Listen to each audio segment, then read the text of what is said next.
Welcome back to day 3 of the 65th annual Bloomfield Christmas Tournament, brought to you on the Acor Media Networks. Our first game of the day in the first consolation semifinals. Along Terry McVeigh, I am Tommy Jacobs. Yeah, we're back for day 3 today. The first 2 days have been great. Really exciting games, upsets, great individual performances, and it's the Bloomfield Christmas Tournament. That's what you expect. Isn't that the truth? I'll tell you what, you stick around Bloomfield very long, you may have some pretty boring games, 1 or 2, but they're going to get to be good for even the first day's over. Yeah, by the time the first day's over, of course, we had early the 8 and 9 game, which is usually the last game of the first day, but we had that one early. The Kennett-Puxico game then was a good game, and there were other good games in the first day. The East Prairie South Pim game was a very good game, and but here we are in the consolation semifinals, and these are teams that got lost in the first round, but they got a taste of victory yesterday, and they're both pretty good teams. I was impressed with Puxico. They're a pretty up-tempo team that pass the ball very well and shoot the ball well. I was impressed with them. And East Prairie, they're a good defensive team.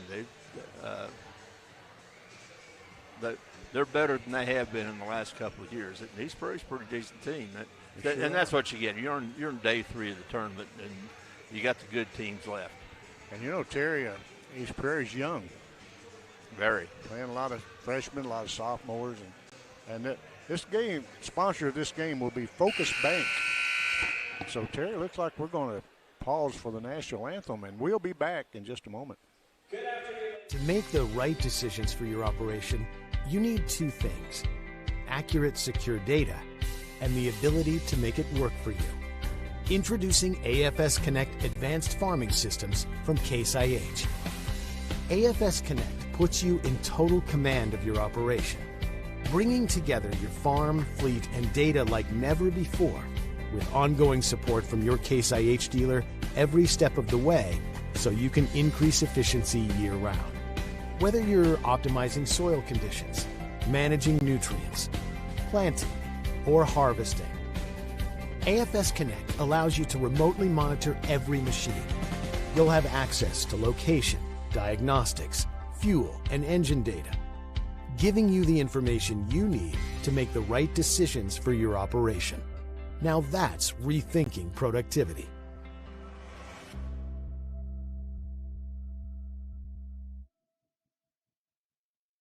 Focus Bank offers a wide range of business services, including loans, lines of credit, and equipment leasing. We also offer free business checking and business money market accounts. In addition to business and commercial loans, Focus Bank has been making farm and ag loans for over 80 years. We understand the importance farming means to our local community. We're part of that community, and we're here to help it thrive. Visit focusbank.com and learn how we can help you grow your business.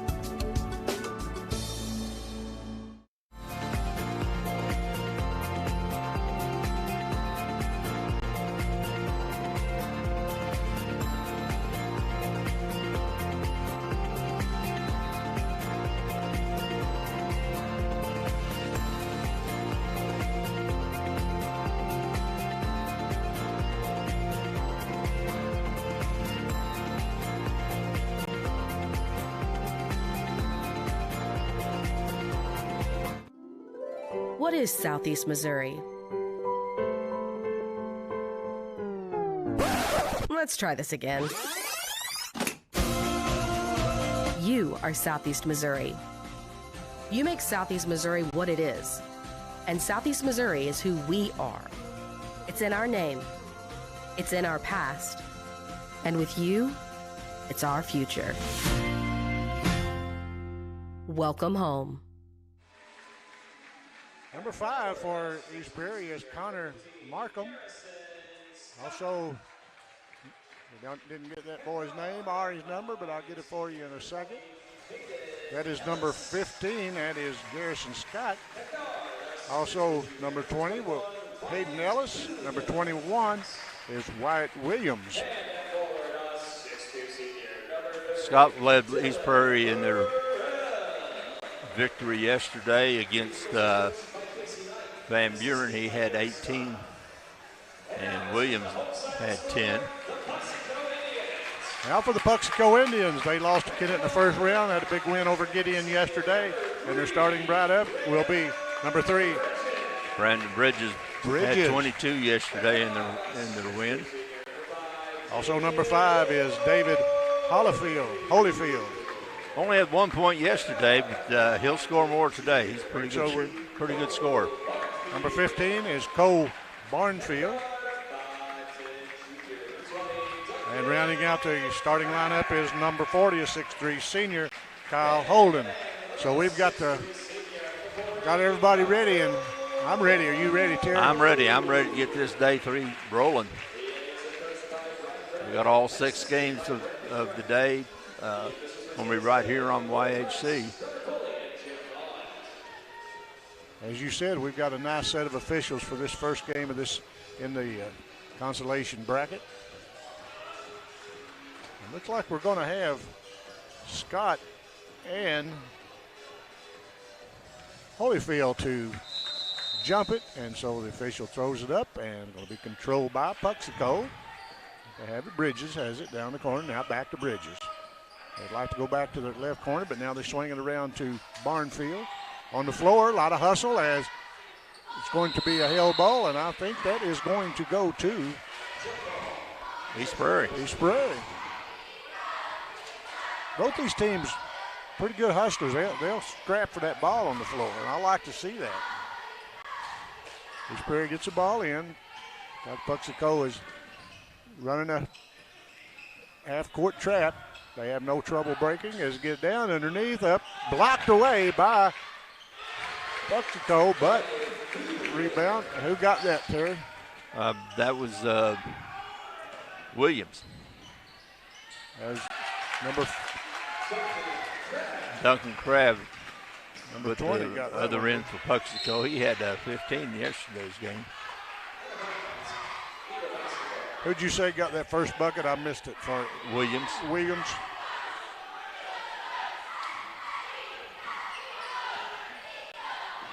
As they get it in, I thought almost threw it away, but they chased it down. As Puxico works the ball around, kicks it over to number 3, Bridges. Bridges backs it out. It's like a 2-3 zone. They got behind it, up off the glass, and rolls off. Well, he had a good look at it. Had a good look at it. They attacked the zone, that kind of zone like you should. You bet. Ball was knocked out of Attack bounds. from behind. So it will be to inbound from the East Prairie will inbound underneath the basket, finds a man wide open up and in. That is Williams, got both buckets. 4-2. East Prairie. Let's go Hurley down. Puts it up, no good. Gets her own rebound, puts it up, no good. Fought for it, and back up again. Nice. Boy, they get control on the board, just can't get it to fall.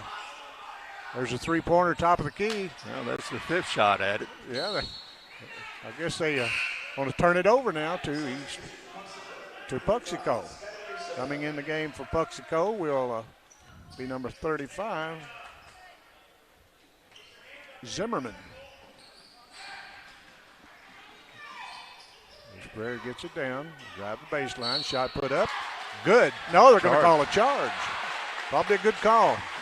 Good call, but a little delayed, but good. Yeah, it was a little delayed. Right call.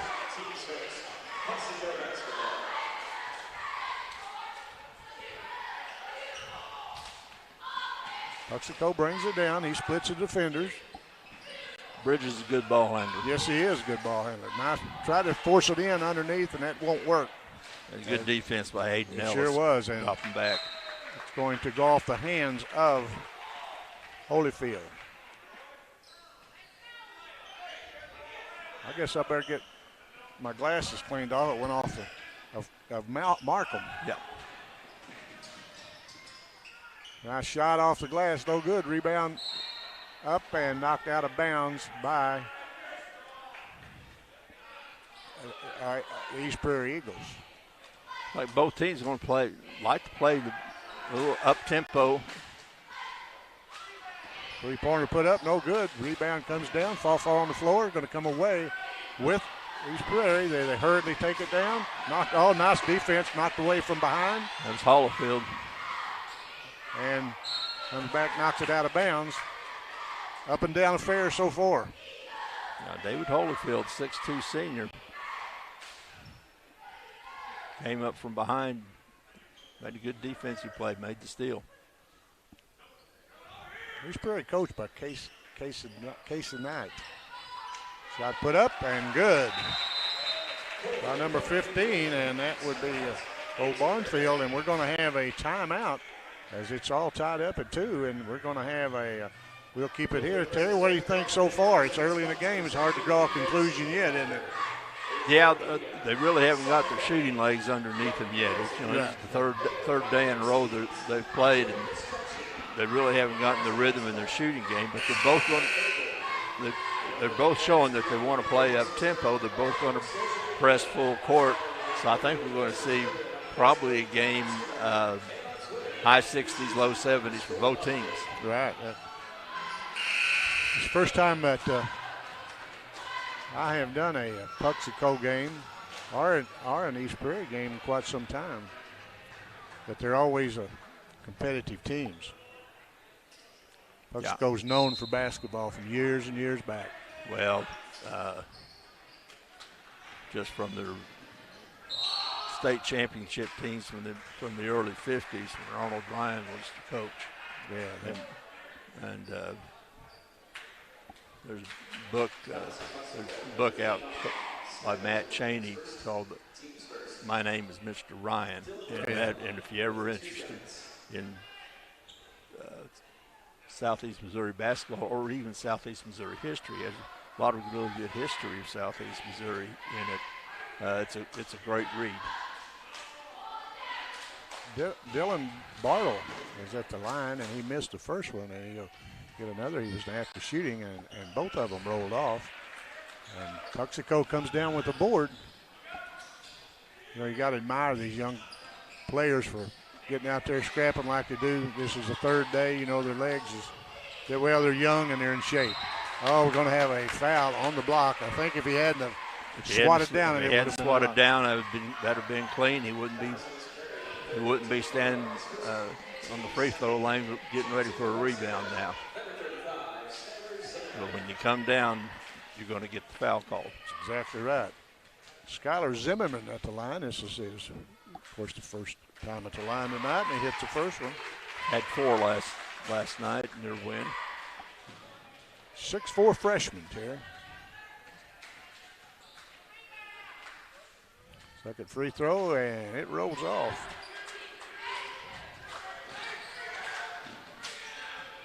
As the Eagles bring it down, kick it over on the left wing. Now back out top of the key. Now back to the left wing. They look underneath. Good defense being played by Puxico. Now they get it on the baseline. He drives, puts it off the glass, up and in. Very nice drive by number 30. And these teams, the way they're attacking the ball, the way they're defending are not mirror images. They steal the ball, take it down, and put it up. Scott with the points. Sure was. Garrison Scott, the 6'2" senior. There's a three-pointer put up from the wing. That is number 30.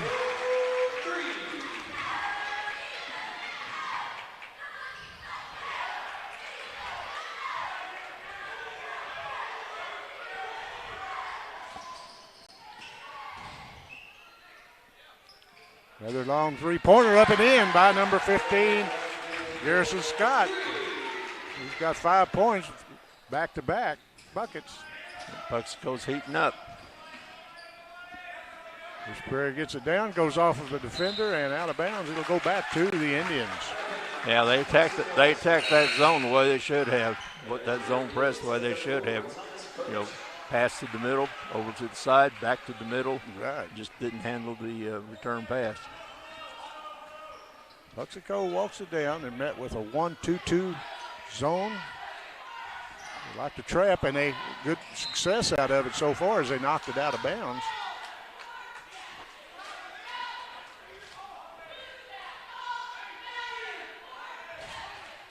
Texaco will inbound in front of the East Prairie bench.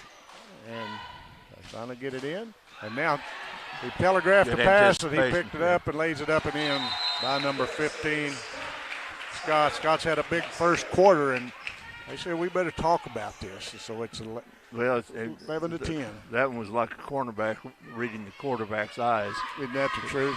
He looked where he was throwing it, and who was that? Scott came up, read the quarterback's eyes, and intercepted the pass. He sure did. Took it down and finished it off. And as you said, I believe both teams are heating up a little bit. This defense from Puxico really has stepped forward. As I see, the Holcomb Hornets have made their way into the gymnasium. They will be playing the next game. That should be a pretty good game between the Hornets and the Wildcats. Bloomfield Wildcats. Both those teams pretty scrappy.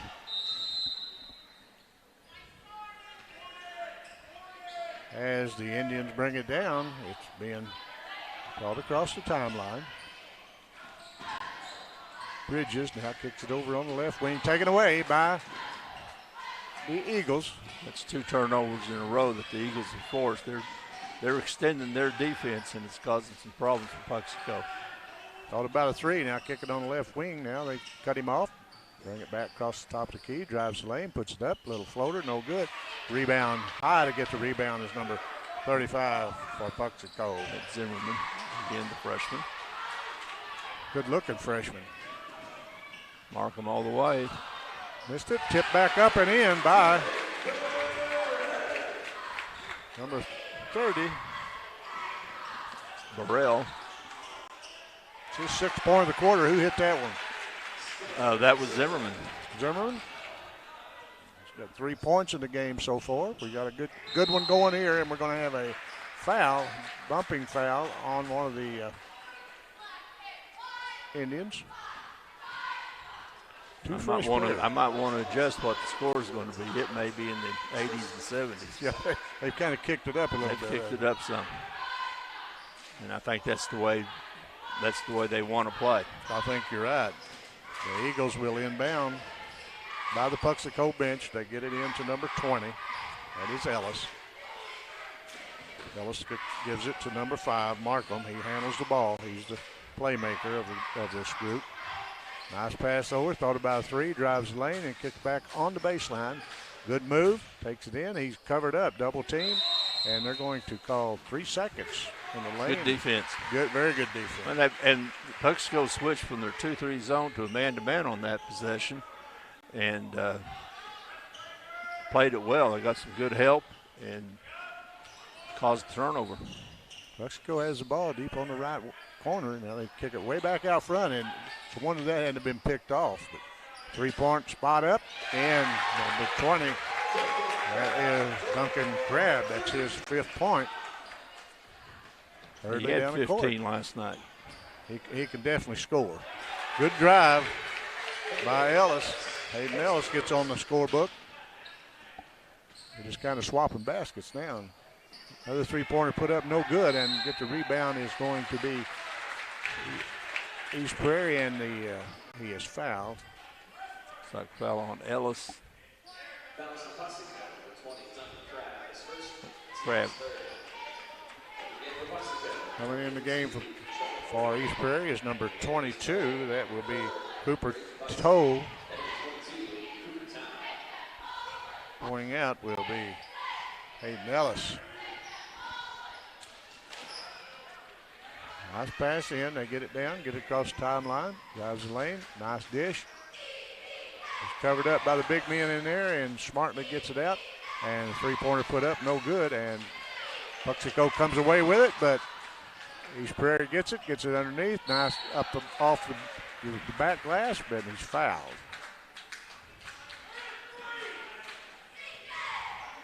The foul was on Holyfield. I think it's just his first. It is.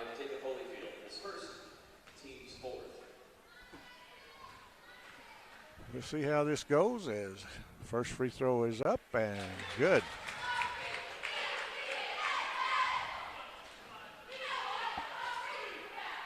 There's Ellis. He'll get another. I'm sorry, that wasn't Ellis. That is Scott. Scott got them both. Scott's had a pretty good quarter. He has six in the quarter. Indians bring it down and not telegraphed his pass. And number 15 just reached in there and took it. Take it to the other end. Stops. Puts it up. No good. Brings it back out. Mexico will shoot a 3 from the top of the key or East Prairie, and they knocked it down. That's the second 3 for Garrison Scott in the quarter. Mexico sends it down to they weave it around. Like to get it into the lane to shoot the little jumper, but they decide to shoot a 3 and up and no good. And how to get the rebound is East Prairie. I like the way they moved the ball on that one. They not any dribbling, just good crisp passes. Had the open 3, just didn't go. Got to get it on the baseline. Nice defense by Puxico's number 5, Holyfield. Nice drive in, kicks it off of his teammate out of bounds. It'll go back to the Eagles. Tough pass to handle, good down on your feet with a lot of pace on it. Ball comes in now. Tough pass. Nice pass, nice shot off the glass, up and good. About 11 for Scott, I believe. I think that's right.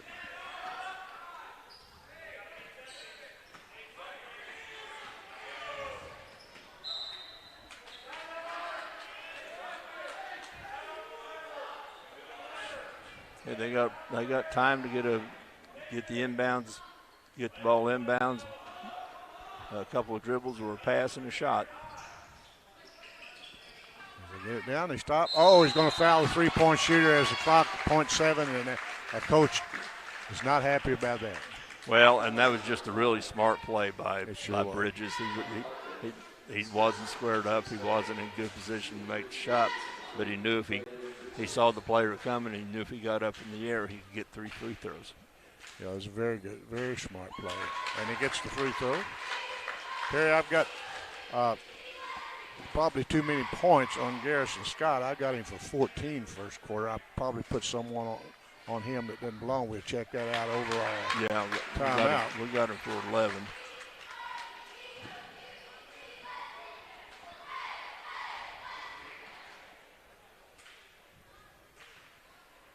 He's going to shoot his 3rd free throw, and he goes to the line and buries all 3 of them.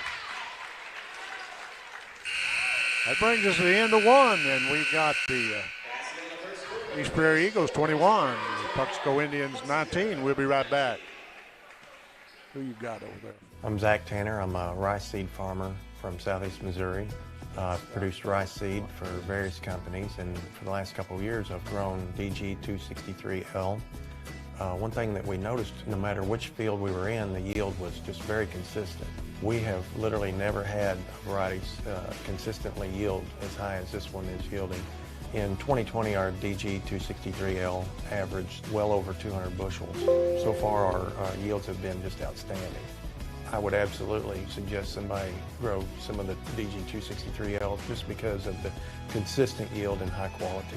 We had a pretty fair amount of several hundred acres of DG 263L in 2021, and my only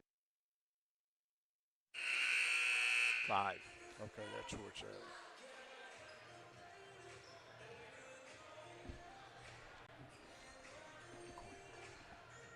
All right, we're back for the start the second quarter of this first consolation semifinal. We're at the 65th annual Bloomfield Christmas Tournament. And as always, it's getting off to a great start, but the East Prairie Eagles leading 21-19 over the Puxico Indians. It's turned out to be a pretty good game. Started out slow, but these teams are good enough. We knew it was going to pick up. And Puxico starts with the ball. Bridges takes it down the corner now. They try to get it back to Bridges, and it's taken away by Markham and retaken by Puxico as they bring her down. He's met the double team, and we're going to have a foul on one of the Eagles. I think that's going to be on number 22. The trapping defense by East Prairie is causing some problems for Puxico.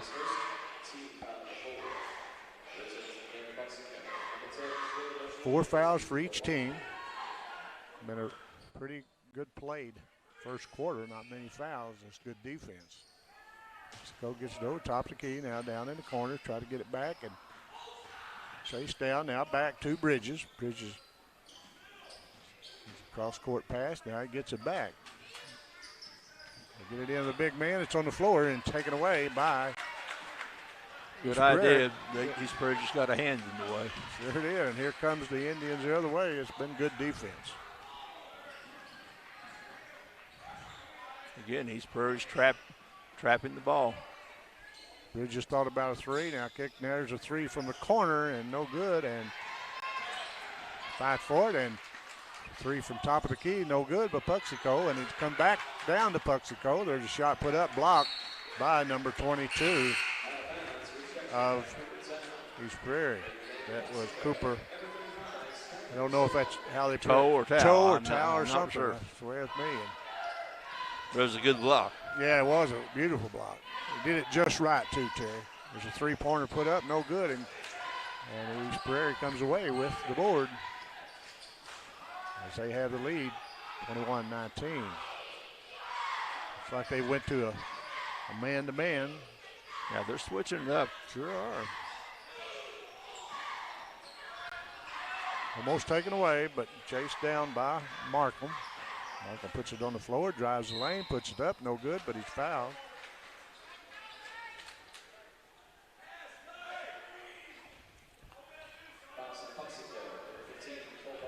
Foul's going to be on number 15. Barnfield. Barnfield. His first, team fifth. Barnfield had a pretty good game yesterday, didn't he? He had 8 points. Hit a couple of big threes. First one for Bracy. Raffy, I think it's Bracy or something. Is that what you would say, Terry? And the second one rolled out.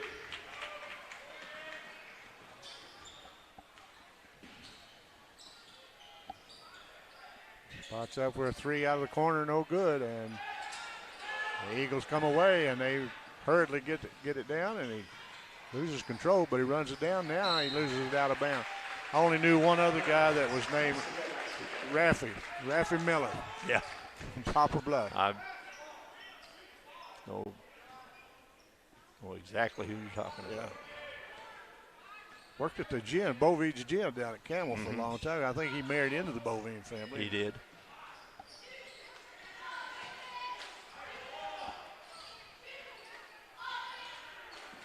As the Indians launch a three, and a nice shot up by Holyfield gets on the scoreboard. Going to have a foul on the Indians. Number 10. Mitchell. Puxico's showing they're not afraid to put up the three. They're 4 for 12. Sure not. Nice shot in the middle. No good. Rebound comes down to the Indians as they hurriedly bring it down. Met by a double team over in front of the bench, and they breaks through. Goes it down on the baseline. Now back out. Thought about a three. Drives the lane. Now they kick it back out front. There's a three by number 5. That was Holyfield. It's the second three in a row for him, isn't it? Holyfield's got 6. Go along with his 4 rebounds. Get it down, kick it on the baseline. Good defense by the Indians. We're going to have a charge. Stood in there and took it. Puxico bench up cheering their teammates, and East Prairie didn't like the call. They didn't like the call. They're going to talk about it. That's right. We're going to have a timeout, full timeout. We'll be back after this. Focus Bank offers a wide range of business services, including loans, lines of credit, and equipment leasing. We also offer free business checking and business money market accounts. In addition to business and commercial loans, Focus Bank has been making farm and ag loans for over 80 years. We understand the importance farming means to our local community. We're part of that community, and we're here to help it thrive. Visit focusbank.com and learn how we can help you grow your business.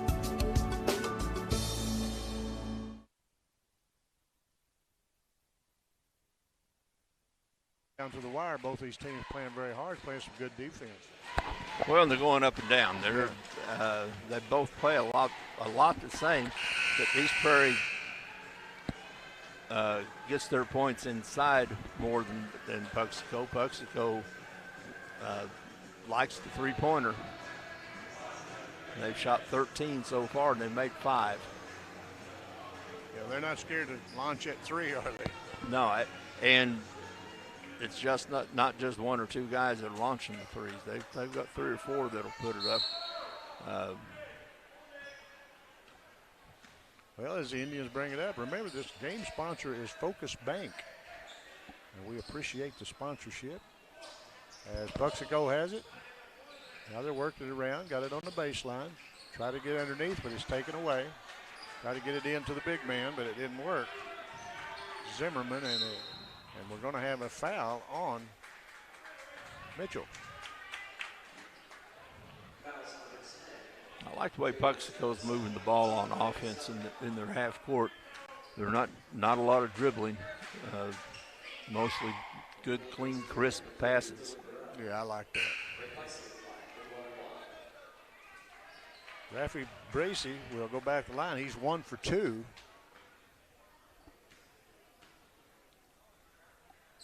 Good, and he buries that one, giving him 2 points on the night, and he will get another. Let's go up 25-23. He could draw the Eagles within 1, and he does it as he buries the second. We haven't saw a lot of good free throw shooting this week. And have a lot of teams struggle from the line. As Puxico brings it up, down into, they like to go this corner, and I can understand why. That number 15 puts it up, but no good. But here comes the Eagles the other way. Now in the corner, now they're looking back, get it back. Now they swing it out front. Now Puxico switched back to their sure did 2-1-2, 2-3. Markham tried to bounce pass in there. It's knocked out of bounds by Puxico.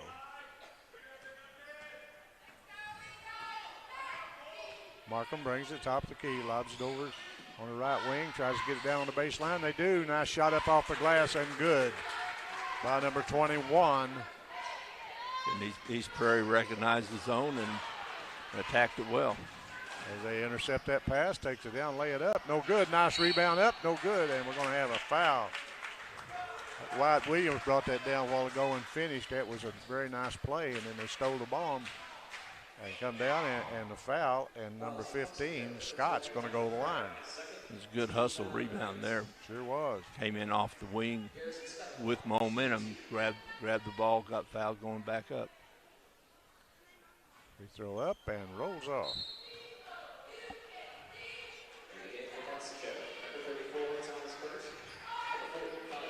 That's a 6'2" senior. He has the bucket. Get his second shot on the way, and both of them rolled off. And Puxico comes away with the board as they heard to bring it across. At the Holyfield, now down in the corner, now back out front to Bridges. Bridges lobs it underneath, a little bit too high, throws it out of bounds. Eagle basketball. Hey, East Prairie's up by 1. They're going to look at the free throw stats and say they ought to be up by 5 or 6. They're 5 for 10 from the line. Eagles brings it across. On the drive, now kicks it over to number 30. They swing it around to Williams. Now there's a shot inside the lane, no good. Very well defended. Well defended. You know, the concept of the play was great. It was a good give and go into the space of the zone. Spot up 3 from the top of the key and drains it. Hands it and poses it a little bit. Sure did. It's a nice pose at the end of that one. Sure, it sure was. He's three threes on the game. Taken away by Puxico, and we're going to have a timeout, Puxico. We'll see what it looks like.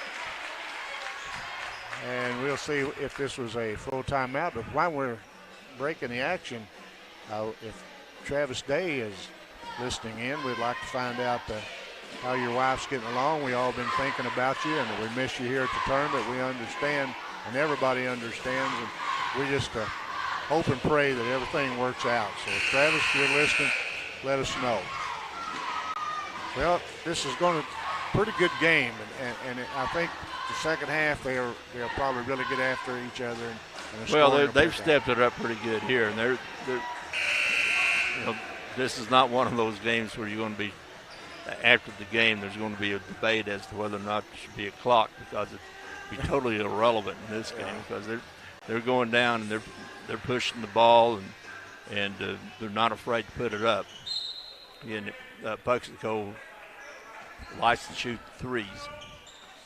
East Prairie more of a driving team. As Puxico brings it down, Holyfield thought about it, but then he passes it off. It's on the ground. Number 40 in the game, and he switches up. Going to have a foul. And it's going to be their ball, Puxico's ball. There's always a debate about the shot clock. Always is. Always will be. I haven't seen many games in this tournament where a shot clock would even factor in. You come to the boot heel, and I don't think they would have to buy one in a lifetime, because they wouldn't wear one out. Holyfield, again, he is on fire. That's 4 threes for Holyfield.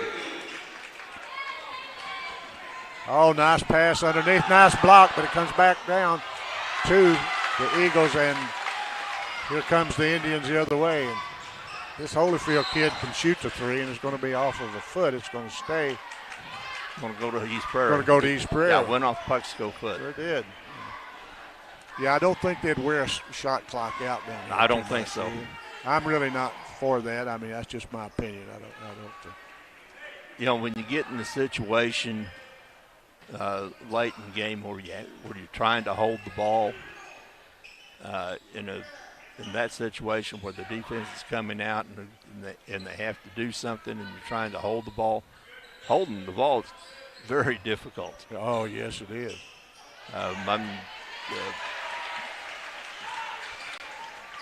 Most teams are just not good at it at all. No. And it works against you, even though that might be what the strategy dictates. But holding the ball is a skill set. Sure is. As number 15 puts up a shot, that is Garrison Scott. He had a good first quarter, and first score in, and they steal the ball, they take it in, lay it up, goes off, no good, and going to have over the back. And nice sportsmanship shown by Scott. I think that's a foul on Scott there. Yeah. It's just his first, but it does put Puxico on the line in the 1-on-1. And Holyfield, whose shooting touch has been really good this half. Yeah, he's been pretty hot from behind that behind the line.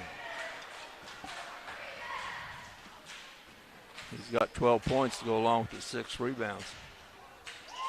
Pretty good from the line too. Buried that first. Well, they got a good, good shooter. Good shooter, good form, nice rotation. And we jinxed it. Yeah, we did it. Still had nice rotation. Yes, it was. As the Eagles turn it over to the Indians. Got it out to Holyfield. Now gets it out to Bridges. Now back to Holyfield. Bridges has been in the middle of a lot for Puxico, but he hasn't scored much. He's usually one of their leading scorers. There's a good steal. Well, there's a real good steal. Oh, around behind his back, up and got it. Oh, I wish we had instant replay on that one. Boy, that was a good one. That was good. That was Bridges. Hurriedly down, lays it up, scores it. That's number 20.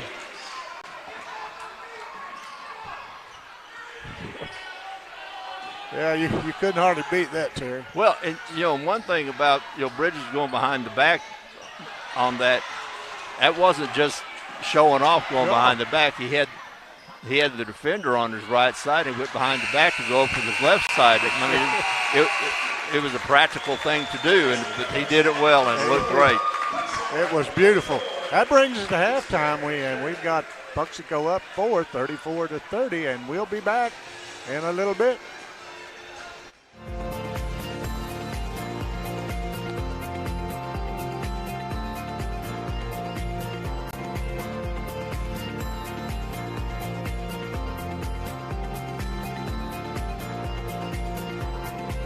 Juju Promotions in New Madrid is your one-stop shop for all your personalized merchandise.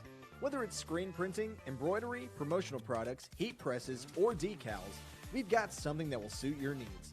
So you, your school, or your business will always be looking its best.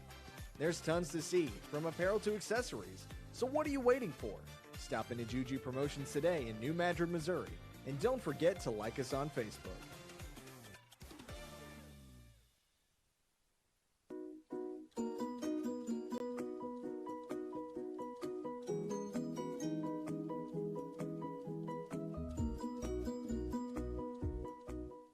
The team at Burns, Taylor, Heckmeyer, Green, and Edwards have been serving Southeast Missouri for nearly 40 years. When you have been injured on the job, call Burns, Taylor, Heckmeyer, Green, and Edwards. When you need someone to fight for your rights, call Burns, Taylor, Heckmeyer, Green, and Edwards.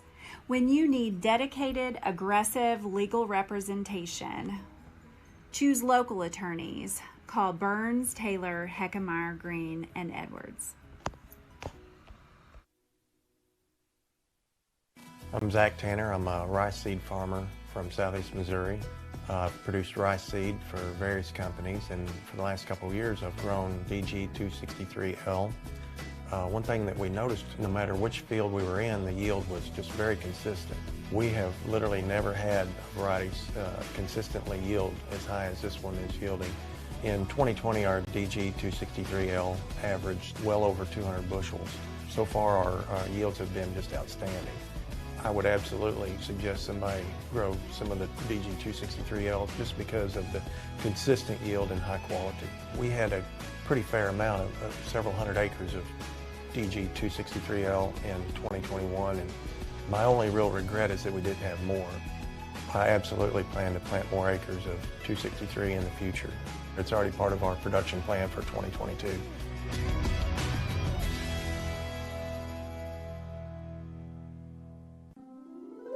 What is Southeast Missouri?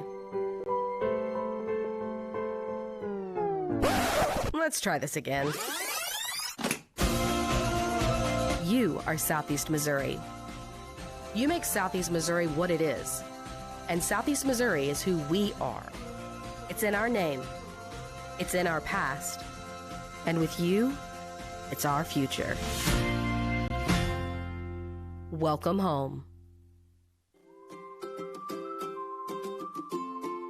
First State Bank and Trust is more than just products and services. We're there for you for your first paycheck, buying a home, opening a small business, starting a family, or planning to retire, and everything in between.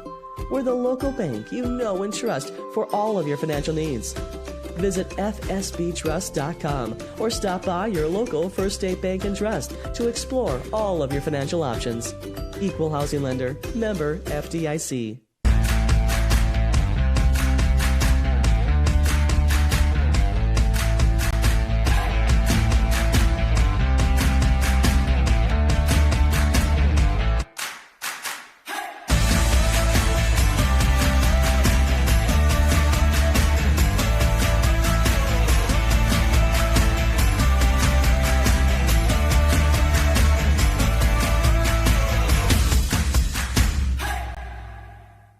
For Stoddard County Title and Escrow to handle your next closing.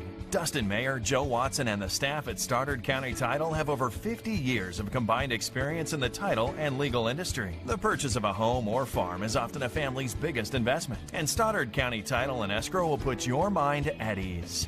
Stoddard County Title shares a location with Mayor Law Office and can prepare a beneficiary deed, contract, seller financing documents, or transact a 1031 exchange. Before your next purchase goes under contract, ask to have Stoddard County Title handle the closing. They are your trusted name for title insurance. For generations, Farm Credit has been serving the needs of farmers all across Southeast Missouri. We understand the challenges that year in and year out farmers face. Our focus is on building long-term relations, whether you're full-time, part-time, or part of the next generation on your family farm. As a young beginning farmer, we offer the resources that will make your job a little easier with our Ag Sunrise program, specifically tailored for your operation. For more information on our Ag Sunrise program or how we can benefit your farming operation, come by Farm Credit in Dexter. Autry Moreland wants to buy your car. Big cars, small cars, fast cars, and funny cars. If it's got 4 wheels and an engine, we're swiping right. We've got the largest pre-owned inventory in southeast Missouri right here at Autry Moreland Automotive. Even if Moreland's not on the back of your car, we're still interested. There's never been a better time to make a change. Come to one of our 5 Autry Moreland locations in Dexter or in Sykeston, Missouri, and let us help you turn what you have into what you want.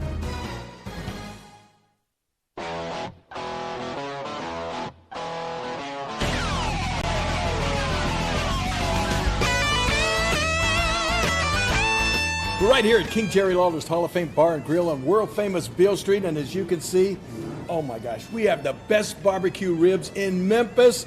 Oh my gosh, the gumbo is out of this world, but you gotta try the King's Triple Decker Slam Burger. You'll love it. To make the right decisions for your operation, you need 2 things: accurate, secure data and the ability to make it work for you. Introducing AFS Connect Advanced Farming Systems from Case IH. AFS Connect puts you in total command of your operation, bringing together your farm, fleet, and data like never before, with ongoing support from your Case IH dealer every step of the way, so you can increase efficiency year-round. Whether you're optimizing soil conditions, managing nutrients, planting, or harvesting, AFS Connect allows you to remotely monitor every machine. You'll have access to location, diagnostics, fuel, and engine data, giving you the information you need to make the right decisions for your operation. Now that's rethinking productivity.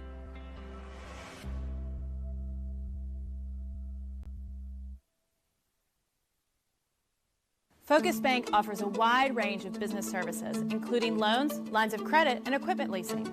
We also offer free business checking and business money market accounts. In addition to business and commercial loans, Focus Bank has been making farm and ag loans for over 80 years. We understand the importance farming means to our local community. We're part of that community, and we're here to help it thrive. Visit focusbank.com and learn how we can help you grow your business.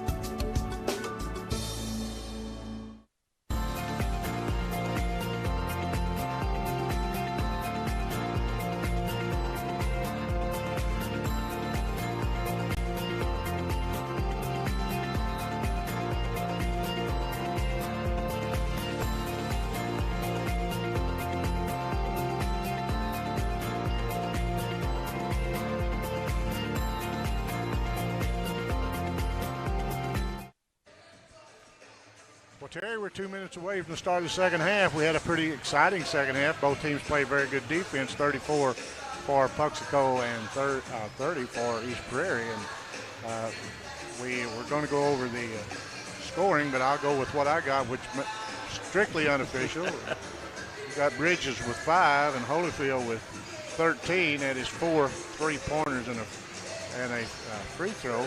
We got 5 for Barnfield, 7 for Trapp, and 3 for Zimmerman. And for the East Prairie Eagles, we got 14 for Scott, 3 for Breesy, 10 for Williams, and that rounds out the scoring for both teams. So we're about ready for basketball. Yeah, both teams have, started out the game. They were both up tempo, but they were rusty. They had to shake off the morning dew to get going because they're both rusty coming out. But then they picked it up in the second half, especially Holyfield. He hit four threes, I think, all in the second quarter. Sure did, and looked good doing it. I mean, looked good doing it. And he held the pose there on a couple of them. Yeah, that's right. Well, we're 35 seconds away from the start of the second half of this first game in the consolation semifinals today. Terry and I will be doing the next one between the hometown Bloomfield Wildcats and the Holcomb Hornets. And the winner of this game will play in the consolation finals tomorrow afternoon at 4 o'clock. I'll start today to tomorrow. Terry, you and I are going to be the Night Owls tomorrow night. We got that final in the championship bracket, and I'm ready for it. It's going to be whoever's in it. Any of the 4 teams that are left, whoever's in it, it's going to be good. Going to have a foul on one of the Eagles.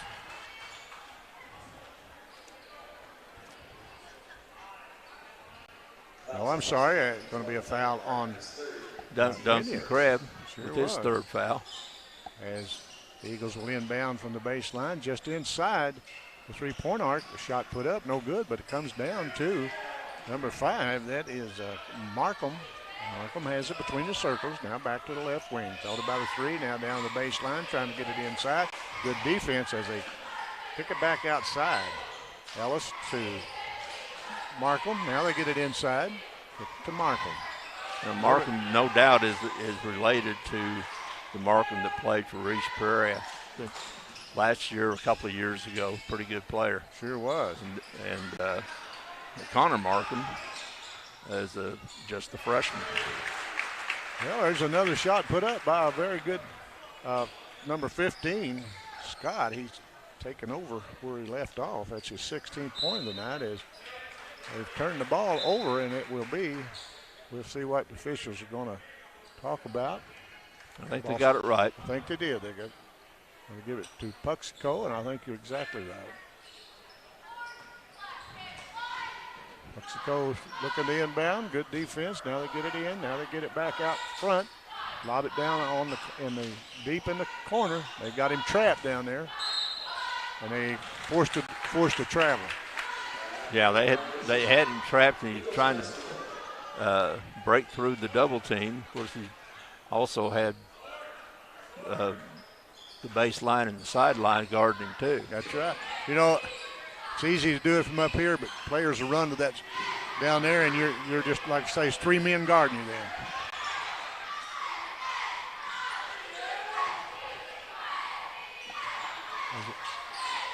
As the Eagles took it around top of the key, thought about a 3-pointer, but good defense by Puxico, and there's a long 3 up, no good, but it comes down and taken away by the Indians, and here they come.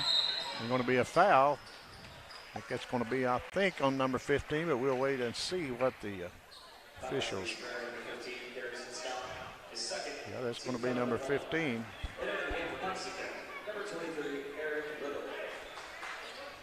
That foul on Barnfield, his second.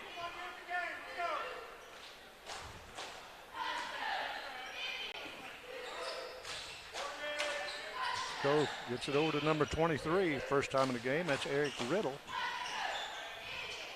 Bridges has it. Gets it over to Riddle. Now they going to have a travel on number 15. That is Cole Barnfield. Split the defense. Was going to make an outlet pass, but the defender got right in his way. 34, Puxico 32. East Prairie, we've got a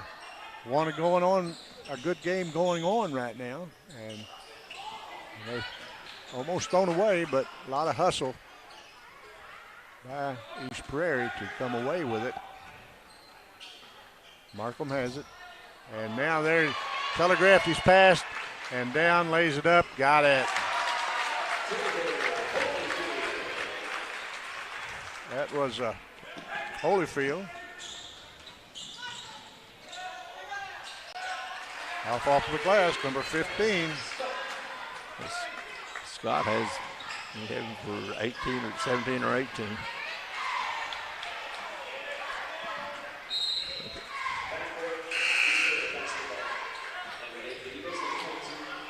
Yeah, Holyfield's got 15 points now, and Scott's got 18 for East Prairie.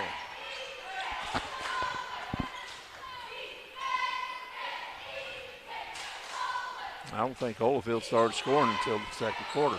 I think that's right, yeah.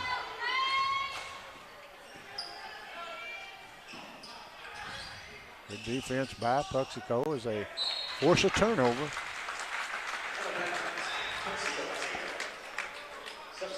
went off of Harrison Scott's hands, turn it over to the Indians. But they're going to extend their defense out to set up a trap. But nice pass, shot put up, blocked out of there. Nice block by Wyatt Williams.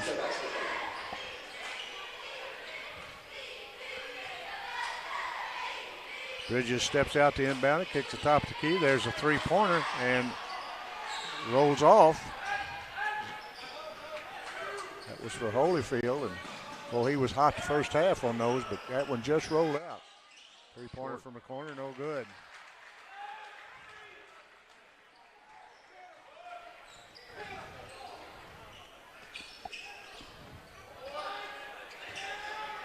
Let's see what the Indians will do if they can extend this lead to 4, and they get it underneath and almost thrown away, but they kick it back outside and launch a three-pointer up and good by Thomas Birch. Birch, just in the game. And sophomore, he drains a 3 to extend that lead to 5.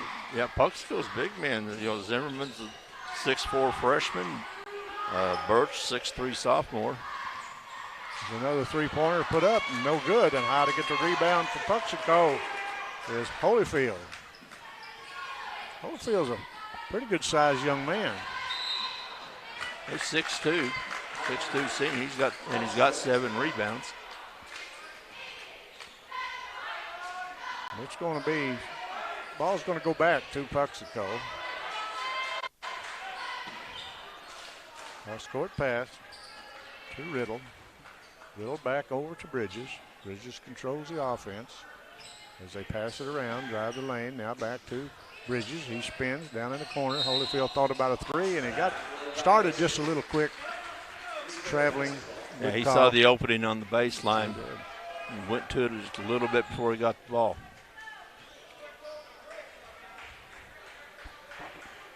Terry, back when we played, I'm sure they do the same thing now. Coach, give them the baseline and take it away. And what I see more now than what we were used to way back in the day is they give them the baseline a lot more. Yes, they do. They're kind of feeding them into the middle of the defense, but they're giving them the baseline. And that was one thing, used to be taught us to never give them the baseline. Yeah, they do not give it away. A lot of times we've got to give you, then bam, they'd shut you down.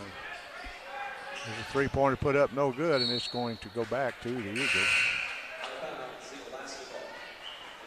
Because a lot of plays did rotate to try to get a drive from the baseline.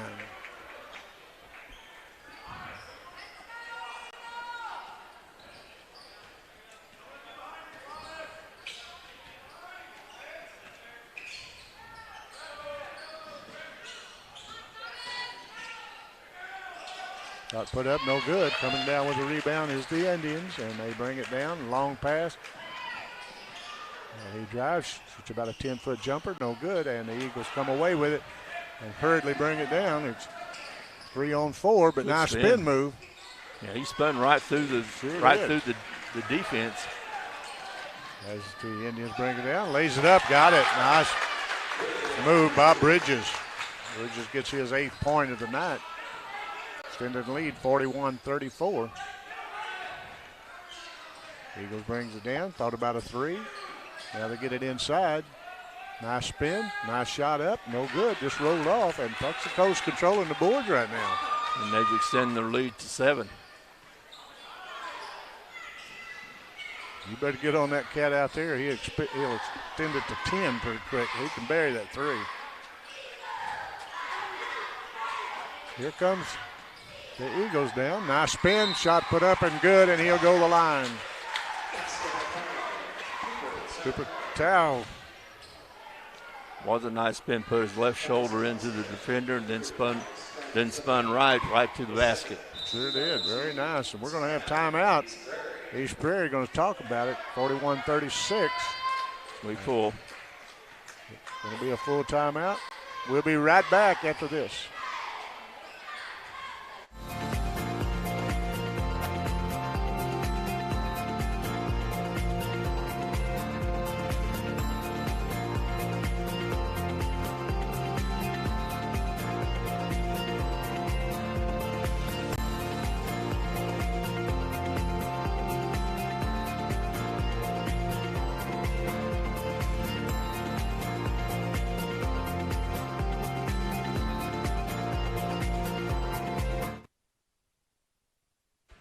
got 1:43 to go in this third quarter, and it's 41-36, and both teams are really getting after each other, and it's still anybody's ball game. Yeah, the pace of the play really hasn't changed.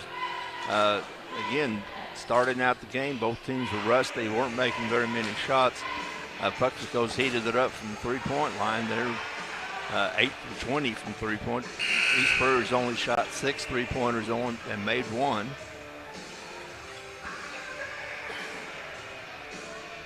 It's Puxico's tempo right now. It sure is. Yeah, they got to be pretty happy the way things are playing out right now.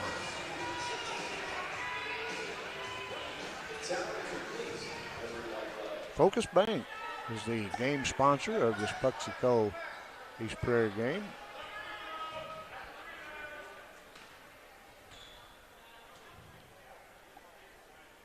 This is his first trip to the line, and he buries it. It's his third point. Here comes the Indians. Well, they've covered up that shooter now for Puxico. He don't need much space just like that. Almost got the roll on that one. Sure did. I'm going to say it went out off of number 5.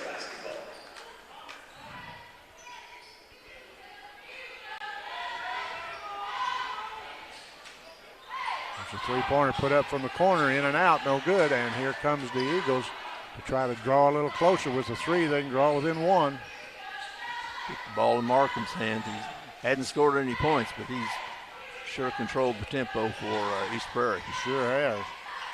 Markham has it. Now he picks it over at the free throw line extended. Now underneath. Nice shot up. No good. And he missed a chippy that time. Yeah, they played the offense played that defense just right and just didn't make the layup. Exactly right. Number 34 will be going to the free throw line. That is Birch. He's got 3 points on that, 1 3-pointer.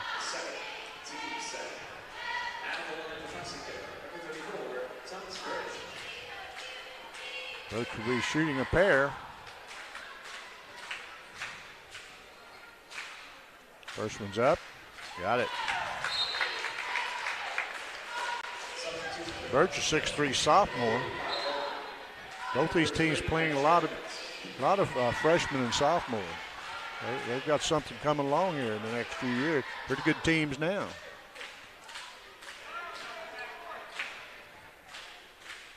Second one up, goes off.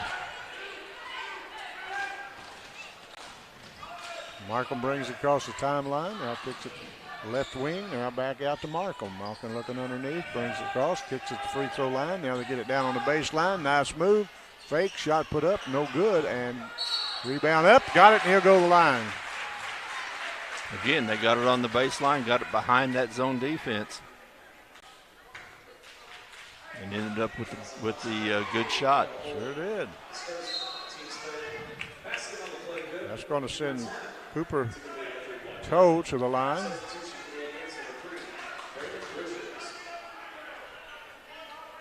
Brighton Bridges back in for Puxico.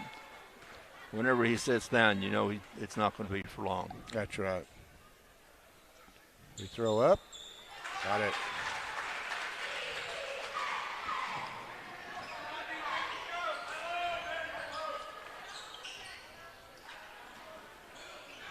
Pull them back within 2 as they get it in the middle. Now out on the left wing. Back out top of the key. Things around to the right side, inside, number 23, and it's going to be thrown out of bounds. Going to go back to East Prairie. Again, I like the way Puxico's moving the ball without dribbling. I am too. Not a lot of dribbling, just good, crisp passes. 17 seconds to go. A little floater in the lane, up and good. Tie game. You don't know who hit that. Was that number 21, Williams? Yes, I believe so. Shot up, no good. Rebound, no good. It's a time expires, and we got a tie game, 42-all. We got one more quarter to settle it. Terry, this could go down the wire. Find out who's going to get to play tomorrow. That's exactly right. We'll be right back. I'm Zach Tanner. I'm a rice seed farmer from Southeast Missouri. Produced rice seed for various companies, and for the last couple of years I've grown DG263L. One thing that we noticed, no matter which field we were in, the yield was just very consistent. We have literally never had varieties consistently yield as high as this one is yielding. In 2020, our DG263L averaged well over 200 bushels. So far, our yields have been just outstanding. I would absolutely suggest somebody grow some of the DG263L just because of the consistent yield and high quality. We had a pretty fair amount of several hundred acres of DG263L in 2021, and my only real regret is that we didn't have more. I absolutely plan to plant more acres of 263 in the future. It's already part of our production plan for 2022.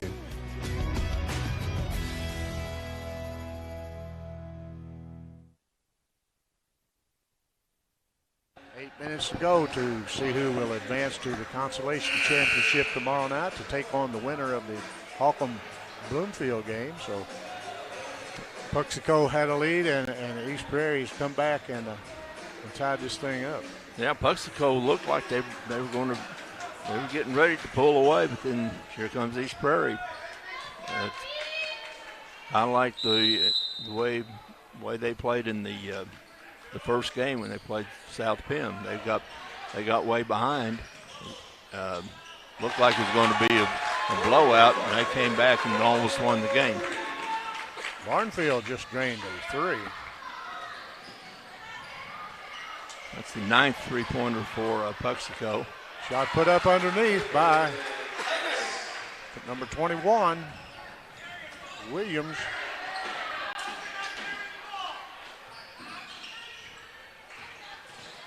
Nice drive, drives the baseline. There's another three-pointer put up from the side, no good. And in to get the rebound up and in by Bridges. The senior leader. Sure was.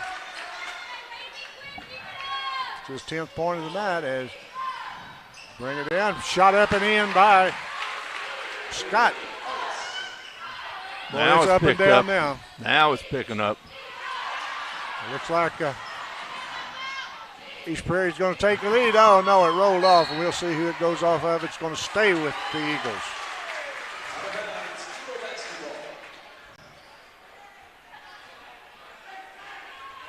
East Prairie's missed several of those shots tonight. They sure have.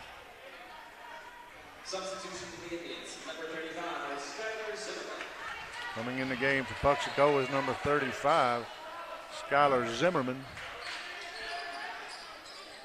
6'4" freshman, shot on the baseline. No, and Zimmerman comes around with the rebound right off the start, and he's going to be fouled. It'll be Indians basketball. There's been a pretty clean play. That's just 3 fouls on each team. Yeah, nobody's close to the bonus.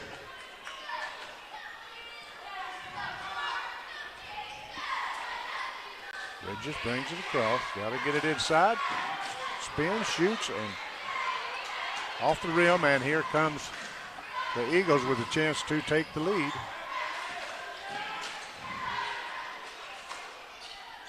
Nice shot from the baseline. That's Wyatt Williams. Is that Williams? Mm-hmm. It's a tough shot to make that little Sure 10-footer from the baseline. Three-pointer put up and in by Barnfield. That's his second 3 of this half.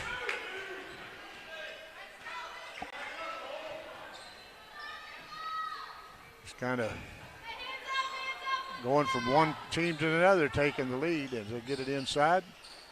Nice shot underneath, got it. Again, working the baseline against the zone. It was. That is Williams picks up his 6th point of the quarter, 8 of the half. Oh, wide open under the basket, up and in by number 33. Ben Jones, another 6'3" sophomore, another young player for Puxico.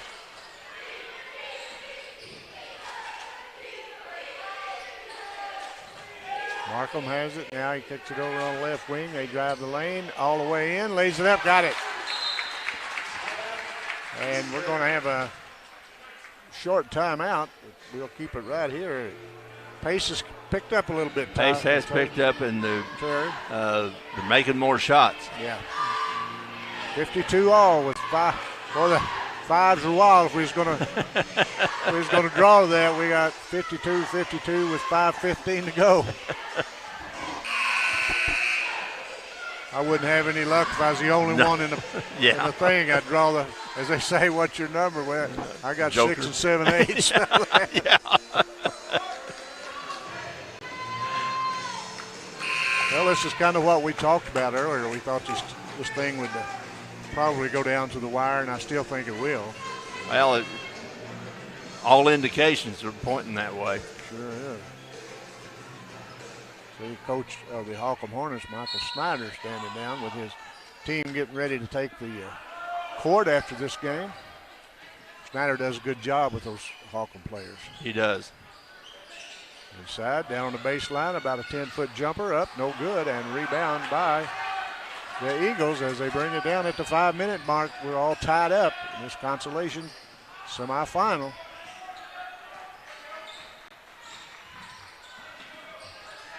Good defense by the Indians as they got a man open down, but they quickly close it. The drive in, lays up, got it. About one step late of closing that lane. Sure did. And he went through it. Mexico gets it in. They launch a 3. Off, no good, and Cooper Tao comes down with the rebound, and here comes the Eagles with a chance to extend this lead. They lead 54-52 at the moment. Nice shot up, rolls it in. Wyatt Williams, he's had 8 points in the fourth quarter alone. Well, the make rate for East Prairie's gone up considerably. It's going to be charged. Yep. Extended the elbow. Yeah. That was a good call. I know a lot of Puxico fans sitting around don't think it was, but if I was sitting there as a fan of Puxico, I'd have done the same thing, but it was a good call. Yeah, I mean, when the arm extends, you're going to get called. Yeah, we're going to have another timeout. And Puxico coach talking to Lloyd Rice, but I don't think you're going to change Lloyd Rice's mind about the charge. Still a charge. It'd be a first. Yeah, that's true. We'll be back to Bloomfield for the last 4 minutes of this game. We'll be right back.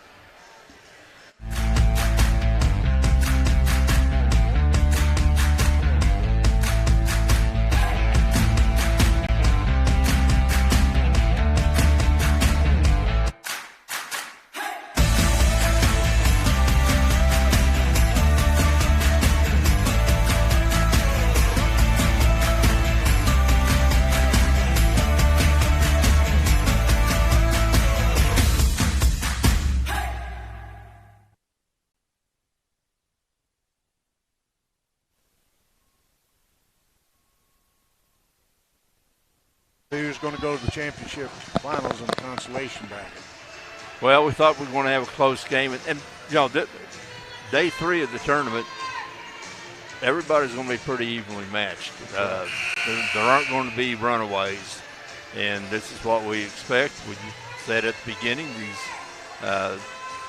starting with the consolation semifinals, they're evenly matched. They're competitive games. They're good games. And that's exactly what we have here. It's what you expect champion on the semifinals, isn't it?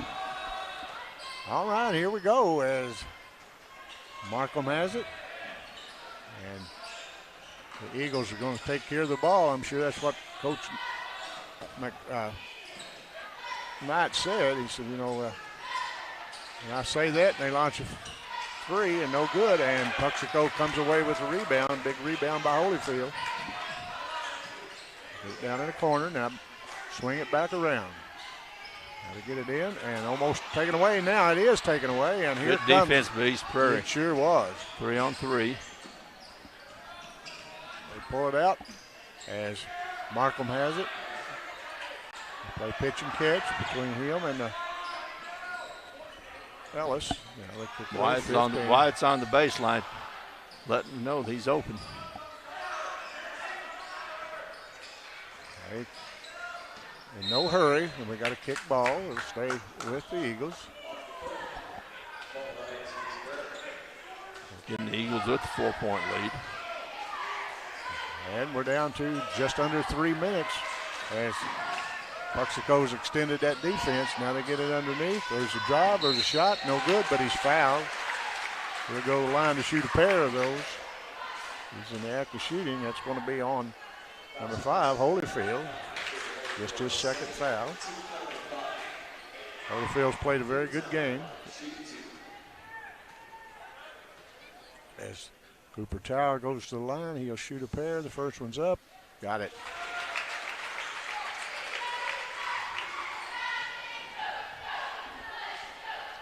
All free throws are precious, and these are certainly that way this end of this game.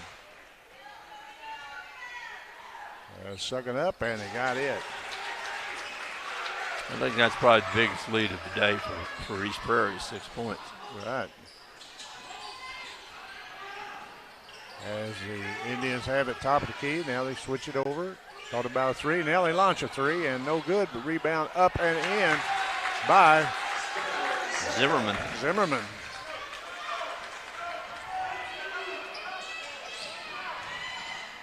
Hurriedly down. The Eagles put it up and in. Cooper Tao. It's his 6-pointer of the quarter. There's a 3-pointer from the corner, no good, and the Eagles come away with it, and we're approaching the 2-minute mark. We've got 2:10 in this game. One of the problems with being a 3-point shooting team, especially when you get this stage of the game or into the fourth quarter, your legs are just a little bit tired. Right. And you're on the third day in a row of playing. The legs are just a little bit tired, and those shots just come. The shots that went in the second quarter are just coming up a little bit short. Got to that. Mexico has the ball. They kick it around top of the key, looking for an open man. There drives the baseline, and nice dish back in. Shot put up, partially blocked, and here come the Eagles. Down to a minute 34 to go in the ball game. Markham's a good ball handler. Yes, he is. You definitely want it to come through him. Let him take care of the ball. He's a freshman. Yeah, he's going to be around a while. Shot put up, no good, and we're going to have a travel. That was a good call for Jim Vaughn. Good call. You had two Eagles fighting for the same ball. Sure did. East Prairie's 60-54 over the Indians at this moment. And we're down approaching a minute 10. There's a three-pointer from the corner, and he got it. Hey, he's still posing it. Yeah, you don't get any style points, do you? I don't know. I think he's thinking might be getting another 3 for style points to tie the game. Normally doesn't work. But Terry, this has been a good ball game. Now we're down to one possession game to tie this thing up. And it's been really nice game. Nice game to watch. Nice game to. I was just going to say, Buxico didn't need the three-pointer at that point. They go, we're not to the stage where they have to shoot three-pointers, but they've been shooting three-pointers all game. That's their game. That was the 29th three-pointer they've attempted. They've made 11. We want to mention some of the sponsors. Uptown Skate of Campbell, open Friday nights and Saturday nights, and you can call Uptown Skate to schedule your private parties. We got York's One Stop, Express Food Shop. Both of them have gasoline, they have hot food, they have cold drinks.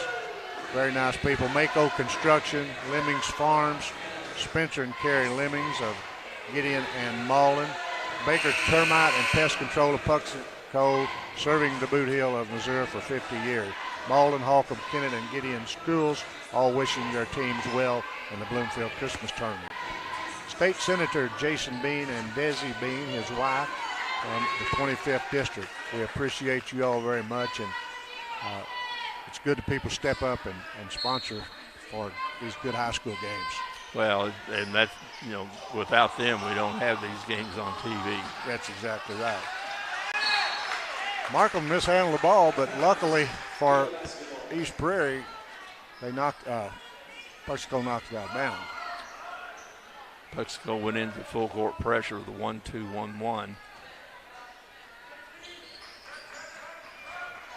like they've got another ball handler in there. Looks like he does a pretty good job. We're down under 1 minute, and the Eagles would like to run some clock, and they got him trapped down there. Well, the ball got through. Sure did. And fortunate for East Prairie, then Holyfield still. And Holyfield comes away with it. Thought about a three. Now they get it back out front. Now they launch a three and off the side of the rim, and the Eagles comes away with the rebound and a foul on Puxico. That's the 30th three that Puxico shot. Yeah.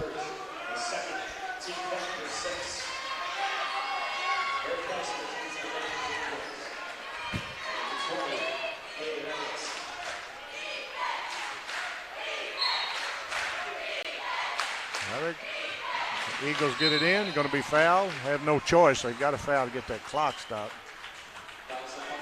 Yeah, go for the they did what they're supposed to do. You go for the quick steal, then you put them on the line. That's exactly right. 34.3 with a 3-point lead for East Prairie Eagles. East Prairie come in this seated number 13, and the Puxico Indians number 9. They throw up, got it. Well, East Prairie's shown every game in this tournament that they were seeded too low. I think that's right. They gave South Penn everything they wanted the first night.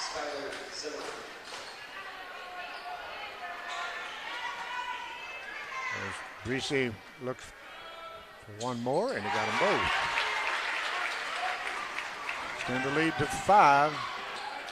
With 30 seconds to go, Puxico launches a long three and knocks it down. That is number 3. Bridges wants to play again tomorrow. He sure does. He's not ready to give up on this Puxico or Bloomfield tournament. Like I say, he wants to come back and play. Down to 1 possession. Sure is. And we got a timeout, and we'll take probably the last one with you, and we'll be right back.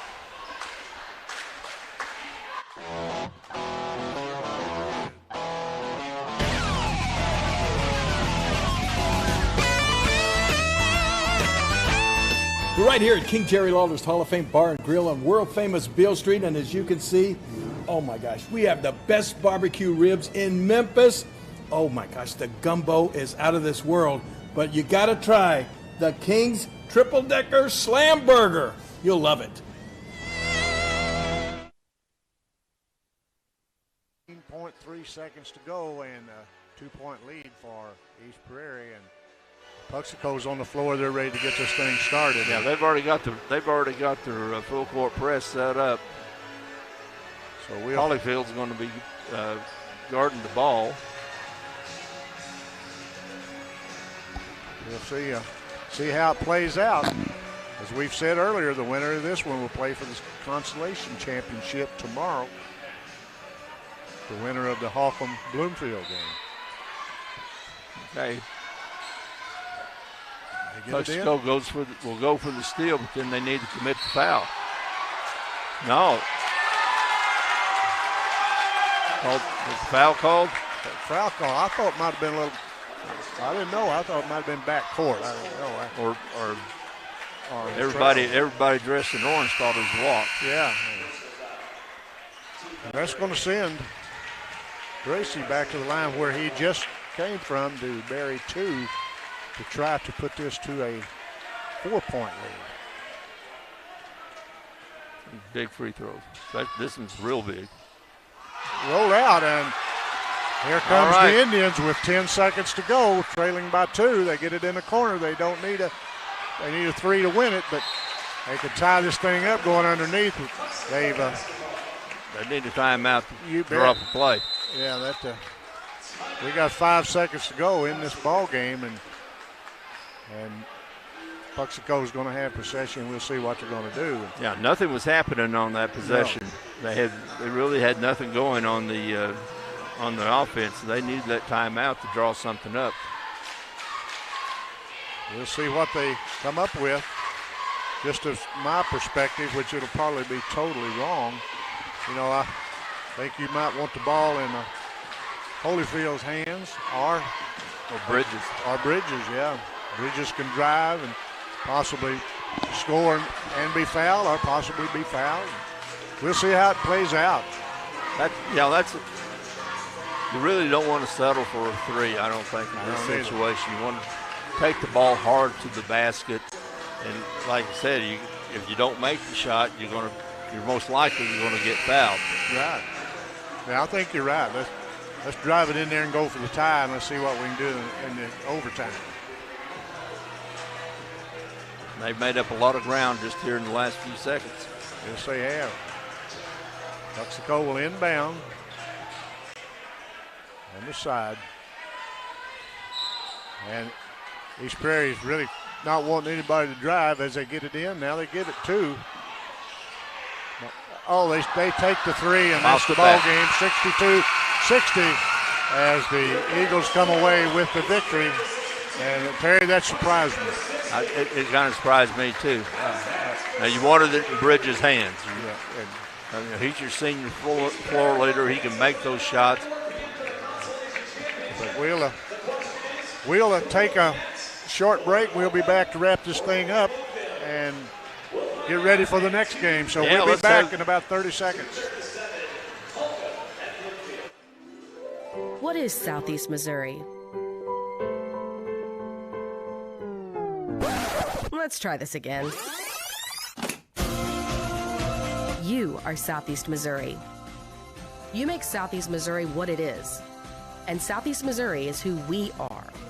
It's in our name. It's in our past. And with you, it's our future. Welcome home.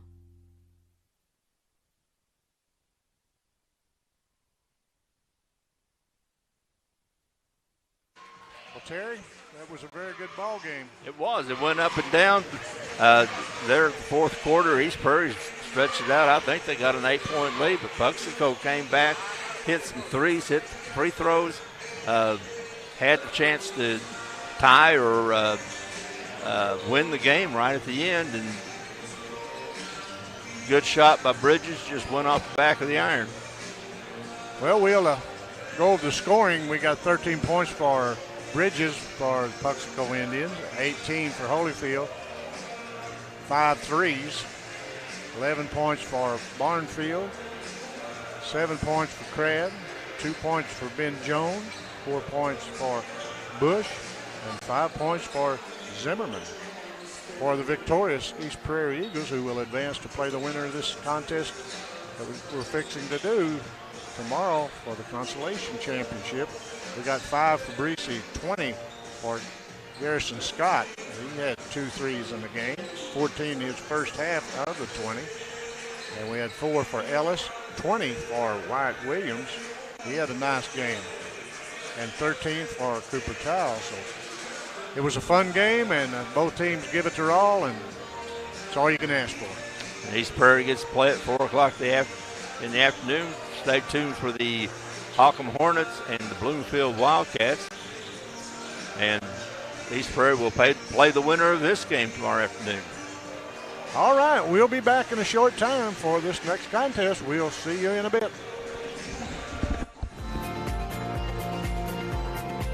Juju Promotions in New Madrid is your one-stop shop for all your personalized merchandise. Whether it's screen printing, embroidery, promotional products, heat presses, or decals, we've got something that will suit your needs. So you, your school, or your business will always be looking its best. There's tons to see, from apparel to accessories. So what are you waiting for? Stop into Juju Promotions today in New Madrid, Missouri. And don't forget to like us on Facebook.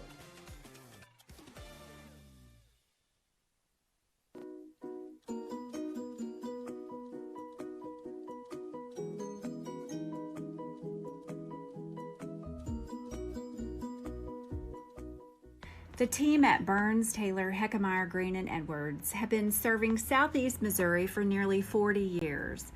When you have been injured on the job, call Burns, Taylor, Heckemeyer, Green, and Edwards. When you need someone to fight for your rights, call Burns, Taylor, Heckemeyer, Green, and Edwards.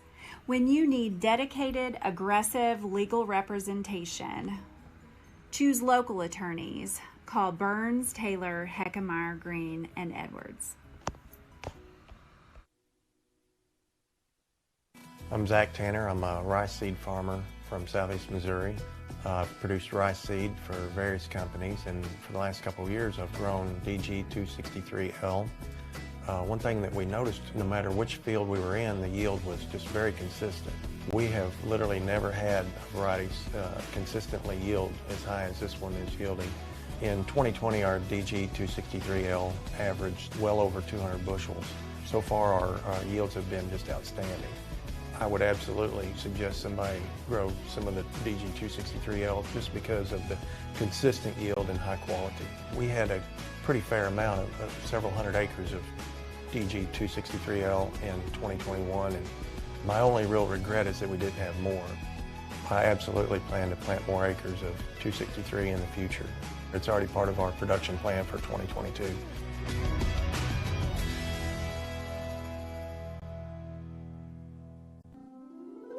What is Southeast Missouri? Let's try this again. You are Southeast Missouri. You make Southeast Missouri what it is. And Southeast Missouri is who we are. It's in our name. It's in our past. And with you, it's our future. Welcome home. First State Bank and Trust is more than just products and services. We're there for you for your first paycheck, buying a home, opening a small business, starting a family, or planning to retire, and everything in between. We're the local bank you know and trust for all of your financial needs. Visit fsbtrust.com or stop by your local First State Bank and Trust to explore all of your financial options.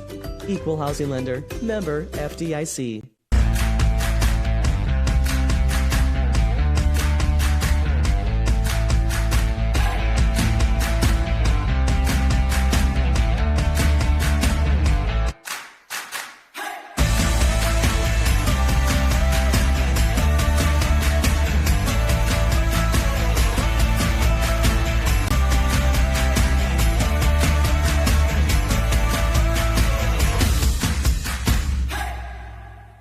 Ask for Stoddard County Title and Escrow to handle your next closing. Dustin Mayer, Joe Watson, and the staff at Stoddard County Title have over 50 years of combined experience in the title and legal industry. The purchase of a home or farm is often a family's biggest investment, and Stoddard County Title and Escrow will put your mind at ease. Stoddard County Title shares a location with Mayor Law Office and can prepare a beneficiary deed, contract, seller financing documents, or transact a 1031 exchange. Before your next purchase goes under contract, ask to have Stoddard County Title handle the closing. They are your trusted name for title insurance. For generations, Farm Credit has been serving the needs of farmers all across Southeast Missouri. We understand the challenges that year in and year out farmers face. Our focus is on building long-term relations, whether you're full-time, part-time, or part of the next generation on your family farm. As a young beginning farmer, we offer the resources that will make your job a little easier with our Ag Sunrise program, specifically tailored for your operation. For more information on our Ag Sunrise program or how we can benefit your farming operation, come by Farm Credit in Dexter. Autry Moreland wants to buy your car. Big cars, small cars, fast cars, and funny cars. If it's got 4 wheels and an engine, we're swiping right. We've got the largest pre-owned inventory in Southeast Missouri right here at Autry Moreland Automotive. Even if Moreland's not on the back of your car, we're still interested. There's never been a better time to make a change. Come to one of our 5 Autry Moreland locations in Dexter or in Sykeston, Missouri, and let us help you turn what you have into what you want.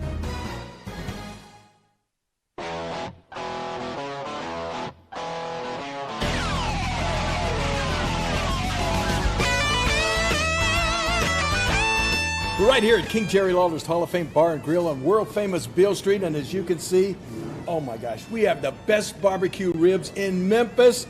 Oh my gosh, the gumbo is out of this world, but you gotta try the King's Triple Decker Slam Burger. You'll love it. To make the right decisions for your operation, you need 2 things: accurate, secure data and the ability to make it work for you. Introducing AFS Connect Advanced Farming Systems from Case IH. AFS Connect puts you in total command of your operation, bringing together your farm, fleet, and data like never before, with ongoing support from your Case IH dealer every step of the way, so you can increase efficiency year-round.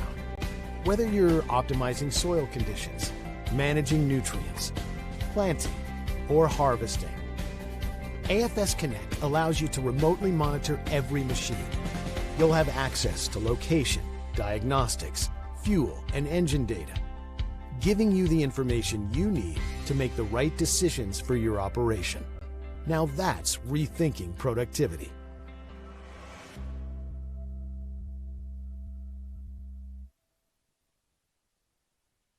Focus Bank offers a wide range of business services, including loans, lines of credit, and equipment leasing. We also offer free business checking and business money market accounts. In addition to business and commercial loans, Focus Bank has been making farm and ag loans for over 80 years. We understand the importance farming means to our local community. We're part of that community, and we're here to help it thrive. Visit focusbank.com and learn how we can help you grow your business.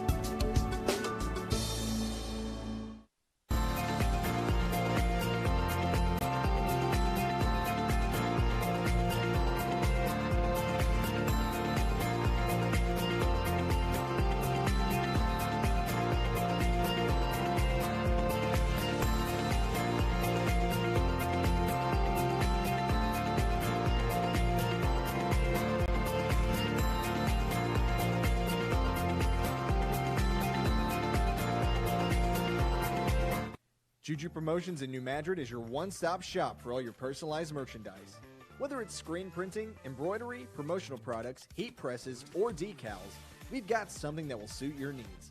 So you, your school, or your business will always be looking its best. There's tons to see, from apparel to accessories. So what are you waiting for? Stop into Juju Promotions today in New Madrid, Missouri. And don't forget to like us on Facebook.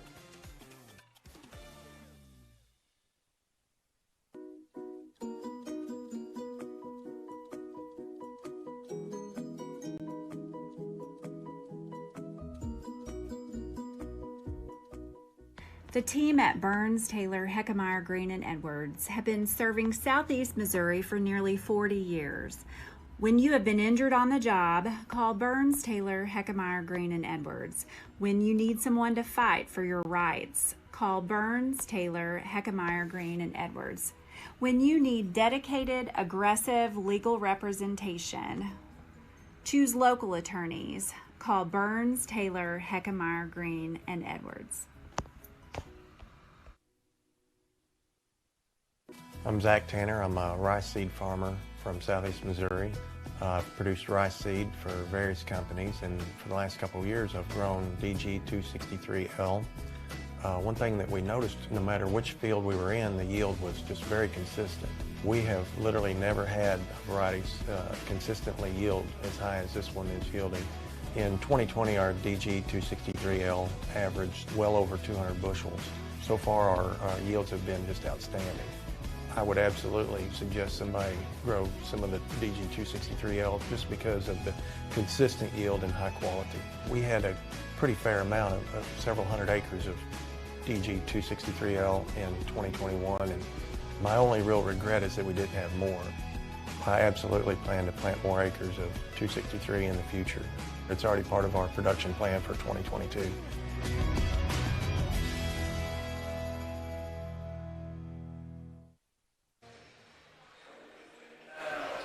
Welcome back for the second of two consolation semifinal games of the 65th Annual Bloomfield Christmas Tournament, brought to you on Acorn Media Networks. I am Tommy Jacobs alongside Terry McBray to bring you this action.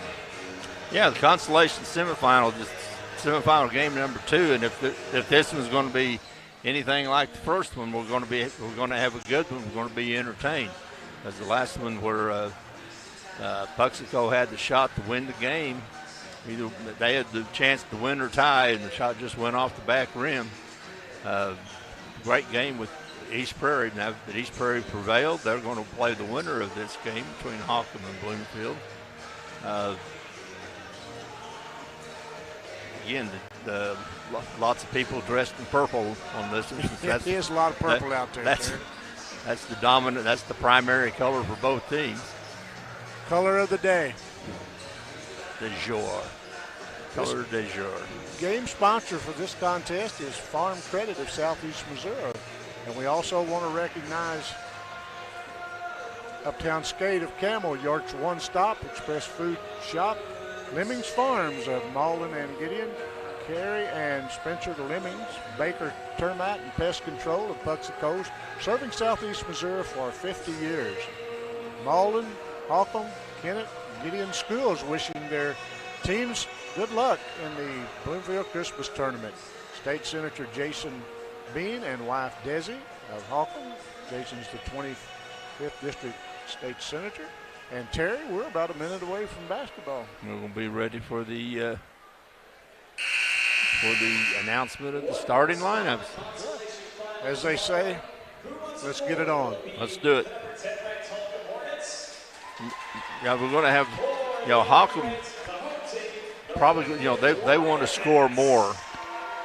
They're going to run some more. They're going to put up more shots, especially three-pointers. Right. The Holcomb Hornets coached by Michael Snyder, which is a very fine young coach. Blake Wagster, number 5'7" junior.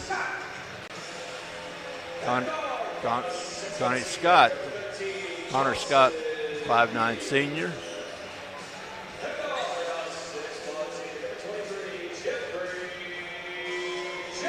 Jeffrey Gerald, 6'1" junior. Dawson Hill, 6 foot senior.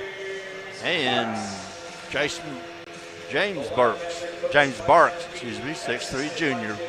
Starting lineup for the Bloomfield Wildcats. Bloomfield's in purple, trimmed in gold. For Bradshaw, Jalen Bradshaw, 5'11" junior. He's been playing in this tournament and playing well since he's a freshman. Number 5, Braden Burke, 6 foot junior. Number 10, Xander Burke, 5'11" senior.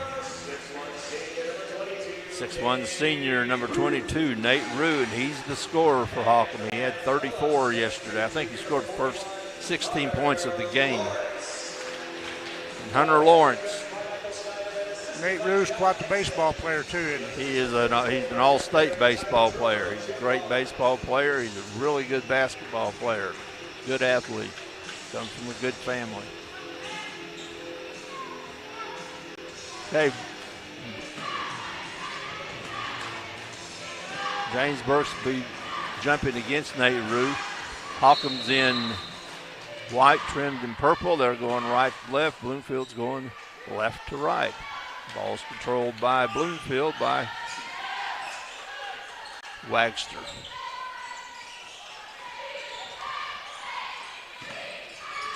Holcomb's in a man-to-man. Nice feed underneath. It's going to be a chance for a three-point play. Shots up and in by James Barks.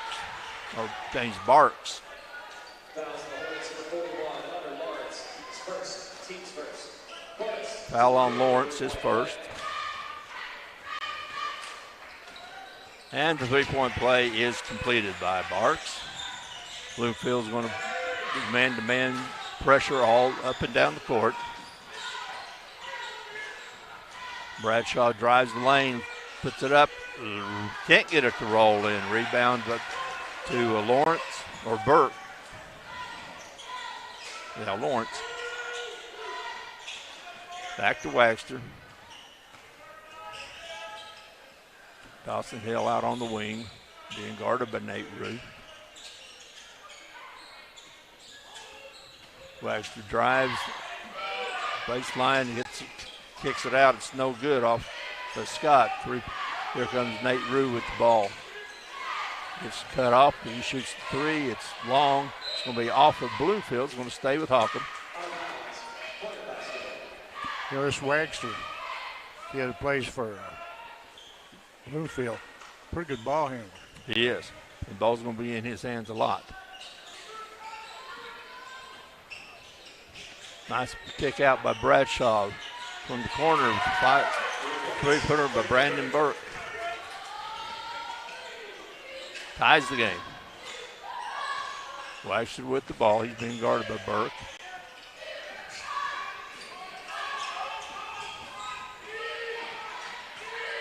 Dawson Hill gets the free throw line, kicks it to the baseline. It's going to be a charge. Good call. Good call. And Barks just lowered his shoulder. Good defense on by Hunter Lawrence. Hornets have the ball. Again, Bloomfield with the full court pressure. Trying to double the ball back, way back by the baseline. Then Rue has it, kicks it in the corner, and there's another three by Xander Burke. And Hockham is shooting the threes, which we expect them to do. They're a good three shooting. Bradshaw with the steal, lays it up, lays it in. Dylan Bradshaw.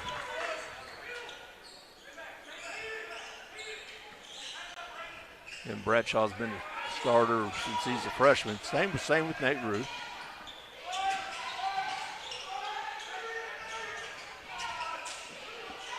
Wagster penetrates, throws it out of bounds. Trying to get it to the baseline. If I'm not mistaken, these two teams met at Bernie Invitational Tournament, and that's the game that one of the players for Hockham threw that thing in caught it from the half line and won the ball game. Well, let's have one of those today. Let's do it. Rue from the corner. Count it. And them Hornets they're hot. 3 for 4 already from 3-point. Barks kicks it back out. Good defense. Scott. Steal by Rue, and got a foul on number 4. Foul's going to be on Scott. His first, team second. Bradshaw controlling the ball in the backcourt, being guarded by Scott. Bloomfield in man-to-man, but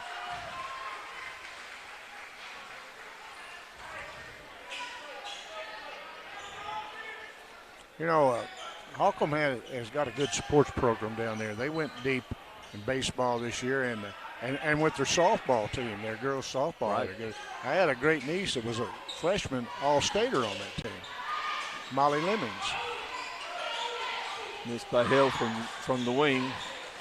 Nate Rue with the ball, pulls up the free throw line, kicks it in the corner to Burke, and it's out of bounds off of Bloomfield. Stays with Hockham. Charles Hearing.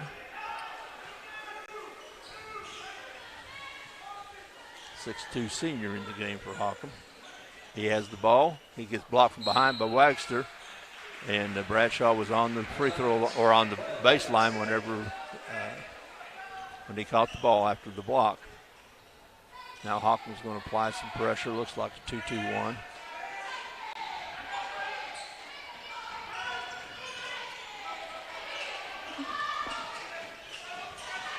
Wagster splits the defense, gets it underneath, out Hill in the corner. Hill for 3. It's no good. Rebound to Burke. Here comes Hockham. Burke brings it up, stopped by Wagster. Bradshaw is going to drive the lane. He's good at that. There's Nate Rue with the rebound. Spins up, puts it up. Nice soft touch, puts it in. Nate Rue with 5. It's 13-3, and that's going to be a timeout. Bloomfield, as the Hockham Hornets have come out shooting well. Bloomfield's a little bit rusty right now, like the last two teams in the game we just saw, but Hockham's showing no rust at all. They must have warmed up the strawberries before they came at. That wouldn't be a bad thing. No. Sure wasn't. You know what? We want to thank Darren Todd and Lee Atwell, attorneys at law at Kennett, for all your legal needs. See Todd and Atwell in Kennett, Missouri.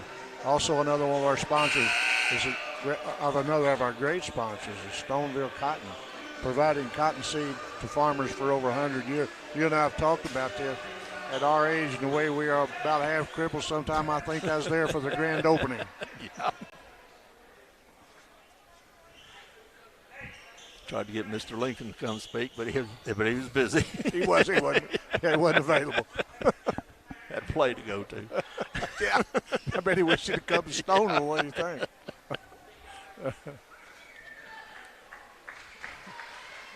All right, it's going to be Hawken ball. Not Hawken ball. It's going to be Bloomfield ball. Hawken with about three-quarter pressure, 2-2-1. That purple uniform throws you off. You think purple uniform should be Hawken, you know? Oh, good defense. Good defense by Rue, gets the ball, but Bloomfield gets it back. You know, it's almost another steal. Scott with the ball in the backcourt over to Wagster.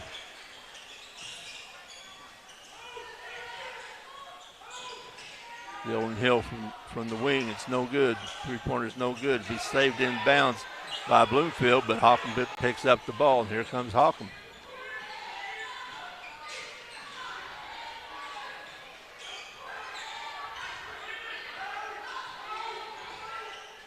Burke with the ball, tries to get it underneath, stolen by Scott to Bloomfield. Here comes Bloomfield, and it's going to be we're going to have a double foul. I think. Yeah, double foul for. It's going to be Scott for Bloomfield and Hearing for Hawken. They were doing a little jabbing coming down the court. They're away from the ball. And, you know, might as well put a stop to it early. Yeah. And you'll take control of the game. Yeah. And one of the better officials around is Jim Vaughn, and he quickly stepped in there to squash that. Wagster with the ball. Hawken picking up at half court.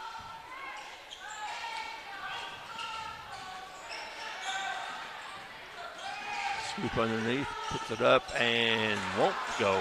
Right Rue with the rebound. He has the ball.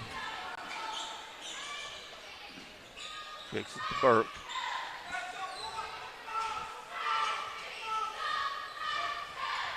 Bradshaw dribbling out front. Nate Rue from the top of the key. It's no good. Rebound comes long to Gerald. He throws it up. It's going to be a foul on Rue. Gerald with the drive took it all the way to the hole. Nice play by Jeffrey Gerald. Yes, it was. Gerald had a nice game yesterday. Fouls on Rue, his first, team third. Chance for the three-point play. Lead is cut to 8. 7.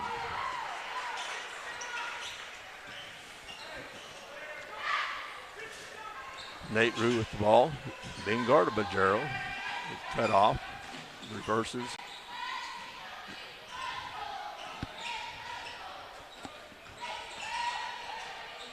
Good ball movement by the Hornets. Good defense with Bloomfield. Yes, it is.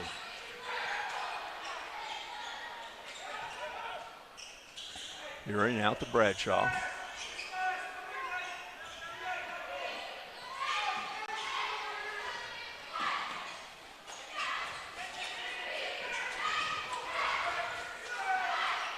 Over to McNabb, who's in the game for Hawken.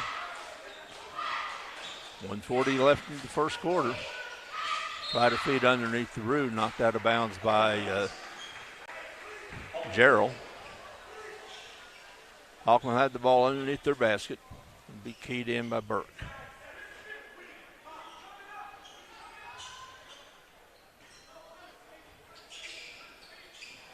Underneath, quick one by Rue, and he can score from just about any place on the floor. Yes, he can. That's a nice kiss off the glass. Good play out from the out of bounds play.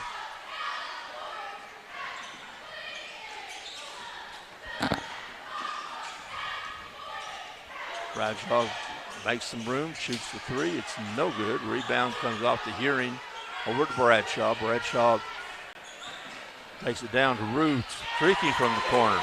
They've played together before. Yes, it was.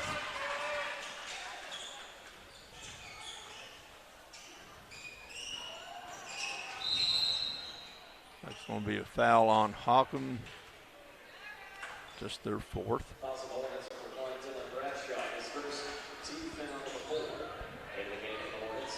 Bradshaw with the foul. His first.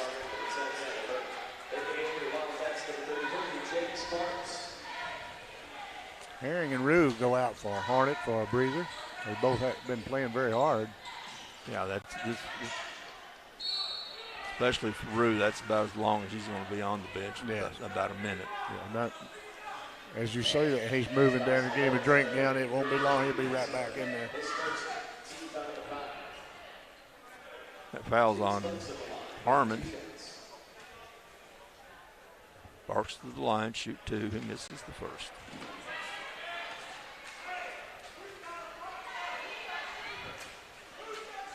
.54 seconds left, 11-point Hockham lead. Makes the second. Bloomfield trying to trap in the backcourt. Gets it over to McNabb. He'll dribble by past the line, trying to get it on the baseline. Good defense by Bloomfield to get back, steal the ball. Blackster with it out front. 35 seconds left in the quarter. Barks. Gerald spins. Good defense. Very good defense. Good defense by Crittenton.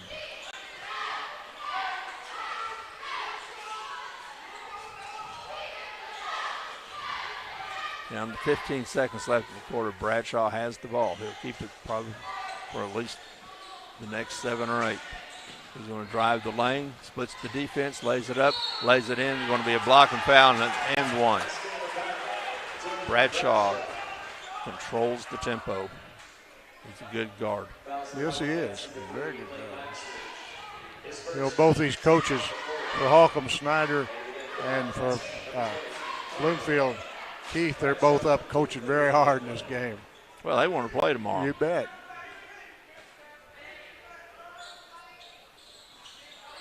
One of the goals always in a tournament like this is you want to have 4 good games.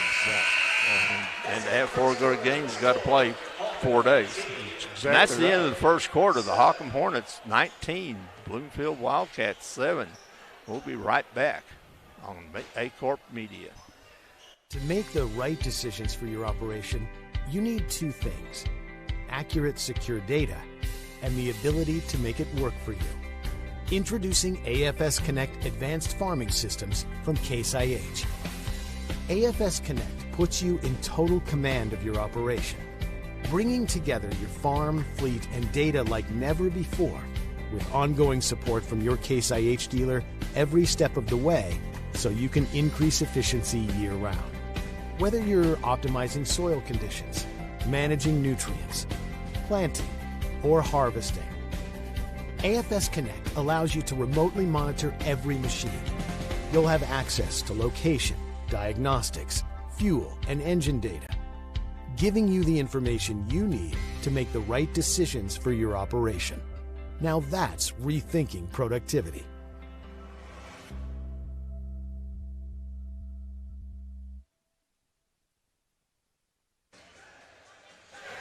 All right, Tommy, we're back for the second quarter of this second consolation semifinal between Hockham and Bloomfield. Hockham's come out hot. They scored 19 in the first quarter. Sure did. I was very impressed with how Hockham got that ball up and down the court, and the score shows that. Now they moved the ball very well, and they're always looking to score, especially you put it in Nate Rue's hand. But that three-pointer was off. Bloomfield comes back. Waxter has it. He drives the lane and scoops it up. It doesn't go. I believe it is on the floor. It was. Fouls on Crittenden, Reeves Crittenden. His first, team 6. So Bloomfield's going to be in the bonus the rest of this half.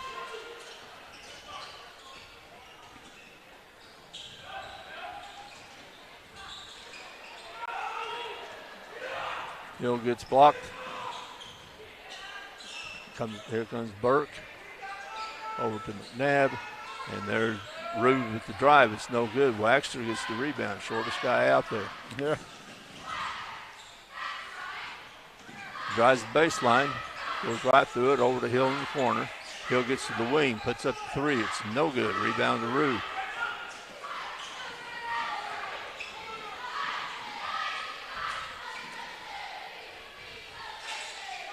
Long three from the corner for Burke. It won't go. Rebound to Bloomfield. And Bloomfield does not score a lot of points. They won the game yesterday, scoring 35. Right. And that's almost as much as Nate Rue had. Those differing styles, and those contrasts sometimes make for good games.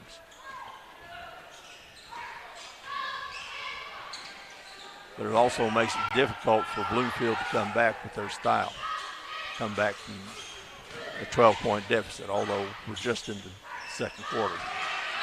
There's Rue with the steal. He's going to be fouled. That's going to be a foul, I believe,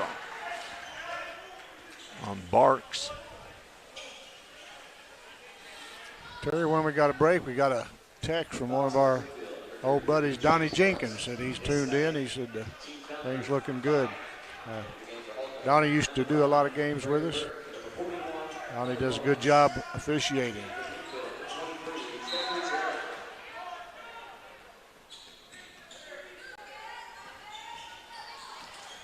Bradshaw brings the ball across the timeline, guarded by Waxter. Back, gets it into Rue, who kicks it out for a three from the corner, and count it for Brandon Burke. He has his second three of the game.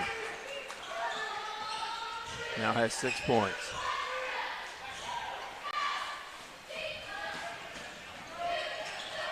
Drive along the baseline, knocked out of bounds with Bradshaw.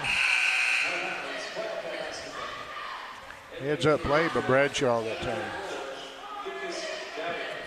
Dowdy comes in the game for Bloomfield. 6'2" sophomore.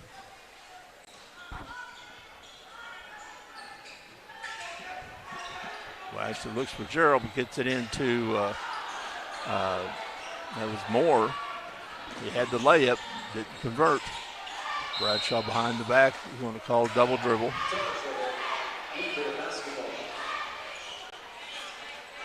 Got the ball on his hip and dribbled one more time. Turnover by Hockham. 15-point lead for Hockham.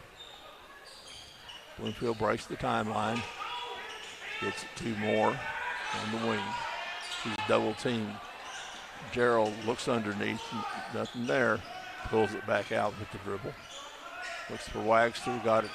Waxter free throw line. Floats it up. Puts it in. Nice shot. Like Waxter with good ball movement. It'll be a full timeout for Bloomfield. We'll be right back.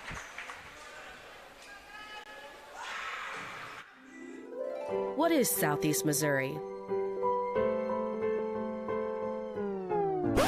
Let's try this again. You are Southeast Missouri. You make Southeast Missouri what it is. And Southeast Missouri is who we are. It's in our name. It's in our past. And with you, it's our future. Welcome home.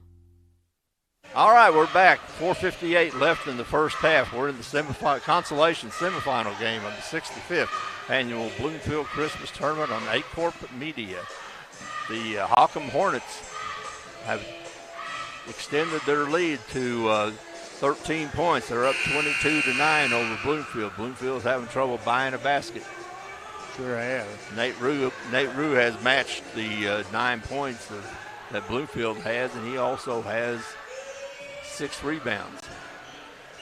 Yeah, this is a game that it really surprises me in a way. Not that Hockham, because I know Hockham's capable, but Bloomfield's just finding it hard to put the basket together.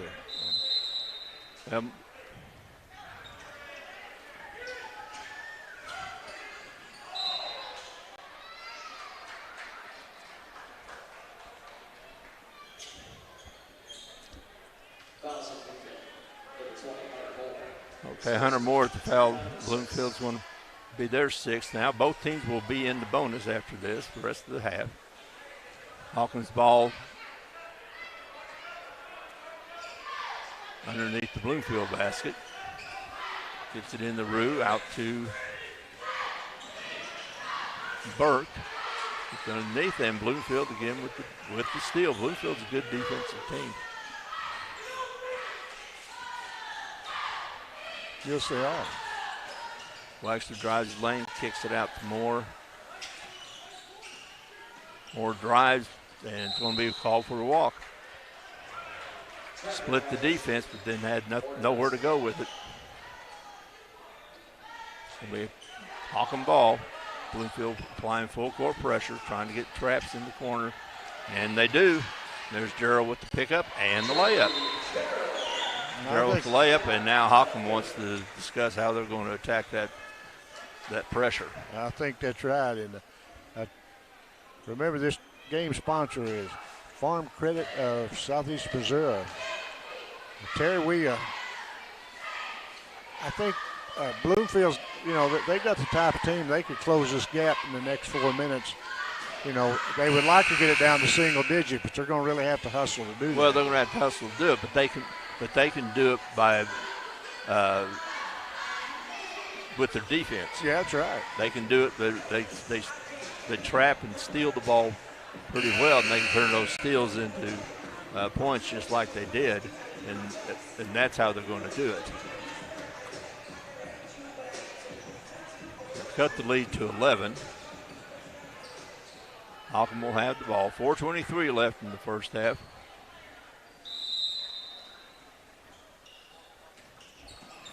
Almost a steal in the backcourt. There's Waxter going for the ball. Just making it more difficult. Every trip Hawkins won't have down the court, Bloomfield's going to make it a difficult trip. There's a double team, gets it over to Rue. Rue, nice pass out to Burke. Burke pulls up into the corner, and it's going to be out of bounds. As you said, that defense is creating a little problem. They're having some problems with the defense right now. McNabb comes into the game for Hawken. He replaces Burke.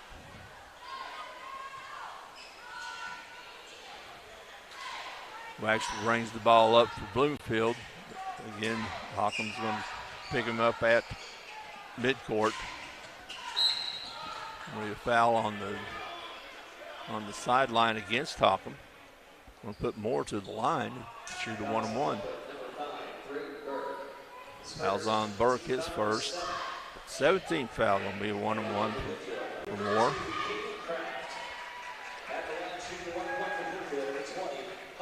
Caden Kraft into the game for the Wildcats. That's his first action, I believe. I think that's right. Moore makes the first.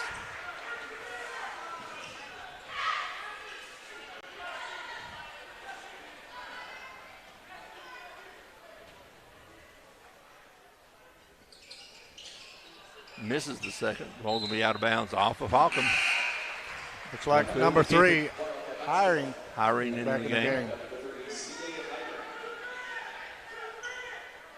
We'll be pronouncing his name right. Yeah, I was kind of hoping they'd put him back in.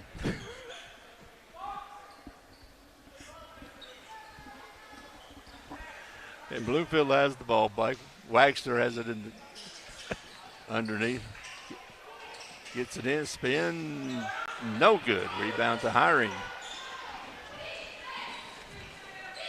Bradshaw dribbles down the court. Keeps the dribble alive, being guarded closely by Waxter. Good defense. Very good defense. Waxter cuts Bradshaw off, but Bradshaw with the crossover. Gets it underneath the Rue. Can't get the reverse, and there's going to be a walk. Walk on Bloomfield. A really nice play by Bradshaw to get in the lane and get it to Rue, who was streaking down the baseline. Now, the throw in to Rue, you can't get that one to go. That was the mirror of the earlier inbound play. Ball's out of bounds again. Bloomfield's making it very difficult every trip for Hawken. Yes, they are. Long pass to the backcourt to McNabb. He'll dribble it up past the timeline. A lot of motion off the ball. And it's going to be a foul, blocking foul. That's going to put Bradshaw to the line.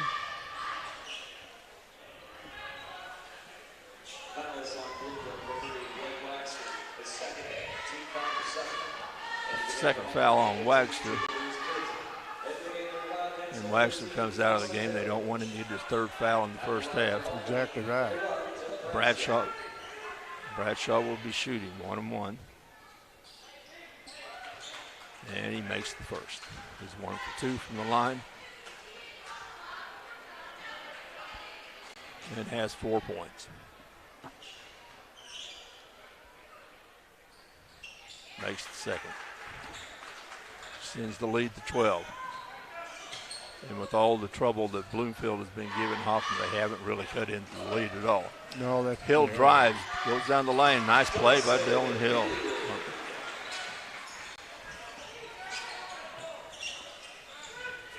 Good play by Dawson Hill, his first 2 points. Bradshaw being guarded by Hill. Puts it on the floor.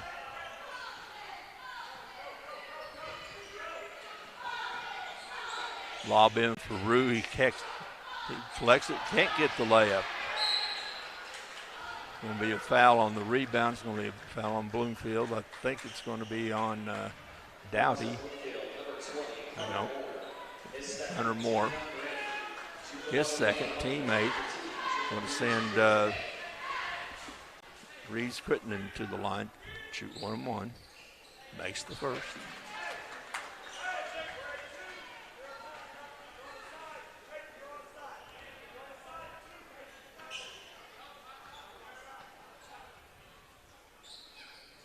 And makes the second. Again, extends the lead, gets the lead back to 12. 2:34 left in the first half.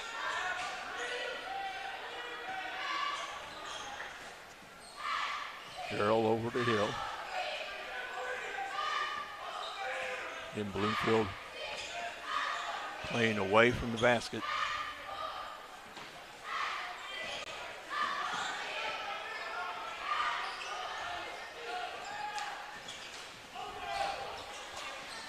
Looking underneath, 2 guys in the same area. Back to Hill. Moore with the ball. Gerald drives the lane, lays it up. Nice play, nice move. Jeffrey Gerald. He'll go for the old-fashioned three-pointer. He now has 7 in the game. Terry, with this free throw, that could bring us back to single digits. And again, Bloomfield's just going to have to get a little bit at a time. They're not going to go on big runs. Right.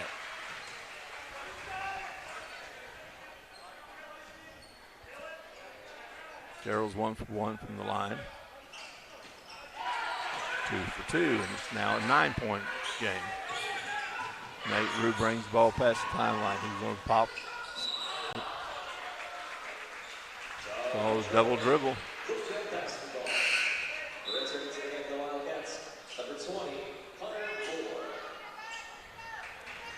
Hunter Moore in the game for the Wildcats. And again, a little forced turnover. Bloomfield has the ball. They're down by 9. They can cut it to 7 or 6. Trap in the corner. We're going to be a foul on Hawken.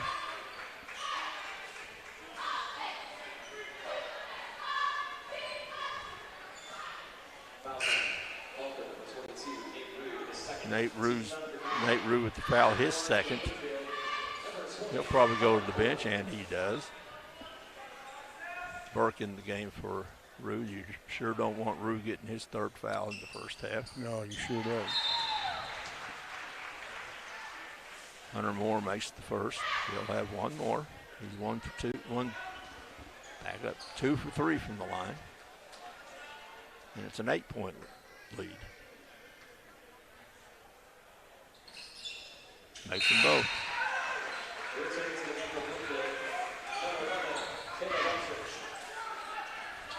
Terry, after this game today, we have the Kennett Indians, the number 8 seed, and the number 4 seed, South Pemmican Bulldogs, in the 5th place bracket. That's a rematch of the game a couple of weeks ago it was played at South Pem, and South Pem won that game by about 20. Yeah. It was like 15 to 20. And South Pem scored 87 points in that game. Yeah, they were lighting it up that game, wasn't they? Yes, they were.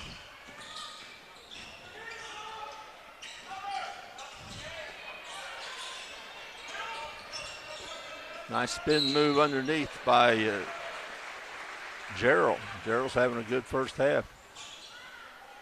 He has 8 in the quarter. He's going to shoot 2.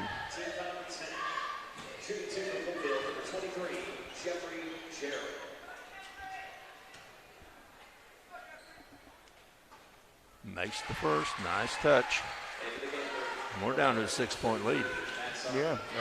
They're just like you said, they're just cutting it little at a time, you know. They're not getting shook, just hanging in there. They need to shoot nor make many threes, so they got to come. They do it. They do it the hard way. They do, but they can do it. There's a sharp blocking foul on Hill.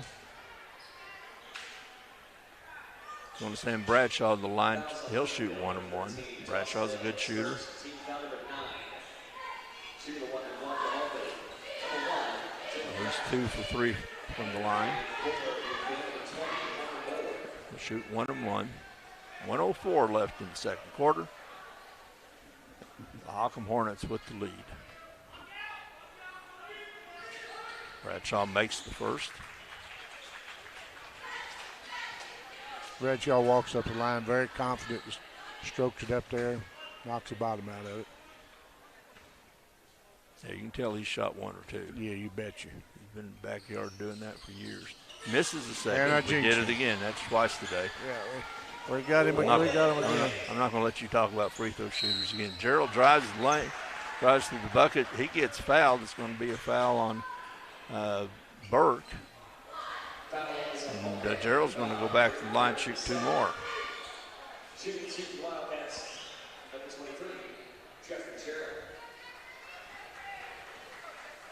He has a chance to cut the lead to 5.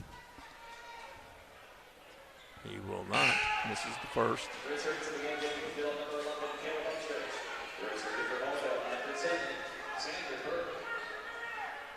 Sander Burke in for Hockham.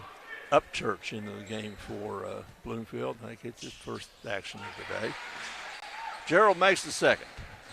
27-21. It's down to 6. It's up to about 13. Now it's down to 6. And good plays defense like that.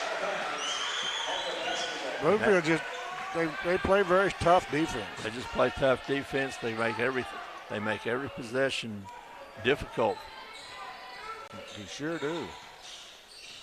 With less than a minute to go, Hockham has the ball in Bradshaw's hands where they want it. He gives it up to McNabb.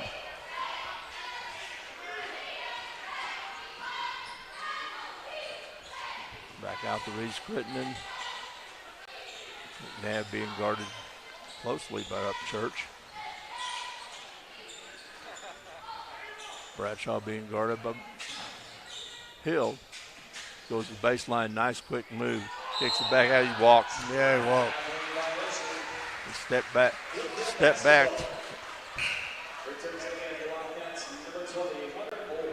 James Harden gets to do that. Yeah. He doesn't have near the beard. No, that's right. You're exactly right. All right, Bloomfield comes back to they can get down to try to get it to 5. Less than 10 seconds to go. I would imagine Gerald will be driving to the basket, but he's being cut off by McNabb. He drives, loses the ball. Picked up, and it's not going to be any good, but it's a good first half for Holcomb. They lead the Bloomfield Wildcats 27-21. We're at halftime, and I think we're going to have a good second half, Tommy. I think you're right. We'll be back on A-Corp Media. Focus Bank offers a wide range of business services, including loans, lines of credit, and equipment leasing. We also offer free business checking and business money market accounts. In addition to business and commercial loans, Focus Bank has been making farm and ag loans for over 80 years. We understand the importance farming means to our local community. We're part of that community, and we're here to help it thrive. Visit focusbank.com and learn how we can help you grow your business.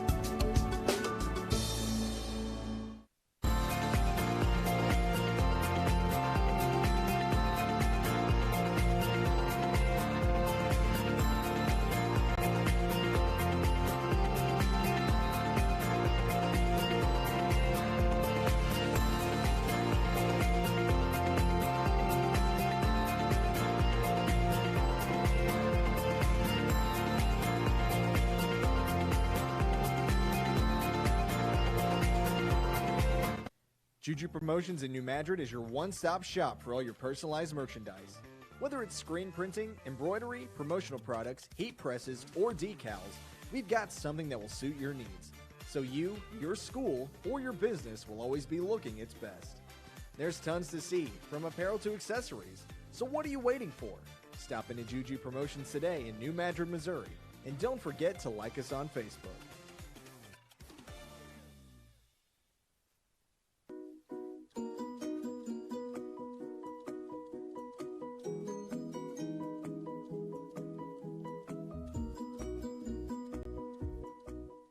The team at Burns, Taylor, Heckmeyer, Green, and Edwards have been serving Southeast Missouri for nearly 40 years. When you have been injured on the job, call Burns, Taylor, Heckmeyer, Green, and Edwards. When you need someone to fight for your rights, call Burns, Taylor, Heckmeyer, Green, and Edwards. When you need dedicated, aggressive legal representation, choose local attorneys. Call Burns, Taylor, Heckmeyer, Green, and Edwards. I'm Zach Tanner. I'm a rice seed farmer from Southeast Missouri.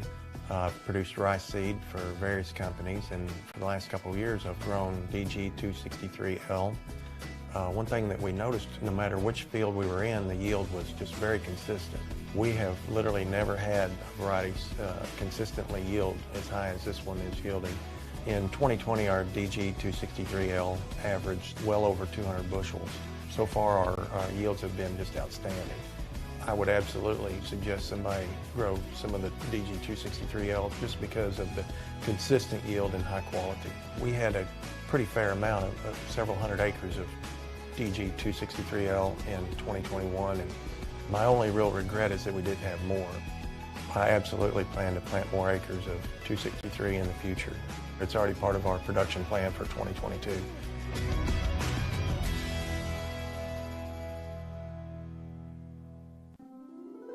What is Southeast Missouri?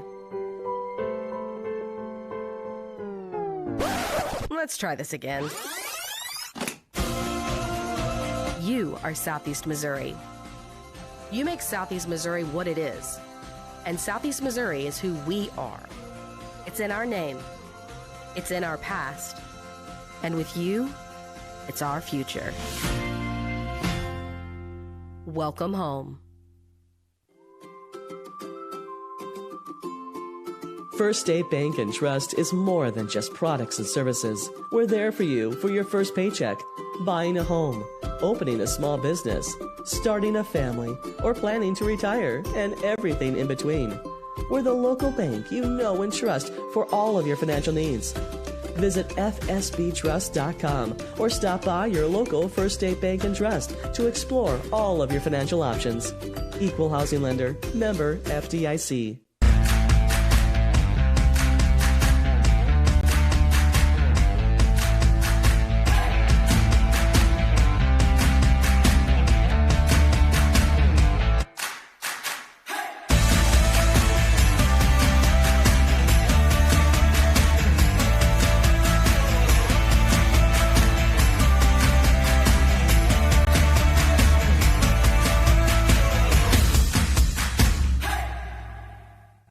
for Stoddard County Title and Escrow to handle your next closing. Dustin Mayer, Joe Watson, and the staff at Stoddard County Title have over 50 years of combined experience in the title and legal industry. The purchase of a home or farm is often a family's biggest investment, and Stoddard County Title and Escrow will put your mind at ease. Stoddard County Title shares a location with Mayor Law Office and can prepare a beneficiary deed, contract, seller financing documents, or transact a 1031 exchange. Before your next purchase goes under contract, ask to have Stoddard County Title handle the closing. They are your trusted name for title insurance. For generations, Farm Credit has been serving the needs of farmers all across southeast Missouri. We understand the challenges that year in and year out farmers face. Our focus is on building long-term relations, whether you're full-time, part-time, or part of the next generation on your family farm. As a young beginning farmer, we offer the resources that will make your job a little easier with our Ag Sunrise program, specifically tailored for your operation. For more information on our Ag Sunrise program or how we can benefit your farming operation, come by Farm Credit in Dexter. Autry Moreland wants to buy your car. Big cars, small cars, fast cars, and funny cars. If it's got 4 wheels and an engine, we're swiping right. We've got the largest pre-owned inventory in southeast Missouri right here at Autry Moreland Automotive. Even if Moreland's not on the back of your car, we're still interested. There's never been a better time to make a change. Come to one of our 5 Autry Moreland locations in Dexter or in Sykeston, Missouri, and let us help you turn what you have into what you want.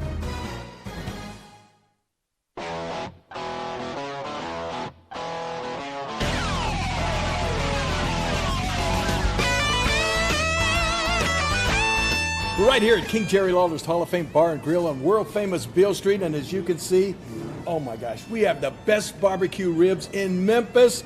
Oh my gosh, the gumbo is out of this world, but you gotta try the King's Triple Decker Slam Burger. You'll love it. To make the right decisions for your operation, you need 2 things: accurate, secure data and the ability to make it work for you. Introducing AFS Connect Advanced Farming Systems from Case IH. AFS Connect puts you in total command of your operation, bringing together your farm, fleet, and data like never before, with ongoing support from your Case IH dealer every step of the way, so you can increase efficiency year-round. Whether you're optimizing soil conditions, managing nutrients, planting, or harvesting, AFS Connect allows you to remotely monitor every machine. You'll have access to location, diagnostics, fuel, and engine data, giving you the information you need to make the right decisions for your operation. Now that's rethinking productivity.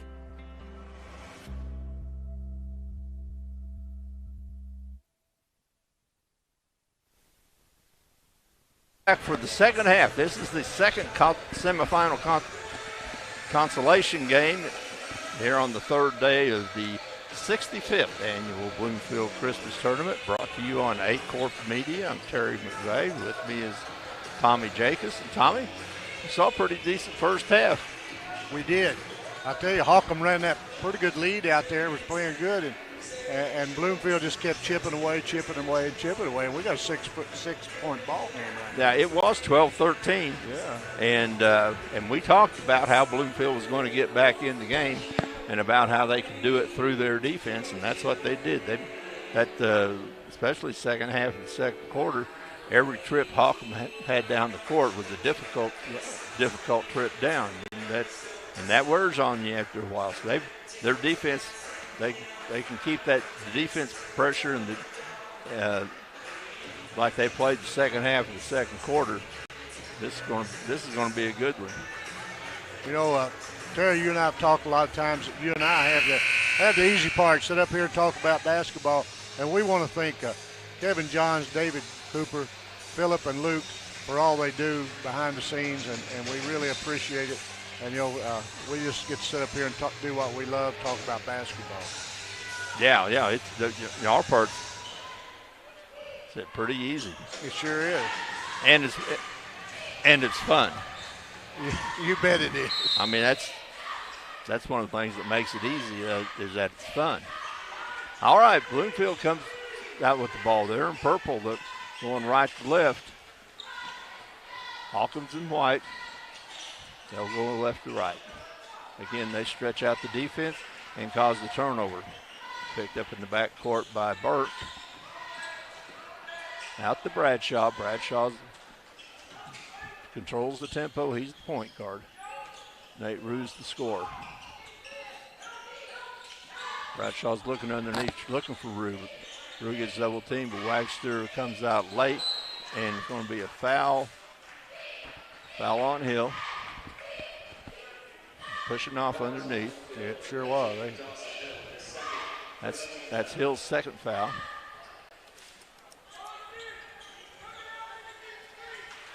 They're looking under the lob to Rube, but he was well defended. Kick it out to Burke. Guarded by Gerald.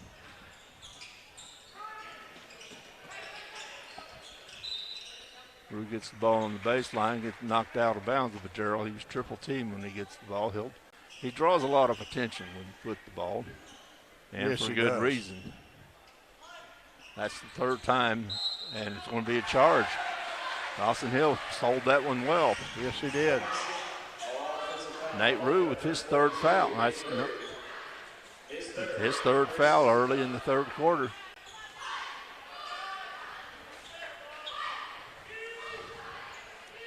He's going to stay out there. Again, we're early in the third quarter, just the minutes gone by. But Hawkins came back and they moved the zone back. They're not picking up at half court like they have been. Hill's in the corner, gets it back to Wagster. Wagster drives the lane, kicks it over to Gerald. Gerald moves along the baseline, can't get it to go. Rebounds to Burke. He gets it to Rue in the corner. Long three from the wing, will not go for Burke.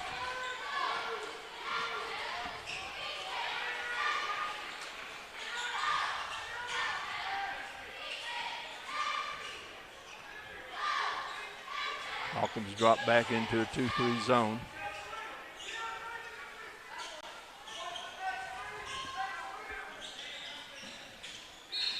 They're probably going to pack it in. It looks like Hawkins wants to pack it in and kind of dare Bloomfield to shoot threes. Well, I think that's right. I really do. So when they were extending the zone, Bloomfield was able to get behind it and drive. But there's Rue with a nice steal. Stop, pop for three. No good. It's out of bounds off the bracket. No score here in the third quarter. We've played 2 minutes. Well, I was watching at 4 o'clock. Kent will take on South Pippiscott, and we will have Jim LeBrod and Devin Miller. And they will also do the Dexter Haytie game. And then the night, next to the last game will be Bernie and Donovan, and then the last game, Malden and Portageville. So there's still a lot of good basketball. Good recovery by Rue on the pass. Gets it over to Burke, and a nice little teardrop for Brandon Burke. Very good. Or Braden Burke. And he gets the first two of the second half. Leads back to 8. Well, it's going to be out of bounds off of Hawkins. Hawkins has gone back to extending the defense. Hunter Moore in the game for Bloomfield, replacing Wagster. Dawson Hill triggered it on his baseline. Long three, no good. Rebound to Burke. Here comes Hawkins. Hiring on the wing and walk. And turnover goes to Hawkins. Who was that call on for walking, Terry? Hiring, I believe. I thought that's who. I glanced away for a minute.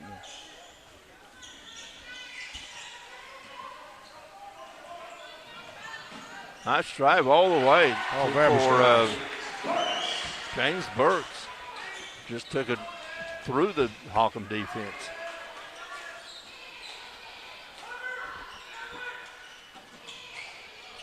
Bradshaw to Rue. Rue's been silent since the first quarter. Scored 9 in the first quarter, hasn't scored since. But he does have 7 rebounds.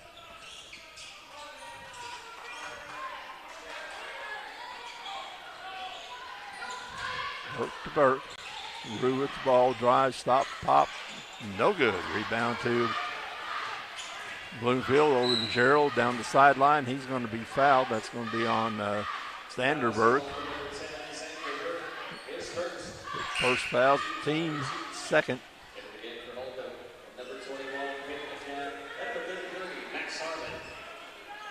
Remember this McNabb and Max Harmon in the game. Remember this game brought to you by Farm Credit of Southeast Missouri.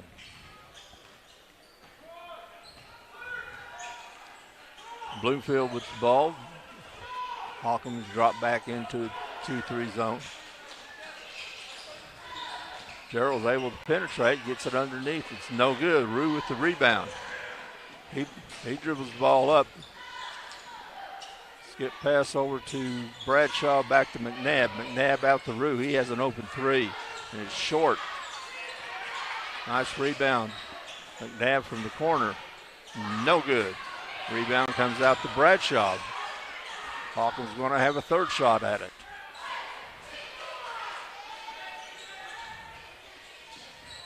Bradshaw with the ball, being guarded by Hartline.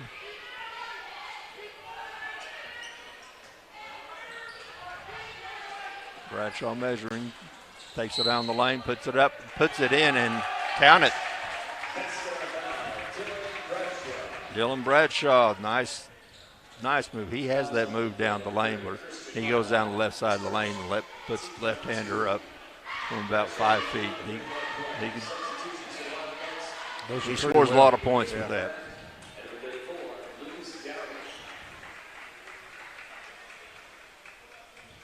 Bradshaw to the line.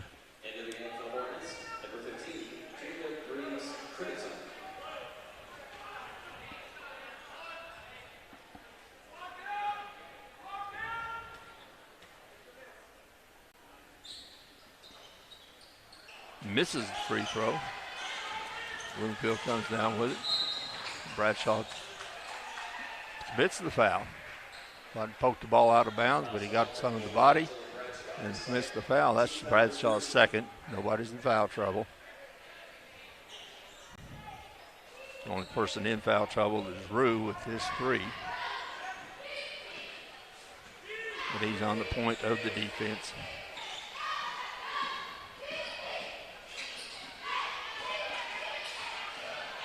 Good defense by Hawkins. Good defense by Harmon.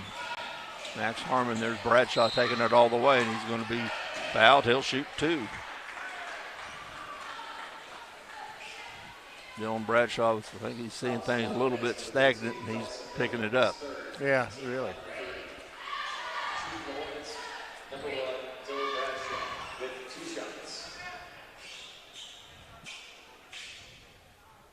Makes the first.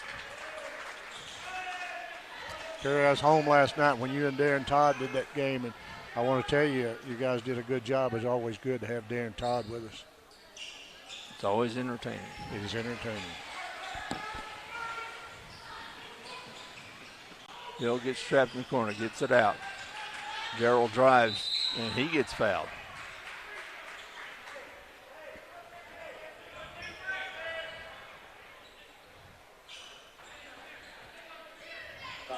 Speaking of Darren Todd, we want to thank Darren Todd and Lee Atwell for their sponsorship and bringing you these ball games.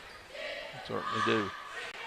Nice feed from the inbounds to Kraft. Caden Kraft with his first 2. It's only the 4th point by Bloomfield in the 3rd quarter.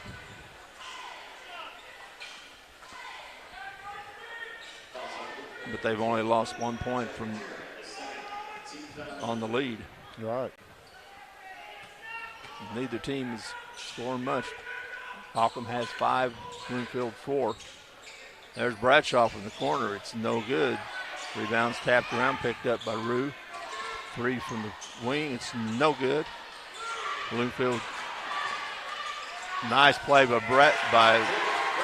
Nate Rue with the interception.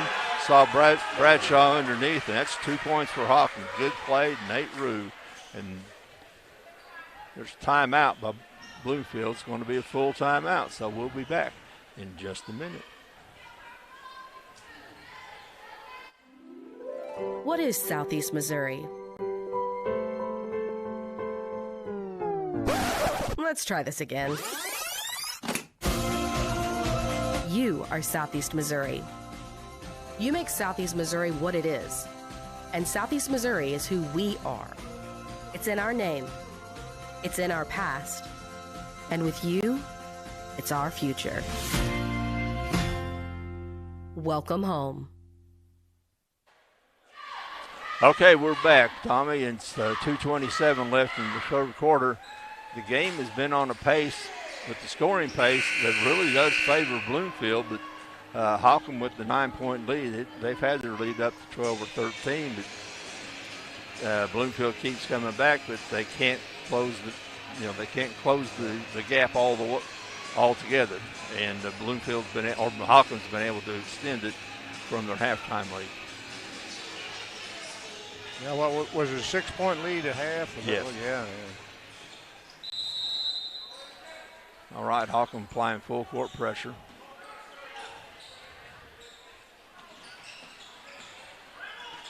Bloomfield breaks it. Trap in the corner. Gerald drives, throws it up, throws it in. Jeffrey Gerald with his first 2 of the half. I have him at 12. Bradshaw from the free throw line. It's short. Here comes Bloomfield, but there's Bradshaw with the steal.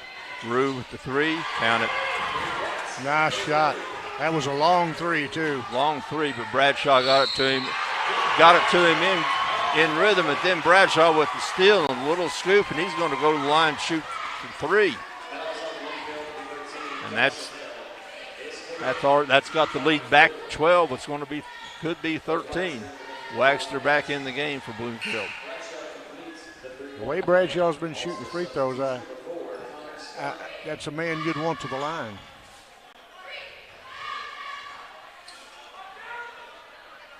Yeah, Bloomfield has Waxter back in. They need to tighten up the ball handling some. He's the guy to do it.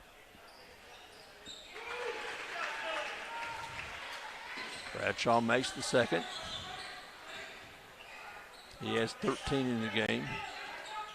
Rue has 15, Bradshaw 13.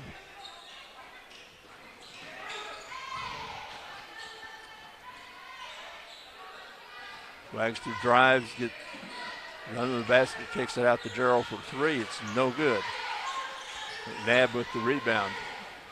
Bloomfield better watch it. They're going to get buried. Yeah, that's right. There was Bradshaw, scooped up, a nice block. Drove all the way, but Caden Kraft was there saying, not in my house today. All right, don't bring it in here.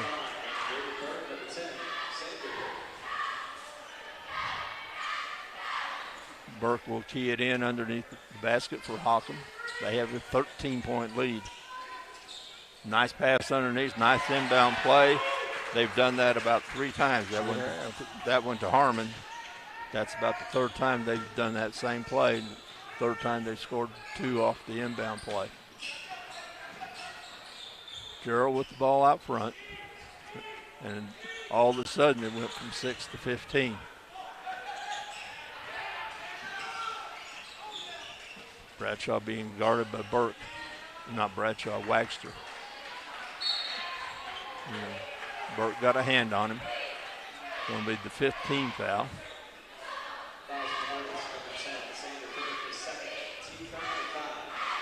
Fifteen foul.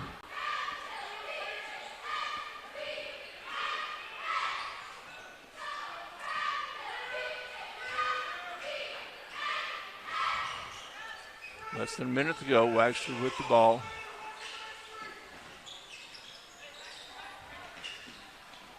Gerald drives down the lane, puts it up. It's going to be a foul. It's going to be a shooting foul on Harmon, I believe.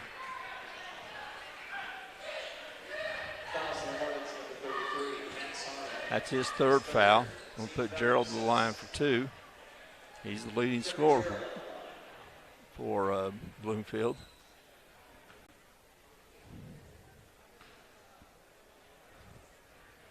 Makes the first.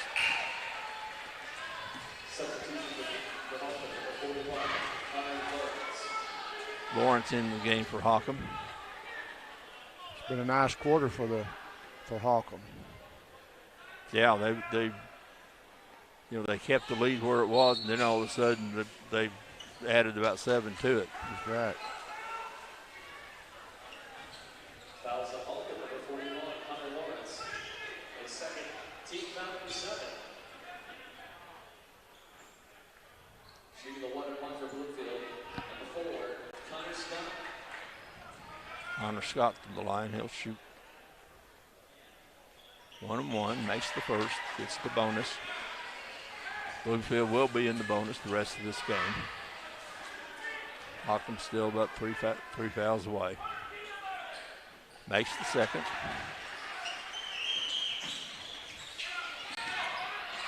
Lead now 12.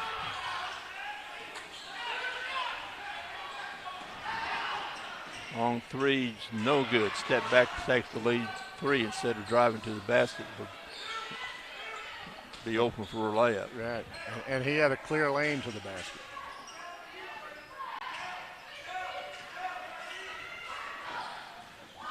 Wagster guarding Burke. Burke goes all the way. Can't get it to go. Nice move, nice play.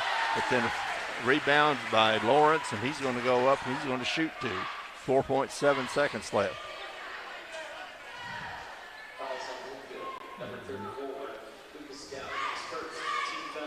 Lucas Dowdy with his first foul, team 5th.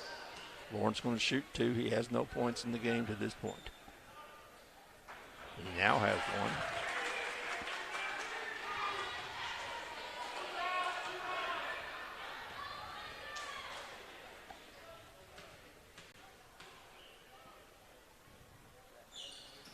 1. And 2.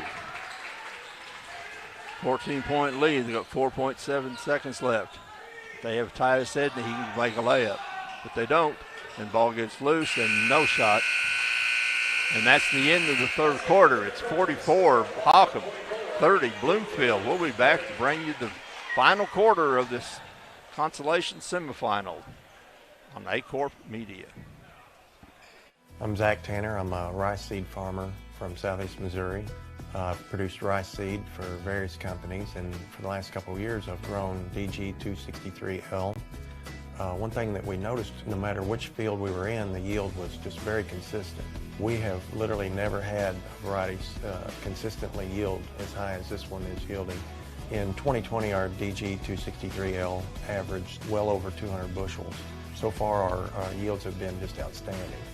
I would absolutely suggest somebody grow some of the DG 263L just because of the consistent yield and high quality. We had a pretty fair amount of several hundred acres of DG 263L in 2021, and my only real regret is that we didn't have more.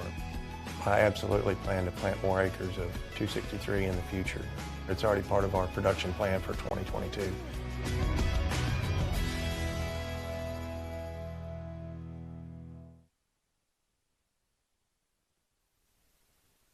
Scores Hockham 44, Bloomfield 30. Bloomfield's got a hill to climb.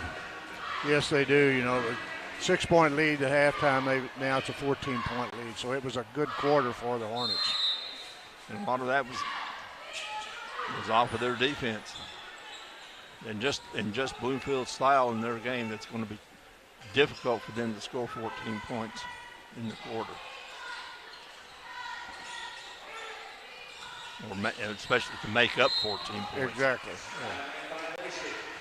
That's how they can get started. Traveling violation on Hawkins, get the ball back to Bloomfield, but Hawkins going to pick up about three-quarter court.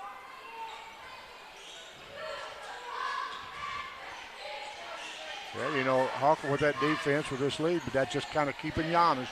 You know, they're not going to just let you walk it down. Right, and it makes Bloomfield, you know, take some time to get there. Exactly right.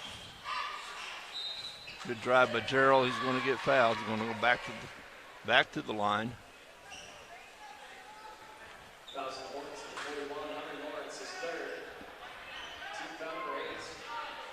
And a two-shot foul.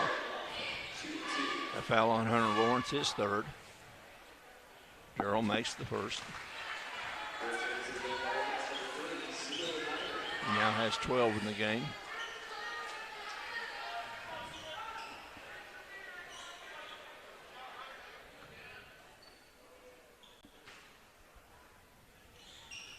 And makes the second.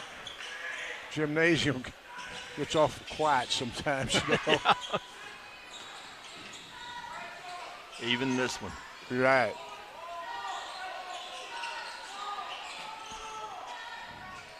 Again, Hawkins doesn't need to get in any hurry. No. But when they get an opening, they're going to take it.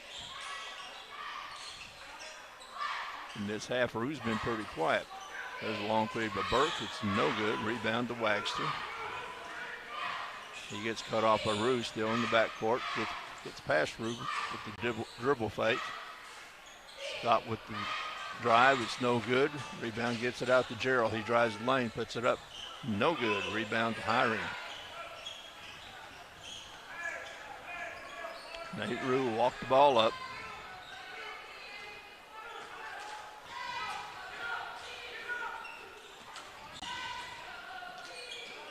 Bradshaw with the ball, being guarded by Waxter. I believe Waxter has 3 fouls. I think you're right.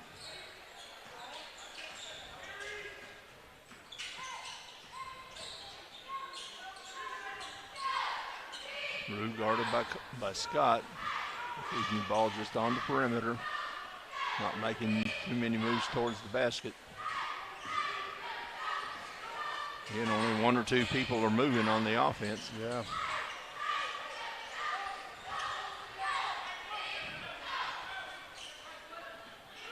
But if they can keep the ball in Bradshaw's hands, but he gets it stolen. Gerald over to Waxter. Scoops it up. Rue changed the shot. He didn't block it, but he sure changed it. Okay, it looks like the Hayti Indians have arrived, taking their seat up there. They play at the 5:30 ball game. The announcers will be Jim LeBrot and Devin Miller. The next game after this will be the Kennedy Indians and South Pembroke Bulldogs. Could be a good game. It could be. Again, it's a rematch of a game from about 2 weeks ago. UNI will be finished till tomorrow night at 8:30. Bradshaw, or not Bradshaw, Hiring off the feed from Rue. Ball goes out of bounds. Bloomfield with the ball, and again, still a 12-point lead. Bloomfield has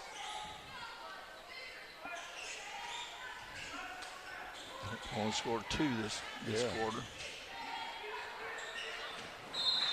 Thrown out of bounds by the Wildcats.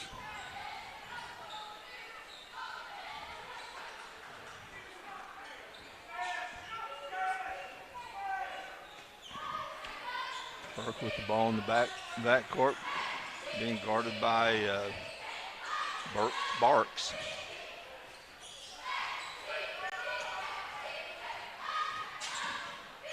Nice drive by Bradshaw, and he's going to draw the foul.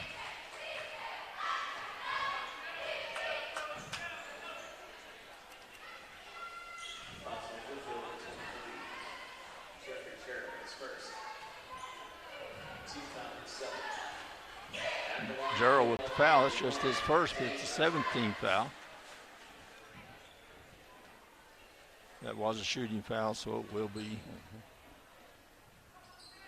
2 shots. Makes the first. Lead back to 13. Played almost 3 minutes. That's the first points for Hockham in this quarter. But Bloomfield only has 2.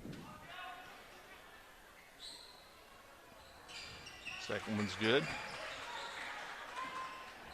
Bradshaw with 16 and 15 in the game. Waxter breaks the press, gets it underneath. Can't make the layup. It's going to be a walk on Bloomfield. Tripped over his own man who went down trying to get the rebound. Going to be a turnover to Bloomfield and back to Hockham. Now Bloomfield's going to ramp up their defense some. Try to do some trap in the corner, but Bradshaw just goes down the sideline. Rue in the corner.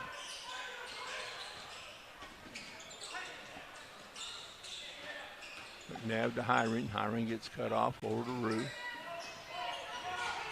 Hawkins content pretty much to do a weave out front.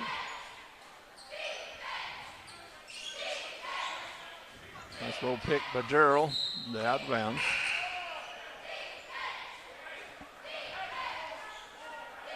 .424 left in this game. 14-point Holcomb lead.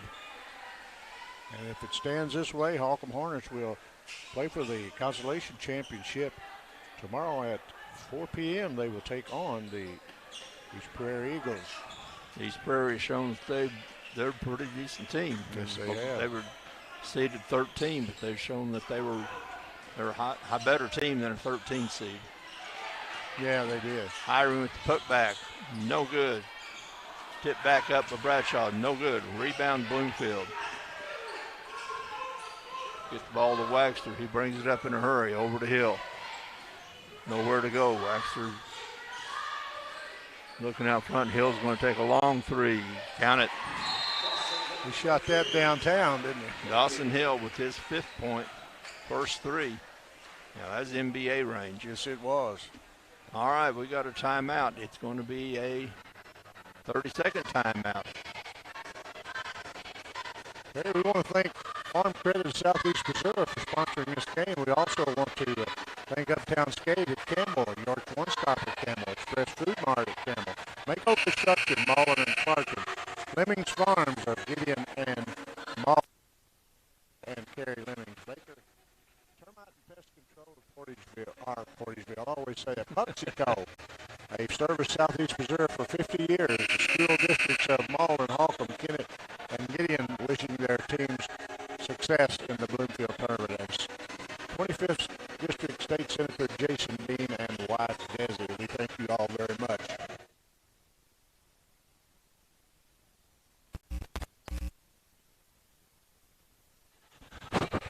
Oh, I thought we went dead there. All right, we did for a minute. All right, but we're back live. Holcomb with the ball. Rue had an open three, slipped on, maybe some perspiration on the floor. Kept his dribble. Rue with the ball, being guarded by Scott out front. Takes it back to Burke. Again, not much movement by Holcomb. They're just content to dribble the ball out front.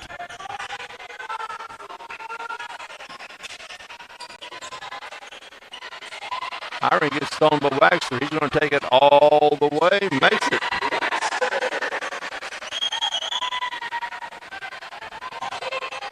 Waxter with 2, but there goes Bradshaw all the way. It's going to be a blocking foul. Well, Bradshaw had a full head of steam that time, didn't he?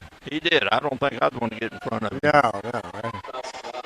Him or Trayvon, was it player for Hayti?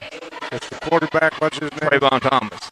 Oh, I don't know. I'd draw a charge on him. No, I don't think so.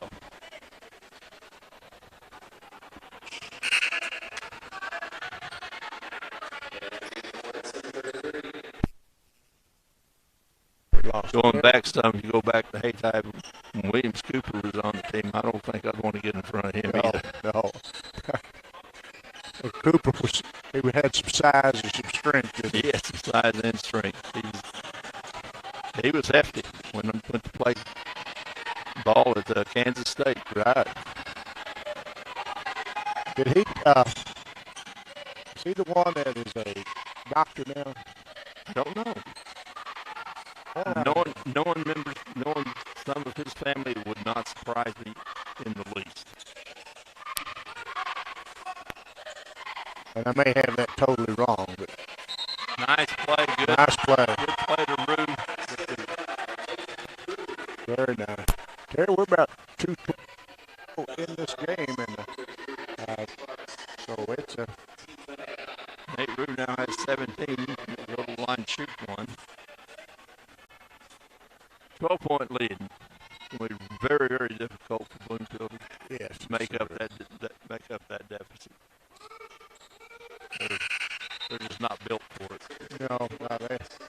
team's not designed to do that. They've had a good tournament. Bloomfield had an excellent tournament. Good tournament. They've played, but they've played 3 good games. But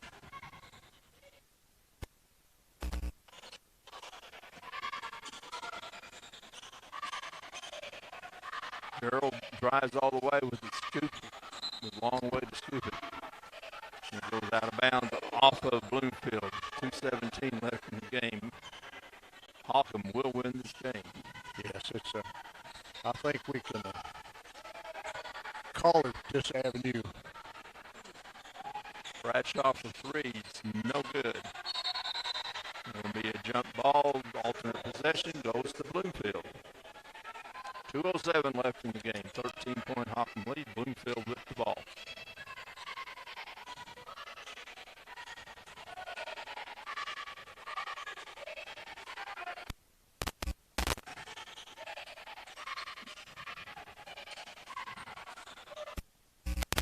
Good steal by Bradshaw. He's going to take it all the way. He's going to lay it and miss it. There's Rue to clean it up. Rue now has 18 in the game. He's the leading scorer. Shot gets blocked by McNabb. That's going to be McNabb's.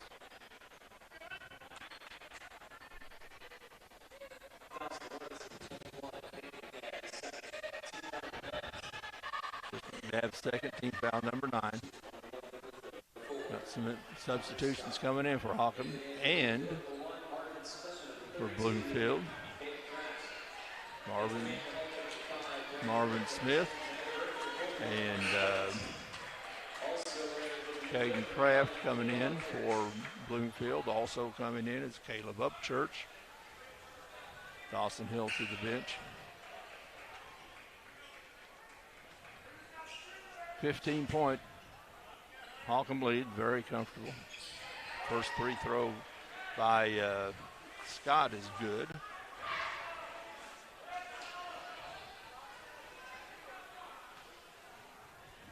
He has 2 in the game. Make it 4.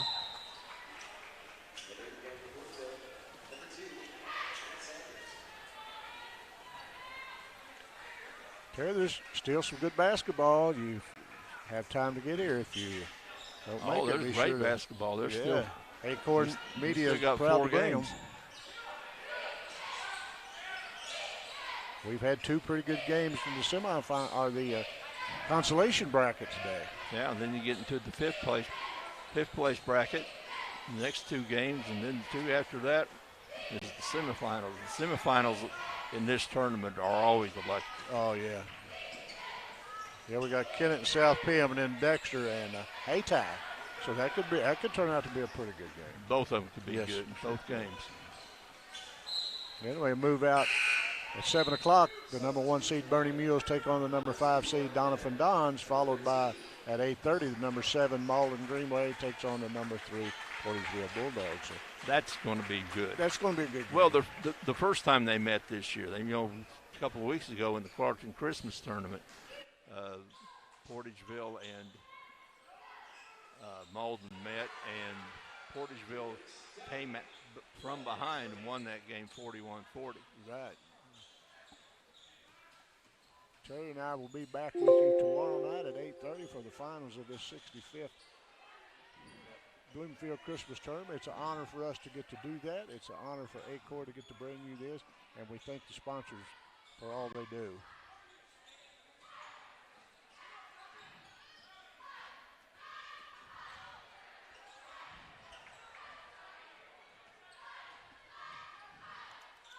Holcomb will probably dribble out the clock. Yeah. Yeah, really no use of fouling them out there. Let them do that. You're not going to catch up. No.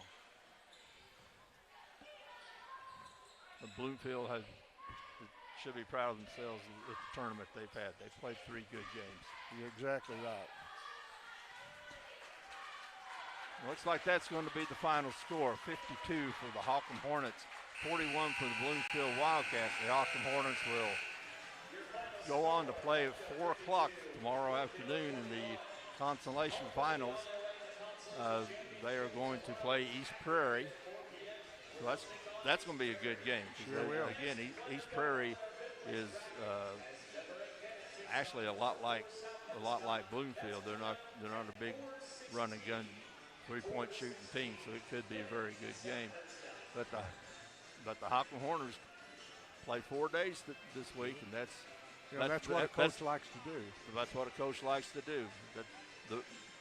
You always have goals. One of the goals is to win, but one of the goals is always to play 4 days. Exactly and right. Hockham's going to play 4 days. All right. We'll just wrap it up and turn it over for the next game. The Kennett plays South Penn, and that'll be coming to you on A-Corp in about 15 minutes. Thank you for listening. Thank you for your time. Thank you to the sponsors, and don't go anywhere. And as this old guys say, don't touch any knobs. No, leave it alone. Don't touch the dial, because in 14 minutes you're going to have some more great basketball at the Bloomfield Christmas Tournament. Thank you for watching. Terry's been. Focus Bank offers a wide range of business services, including loans, lines of credit, and equipment leasing. We also offer free business checking and business money market accounts. In addition to business and commercial loans, Focus Bank has been making farm and ag loans for over 80 years. We understand the importance farming means to our local community. We're part of that community, and we're here to help it thrive. Visit focusbank.com and learn how we can help you grow your business.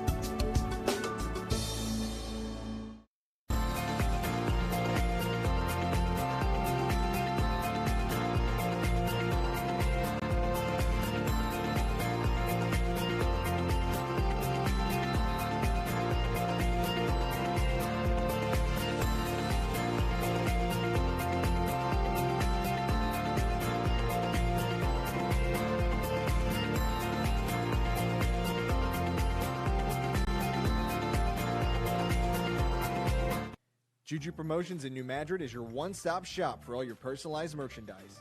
Whether it's screen printing, embroidery, promotional products, heat presses, or decals, we've got something that will suit your needs.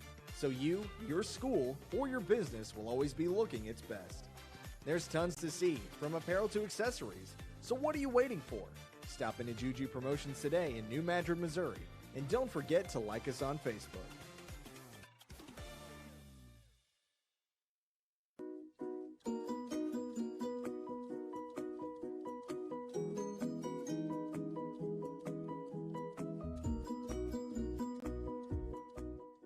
The team at Burns, Taylor, Heckmeyer, Green, and Edwards have been serving Southeast Missouri for nearly 40 years.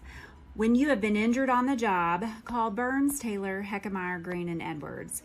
When you need someone to fight for your rights, call Burns, Taylor, Heckmeyer, Green, and Edwards.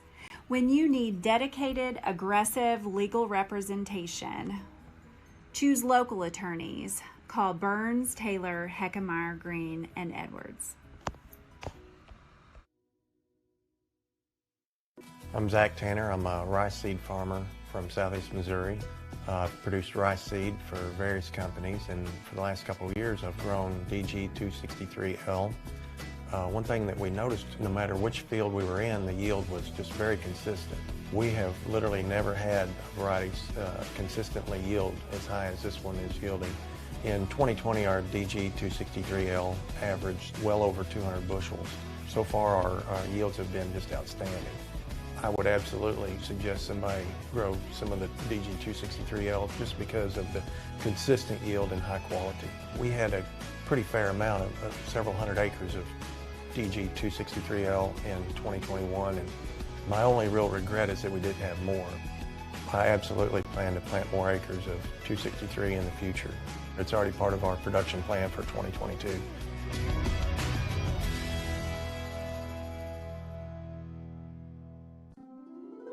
What is Southeast Missouri? Let's try this again. You are Southeast Missouri. You make Southeast Missouri what it is. And Southeast Missouri is who we are. It's in our name. It's in our past. And with you, It's our future. Welcome home. First State Bank and Trust is more than just products and services. We're there for you for your first paycheck, buying a home, opening a small business, starting a family, or planning to retire, and everything in between. We're the local bank you know and trust for all of your financial needs. Visit fsbtrust.com or stop by your local First State Bank and Trust to explore all of your financial options. Equal housing lender, member FDIC.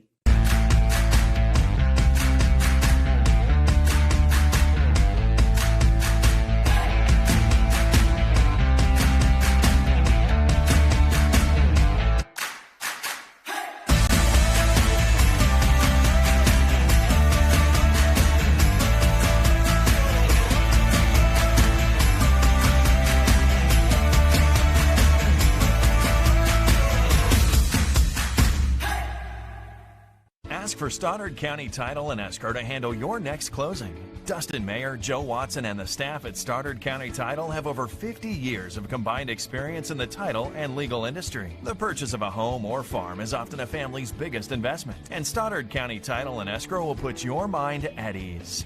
Stoddard County Title shares a location with Mayor Law Office and can prepare a beneficiary deed, contract, seller financing documents, or transact a 1031 exchange.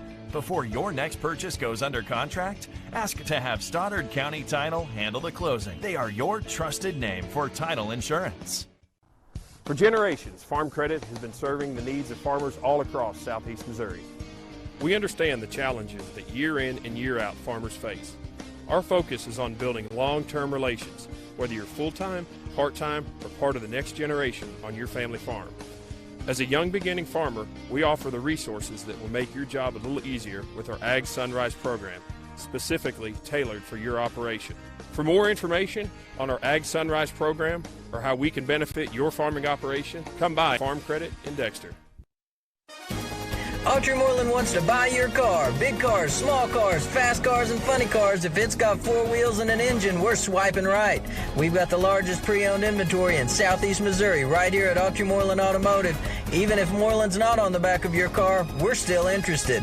There's never been a better time to make a change. Come to one of our 5 Moreland locations in Dexter or in Sykeston, Missouri, and let us help you turn what you have into what you want.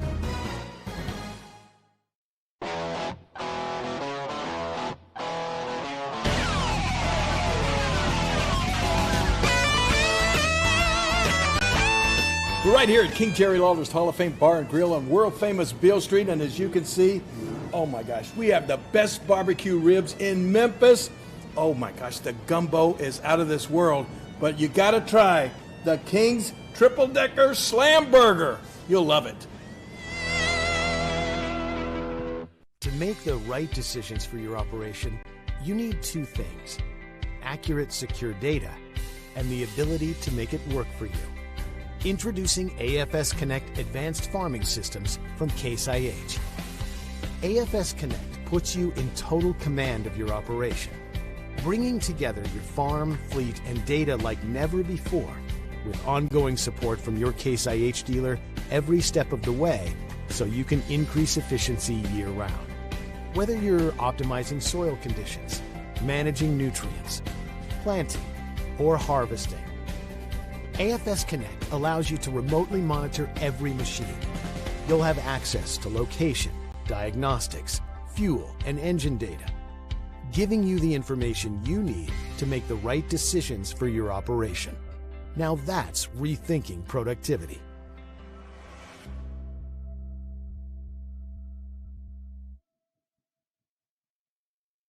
Focus Bank offers a wide range of business services, including loans, lines of credit, and equipment leasing. We also offer free business checking and business money market accounts. In addition to business and commercial loans, Focus Bank has been making farm and ag loans for over 80 years. We understand the importance farming means to our local community. We're part of that community, and we're here to help it thrive. Visit focusbank.com and learn how we can help you grow your business.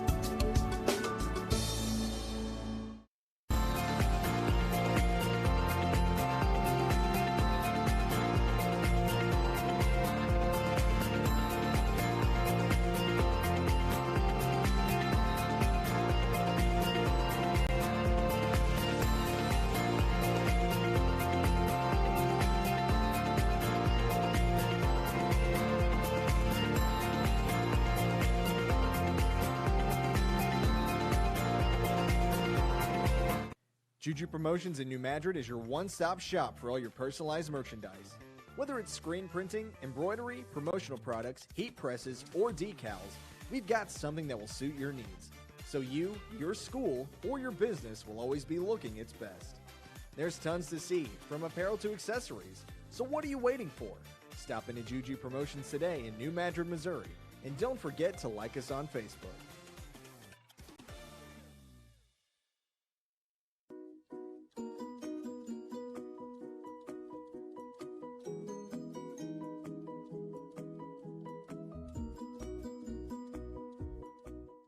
The team at Burns, Taylor, Heckmeyer, Green, and Edwards have been serving Southeast Missouri for nearly 40 years.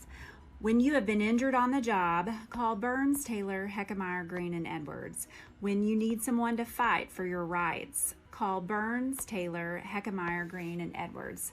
When you need dedicated, aggressive legal representation, choose local attorneys. Call Burns, Taylor, Heckmeyer, Green, and Edwards.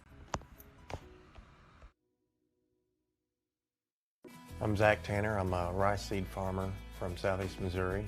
I've produced rice seed for various companies, and for the last couple of years I've grown DG 263L. One thing that we noticed, no matter which field we were in, the yield was just very consistent. We have literally never had varieties consistently yield as high as this one is yielding. In 2020, our DG 263L averaged well over 200 bushels. So far, our yields have been just outstanding. I would absolutely suggest somebody grow some of the DG 263L just because of the consistent yield and high quality. We had a pretty fair amount of several hundred acres of DG 263L in 2021, and my only real regret is that we didn't have more. I absolutely plan to plant more acres of 263 in the future. It's already part of our production plan for 2022.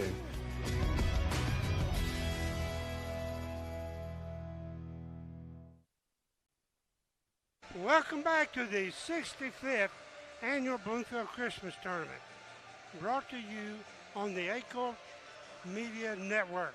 I am Jim LeBrot, along with Devin Miller, to bring you the action in the fifth place round. Well, I tell you what, it's good to be back, and the next two games are definitely, they are very essential here in the semifinals for the fifth place round. Both of these teams won on the first day, came up short on the second. But this game here features the 8-seeded Kennett Indians versus 4 South Pemiscot. And I tell you what, this could be a good one. It could be. South Pem, I thought the other night was going to win the game, but that kind of got a little luck. They're in the fourth quarter, but played East Prairie very, very strong. Yeah, I tell you what, and they been a lot of good games all together today. Oh, absolutely. I must say, but as you had just mentioned, that East Prairie team, and they played an outstanding game there against Puxico today. They advanced on in consolation. Yep. They won by 2 points, and Puxico had a last-minute shot and missed it. And let's go over some starting lineups here.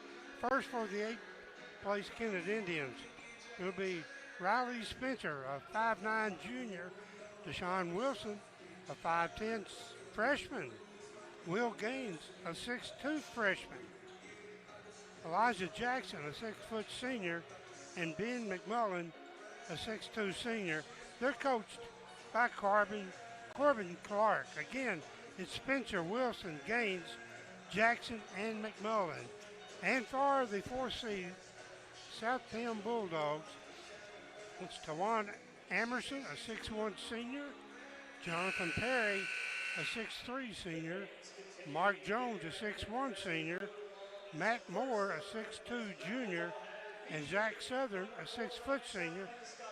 Young players on Kennett, some experience there on South Pem. And again, it's Amerson, Perry, Jones, Moore, and Southern for South Pem, coached by Jordan McGowan. And a lot of people here in Stoddard County will remember Jordan from his Bernie Mule days. Definitely so. He used to shoot those threes and hit them. Yeah. Yeah, he definitely did. I remember one night he took it last second shot with the and sent Dexter home I think with it was a loss. I think it was in this tournament here, wasn't it? Either here or the county tournament one. But yeah, Dexter thought they had it, and McGowan took that 3, and Powell. They introduced South Pemiscot. Now they're going to introduce Kennett. Yep. South Pem in the road black and yellow trim. Kennett in the white and yellow. Yeah, and both teams, their home colors are black and gold. Yeah, that's what I'm saying. And white. It's going to be kind of hard to. But South Pem will be in the white. They're home because of the seeding, 4th seed. Kennett seeded 8th. And will be in the traveling black.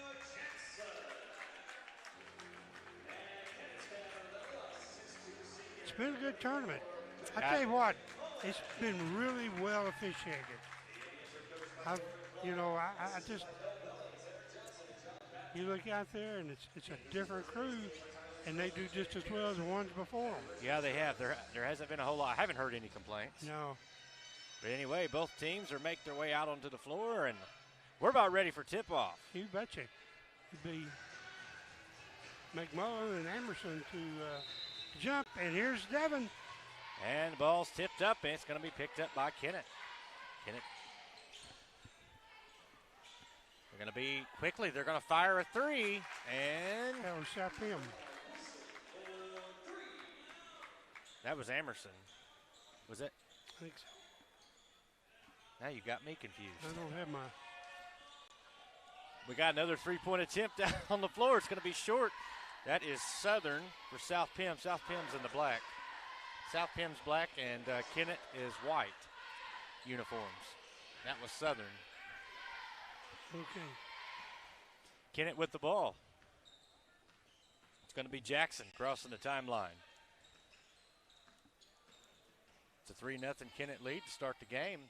Jackson turns around, long jumper. It's going to be short, but will be. Is it going to be safe? Nope, it's going to go out of bounds, but it's going to stay with Kennett.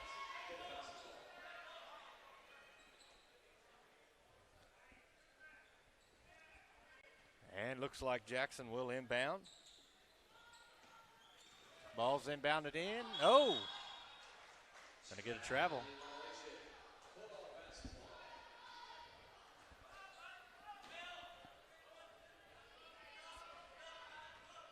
South Pem will control things. It'll be Jones crossing the timeline, gives it left side. It's going to go over to Moore.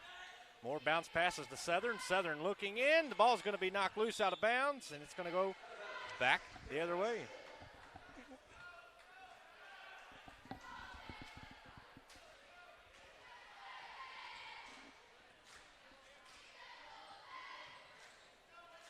Kennett with the ball. Going to be Jackson. Ball, he's trying to get it in, but it's going to be picked off by South Pem. Bounce passes, goes coast to coast. That was Perry. He brings it up and in.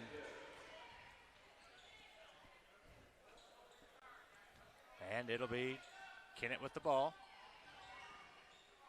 Bounce passes, Jackson looking in, and we've got to watch those quick hands of Jones. We've seen him already. He's quick. And like Southern's going to go in and snag the rebound. And just like that, here comes South Pem. It's Tawan Emerson. Yeah, Jackson took it away in the paint. Bounce passes over to Jones. Jones goes up and in for 2. And just like that, Kennett wants to talk things over.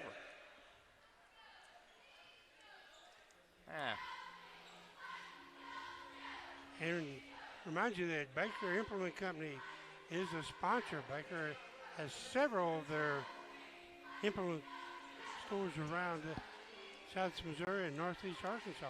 Maybe even have gone over into Tennessee a little bit.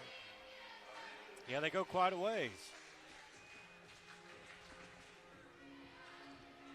Another of our sponsors is Stoneville Cotton Company, providing cotton seeds to farmers for over 100 years.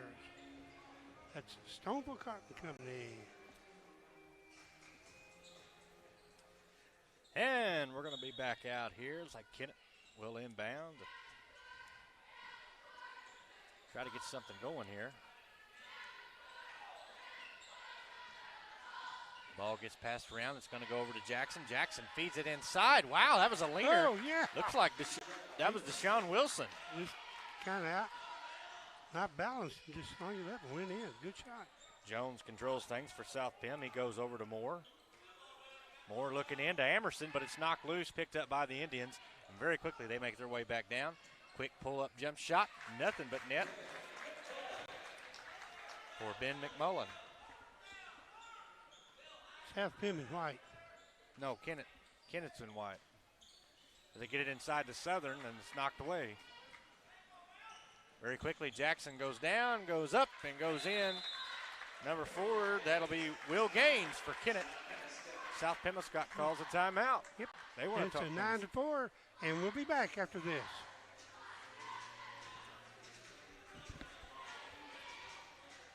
South Pim.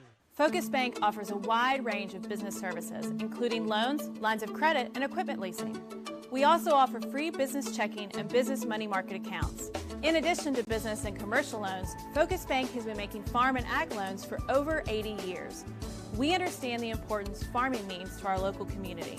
We're part of that community, and we're here to help it thrive. Visit focusbank.com and learn how we can help you grow your business.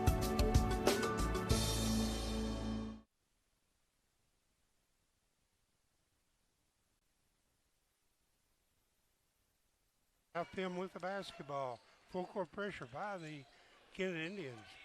Yeah, Kennett's really tightening things up as he gets it to Jones. Jones looks into Emerson. Emerson driving in the paint, goes up. Oh, it's going to roll out. But Southern snagged the rebound, and he's going to be fouled. And I believe they're going to call it on 23. You know, as we mentioned a while ago, both of these teams having the same colors. Yeah. We get the jerseys mixed up. Yeah. It's easy to do. 9-4, Kennett. First shot. Yeah, first shot for Southern's no good. Off the front of the rim. 5:11 left here in the first quarter. And second one for Southern's no good, but rebound comes down to Emerson with South Pim. He's going to give it right back into Southern, and Southern's going to feed it back out to Jones. Jones backs out, reloads things here for South Pim. He gets it into Emerson in the paint. Backdoor pass to Perry. Perry can't get it to go in. He snags the rebound down, and back up it went. And to 9-6, Kennett lead. And here comes Kennett Indians. It's going to be Jackson. Good-looking pass as he looks down to Gaines. That shot's going to be knocked out of bounds. And we got a substitution.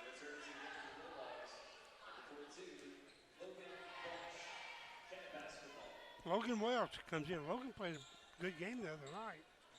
Off the bench, may have led them in scoring. And Jackson, with a good feed into him, this shot's up and no good. Rebound comes down to Moore for South Pim. And over to Jones. Jones crossed the timeline. He's going to be fouled. He was.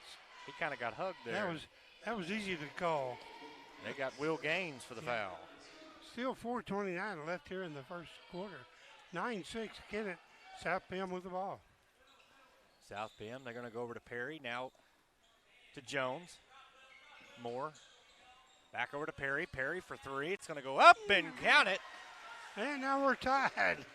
How quick you can tie with those three-pointers. Very quickly, here comes Kennett. It's going to be Jackson. Jump shot on the right side. It's going to be up, no good. Rebound comes down to Perry, and South Pim will cross the timeline as it's Jones. Jones goes over to Perry. Perry from the other side. It's in and out, no good. Ball's loose, and we got a scramble. Wendell used to call that the scrum. The scrum, there we go. All that hard work, jump ball. Jump ball. And it'll stay with South Pim. Moore will inbound things here for South Pim. They get it out to Jones. Jones will pull up a three. Count it. Got it. Boy, Jones had an outstanding game the other night. Yes, he did. Here comes Kennett. Going to be Wilson. Now to Jackson. Jackson feeds it over into the corner, over to Gaines. Gaines needing somewhere to go, and we got here comes Welch. No, who's going to get it? Finally, it comes down to Jones. Jones goes through, goes up, and goes in. And now a big lead for South Pim, 14-9 South Pim with 3:15 left now in the first quarter. And very quickly, Kennett comes to answer back, but the shot's blocked by Moore for South Pim. And here comes Jones. Jones down to the right side. Going to give it to Perry. They're going to back it out and reload. Perry looks in, gives it to Emerson. Emerson with a leaner goes up and in.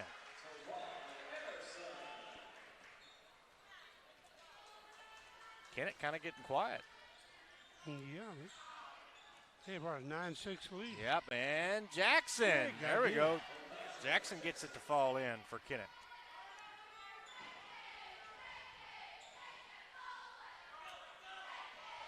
Now long pass, and it's picked off. And here's Jackson. Jackson goes down the right side, up and in. Well, that's a coach's nightmare, those long, soft cross-court passes that everybody sees. Oh, and when they get, especially when they get picked off, go the other way. There he goes. But here's Emerson quickly, looking to get it inside to Welch, and goes out of bounds. Oh, they're going to say Kennett ball. Yeah.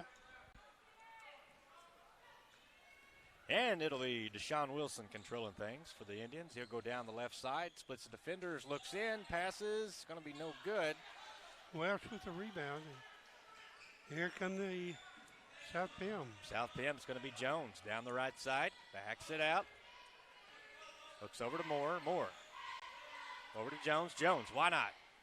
Fires another three. It's going to be no good, but good hustle by South Pim. Well, he couldn't catch up to it and control it. They've had good luck. Yeah.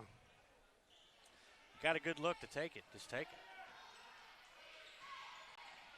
And here comes Jackson for Indy Kennett. It's going to be taken away by South Pim. It's Emerson. Emerson's, going to be fouled on the way. Yeah, he was kind of grabbed.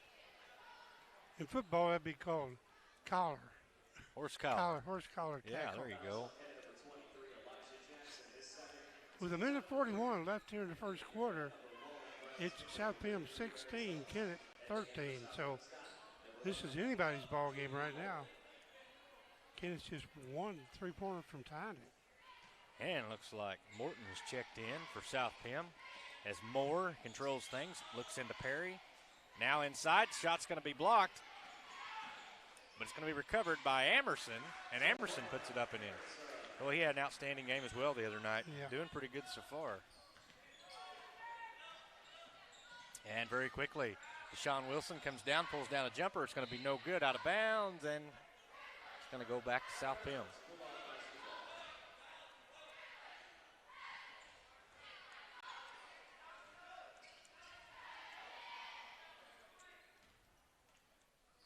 And looks like Moore will control things. Get it to Perry, now to Emerson. Emerson splits the defenders, has the ball knocked loose, out of bounds. It'll stay with South Pim.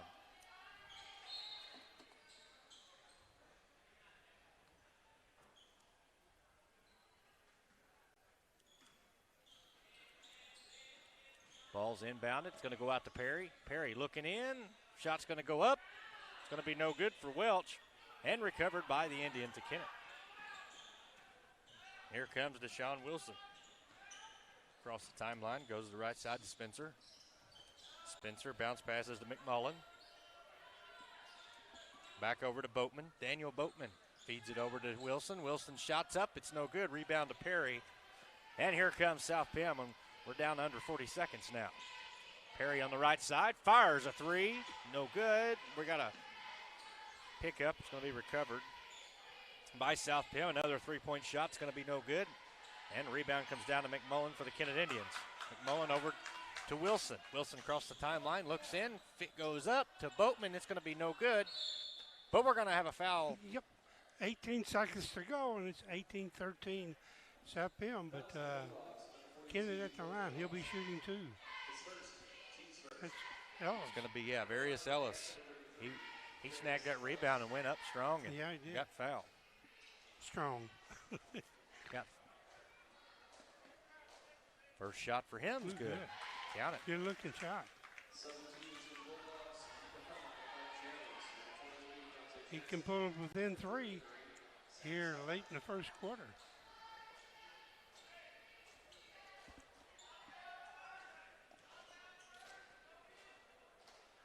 Jackson, 6-foot senior, hit them both. Knocked them both down. Nice looking shot he has. Here comes Jones. Across the timeline, left side, looking in. Ball's knocked loose. It's going to be picked up. Well, it was almost saved, but it was recovered by Moore. Ooh, with a leaning left hand. And Moore puts it up that and was a in. good look here, wasn't it? It was, and that's going to do it for the first quarter. We come to the quarter. It's 20, South Bend, 15, Kennett. We're back after this.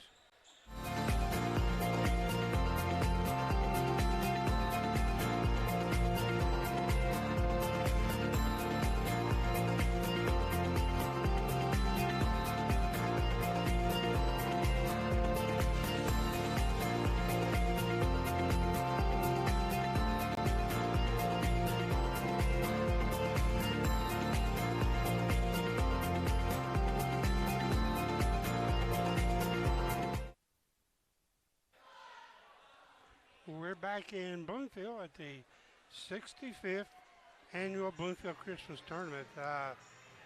This game is being sponsored by the Baker Implement Company.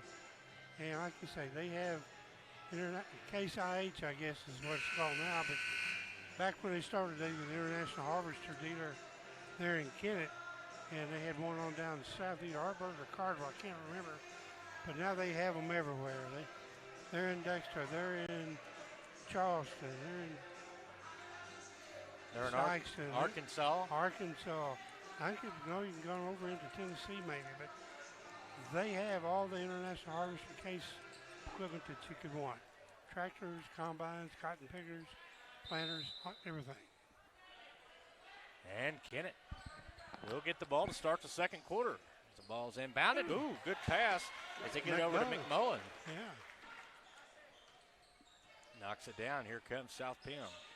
They'll go to Amerson. Amerson loses the ball. We got a loose ball, and it's picked up by Kennett. Very quickly, they make their way down the floor. Shot goes up. It's going to be no good, but recovered. It's going to be blocked, and we've got scramble, and they're going to get it out to Boatman. Boatman makes a drive in, and Boatman will be fouled. Yep, and he'll be shooting too. Boy, now that was hard to keep up with. It was, for sure.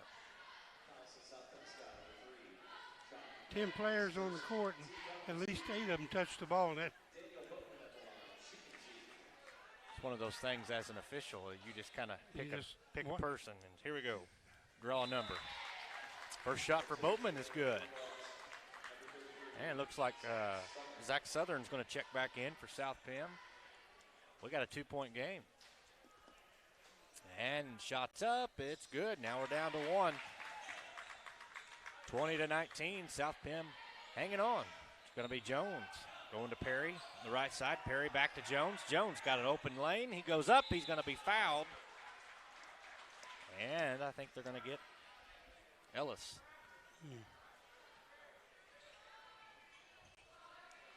A lot of times coaches never agree with those, do they?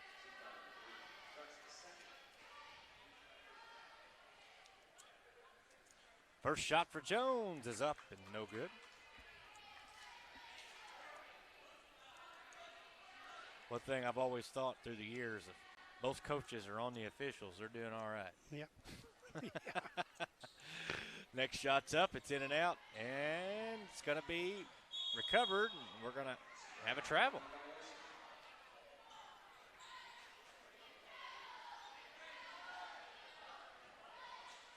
It'll go to South Penn. Jackson will inbound. Get it into Jones. Jones on the left side. Look it over. He gets it to Amerson. Amerson makes a drive into the paint. He has the ball knocked loose. It's picked up by Wilson. Here comes Kennett quickly down the left side. Shot set for Wilson's no good. It's tipped and recovered by Jones of South Penn, who goes up and in, no good. Up and not in, excuse me. It rolls out. It's recovered by the Kennett Indians. Left side, very quickly they go. We're going to have a charge.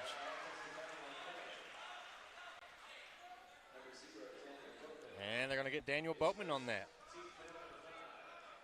Ran in and bang. And Welch checks back in for. Well, it looks like they're rotating Welch and Southern. Yeah.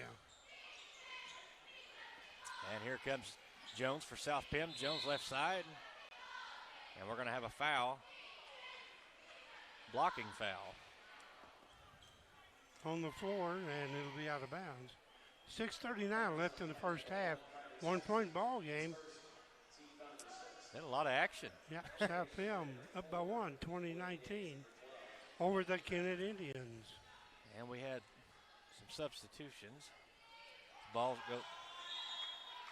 Now he says he inbound, he hit the bracing. Yep. And that's out of bounds. It'll go to Kennett.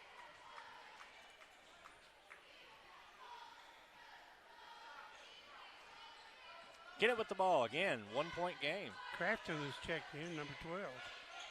Crafton will go to the left side to Spencer. Now to Wilson. Wilson down in. Alters. Kind of goes altering traffic. Ball goes out. And with that, we have a timeout, a quick timeout to maintain the ball. 20-19 South Pim. We'll see. It's a 30-second. We'll keep it here. And you remind you that Darren Todd and Lee Atwell are ready to serve your legal needs. See Todd and or Atwell, attorneys in Kennett, Missouri. And Darren Todd was up last night and finished broadcasting with both McVeigh and the Kingpin, Tommy. Oh, Tommy.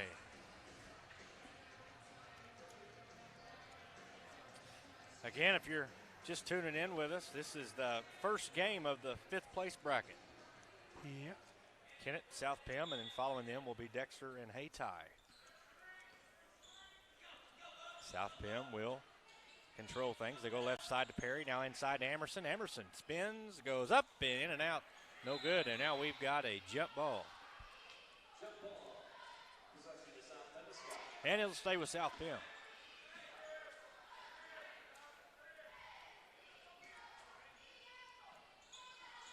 Moore looking to get it in. He does. Gets it to Jones. Jones on the right side. Jones tried to toss a pass into Welch, and it just didn't make it.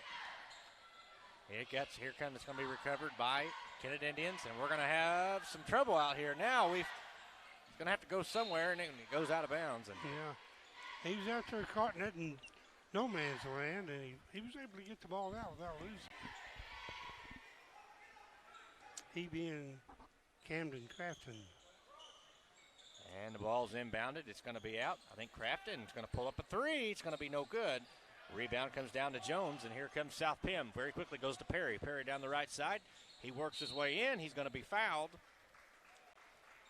And I think he may get Gaines. Number 4, I believe. I believe you're right, Will Gaines. 6'2" freshman.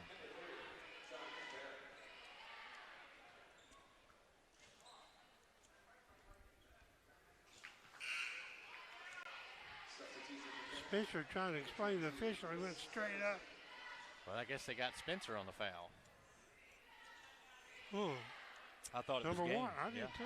I thought it was Gaines, but they got Spencer. That's why he was explaining.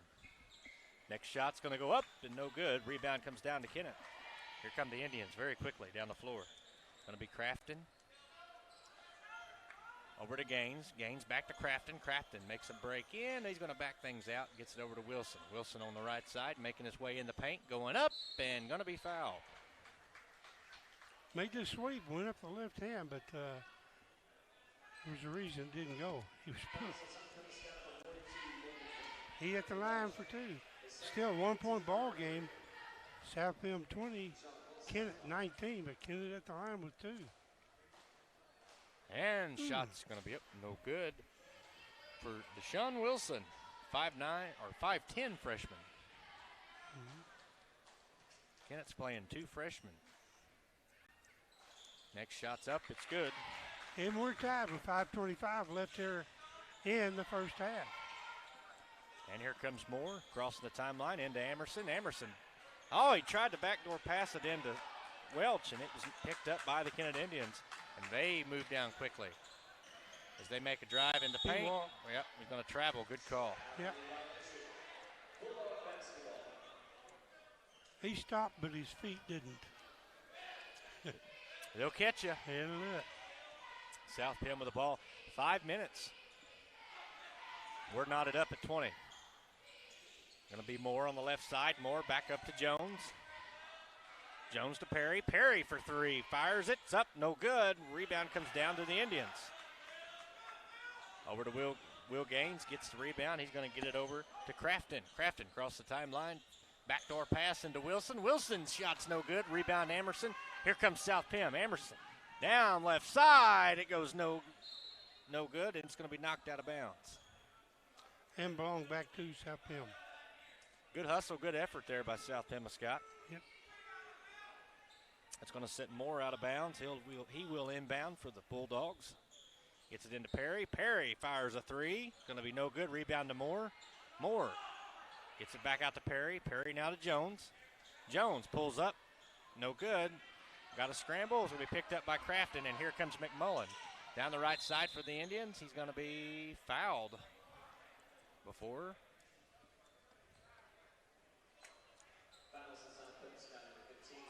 And Matt Moore get the foul for South Penn. It's his first.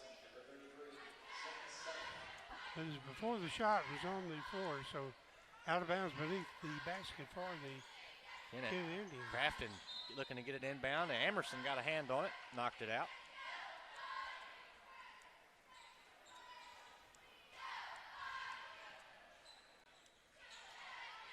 Ball's inbounded. Going to be McMullen. McMullen for three. Going to be no good. Rebound. Oh, man. Perry thought he had it, and it fell out of his hands. Yeah, rolled down his leg and out of bounds. He made his move before he had control. Kennett with the ball. Crafton will inbound to Wilson. Wilson almost had it knocked loose, but he's able to save it. They get it over in the corner to Gaines. Gaines bounce passes into Wilson.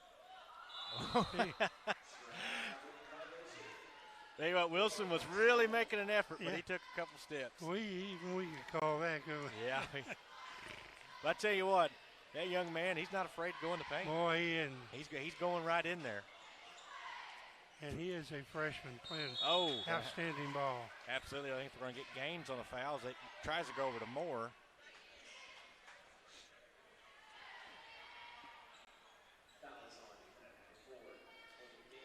It's going to be Will Gaines, his second foul. It's going to put Moore on the line. Looks like Morton's going to be checking in for South Pemmican. He's going to come in for Perry. First shot for Moore is up. It's good. And you know, as much action has been out here, we're tied at 21. Ellis checks back in for the Kennedy Indians. And Wilson gets going to rest a while. Moore has another shot. It's up. It's no good. Rebound to McMullen for the Indians. McMullen will get it over to Crafton. Crafton down the right side, making his way up to the top of the key. Down the middle, swings it. Back over to McMullen. McMullen over to Crafton. Crafton feeds it back up top. Three-point attempt is going to be no good for Spencer, and rebound comes down to Amerson. He tried to pass it over. Kind of a quick pass over to Jones and just went out of his hands, out of bounds. Emerson drew the traffic, and Jones coming down the left open. Didn't see the pass. 3:30 left here in the first half. Still, again, tied up at 21. And here comes Kennett. Very quickly. Oh, it's going to be in no good for Crafton, and rebound comes down to South Penn. Amerson over to Southern. Southern to Moore, back to Jones. Jones to Moore. Into Amerson. Amerson. Traffic, up and in. Nice Count it. 3 minutes. Kennett with the ball. 23-21. South Penn with the lead. It's going to be over on the outside. Oh, it's going to be taken. It's going to be taken very quickly. Jones will go down the right side, up and in for two. Kind of a scramble there. And yeah. Jones able to pick it up there for South Penn. And here comes Crafton for the Indians. Crafton make his way down the right side. Backdoor pass, looks up and goes in. That was Ellis. Yeah. Good looking pass. Back to a 2-point game. Here comes Moore. Gets it over to Morton. Morton making a drive. Shots up, no good. We're going to be on the back. I think they're going to get Emerson on the back. I think you're right. Three coming in for Kennett.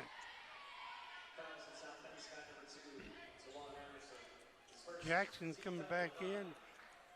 Daniel Boatman, a 5'8" junior, is coming in. It's like Deshaun Wilson's back in. And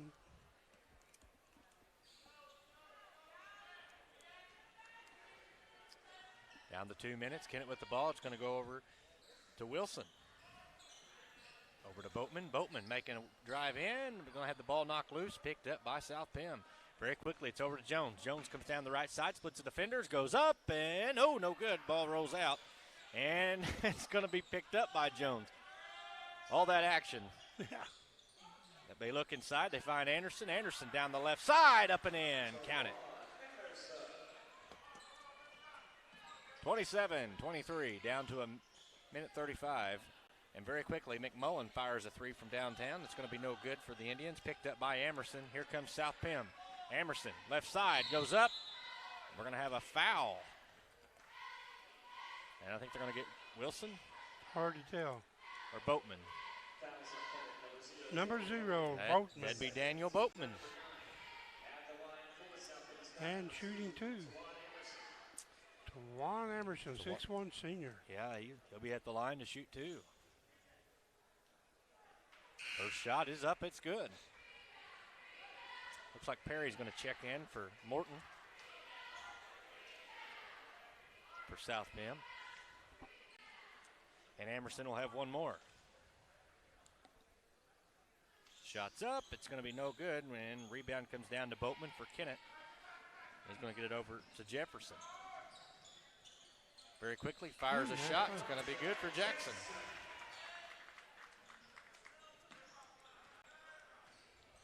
Under a minute 10 left here in the first half. Ball's going to go in over to Emerson. Emerson's shot goes up. He's going to be fouled.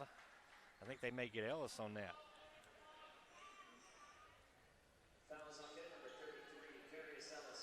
Yep. And it's going to send Twan Anderson back to the line.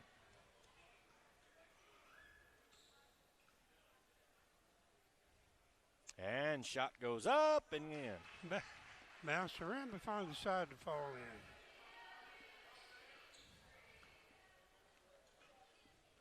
He'll have one more.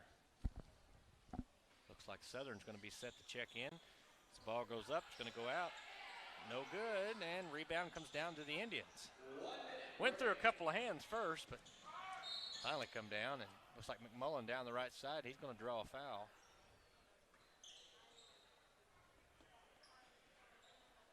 Matt Moore, I believe, 15. You're right, his second foul.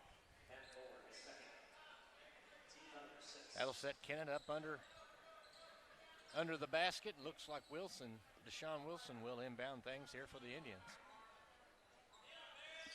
He'll get it in. Shot goes up. We're going to have a foul.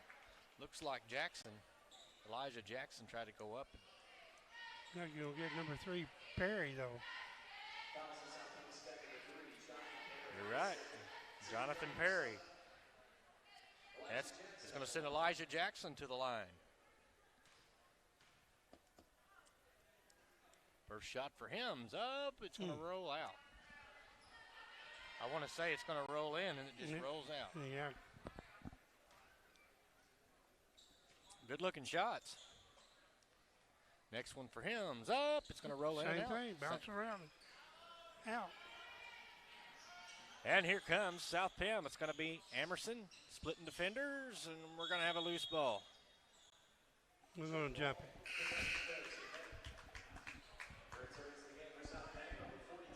Save the fight. Yeah. Save all the scrum. Yeah, we just saved the wrestling on the floor. We'll just call it jet ball. 40 seconds here in the first half left. 29-25. South Pemiscot lead. Kennett needing to get it across the timeline. They do. So they're going to get it inside to Ellis. It's going to go out of bounds. Back to South Pim.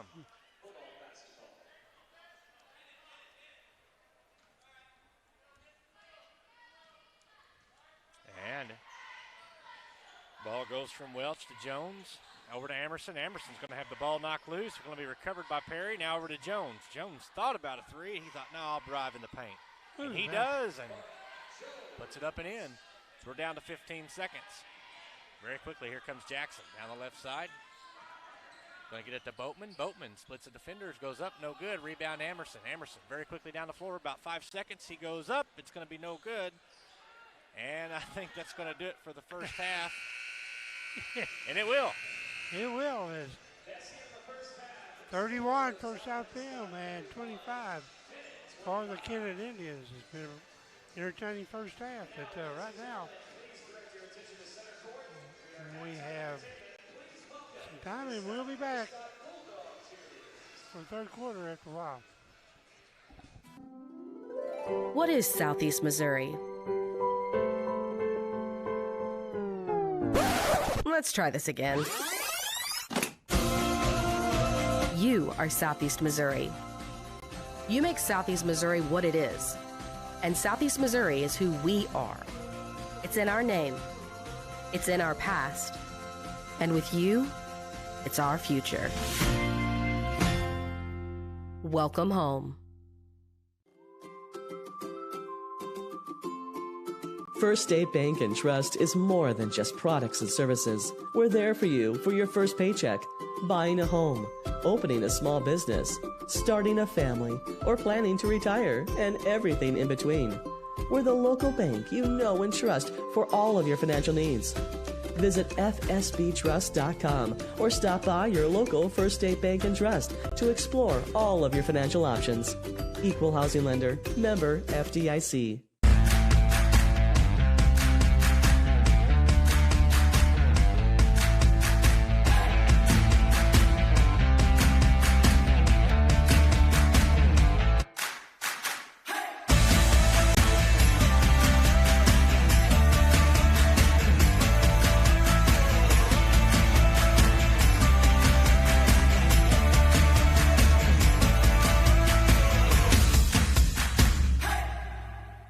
Ask for Stoddard County Title and Escrow to handle your next closing. Dustin Mayer, Joe Watson, and the staff at Stoddard County Title have over 50 years of combined experience in the title and legal industry. The purchase of a home or farm is often a family's biggest investment, and Stoddard County Title and Escrow will put your mind at ease. Stoddard County Title shares a location with Mayor Law Office and can prepare a beneficiary deed, contract, seller financing documents, or transact a 1031 exchange. Before your next purchase goes under contract, ask to have Stoddard County Title handle the closing. They are your trusted name for title insurance. For generations, Farm Credit has been serving the needs of farmers all across Southeast Missouri. We understand the challenges that year in and year out farmers face. Our focus is on building long-term relations, whether you're full-time, part-time, or part of the next generation on your family farm. As a young beginning farmer, we offer the resources that will make your job a little easier with our Ag Sunrise program, specifically tailored for your operation. For more information on our Ag Sunrise program or how we can benefit your farming operation, come by Farm Credit in Dexter. Autry Moreland wants to buy your car. Big cars, small cars, fast cars, and funny cars. If it's got 4 wheels and an engine, we're swiping right. We've got the largest pre-owned inventory in Southeast Missouri right here at Autry Moreland Automotive. Even if Moreland's not on the back of your car, we're still interested. There's never been a better time to make a change. Come to one of our 5 Autry Moreland locations in Dexter or in Sikeston, Missouri, and let us help you turn what you have into what you want.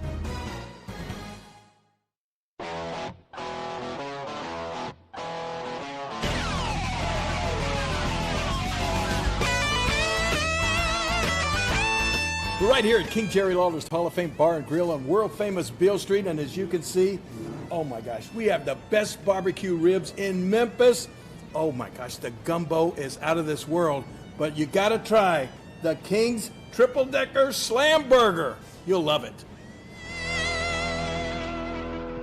To make the right decisions for your operation, you need 2 things: accurate, secure data and the ability to make it work for you. Introducing AFS Connect Advanced Farming Systems from Case IH.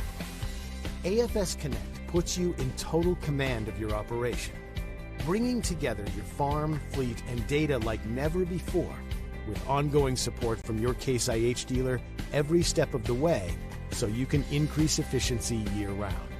Whether you're optimizing soil conditions, managing nutrients, planting, or harvesting, AFS Connect allows you to remotely monitor every machine.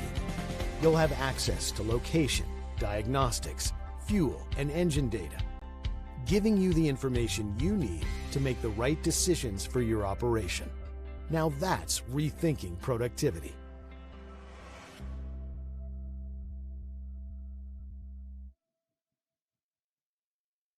Focus Bank offers a wide range of business services, including loans, lines of credit, and equipment leasing.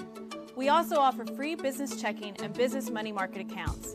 In addition to business and commercial loans, Focus Bank has been making farm and ag loans for over 80 years. We understand the importance farming means to our local community. We're part of that community, and we're here to help it thrive. Visit focusbank.com and learn how we can help you grow your business.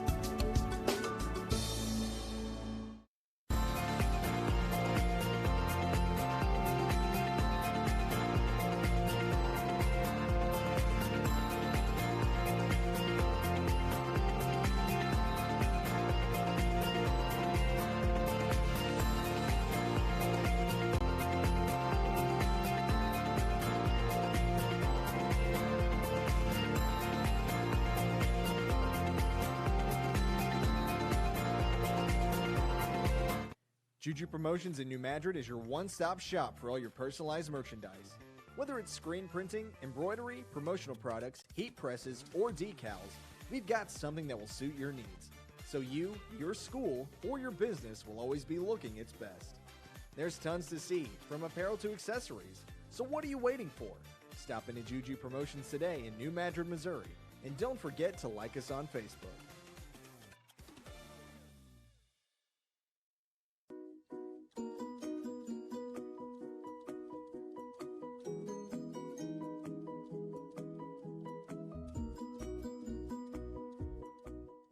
The team at Burns, Taylor, Heckmeyer, Green, and Edwards have been serving Southeast Missouri for nearly 40 years. When you have been injured on the job, call Burns, Taylor, Heckmeyer, Green, and Edwards. When you need someone to fight for your rights, call Burns, Taylor, Heckmeyer, Green, and Edwards. When you need dedicated, aggressive legal representation, choose local attorneys. Call Burns, Taylor, Heckmeyer, Green, and Edwards. I'm Zach Tanner. I'm a rice seed farmer from Southeast Missouri. I've produced rice seed for various companies, and for the last couple of years I've grown DG 263L. One thing that we noticed, no matter which field we were in, the yield was just very consistent. We have literally never had varieties consistently yield as high as this one is yielding. In 2020, our DG 263L averaged well over 200 bushels. So far, our yields have been just outstanding. I would absolutely suggest somebody grow some of the DG 263L just because of the consistent yield and high quality. We had a pretty fair amount of several hundred acres of DG 263L in 2021, and my only real regret is that we didn't have more. I absolutely plan to plant more acres of 263 in the future. It's already part of our production plan for 2022.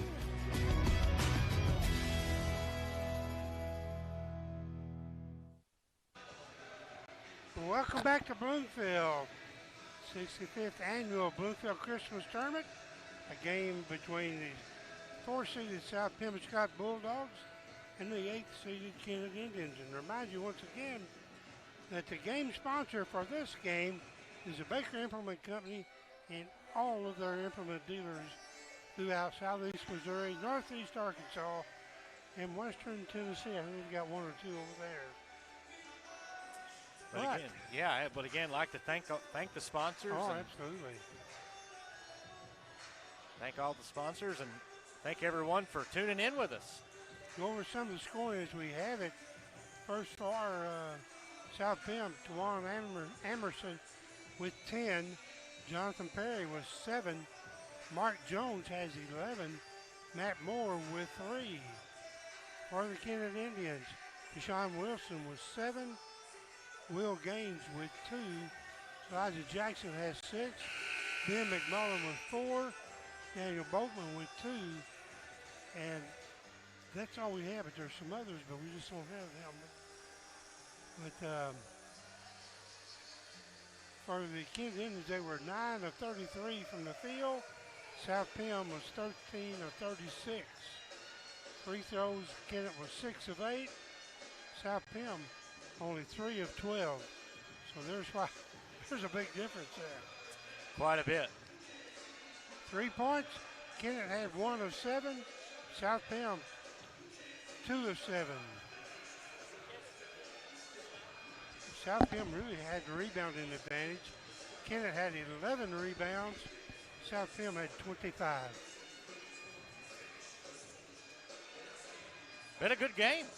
Absolutely. Well, it's a 31 South Pim, 25 Kennett. So you're basically 2 3-pointers from a tie ball game, and South Pim will get the ball to start the third quarter. It'll be Jones. Over to Moore. Moore at an open lane. He's going to swing it out to Emerson. Emerson's going to have the ball knocked loose, picked up by Kennett very quickly. Goes down the right side, but the ball's going to be blocked by Emerson. Emerson wanted that back. We had kind of a scramble. Ball's going to go into the hands of Jones. Jones with the leaner. It's going to be no good. Rebound comes down to the Indians. There was a lot that just happened there. Yeah, with no points either way. It's going to be Jackson going down the right side. Shots up, no good. Jackson gets his own rebound. Oh, this one didn't go in either. This time it'll come down to the hands of Jones for South Pim.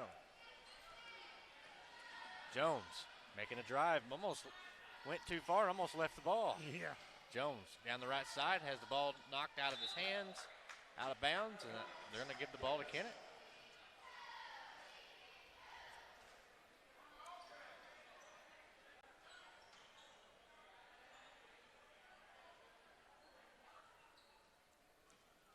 And the ball's going to be inbounded to Wilson. Deshaun Wilson again. He's a freshman. Young man crosses the timeline, goes to the right side to Jackson. Jackson brings it out and makes a drive in. He's going to look over. He passes it out. Oh, the shot's going to be blocked. As it looks like Taylor had it, but his shot was shot went out of bounds. McMullen will inbound for Kennett. Kennett will get the ball back under their own basket. They get it out to Jackson. Over to McMullen, all on the left side. McMullen makes a drive in the paint. He's going to be fouled before the shot. A lot of fouls here in the start the third quarter.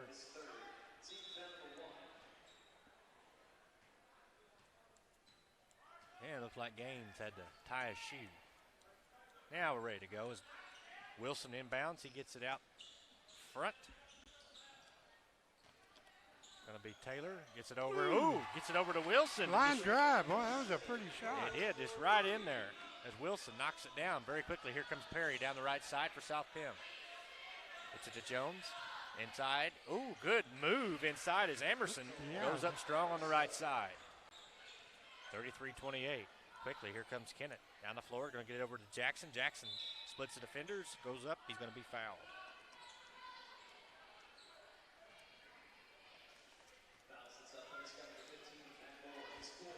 Moore gets his fourth. Ooh. Yeah, they're going to have to pull him out. In foul trouble in a hurry. Yeah. Jackson will be at the line. First shot for him is up good. And, yep, Moore's going to come out. Looks like Morton's going to check in for him. J.D. Morton, 5'9", sophomore. Yep. And Jackson will have one more at the line. His shot's up. It's going to beat. Bang. It's going to roll out. And it's going to fall into the hands of South Pim. Really quickly, it's going to come down over to Jones down the right side. Jones backs it out. Gets it over to Emerson. Now to Morton.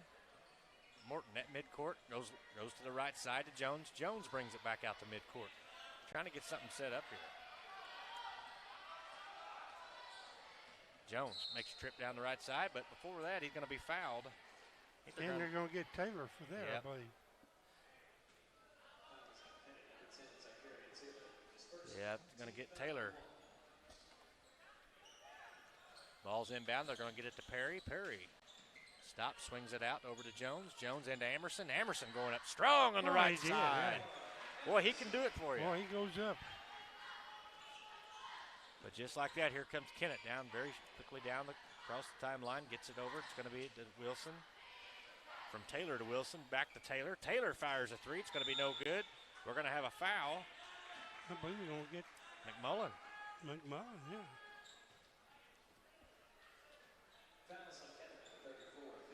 Ben McMullen.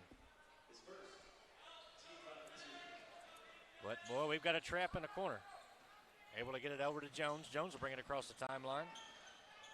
Looking in, going to have the ball knocked loose. It's going to be saved and recovered by Jones. Jones goes up on the left side, up and in. That's a heck of a recovery, wasn't it?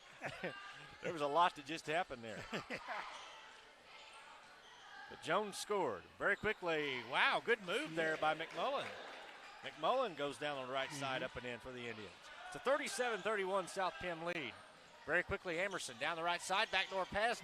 Oh, he got to get it over to Perry, and Perry didn't see it coming. Hit Perry in the chest, and they just didn't see it. But Morton able to recover. Oh, he gives it to Emerson, and he tries to throw it down, and it just rolls out.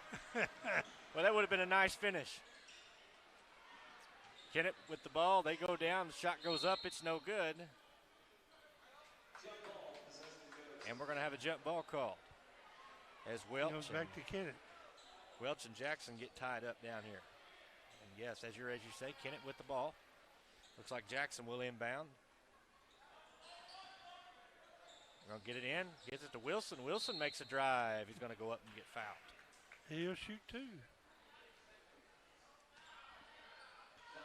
Again, this game here is to settle things up in the fifth place bracket. That was on Welch. That's his third. 4:38 left in the third quarter. 6-point lead for South Penn. 37-31. First shot by Wilson's up and no good. It looks like Southern's going to check back in for Welch. Welch and Southern have been doing a lot of swapping. Yep. And we'll have one more from Wilson. Wilson's shot's up. It's good. Kennett's going to apply a little pressure here to get it over to Amerson. Amerson down the right side. Goes up and in for two. 39-32. South Penn with the lead. 4:20. Oh, they tried to bounce pass it in to Wilson, and it just went off the front of Southern. Able to get it down to Jones. Jones' shot's going to be blocked by McMullen. Yeah, good job by McMullen. Good hustle. McMullen blocks the shot. McMullen has the ball. He goes down the right side. Jump shot. Nothing but net. Good move there by Ben McMullen. Yes, it was. Again, Kennett tightening pressure. Able to get it down to Morton. Morton down the right side. They bounce pass it into Jones. Jones goes up and in.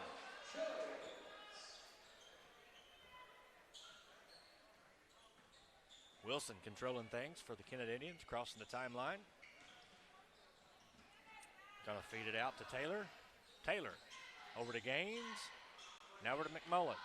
McMullen making a drive inside. Count it. Nice move. Little floater there, bounced around, fell through for him. Those floaters are real pretty shots when they work. Here comes Jones very quickly. Backdoor pass into Perry. Perry's going to be fouled. He's going to be grabbed. Big boy, you have to make that in the line, not here. Exactly 3:20 left here in the third quarter. And Perry can add two more to this 41-36 lead by South Bend.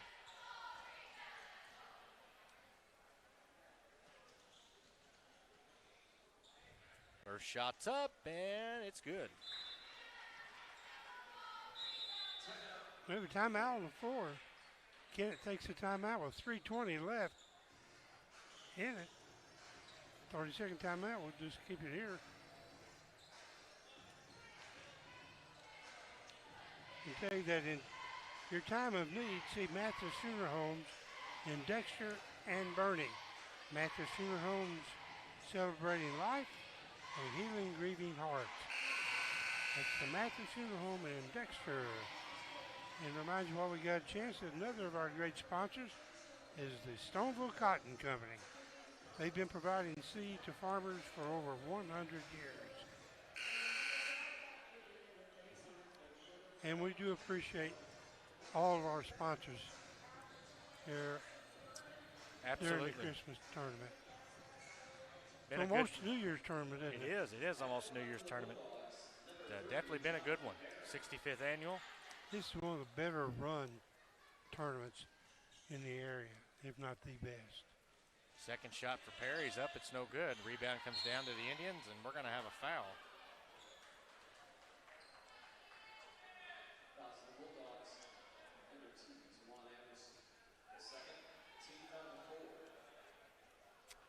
And they'll get going to get Emerson for the second foul. Yep.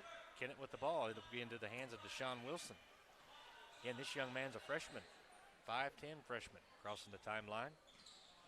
Down the left side. Needing some help. Throws the ball up. It's going to be tipped and picked off by Emerson. Emerson's going to go up and throws it down. This time he got it to go down. Big, strong, one-handed slam. 2:50 left in the third quarter. Kennett with the ball. They're going to try to answer back with a three. It's going to be no good. Falls into the hands of Southern. And here comes South Pim. It's going to be Morton crossing the timeline over on the left side. Morton was looking at Perry. He pulled the reins back, gives it over to Jones. Jones goes in, splits the defenders, goes up, no good. Rebound falls to the hands of McMullen. Here comes Kennett. Very quickly they throw down. It gets it over to the freshman, Wilson, and it just rolls out of his hands. Mayo got knocked out of his hands. It got knocked and rolled out. Yeah, there we go. Jones with the ball for South Pim. Jones left side, follows the screen, off the glass. Well, that was a good play. Yeah, it was. Followed his screen, goes to the left side, off the glass, in for two. Down to 2 minutes here in the third quarter is Wilson with the ball. They're going to get it over to Gaines. Gaines fires a three. It's no good. Ball will fall into the hands of Morton, and here comes South Pemiscot. They lead by 10. Minute 45 left here in the third quarter. And Jones down on the right side goes up, no good. Rebound Southern. Southern shot's no good. McMullen pulls down the rebound for Kennett. McMullen goes all the way down. He pulls up about the free throw line and knocks it down. He got to the left elbow and pop. And it's 8-point ball game, 46-38. Morton. South Bend still with that lead. Morton goes to Perry. Perry into Southern. Southern goes in with the leaner. It's going to be no good. Rebound comes down to Deshaun Wilson. Wilson. Long pass. Going to go down. It's going to be fouled as Spencer goes up. He'll go to the line to shoot two.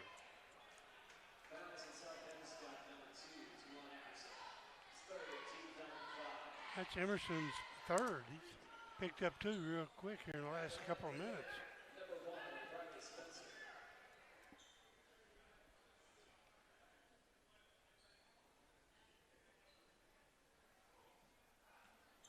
Again, it'll send Spencer to the line to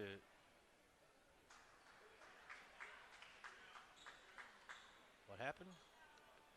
I don't know. Spencer. I guess the official let him come in even though he's shooting two. Either way, Spencer's first shot's up and good. Usually when they're shooting two, the officials want them to wait till after the first one. Then he'll come in on before he shot the first one. Next shot's up. It's no good. And the ball comes down into the hands of South Pemiscot. Controlled by Jackson. Jackson goes left side to Morton, and we're down to a minute here in the third quarter. Morton with the leaner on the left side, no good. Rebound comes down into Logan Welch, and he puts it up and in for two. Very quickly, here comes Kennett. Going to be Camden Crafton. He'll bounce pass it to Wilson. Wilson back to Crafton. Crafton on the right side. Thought about a three. He's going to give it back over to Wilson. Wilson says, I'll shoot it.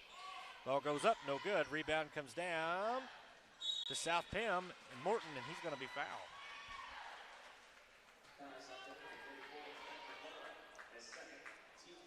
And they're going to get McMullen on the foul. For Kennett. Ball will be inbounded. like Jackson will control things for South Penn. He'll cross left side. Hands the ball over to Morton. Morton. Over to Emerson. Emerson. About lost the ball. Now he did. Now this time it went off his leg out of bounds. It's going to go back to Kennett.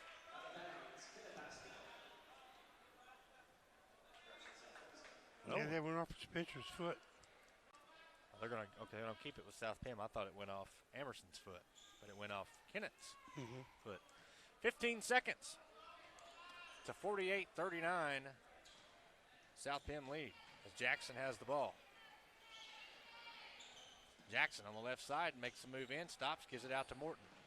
Got 3 seconds. They get the ball up to Perry. Perry shots up, no good, and that's going to do it. We played 3. It's a 9-point spread. 48 South Penn, home 39, and we'll be back fourth quarter after these messages.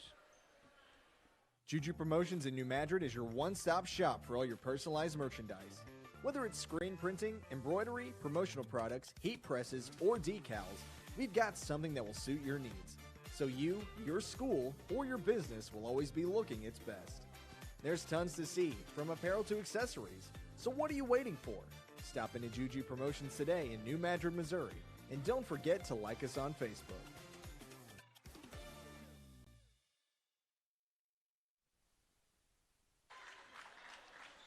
Welcome back to Bloomfield, the 65th annual Bloomfield Christmas Tournament. Devin Miller, Jim LeBrock courtside during this game, and we'll be here for the next game. But right now, we have 1 quarter to go. To decide the 5th place bracket. Yep. Winner of this will move on, and as you just mentioned, our next game will be Dexter and Haytop. And the winner of this will play the winner of that. Yes, the winner of this will play that. As I said earlier, it's been a very good tournament. It has. Mark Jones for South Penn has 17 points, but McMullen has 12 for Kennedy. Oh, I didn't say it. Emerson was 18. Outstanding game, both them young men. South Penn with the ball. They're going to try to go in. It's going to go out of bounds. Yeah, he just couldn't. Ball kept going, didn't stop with him. I think that's Moore lost that ball. Moore playing with 4 fouls. He's going to have to be careful.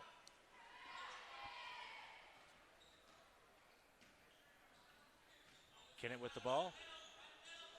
It's going to be Crafton. Looking in, he gets it over to Spencer. Spencer to McMullen. McMullen pulls up a 3. Count it. He had one like that a while ago. Boy, that young man, yeah, he is. Yeah, that's just a pull-up jump shot with a defender in your face. Perry gets the ball over to Jones. Jones down to the right side. He's double-teamed. He gets the ball into Southern, and Southern goes up and in. They were going in for the strip on Jones. Yeah, Jones able to get it away pretty quick. Crafton crosses the timeline for the Kennett Indians. Goes over to the right side, looking for McMullen. He gets the ball over to Spencer. Spencer goes up with a floater, and we're going to have an offensive foul. I think that was Southern set up for that.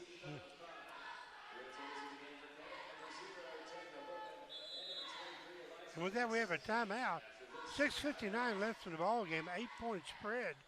50-42 South Penn. And we'll be back after these messages. First State Bank and Trust is more than just products and services. We're there for you for your first paycheck, buying a home, opening a small business, starting a family, or planning to retire, and everything in between. We're the local bank you know and trust for all of your financial needs. Visit fsbtrust.com or stop by your local First State Bank and Trust to explore all of your financial options. Equal housing lender, member FDIC.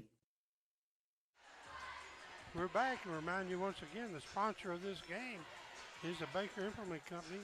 I guess their headquarters is there in Kennett. That's where they originated years and years ago, but they have since spread. They're in southeast Missouri, northeast Arkansas, western Tennessee, and still growing.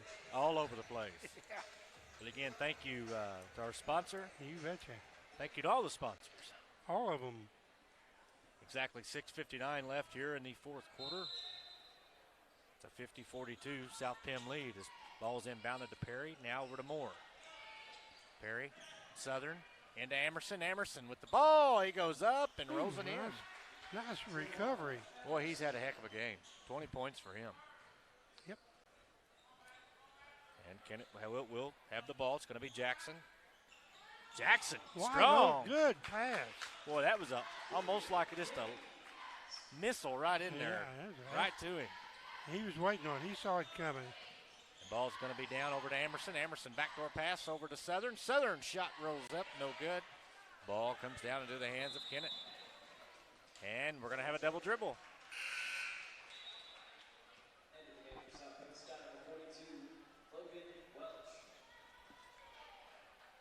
And looks like Welch is going to check in for South Penn.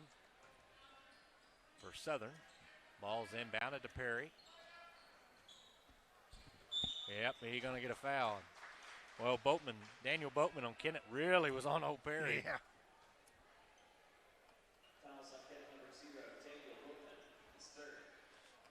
Third foul for Boatman.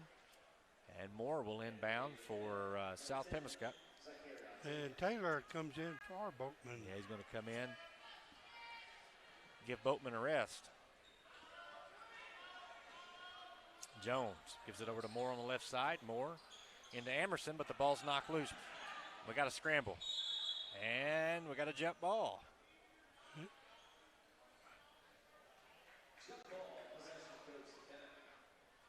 And it goes to Kennett. Yep. Alternate possession. 6:03 left here in the fourth quarter. Kennett needs to start making a move. Yeah, they're only down by 8. They get the ball over to Jackson. Still plenty of time. They look in. It's going to go out of bounds. It's going to stay with Kennett. Yeah, Perry in there knocked that ball away. It's a good defensive move because they were open otherwise. It's like Wilson will inbound for the Kennett Indians. He gets it out up top. Swings left side, goes to Jackson. Jackson goes up. It's going to be no good. Rebound comes down to Emerson, and here comes South Penn as he gets it. The bounce passes over to Perry. Perry making a drive in, stops, gets it back out to Emerson. Emerson for 3. It's no good. And a rebound comes down to the Indians. Long pass. As they get it. Get a blocking foul. Yeah, they're going to get a blocking foul. I was trying to see who they had, but Jackson was the one foul. We're going to get on Jones. Oh, you're right. We both missed it. Perry. Perry's going to get the foul. I was trying to see who. Well, I think it was Jackson who was fouled. Either way, it's going to set Kennett up under their own basket. Ball's inbounded. They're going to get it to McMullen. McMullen. Shots up. It's going to be no good. Rebound comes down to Perry. Here comes South Pemiscot.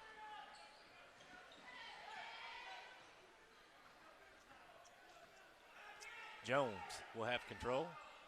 Making her way down to 5 minutes here in the fourth quarter. Gets it to Perry. Perry to Emerson. Emerson wanting more to make a break to the basket. He brings it out to Perry. And we're going to have 3 seconds in the lane.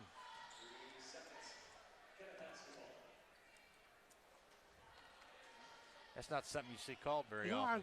I was just thinking that's the first time, and second time this whole tournament. That I've seen it. Yeah, it was me. Kennett with the ball. And there's a kick. Bounce pass. Intended to go back out to Wilson. I don't think it's 3 seconds again, was it? No, it wasn't 3. That was a kick ball. Kick ball. Perry kicked it. Ball's inbound. It's going to go into the hands of Wilson. Deshaun Wilson has 10 points. Gets it over to McMullen. They'll feed it out. Long attempt there by Spencer. It's going to be no good. Rebound comes down to South Penn. Into the hands of Mark Jones. Mark Jones had an outstanding game so far. Yep. As they get the ball in, Jones makes a break. Backdoor pass into Emerson. Emerson off the glass in for 2. Those two work together well, don't yes, they? Yes, they do. Emerson with 22 points. Deshaun Wilson across the timeline, goes left with a leaner. It's going to be no good. A rebound comes down to South Pemiscot into the hands of Tawan Emerson. Emerson gets it out to Perry. Perry for three. It's going to be no good. And we're going to have a scramble, but it's going to fall into the hands of Will Gaines for the Kennett Indians. Gaines falls, has the ball knocked off the leg of Moore. Nope, it's going to be knocked off the leg of Welch. It's going to stay with Kennett.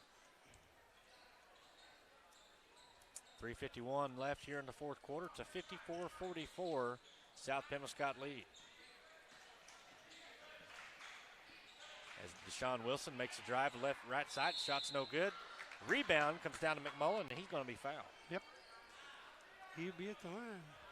He has 15 points. It's a 10-point spread right now with 3:43 left in this ball game. The winner of this game will play the winner of the next game between Hayti and Dexter. First shot for McMullen's in and out.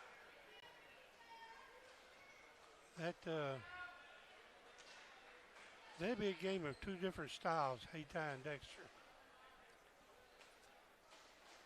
I think it's going to be a good matchup. Oh, yeah. For sure. But yeah, you said two different styles for sure. We'll see how it plays out. That game's next. And South Penn with the ball. It's going to be Moore. Left side goes to Perry. Perry looking in to Welch, and the ball's going to be taken away by the Indians. Here comes Deshaun Wilson. Wilson down the right side. Ball's knocked loose, picked up by Mark Jones. Jones at midcourt. Goes right side to Emerson. Emerson. Spin moves, backdoor pass into Jones. Up and in for two. Yeah, Jones did a good job by the time. Drove the baseline, and Emerson hit him. Wide open layup. Very quickly, McMullen comes down, pulls up a three. Shot's going to be no good. Rebound to South Pemiscot. We're under 3 minutes now. Jones will control things for South Pem. He'll cross the timeline. And going to get it to Anderson. I thought he was going to get fouled, but he gets it to Emerson. His shot's no good. Emerson with his own rebound. Takes a step or two out. Knocks it down. 58-45. South Pem. Sean Wilson crossing the timeline. Wilson still with the ball. Gonna get it to Spencer. Spencer turns around off the glass. In for two.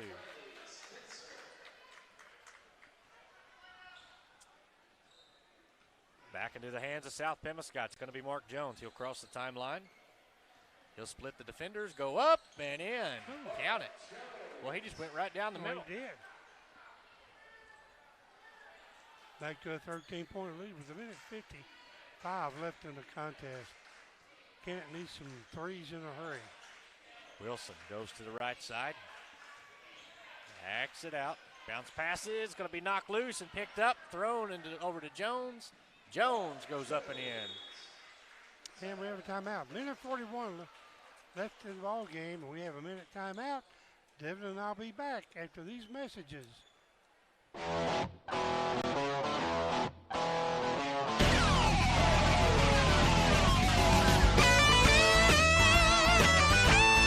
We're right here at King Jerry Lawler's Hall of Fame Bar and Grill on world famous Beale Street, and as you can see, oh my gosh, we have the best barbecue ribs in Memphis. Oh my gosh, the gumbo is out of this world, but you gotta try the King's Triple Decker Slam Burger. You'll love it.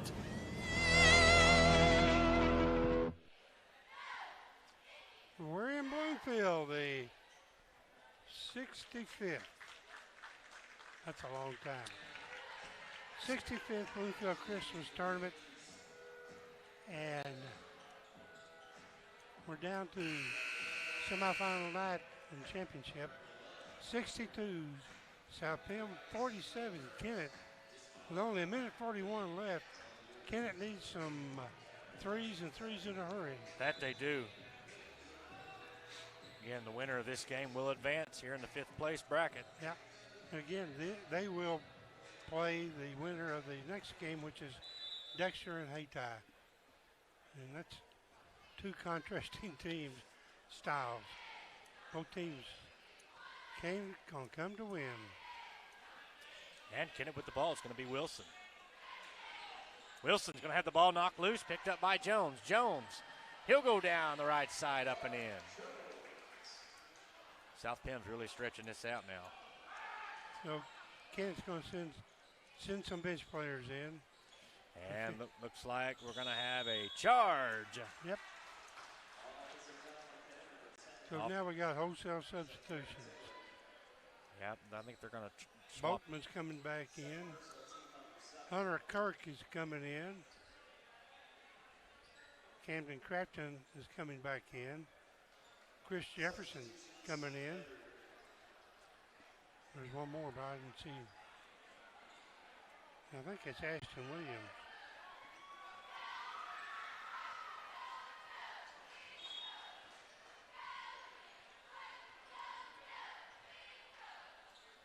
Oh, they called. Crafton's a 5'8" senior. Ashton Williams is a 5'11" senior. Hunter Kirk's a 6'1" sophomore.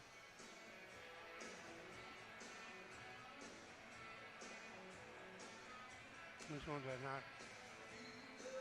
Yeah, I think you're. And Boatman is a 5'8" junior.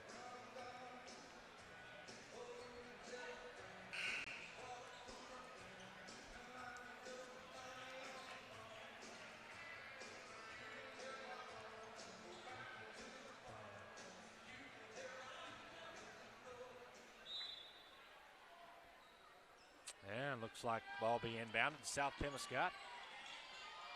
Very quickly, it's going to be Stallings.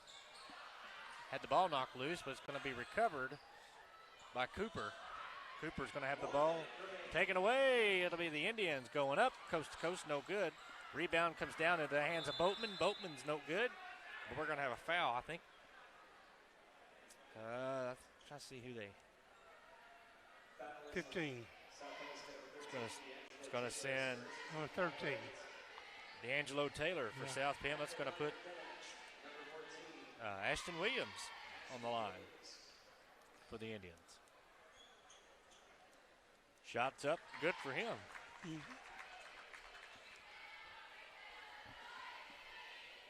He'll have one more. And second shot for Williams up, no good. But Kennett able to get the rebound. They get the ball over to Boatman. Boatman pump fakes, goes up. Nice Count it. And here comes South Pemiscot.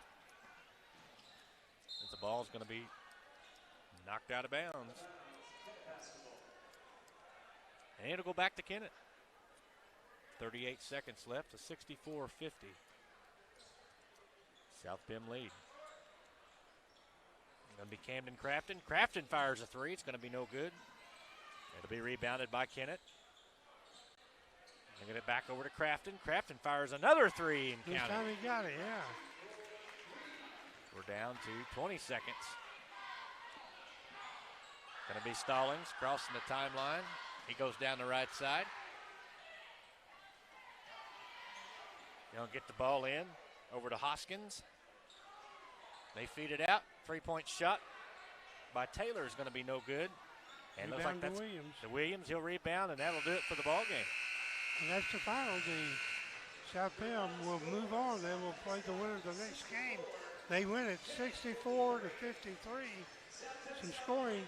DeJuan Emerson with 24 points. Jonathan Perry had 8. Mark Jones came out the leader of the pack. He has 25. Matt Moore with 3. Southern with 2. And for the Kennett Indians, Deshaun Wilson with 10. Will Gaines with 4. Riley Spencer had 3. Elijah Jackson with 7. And Ben McMullen with 16. And Daniel Boatman had 4. Camden Crafton had that three-pointer late with 3 points. An entertaining game, but a 11-point win for the South Penn Bulldogs. And they will play the winner of the next game we'll have in a few minutes. But right now, we're back after all this.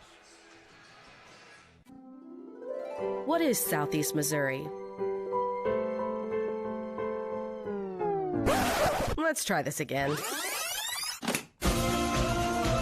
You are Southeast Missouri. You make Southeast Missouri what it is. And Southeast Missouri is who we are. It's in our name. It's in our past. And with you, it's our future. Welcome home. First State Bank and Trust is more than just products and services. We're there for you for your first paycheck, buying a home, opening a small business, starting a family, or planning to retire, and everything in between.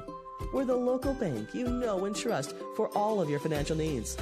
Visit fsbtrust.com or stop by your local First State Bank and Trust to explore all of your financial options. Equal housing lender, member FDIC.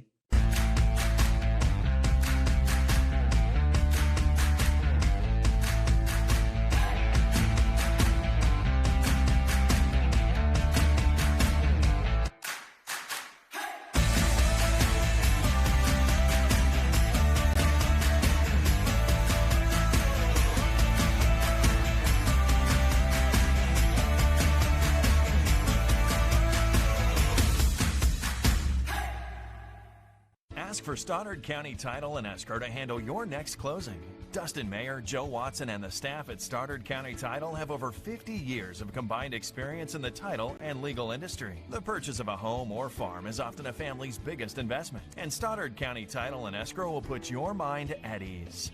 Stoddard County Title shares a location with Mayer Law Office and can prepare a beneficiary deed, contract, seller financing documents, or transact a 1031 exchange. Before your next purchase goes under contract, ask to have Stoddard County Title handle the closing. They are your trusted name for title insurance. For generations, Farm Credit has been serving the needs of farmers all across Southeast Missouri. We understand the challenges that year in and year out farmers face. Our focus is on building long-term relations, whether you're full-time, part-time, or part of the next generation on your family farm. As a young beginning farmer, we offer the resources that will make your job a little easier with our Ag Sunrise program, specifically tailored for your operation. For more information on our Ag Sunrise program or how we can benefit your farming operation, come by Farm Credit in Dexter. Autry Moreland wants to buy your car. Big cars, small cars, fast cars, and funny cars. If it's got 4 wheels and an engine, we're swiping right. We've got the largest pre-owned inventory in Southeast Missouri right here at Autry Moreland Automotive. Even if Moreland's not on the back of your car, we're still interested. There's never been a better time to make a change. Come to one of our 5 Autry Moreland locations in Dexter or in Sykeston, Missouri, and let us help you turn what you have into what you want.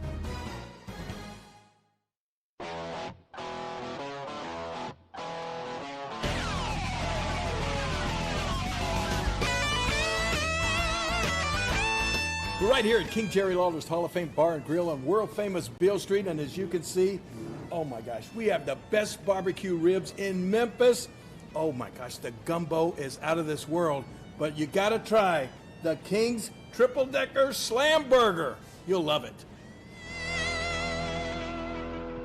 To make the right decisions for your operation, you need 2 things: accurate, secure data and the ability to make it work for you. Introducing AFS Connect Advanced Farming Systems from Case IH. AFS Connect puts you in total command of your operation, bringing together your farm, fleet, and data like never before, with ongoing support from your Case IH dealer every step of the way, so you can increase efficiency year-round. Whether you're optimizing soil conditions, managing nutrients, planting, or harvesting, AFS Connect allows you to remotely monitor every machine. You'll have access to location, diagnostics, fuel, and engine data, giving you the information you need to make the right decisions for your operation. Now that's rethinking productivity.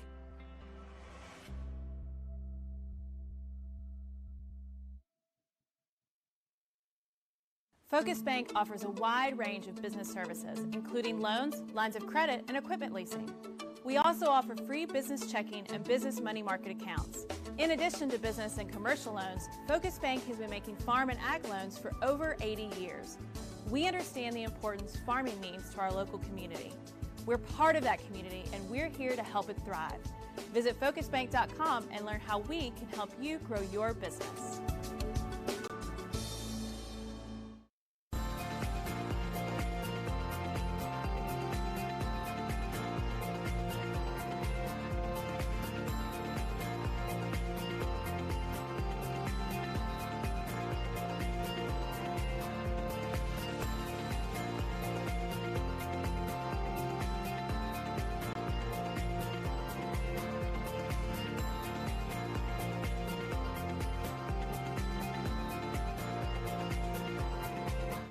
Juju Promotions in New Madrid is your one-stop shop for all your personalized merchandise. Whether it's screen printing, embroidery, promotional products, heat presses, or decals, we've got something that will suit your needs. So you, your school, or your business will always be looking its best. There's tons to see, from apparel to accessories. So what are you waiting for? Stop into Juju Promotions today in New Madrid, Missouri. And don't forget to like us on Facebook.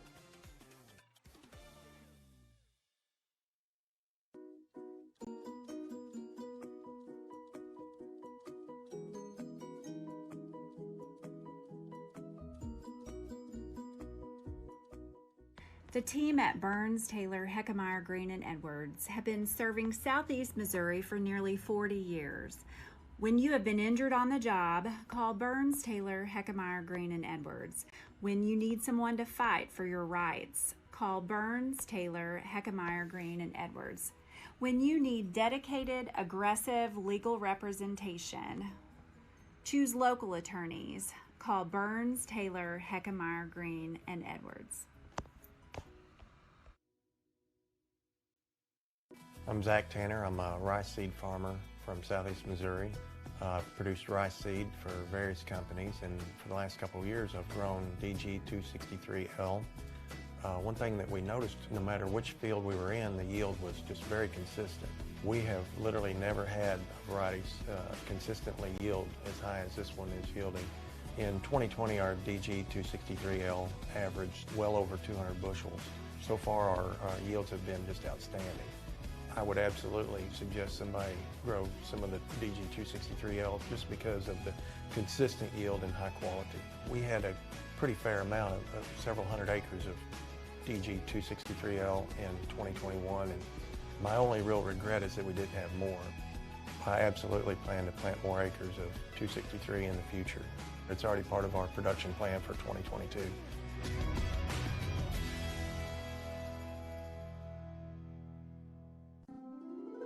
What is Southeast Missouri? Let's try this again.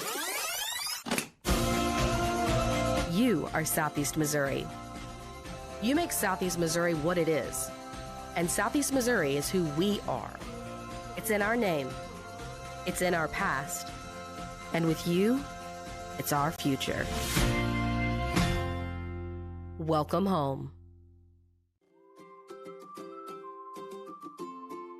First State Bank and Trust is more than just products and services. We're there for you for your first paycheck, buying a home, opening a small business, starting a family, or planning to retire, and everything in between. We're the local bank you know and trust for all of your financial needs. Visit fsbtrust.com or stop by your local First State Bank and Trust to explore all of your financial options. Equal housing lender, member FDIC.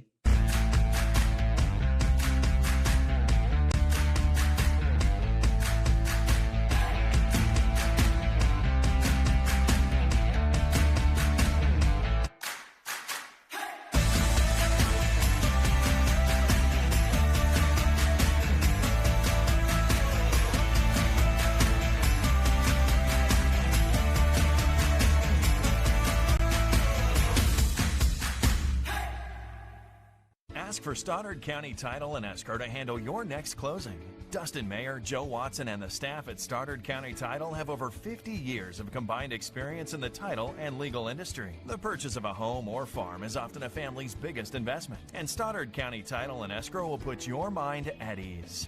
Stoddard County Title shares a location with Mayer Law Office and can prepare a beneficiary deed, contract, seller financing documents, or transact a 1031 exchange. Before your next purchase goes under contract, ask to have Stoddard County Title handle the closing. They are your trusted name for title insurance. For generations, Farm Credit has been serving the needs of farmers all across southeast Missouri. We understand the challenges that year in and year out farmers face. Our focus is on building long-term relations, whether you're full-time, part-time, or part of the next generation on your family farm.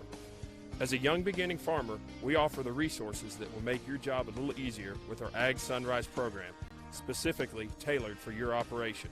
For more information on our Ag Sunrise program or how we can benefit your farming operation, come by Farm Credit in Dexter. Autry Moreland wants to buy your car. Big cars, small cars, fast cars, and funny cars. If it's got 4 wheels and an engine, we're swiping right. We've got the largest pre-owned inventory in southeast Missouri right here at Autry Moreland Automotive. Even if Moreland's not on the back of your car, we're still interested. There's never been a better time to make a change. Come to one of our 5 Autry Moreland locations in Dexter or in Sikeston, Missouri, and let us help you turn what you have into what you want.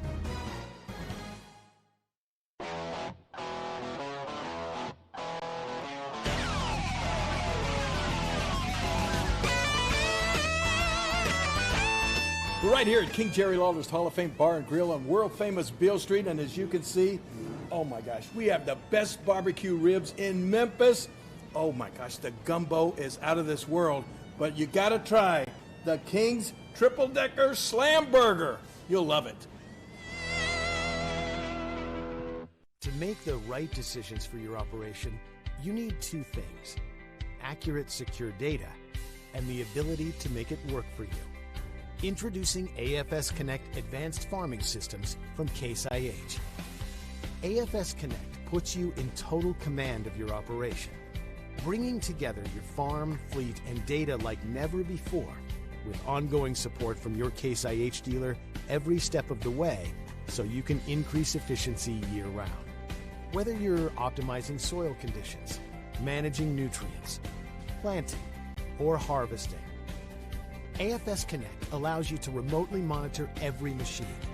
You'll have access to location, diagnostics, fuel, and engine data, giving you the information you need to make the right decisions for your operation.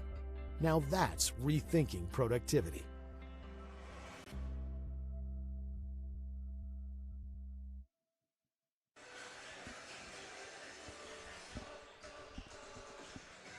Welcome back to the 65th Annual Bloomfield Christmas Tournament, brought to you on the A-Corp Media Networks. I am Jim LeBrock, along with Devin Miller. He's here to bring you the action of the 5th place round. I tell you what, this is, as you had mentioned a while ago, this is going to be a matchup of 2 teams of 2 different style play. But again, it's the 2nd-seeded Bearcats and the 6th-seeded Hayti Indians. And I tell you what, I'm not going to, it's going to be too close to call who's going to do what. Absolutely. We'll go over some quick starting lineups. Are they going to sing the national anthem? I think so. Looks like it, lining up for it. Yeah. Well, while we do that, we'll take a break and we'll be back after these messages.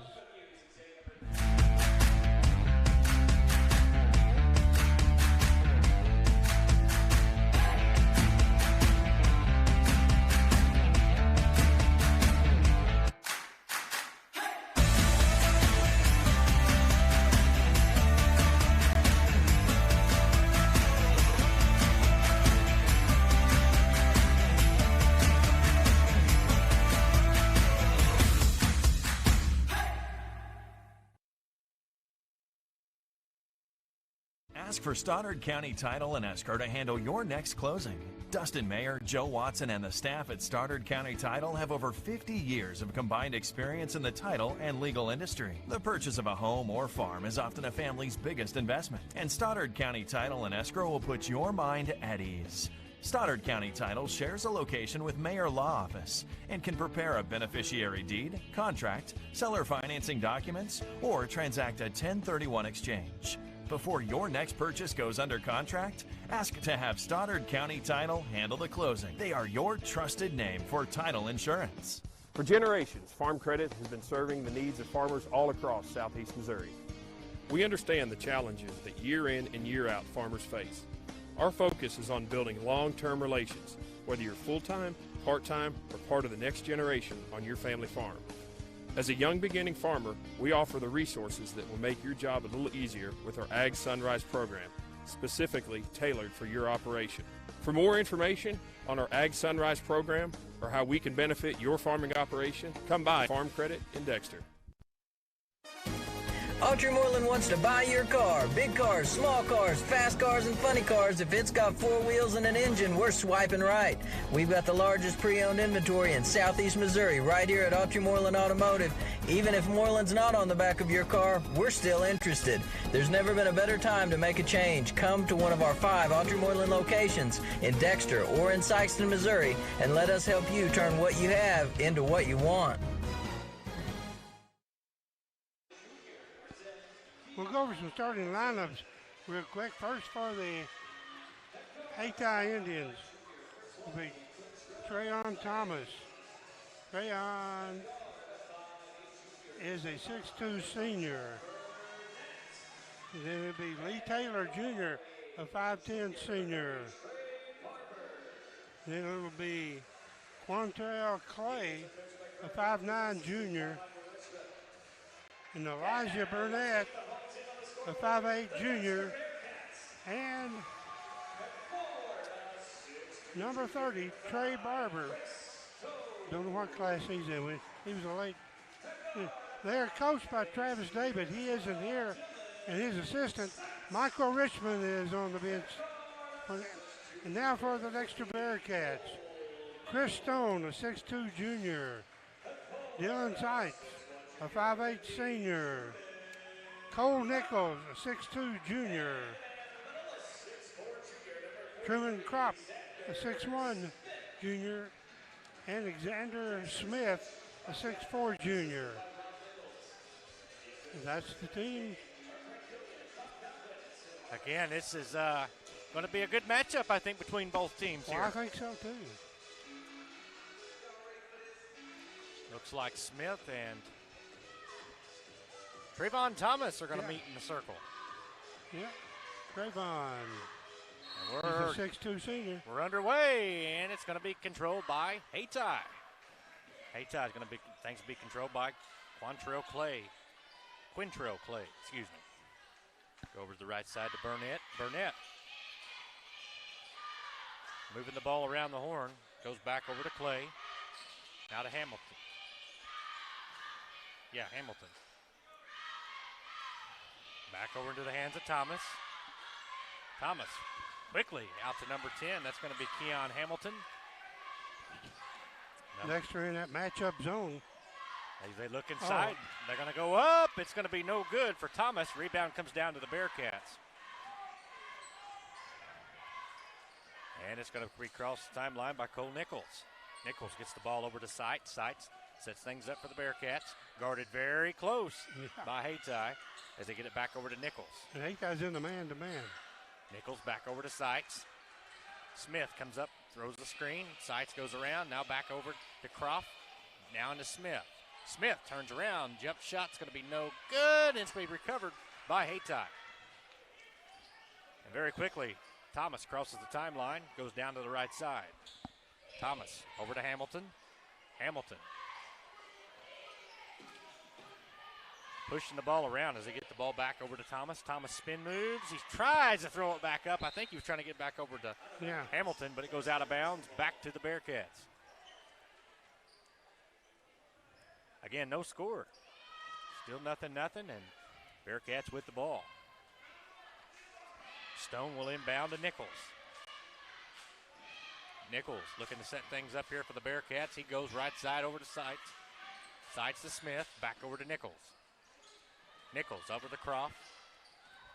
Croft to Seitz. Seitz makes a move to the right side, then tries to cut in. But they're met by a wall of defenders. You betcha. Bearcats swing it out, gets it to Croft. Croft for three, nothing but net.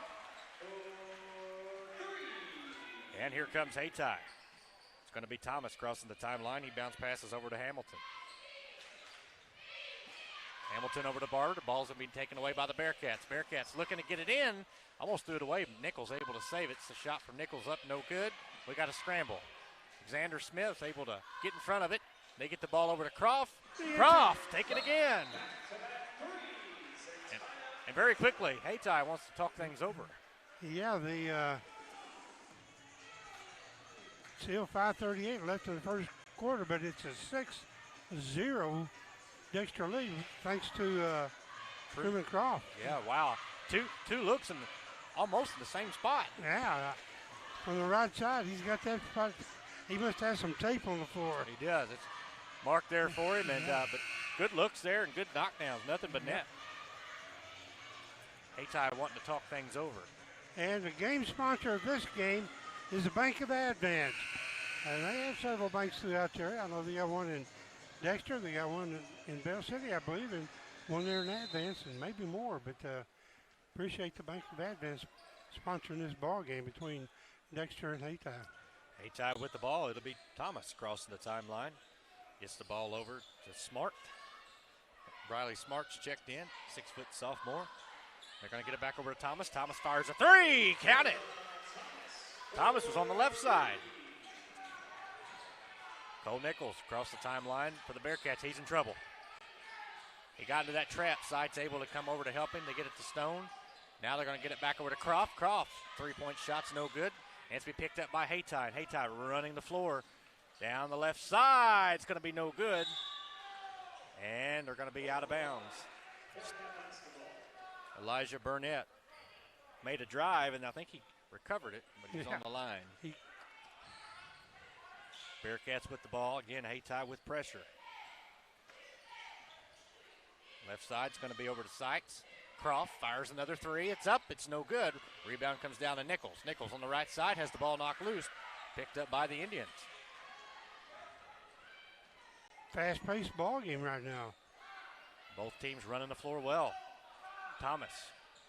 Oh, miscommunication. Thomas trying to get it over to Barber, and it goes out of bounds.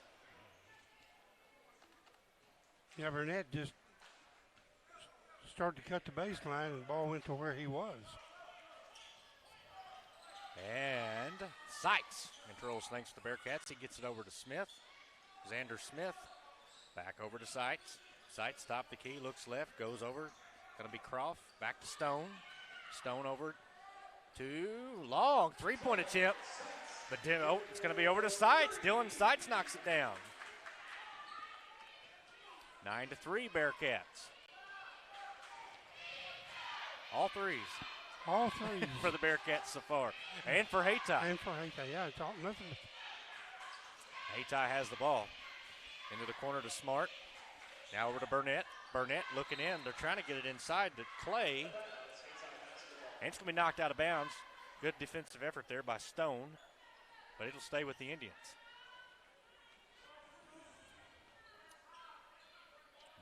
Ball's going to be inbounded to Burnett. Burnett at midcourt. Guarded by Sykes. Goes to the right side. And we're going to have a foul. Yeah. I think they're going to get maybe Smith the way he looked up as soon as the whistle blew. Yeah. No? Nope. They're going to get Chris Stone for the foul. That'll set Hayti up. Ball's inbounded. They're going to get it out to Thomas. Thomas out to Smart. Back over to Thomas. Thomas controlling things for Hayti as they swing it out right side. Long three-point attempt for Burnett. It's going to be no good. Picked up by the Bearcats. And we're going to have a foul. And Thomas is going to reach in on the Cole Nichols was trying to come up court, and Thomas reached in. And that'll be his first foul. And here comes Bearcats. Ball's inbound. It's going to be Cole Nichols. Gets it over to Croft. Now to Stone. Stone on the left side, making his way back up. Gets the ball over to Sykes. Sykes following his screen, looking. Kicks it back out. It's going to be over to Croft. Croft making a move in. Gets it back out to Stone. Now Sykes. Now over to Nichols. Bearcats just working the ball around the perimeter. Nichols making a drive in the paint. They're going to have a foul, and they're going to be before the shot. Just as Nichols made the drive, start to make the drive down the lane, a reach-in foul. And looks like Davis is going to check in for Hayti. Yeah. He's going to come in for Burnett. Zolan Davis. Ball's inbounded. They get it into Sights. Sights gets it to roll in. Oh, it's Cole Nichols. Yeah. Cole Nichols gets it to roll in. Good shot there by Cole. Here comes Hayti. Going to have the ball knocked loose. We're going to have a scramble. And they're on the floor. It's going to be recovered by Hayti, but good effort there by the Bearcats.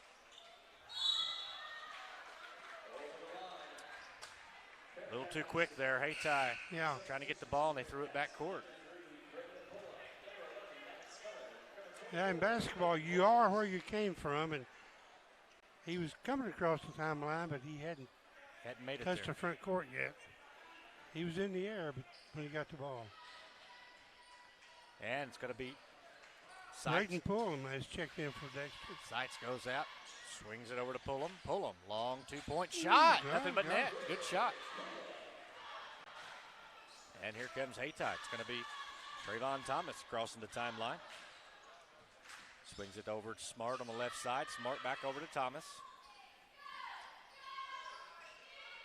Davis back over to Thomas. Thomas making a drive in the paint. Has the ball knocked loose. Be picked up by the Bearcats. Pullum crossing the timeline for the Bearcats. Pullum. Gives it left side. Gives it back over to Sights. Sights for three. Count it. 16-3. Dexter with the lead. And here come the Indians. Going to be Clay crossing the timeline. Clay trying to make a drive in. Stops. Gives it back out. Davis back over to Thomas. Thomas fires from downtown. It's up. It's no good. Rebound to the Bearcats, and we're going to have a foul. Yeah. Hayti's getting into a lot of fouls right now. A lot of foul trouble and a lot of miscommunication so far for Hayti. It's going to be Burnett's going to check back in. Yeah. Hayti just needs to slow it down a tad. They're just really rushing down the floor, and miscommunication's happening here. 16-3, Bearcats with the lead. It's going to be Cole Nichols controlling things. He'll cross the timeline. Bounce passes over to the Bowles, back out. And we're going to have another foul. They're on Bowles back. They're going to get Smart for that, I bet. 33, yeah. Riley Smart. Yep. That'll set the Bearcats under their own basket. Looking inbound, they do. Oh, they're trying to get it over to Nichols. They couldn't get it. Get picked up by Hayti. They're going to go all the way down. He's going to be fouled. And it's going to be Zolan Davis. He'll go to the line. He'll shoot two. He picked up the loose ball and all the way down, and Bearcats fouled him. He'll have two shots. First shot for Davis is up. It's in and out. No good. Again, 57 seconds left here in the first quarter. Bearcats 16-3. But Davis, one more shot. It's up. It's no good. Rebound comes down to the Bearcats. Here comes Sights. Sights across the timeline, left side. Gives it out to Pullum. Pullum for three. It's off the front of the rim. No good. And we're going to have a foul. Yeah, Bowles is going to be on the back. Just as we talked about Hayti doing fouls, here come the Bearcats. Bearcats are doing it. Yep. And they're calling it. Absolutely they are. And they should. They are fouling. Hayti with the ball. 40 seconds left here in the first quarter. Goes over to Thomas on the left side. Thomas gets the ball over to Burnett. Burnett to Davis. Back to Burnett. Burnett, travel. Gets it to Burnett on the right side, and he drug the foot. Took off before the dribble. Bearcats with the ball. 25 seconds. They're going to look left side. You got it to Maddox Miller, and he kicks it back up top. And to Nichols. Nichols back to Sights. 15 seconds. Sights over to Miller. Back to Nichols. Bearcats just working it around. 5 seconds. Sights looking somewhere to go. They're going to get it out to Pullum. Pullum for three. It's up and no good. And that's going to do it here for the first quarter. We play one quarter. Dexter 16. Hayti 3. And we'll be back to Bloomfield after these messages. Focus Bank offers a wide range of business services, including loans, lines of credit, and equipment leasing. We also offer free business checking and business money market accounts. In addition to business and commercial loans, Focus Bank has been making farm and ag loans for over 80 years. We understand the importance farming means to our local community. We're part of that community, and we're here to help it thrive. Visit focusbank.com and learn how we can help you grow your business.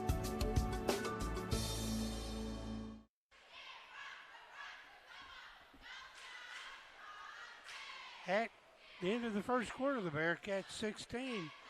Hayti with that one three-pointer. Three-pointers was the kind of the rule of the first quarter.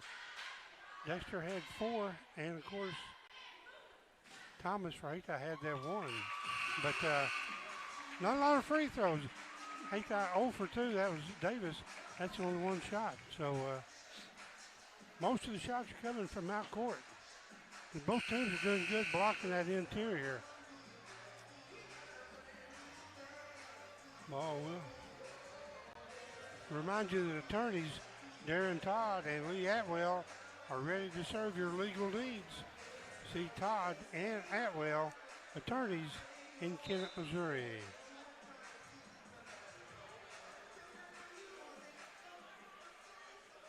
Again, Dexter will get the ball.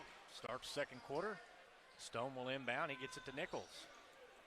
See if Hayti made some adjustments here. Still that man-to-man. And they have Thomas on Nichols. And they're going to get the ball over to Seitz. Seitz over to Nichols.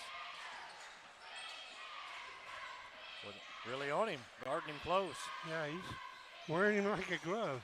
And we're going to have a scramble as Seitz hits the floor. And Dexter calls a quick timeout. Dexter called timeout to save the ball because it would have been all in possession. Go back to Dexter, but why waste like that? I imagine that Hayti won't know why it wasn't a travel when he went to the floor, but he was dribbling. If he held the ball and go to the floor, that's a travel, but you can dribble and go down. It's just your possession until the defender jumps in and ties it up. And Coach Allen saw that coming. He thought, well, like you said, let's save the possession and talk this one through. Yep. Bearcats will get the ball.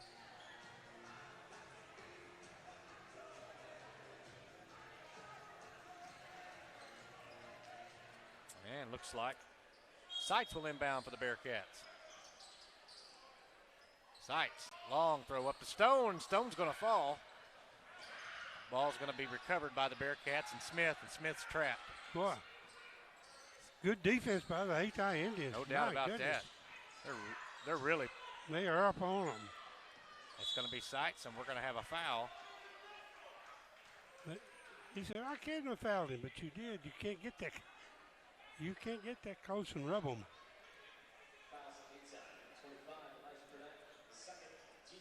That'll set the Bearcats up under their own goal. Seitz inbounds. He gets it to Smith. Smith back to Seitz.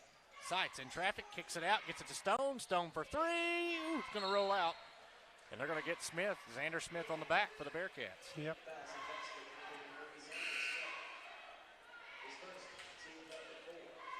More defense for Hayti is outstanding. Well, they've really turned it up. Hayti's got to get some shots to go in here. Yeah, they're down by 13, 16-13. 3, that's nothing's changed in the first minute of the second quarter. Thomas dribbles across the court. They're going to bounce pass. They get a good look at a 3 for Hamilton. It's going to be no good. Hayti with the rebound. They get it back out to Thomas. Thomas in traffic, kicks it out. They're going to work it inside. We're going to have a foul. And maybe Stone this time. I'm going to quit guessing. They're going to get Smith on that. That's his second. They're working it into Trey Barber, and Smith got the foul, but they're going to put in Peyton Bowles. They're going to bring him in. They get it out. Oh, offensive foul.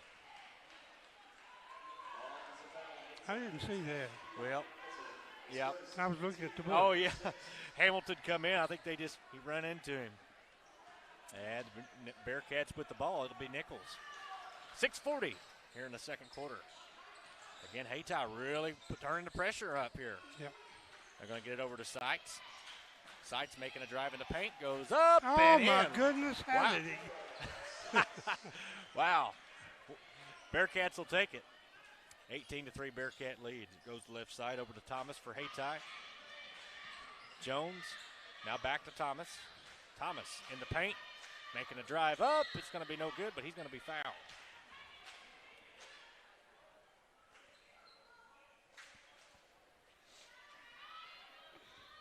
Fouls on Texas number 14, Cole Nichols. His first, team foul number 6. After that, for Hayti, for 5, Trayvon Thomas. First shot for Thomas is up and good.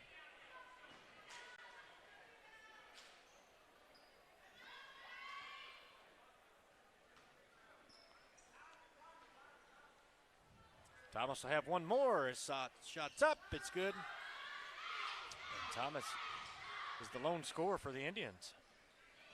Bearcats with the ball. We're going to have a foul. And they're going to get Thomas with the foul. Fouls on Hayti, number 5, Trayvon Thomas. Hayti didn't need him in foul trouble. No. Dexter would like to see him in Yeah. trouble. Boy, he is. Wearing Cole Nichols tight. Yeah, that foul is going to send Sykes to the line. Yep. We're 1-1. First shot for Sykes, up and good.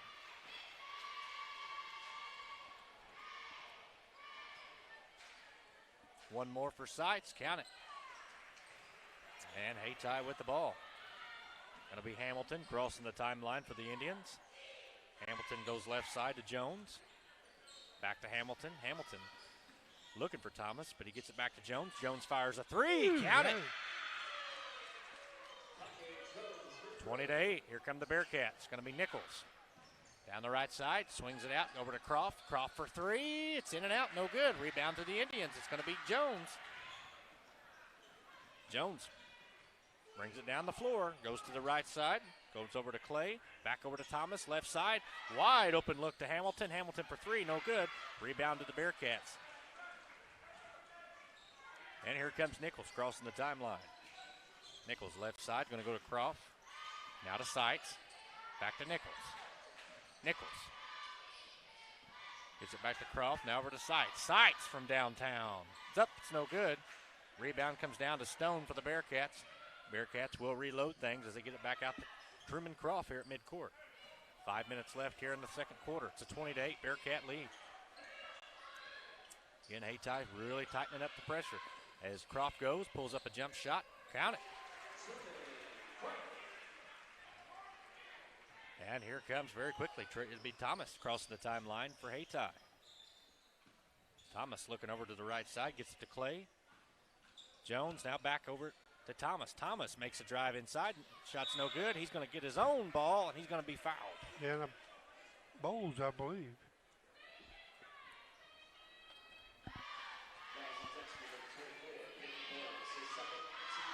That's number 2 on Bowles at the line. Thomas will be at there, shoot two. First shot's no good.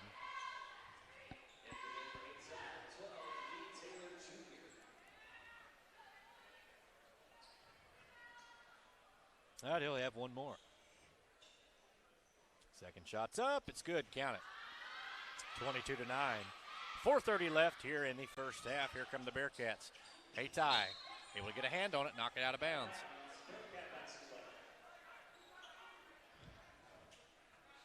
For some reason, Dexter hadn't figured out how quick Hayti is. Boy, they are. They're getting those long passes are going to be a problem. Looking to bounce pass it in, and you got a loose ball, got to scramble. Oh, it's going to go out of bounds. But again, that's what you just said. Those quick hands got in there, knocked the ball out of bounds, and run out of court. Yep. Ball stays with the Bearcats. Ball's inbounded. Sights to Nichols, back to Sights. Sights goes back to Nichols. Nichols gets over to Sights. Sights to Stone. Croft back out to Sights. Bearcats just working the perimeter. They're going to get it out to Croft. Croft fires a three. It's up. It's no good. And it's going to be out of bounds. Good effort there by Bowles for the save. Jim Hall used to have a good theory on that. let their three-point shooter hit the first one because he's going to keep shooting. And that's exactly what's happened to Croft. He hit that first two, and the rest of them have all been off. Hayti with the ball. They look inside. Bearcats in front of it. Hayti able to stay with it. They get it out to Hamilton. Now up top, they're going to go over the side to Thomas. Thomas looking in. Good pass as they go inside to Taylor. Lee Taylor Jr. made the shots. 22-11. They go left side to Croft. Stone back over to Croft. Back out the sides. Bearcats reload. They're going to get it back over to Croft. Now they're going to get it to Stone. Stone makes a drive in. Stops, kicks it out over to Sites. Sites kicks it out. It's going to be, no good for Nichols. And picked up by Thomas. Here comes Hayti. Very quickly down the floor. We're going to have a block. Yeah. Trying to cut him off with Sites. Is Sites going to pick up on his second, maybe? I think so. His first. I thought he had one over there. Going to send Trayvon Thomas to the line. Trayvon Thomas, 6'2", senior. Done an outstanding job. Yep. First shot for him is up and good. He's 4 for 5 from the free throw line. Has 7 points. Next shot's up. It's no good. Rebound to the Bearcats. Here comes Nichols. Across the timeline. Got a loose ball. It's going to be picked up by Hayti. Is it? Or we're going to have a jump ball. And it'll go back to Hayti.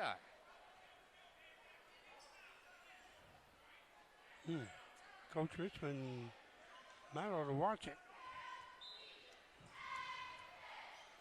He's yelling and pointing at the wrong referee. Under 3 to play now here in the first half. Hayti with the ball. Going to be Hamilton. Now looks over. It's going to find Thomas. Thomas on the right side. Back to Hamilton. Hamilton thought about a 3, but he's going to get it over to Clay. Now we're going to have a loose ball. And he was trying to throw it off of Croft, but it didn't go off of him. It goes out of bounds. It goes to the Bearcats. Miller, Smith, and one more. Pullum come in for the Bearcats. With 2:41 left here in the first half, it's a 22-12 Dexter Bearcat lead. And here come the Bearcats left side. It's going to be Miller. Now over to Sites. Sites back to Miller. Again, Hayti really giving the Bearcats fits as now the ball's taken away by the Indians. Coast to coast up, and it rolls out. But it's going to be recovered by Thomas. His shot's no good. We got a loose ball. And it's going to go out of bounds. And it's going to stay with Hayti.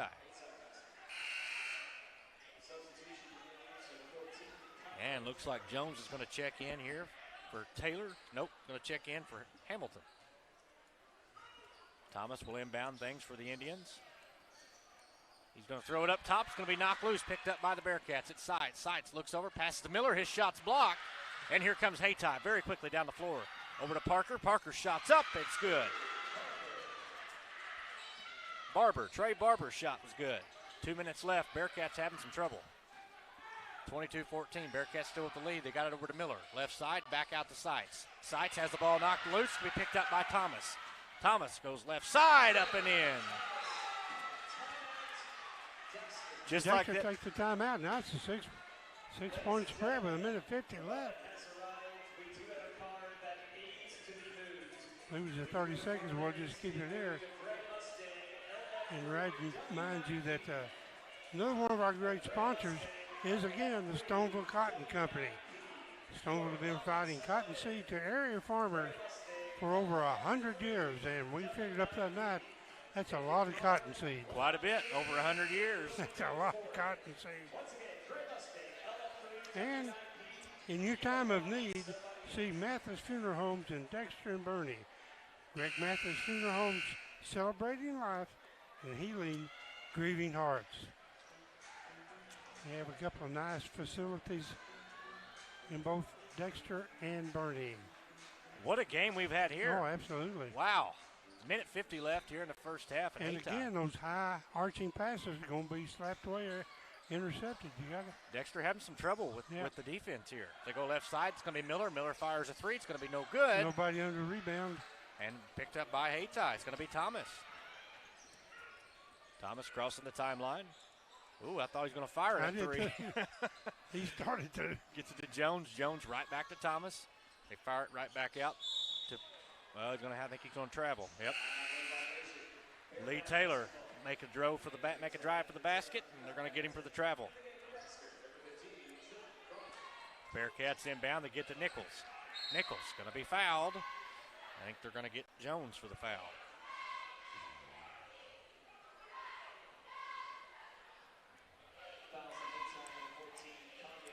Blocking foul. That'll send Cole Nichols to the line for a 1-and-1. And looks like Chris Stone's going to check back in for the Bearcats. Going to come in for Fulham.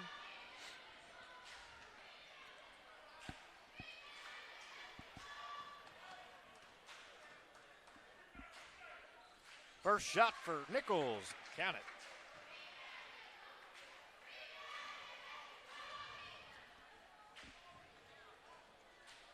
Nichols will have one more. His shot's up. Hit them both. Minute 20 left here in the first half. Here comes Hayti. Down the floor they go right side. It's going to go to Clay. Now to Thomas. Thomas looking in. The ball's going to be deflected out of bounds. And it'll go back to the Bearcats.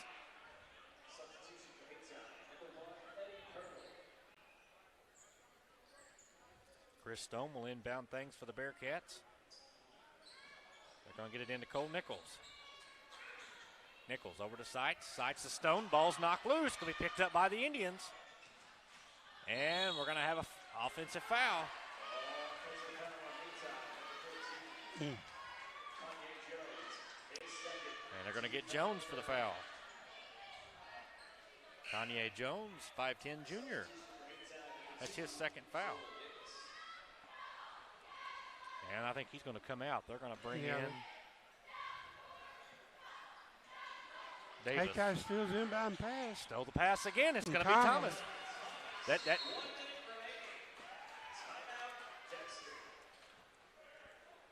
Coach Allen wanting to change things up a little bit. Again, I just don't think the players on the floor for Dexter. Full.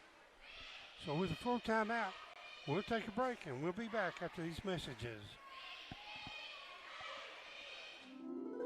What is Southeast Missouri? Let's try this again. You are Southeast Missouri. You make Southeast Missouri what it is. And Southeast Missouri is who we are. It's in our name. It's in our past. And with you, it's our future.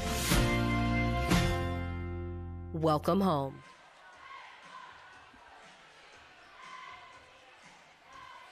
.58 seconds left here in the first half. It's down to a 6-point lead for the Bearcats, 24-18 over the Hayti Indians. But Hayti's defense is really giving Dexter problems.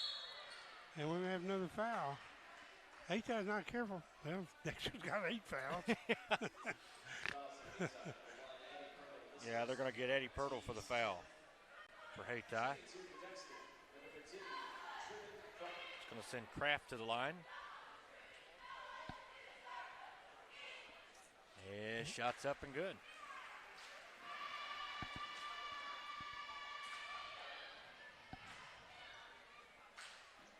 One more, hits them both. And here come the Indians. Under 50 seconds. They go right side. They're going to swing it out to Clay. Now to Thomas. Thomas looking into Clay. Clay spin moves inside. Goes up. No good. Rebound comes down to the Bearcats. It's going to be Nichols. Crossing the timeline. He goes down. Left side. Gets it out to Kraft. Kraft for three. No good. Rebound to Nichols. Nichols shots up. Count it. Good spot there. Good put-up play there by Cole Nichols. Yeah, he was at the right spot at the right time then. Under 20 seconds. It should be Thomas crossing the timeline. Back to a 10-point lead. They go to the right side and immediately come right back to Thomas. Need to make a move because we got 5 seconds. Thomas fires from downtown. It's going to be up, no good. And that's going to do it for the first half. That's it, the first half. The score, Dexter 28, Hayti 18.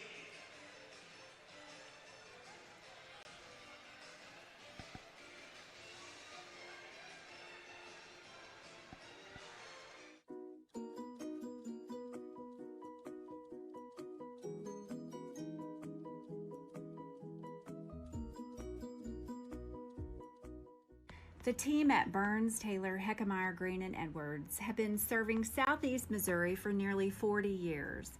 When you have been injured on the job, call Burns, Taylor, Heckmeyer, Green, and Edwards. When you need someone to fight for your rights, call Burns, Taylor, Heckmeyer, Green, and Edwards. When you need dedicated, aggressive legal representation, choose local attorneys. Call Burns, Taylor, Heckmeyer, Green, and Edwards. I'm Zach Tanner. I'm a rice seed farmer from Southeast Missouri. I've produced rice seed for various companies, and for the last couple of years I've grown DG 263L. One thing that we noticed, no matter which field we were in, the yield was just very consistent. We have literally never had varieties consistently yield as high as this one is yielding. In 2020, our DG 263L averaged well over 200 bushels. So far, our yields have been just outstanding. I would absolutely suggest somebody grow some of the DG 263L just because of the consistent yield and high quality. We had a pretty fair amount of several hundred acres of DG 263L in 2021, and my only real regret is that we didn't have more. I absolutely plan to plant more acres of 263 in the future. It's already part of our production plan for 2022.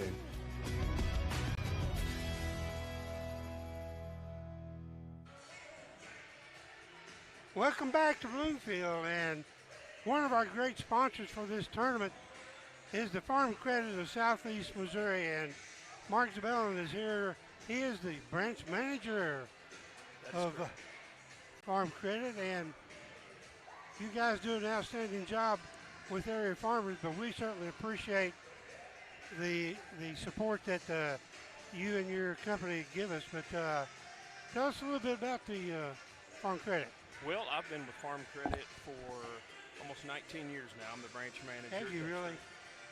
Yeah, hard to believe. Boy, it is. Time flies. I remember when you came to town. I know. We have 7 branches throughout Southeast Missouri. We cover about 12 counties. And bottom line, if you're a full-time, part-time, or young beginning farmer, we want to be your ag lender. Farm Credit is a customer-owned cooperative. So our borrowers are our owners. And each year since 1994, we have turned back some of our profits to them. And since then, we've returned over $94 million back into the economy of Southeast Missouri. And in January, our patronage will be $8.25 million. I know we see your ads quite a bit, but I don't think people realize the extent or the lending power that you guys have. You know, you put out a lot of money to area farmers, and without your support and help, a lot of them would be in trouble. Because they need the cash. You know. Yeah, I mean, I don't mean trouble, but they got to have the money. It takes a lot of money to farm. The input costs are high. They're going to be higher next year. So anything we can do to help with their needs, their capital expenditures, their operating expenses, you know, that's what we're there for. We work with the best producers in the whole state of Missouri. They're right here in Southeast Missouri. Again, what describes the farm that you guys will work with? It can be a part-time farmer, full-time farmer, and even recreational ground we can do. Renter, owner, anybody that has farming. Yeah, farm income, yeah. Which touches a lot of people in Southeast Missouri. Absolutely. But again, the amount is a staggering amount. People don't realize, you know, Southeast Missouri is a rural farming area, but I think a lot of people don't realize the amount of money that even a small farm requires. You know, equipment, back when I worked for International Harvester, a 100 horsepower tractor was $8,900. It is many multiples of that now. I know it. In combines, 30, 40,000. Multiples They of only that. make an annual payment on them now. Yeah. Yeah, it's not just your operating cost to put a crop in and get a crop out. It's your capital expenditures too, your equipment. I've always said no one gambles more than the American farmer. Yeah, but that's year in, year out. Absolutely, and you know, we'd all go hungry if it wasn't for the farmers. I agree. You are correct. Absolutely. But are the crops? Are you seeing any diversifying in the crops as far as, you know, trying new things? I know at Sykes one time they tried planting potatoes. Maybe they still do over there. But you know, first a long time it was cotton, corn, and beans in southeast Missouri. And then rice kind of snuck up from Arkansas, and then they started doing purple hull peas down around Clarkton for a while. Then potatoes snuck in. One crop that we've seen that's been here, but we've seen an increase in acres is peanuts. Peanuts have been here for a while. Oh, really? But the last 2 or 3 years, there's been a significant increase in peanut acres in southeast Missouri. There's a processing facility been put in Jonesboro, Arkansas. Oh, okay. So that's been one of the problems as to why peanuts haven't been grown here, is because you can't process them. You got to ship them most likely to Georgia. I would bet. I would love to see a peanut harvesting machine. Do they dig them out? Yeah, the they peanuts dig are the 'em. only crop that I know of other than beets or potatoes that grow underground. You know. Yeah. Most of our crops are on top ground. Yeah, they dig them. They say turn them over. They fluff them, and then they combine them. And I can tell you, it's extremely slow. If you ever get the opportunity to see that, it's interesting. Very interesting. Well, this whole farming operation is interesting to me. You know, I worked for several years for International Harvester. I was a traveler for them. And like I say, back then it was cotton, corn, and beans here. And up in central Illinois where I was, it was corn and beans. But it's diversified. Farming is a lot more than putting a crop in and getting a crop out. And they have to be managers. Absolutely. You know, Absolutely. they see a ton of money coming in. They got to know where they're going to spend it, not just say, well, my wife needs 3 new cars, and you know. But they almost have to be accountants too, or have a good accountant. But you're exactly right. Management, and you could say that goes for anything, but you better be a good manager. Absolutely. Well, Mark, we appreciate you coming up, and again, we certainly appreciate the sponsorship and the fellowship that you guys do, not only for the farmers, but for helping us here on A-Corp production. Appreciate the opportunity to be here, and thanks for all you guys do for Southeast Missouri Thank you sports. very much. That's Mark Zebulon, the manager. And we'll be back in 10 seconds. For generations, Farm Credit has been serving the needs of farmers all across Southeast Missouri. We understand the challenges that year in and year out farmers face. Our focus is on building long-term relations, whether you're full-time, part-time, or part of the next generation on your family farm. As a young beginning farmer, we offer the resources that will make your job a little easier with our Ag Sunrise program, specifically tailored for your operation. For more information on our Ag Sunrise program or how we can benefit your farming operation, come by Farm Credit in Dexter. Autry Moreland wants to buy your car. Big cars, small cars, fast cars, and funny cars. If it's got 4 wheels and an engine, we're swiping right. We've got the largest pre-owned inventory in southeast Missouri right here at Autry Moreland Automotive. Even if Moreland's not on the back of your car, we're still interested. There's never been a better time to make a change. Come to one of our 5 Autry Moreland locations in Dexter or in Sykeston, Missouri, and let us help you turn what you have into what you want.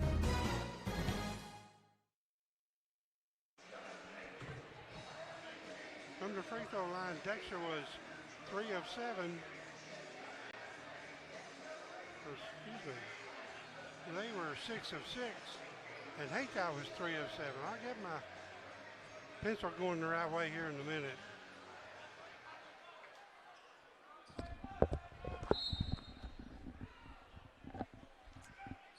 And the Bearcats get the ball. Cole Nichols with it to start the third quarter. Crosses the timeline, goes to the right. Gives it to Circling Croft. Croft gives to Sites. Sites at the top of the key. Fakes left, goes right. At the free throw line. Stops. Gives it back out to Stone. Stone on the left wing. Gives it to Nichols. Nichols going to get it back over to Croft again. The Bearcats just working it around the perimeter. They're going to make a break. It's going to be Nichols going up. It's going to be no good. Rebound comes down to the Indians.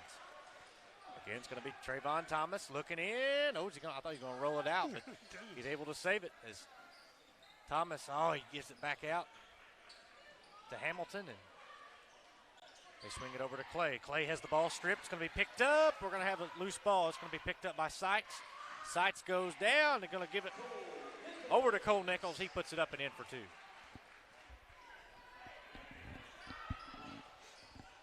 It's a 30-18 Bearcat lead. Elijah Burnett controls things for the Indians. He goes to the right side to Thomas. Dexter in that 1-2-2 zone. And they get it in. It's going to be no good as it goes out of bounds as they get it into Barber and just wouldn't roll in. Haytime full court pressure, man to man. That's giving the Bearcats trouble. Need to get it in. They do, and the ball's going to be picked up by the Indians. They get it out to Thomas. Thomas thought about a 3. Now he takes it. It's up. It's in and out. No good. Rebound to Nichols. Nichols goes down the right side. He's going to be that close man to man is really giving. Going to be guarded by Thomas, and Nichols goes up. He's fouled. He scores.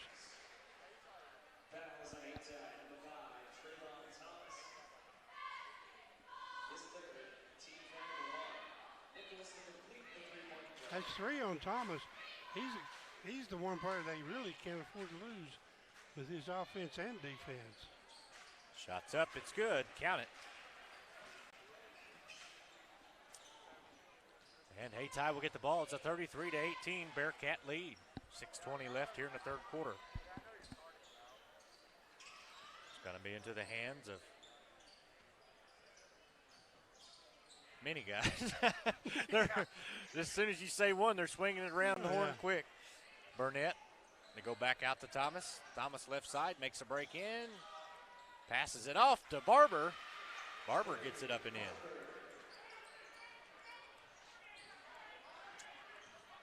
Here come the Bearcats. Going to be Sites crossing the timeline. He's going to be guarded close. They get it over to Nichols. Nichols guarded by Thomas. Nichols splits the defenders, has the ball knocked loose, picked up. We got a scramble, and the ball's saved. It stayed in, didn't it? Stayed in. It's picked up by the Indians. Left side, coast to coast, goes in Burnett. It's no good. Rebound comes down to the Bearcats. Nope, Indians with the ball. Nope, Bearcats with it. Like a fumble. Everybody just piling on top. Bearcats with the ball. It's going to be Sites over to Stone. Stone making a drive. Over to Nichols. Nichols burrows through to the right side. It's no good. Ball's tipped. Nichols on the left side, up and in. It bounced right to him. He was at the right spot for them, wasn't it? Yes, sir. Here come the Indians. Tell you what, Thomas about lost it. He recovered it. Bounced it over to Burnett. Burnett over to Barber. Back to Burnett. Burnett brings it back out to midcourt. Reload things for the Haytime Indians. Goes right side to Barber. Barber fires a 3. It's up. It's no good. Rebound to the Bearcats. Comes down to Croft. Croft over to Nichols. Again, tight defense here by the Haytime Indians. Nichols out to Stone. Stone fires from downtown. It's up, no good. Rebound to the Indians. Here comes Trayvon Thomas down the right side. Splits defenders, goes up. We're going to have a foul. It'll be before the shot. Yep. Coach Richardson wanted a continuation point. We may have got it in college and certainly would have in the pros, but not in high school. And the ball will be inbounded. Get it to Burnett. That's nice, second foul. Now up to Hamilton. Hamilton back over to Thomas. Thomas fires a 3. It's up. It's no good. Rebound to Nichols.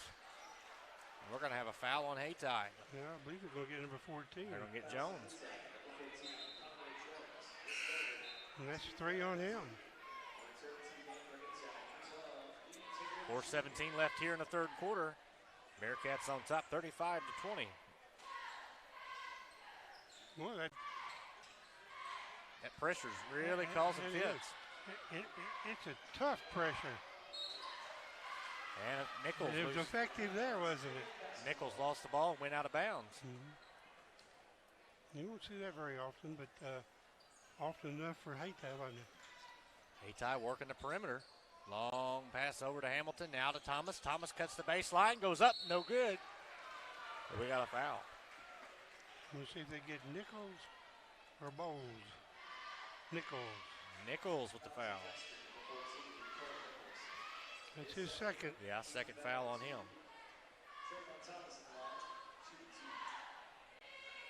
And he definitely is one they don't need to lose. That's Todd thing. First one for Thomas. Thomas, is he the only one free throw shooting for Hayti? Well, Davis missed 2 early. Okay. Trayvon's been to the line a few times. Big 6'2" senior. This is his 4th time. Shots up. It's going to roll in and out. No good. Rebound comes down to the Bearcats. Just under 4 minutes left. Nichols with the ball. It's the ball over to Seitz. Again, Hayti really giving the Bearcats fits here on defense. They're going to get it over to Stone. Stone, nope. Going to go out of bounds. Foul. Like Burnett's going to be called. See. Yep, Burnett with the foul. That's his time. So they got 3 players with 3. Burnett, Looks like Jones, and Thomas. Looks like Xander Smith's going to check in for the Bearcats. Bearcats get the ball into Stone. It's going to be taken away by the Hayti Indians, and here comes Thomas. Thomas down the right side, up and in. Again, that defense really causing some trouble. Yeah. They go left side. It's going to be over to Nichols. Nichols, left side. Croft into Smith. Smith, good pass. Smith shot's no good. Rebound Stone. He puts it up and in. 37-23. Bearcats with the lead. About 3 minutes left here. Third quarter.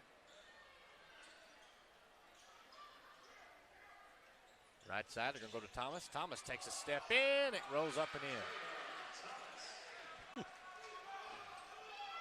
And here come the Bearcats quickly. Go to Croft, back over to Nichols. Nichols going to be fouled by Thomas. That's 4 on Thomas.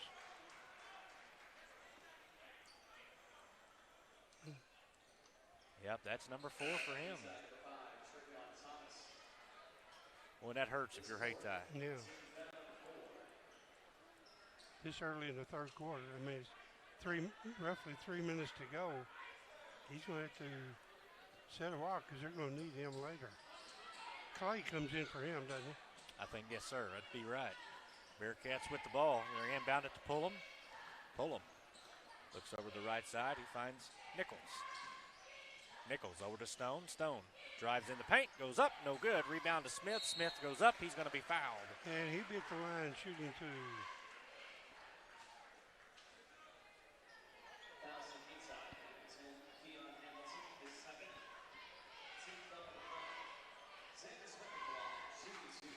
Xander Smith be at the line.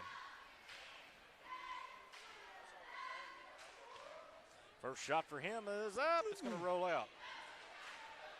He's had a rough night around that goal tonight. He about 3 bounced around and come out instead of go in.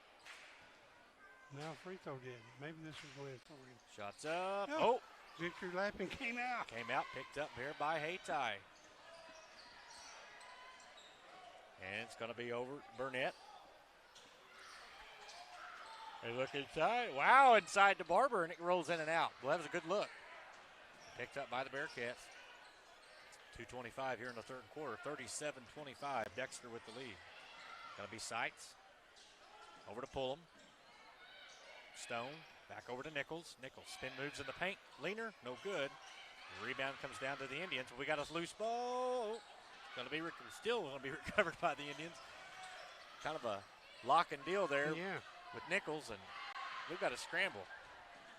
as Barber takes the ball up. It's going to be no good. Barber shots up, no good again. Hayti still with the ball. And we're going to have the ball tipped and recovered by the Bearcats, and here comes Nichols. Coast to coast, up and in. Good hustle, good effort there by the Bearcats. Minute 40 left here in the third quarter, 39-25. Dexter on top. Hayti making a drive in. Was trying to get a pass inside to Hamilton, but couldn't get it to go. Hamilton gets the ball out to Davis. Davis with a leaner, gets it to roll in.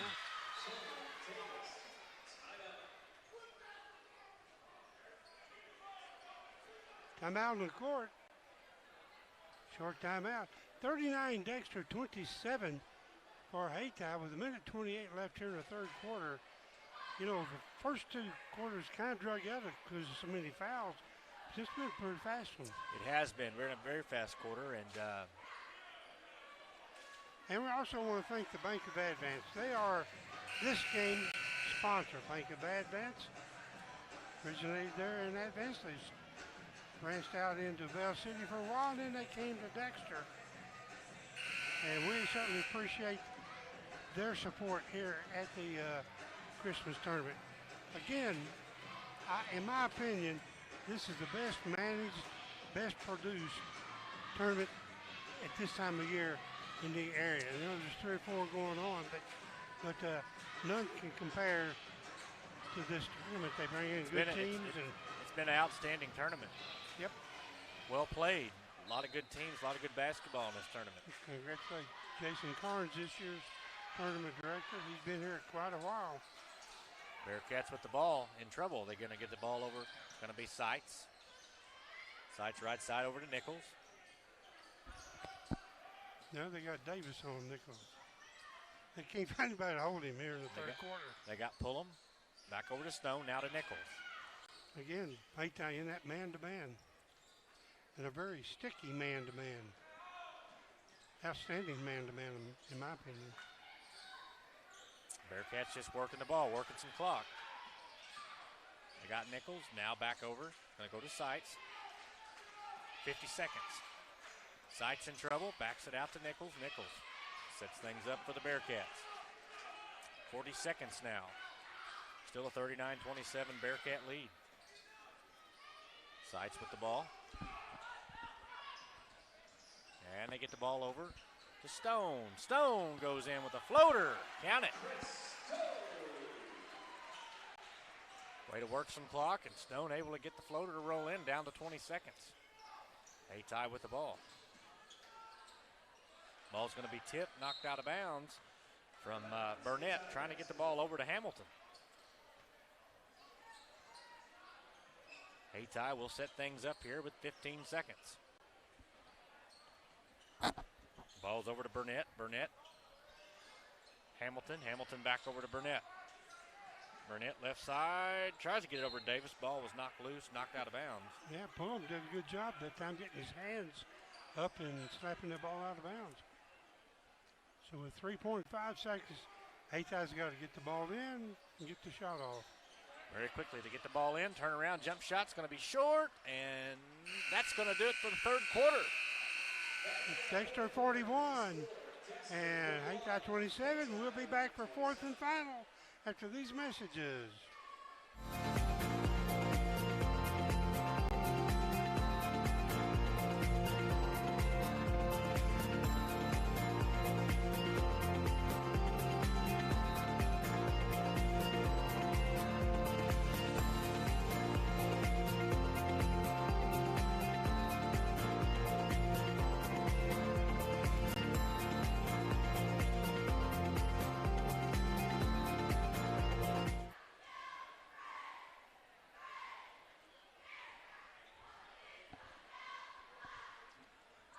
Well, 8 minutes to go in this ball game, and the winner of this will play South Pim. South Pim. A very red-hot South Pim. Boy, they were, weren't they? They came to play.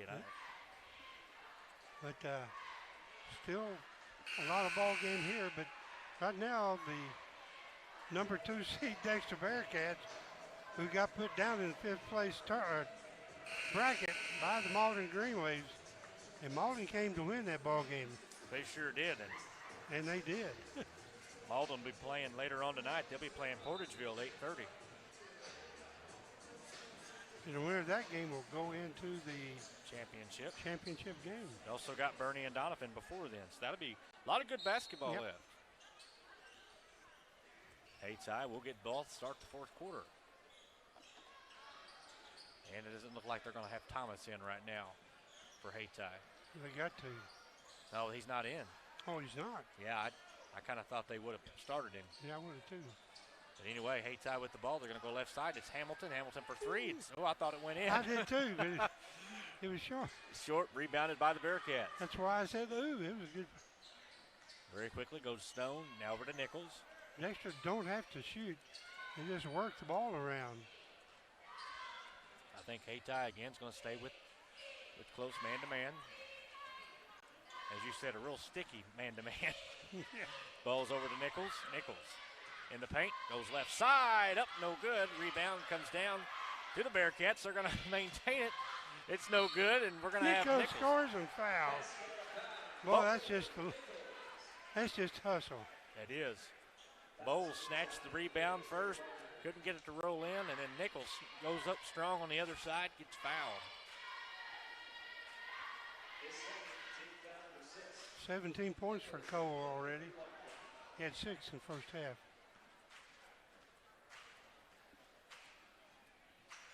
Shots up, it's good for Cole.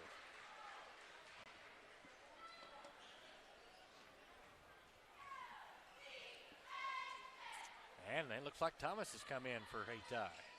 Yeah. Your Hates High, you got to have him in here. You got to have him in here. And here come the Indians. It's going to be passed over to Hamilton. Right in the corner to Davis. Davis' shot's no good. Rebound to Thomas. Thomas' shot's up. It's no good. We got a scramble. Thomas able to snatch it back and puts it up and in.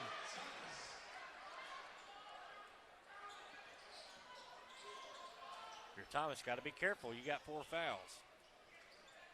44-29, Bearcats with the lead. Nichols gets the ball over to Krauf.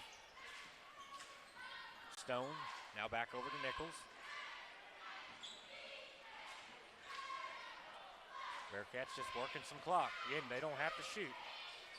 Stone now to Krauf, back over to Nichols. Nichols follows the screen, then backs it out, gets it back over to Truman Krauf. I think it's Kraft. Kraft or Crumbs. I may be pronouncing it wrong. They get it into Stone. Stone gets wide it open. Nice play. Good play. Good pass in there. And he rolls it up and in. It's under 6 minutes now. It's a 46-29 Bearcat lead. Here comes Thomas down on the left side. Thomas in trouble. He gets the ball. We're going to have a foul as he got the ball over to Clay. And let's see who we got.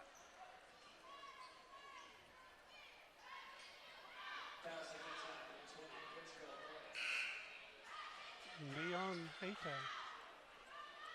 Number 30. That'd be Barber. Trey Barber. Trey Barber. Bearcats will inbound. Clay comes out. No, they're in a just going to talk. They're in a 1-and-1. Yeah.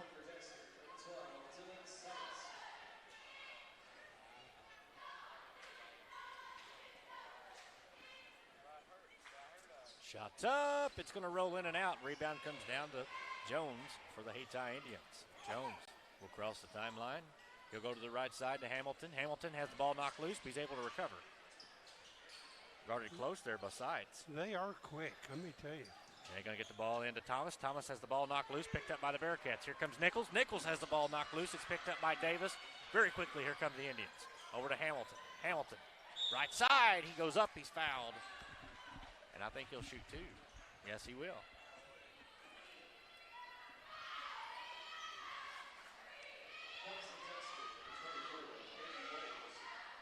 That Bowles.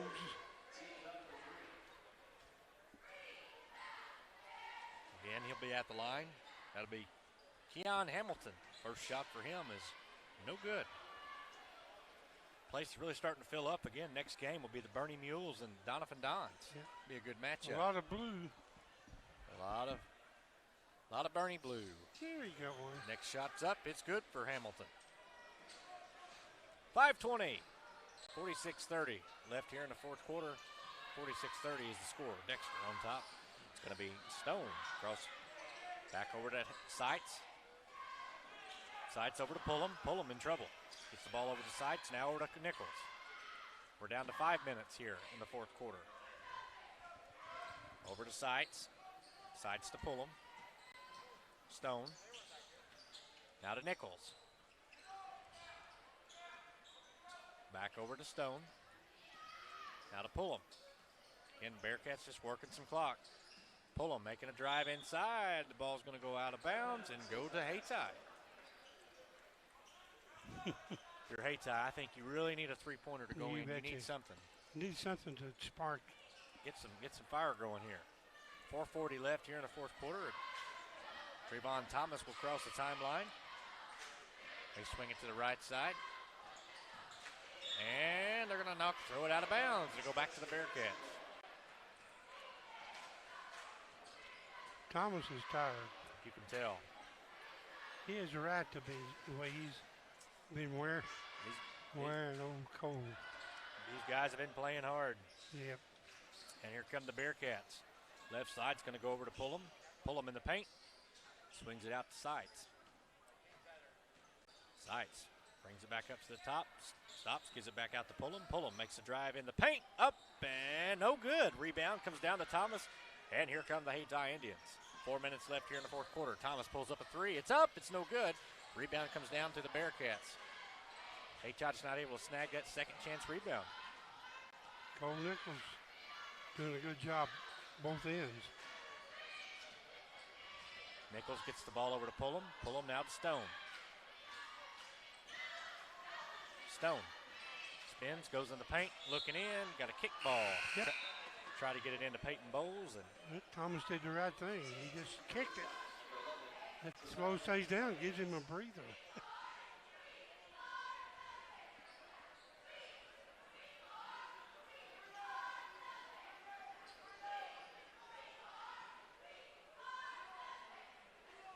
And the Bearcats will inbound. It'll be Sights.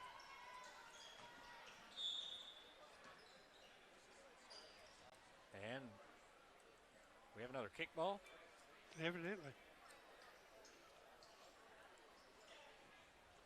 Again, 46-30, Bearcats on top. 3:42 left here in the fourth quarter. Ball's inbounded. They get it in to Bowles. Bowles back to Nichols. Nichols shots up. No good, but he's going to be fouled.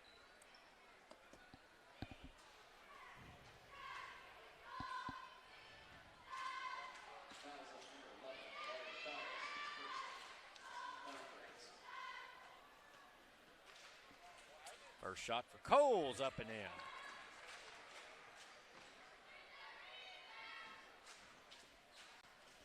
Cole will have one more. His shot's up, it's good count. And here comes Thomas for the Indians. 3:30 left here in the fourth quarter. It's a 48-30 Bearcat lead. He's going to get it over to Jones. Dexter's still in the zone. And Dexter's able to come away with the ball. They're going to go left side to pull him. Shots up, no good. Stone with the rebound. Stone turns around. Boy, it knocks it down. 50-30. And we're going to have a foul.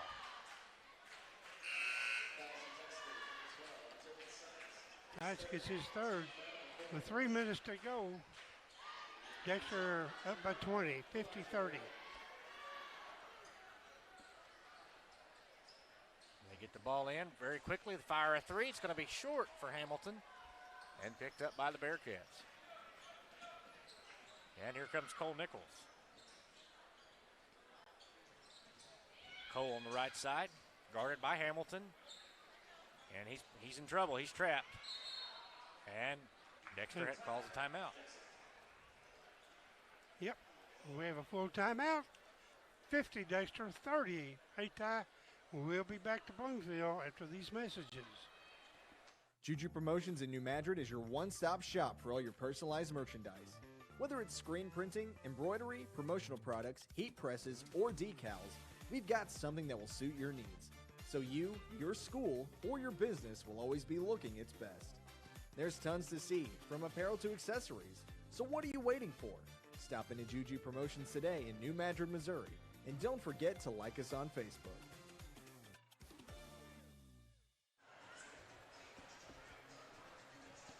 Only 2 minutes and 53 seconds left in this bracket for the 5th place or 4th place. So mine is 5th place, isn't it? 5th place bracket, yeah.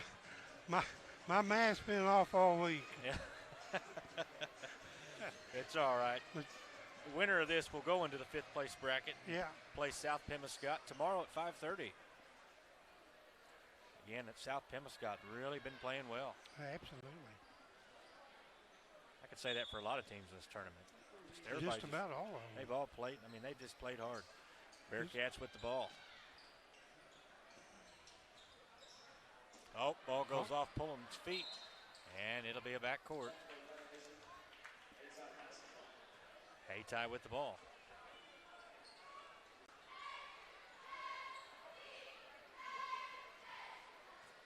And the ball is going to be controlled by Burnett. Elijah goes right side to Jones. Over to Hamilton. Back to Jones. Hamilton, left side, has the ball knocked loose. It's picked up by the Bearcats. All the way down, up and in with Stone. 52-30 Bearcats. You know, Wendell's going to take credit for all that. Is he? Yep. All right. Hayti with the ball. It's going to go out of bounds. Yeah, bounce pass intended in there for Burnett. Didn't see it coming. Hit his hand and went out of bounds. Ball's inbounded. It's going to be into Sights. Sights are back over to Stone. Stone passes in. Over to Bowles. Didn't go in. And here comes Hayti as they go left side to Hamilton. Man, he did a good job. Hamilton. That was a good ball handling that time, all the way down. Nichols in trouble. The ball was knocked out of bounds by Hayti. It'll stay with Dexter at the minute 46 left. It's a 20-point game. Dexter on top. Ball's inbounded. They get it into Pullum. Pullum, long pass over to Sights. Sights into Bowles. Back over to Sights. Inside, they're going to go to Nichols. Nichols is fouled. Count the basket. He has had a career second half.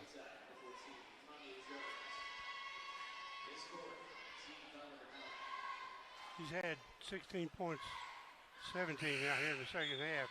Has 23 altogether. Outstanding game for him. Yeah. It's a 55-32 Bearcat lead. Hayti with the ball. And that's with Thomas wearing him close. Thomas with the ball, splits the defenders, goes in the paint, up, no good. Thomas able to get his own rebound. He goes up and in. That young man hadn't given up. He's a good ball player. Bearcats with the ball. It's going to go Sights, Nichols. Now we're to Pullum. Pullum left side goes up and in for two. Working our way down to a minute here in the fourth quarter. And as Thomas makes a break for the basket, he loses the ball. It's picked up by Nichols. Nichols up and in. As we're under a minute, actually down 55 seconds. Looks like the Bearcats are going to hang on and take on South Pem tomorrow, 5:30.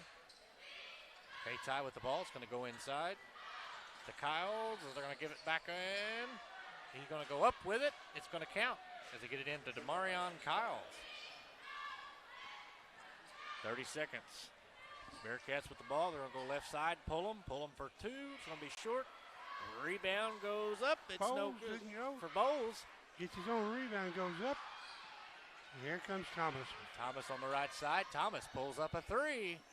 Off the rim, no good. As hard as he's played, you almost hope that goes in for him. And Bearcats with the ball. It's going to be Pullum. Left side, up and in. And we're going to have some substitutions. With 8 seconds, 61-36, Bearcats on top.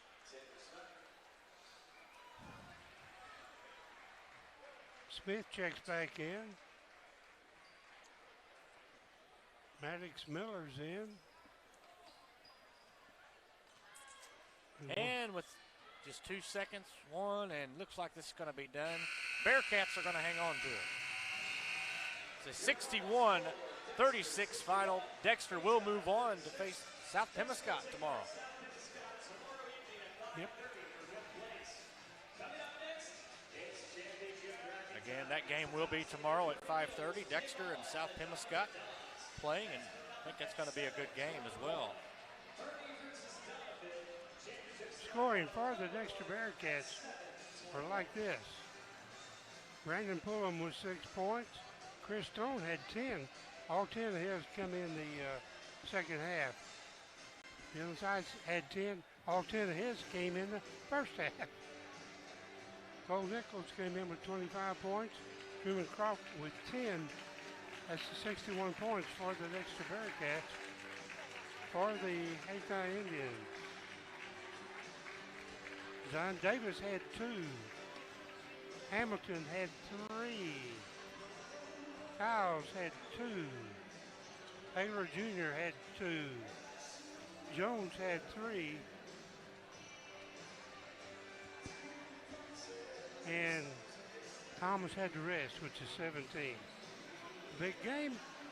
Again, 61-36. Dexter Bearcats win it. They'll go on, and we'll be back for the next game after a while.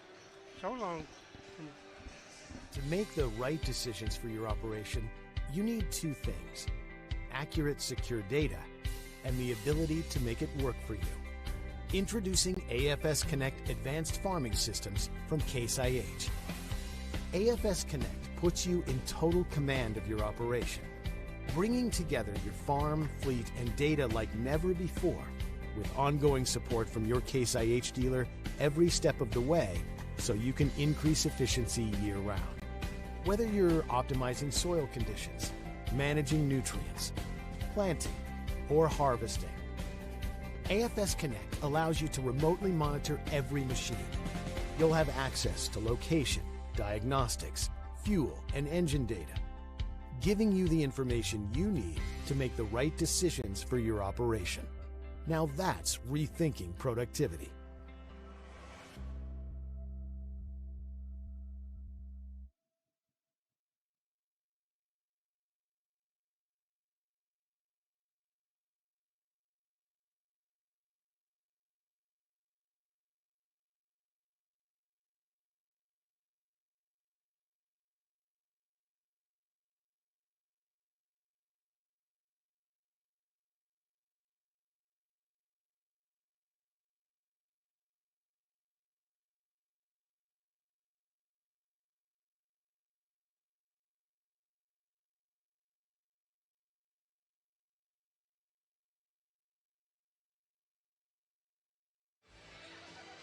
Focus Bank offers a wide range of business services, including loans, lines of credit, and equipment leasing. We also offer free business checking and business money market accounts.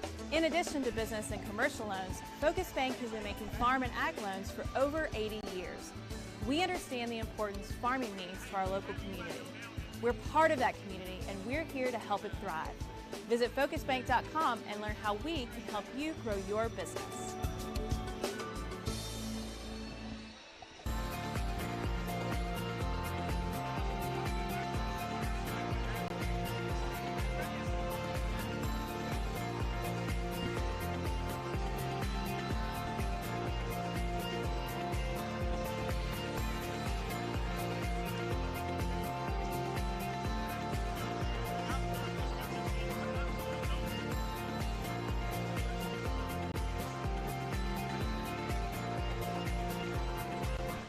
Juju Promotions in New Madrid is your one-stop shop for all your personalized merchandise. Whether it's screen printing, embroidery, promotional products, heat presses, or decals, we've got something that will suit your needs. So you, your school, or your business will always be looking its best. There's tons to see, from apparel to accessories. So what are you waiting for? Stop into Juju Promotions today in New Madrid, Missouri. And don't forget to like us on Facebook.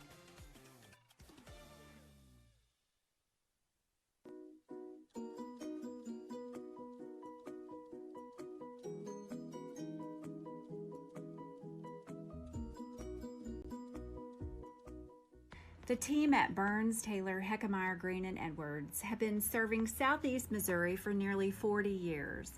When you have been injured on the job, call Burns, Taylor, Heckemeyer, Green, and Edwards. When you need someone to fight for your rights, call Burns, Taylor, Heckemeyer, Green, and Edwards. When you need dedicated, aggressive legal representation, choose local attorneys. Call Burns, Taylor, Heckemeyer, Green, and Edwards. I'm Zach Tanner. I'm a rice seed farmer from Southeast Missouri. I've produced rice seed for various companies, and for the last couple of years I've grown DG263L. One thing that we noticed, no matter which field we were in, the yield was just very consistent. We have literally never had varieties consistently yield as high as this one is yielding. In 2020, our DG263L averaged well over 200 bushels. So far, our yields have been just outstanding. I would absolutely suggest somebody grow some of the DG263L just because of the consistent yield and high quality. We had a pretty fair amount of several hundred acres of DG263L in 2021, and my only real regret is that we didn't have more. I absolutely plan to plant more acres of 263 in the future. It's already part of our production plan for 2022.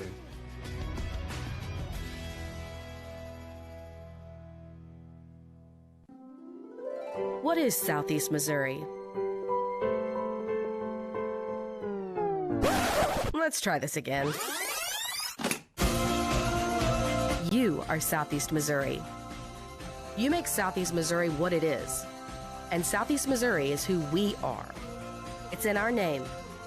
It's in our past. And with you, it's our future. Welcome home. First State Bank and Trust is more than just products and services. We're there for you for your first paycheck, buying a home, opening a small business, starting a family, or planning to retire, and everything in between. We're the local bank you know and trust for all of your financial needs.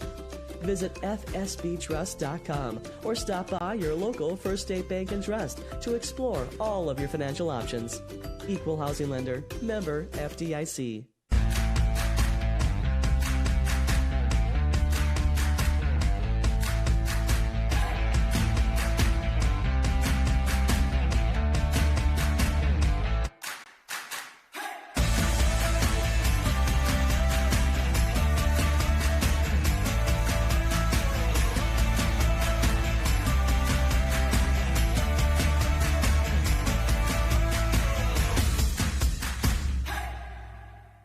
Ask for Stoddard County Title and Escrow to handle your next closing.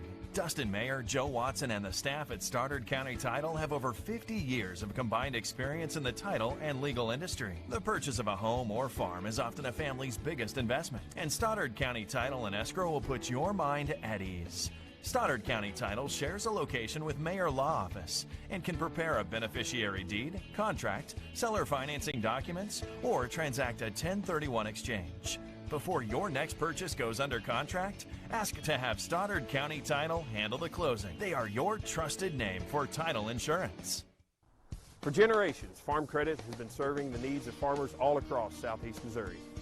We understand the challenges that year in and year out farmers face. Our focus is on building long-term relations, whether you're full-time, part-time, or part of the next generation on your family farm. As a young beginning farmer, we offer the resources that will make your job a little easier with our Ag Sunrise program, specifically tailored for your operation.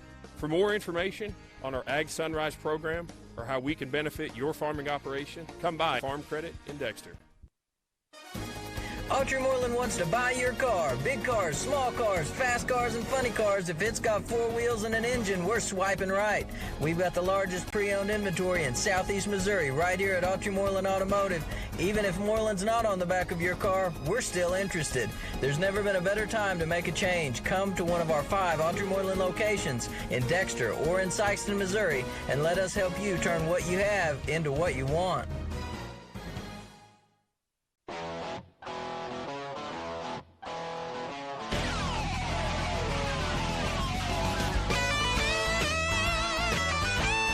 We're right here at King Jerry Lawler's Hall of Fame Bar and Grill on world-famous Beale Street, and as you can see, oh my gosh, we have the best barbecue ribs in Memphis. Oh my gosh, the gumbo is out of this world. But you gotta try the King's Triple Decker Slam Burger. You'll love it. To make the right decisions for your operation, you need two things: accurate, secure data and the ability to make it work for you. Introducing AFS Connect Advanced Farming Systems from Case IH. AFS Connect puts you in total command of your operation, bringing together your farm, fleet, and data like never before, with ongoing support from your Case IH dealer every step of the way, so you can increase efficiency year-round. Whether you're optimizing soil conditions, managing nutrients, planting, or harvesting, AFS Connect allows you to remotely monitor every machine. You'll have access to location, diagnostics, fuel, and engine data, giving you the information you need to make the right decisions for your operation. Now that's rethinking productivity.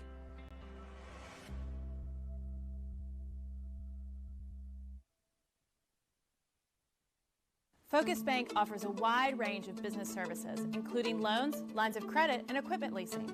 We also offer free business checking and business money market accounts. In addition to business and commercial loans, Focus Bank has been making farm and ag loans for over 80 years. We understand the importance farming means to our local community. We're part of that community, and we're here to help it thrive. Visit focusbank.com and learn how we can help you grow your business.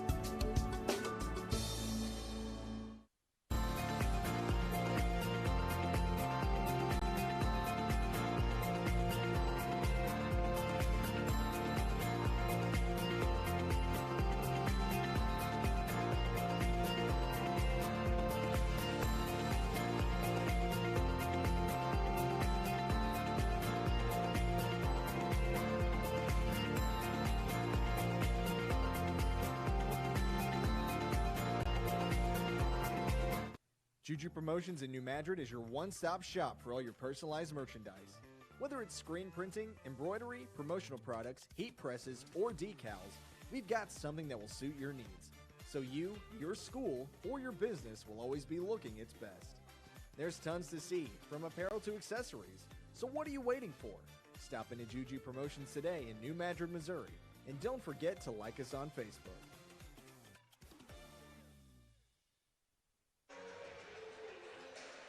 Welcome back to the 65th Annual Bloomfield Christmas Tournament, brought to you here on the 8-Court Media Networks.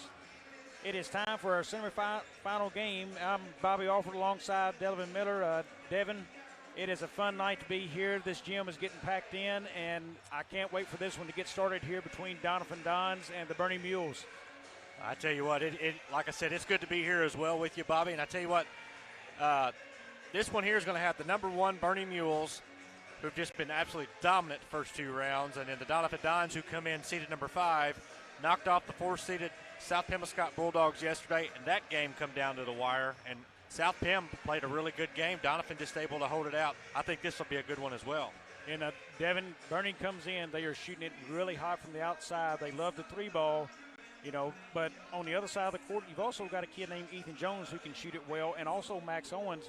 Size advantage right now, height-wise, favors Donovan, but up and down the court, maybe the aggressive guard play doesn't favor Bernie there. And which way do you see this game tilting? Well, that's going to be close to call. I mean, Bernie's been notorious for being able to move down the floor, be very quick, stay up in your face. But I tell you what, after seeing Donovan play the other night, I wouldn't count them out. To me, this is kind of too close to call right now.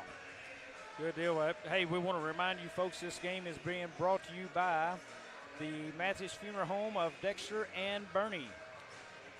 We've got about a minute 20 here before this one starts, as we'll get ready to give you our starting lineups for the night.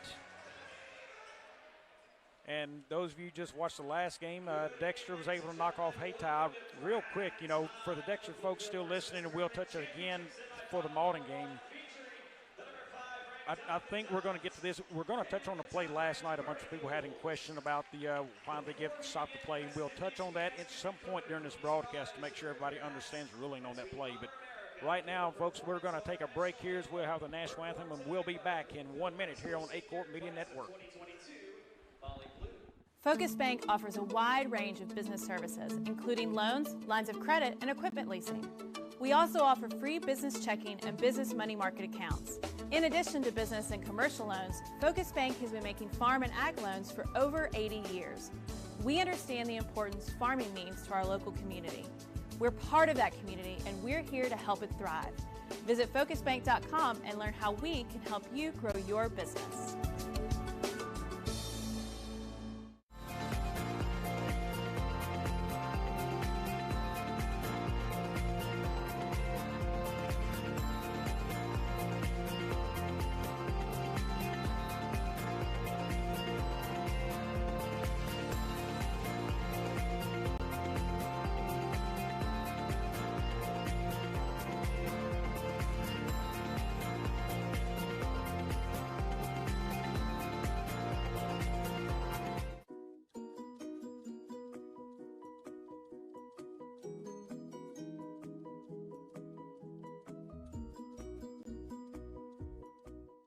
The team at Burns, Taylor, Heckmeyer, Green, and Edwards have been serving Southeast Missouri for nearly 40 years.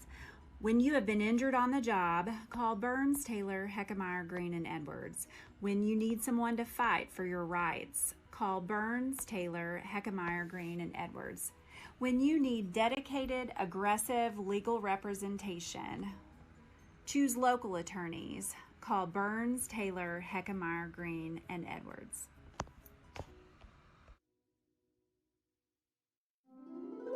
What is Southeast Missouri? Let's try this again. You are Southeast Missouri. You make Southeast Missouri what it is. And Southeast Missouri is who we are. It's in our name. It's in our past. And with you, it's our future.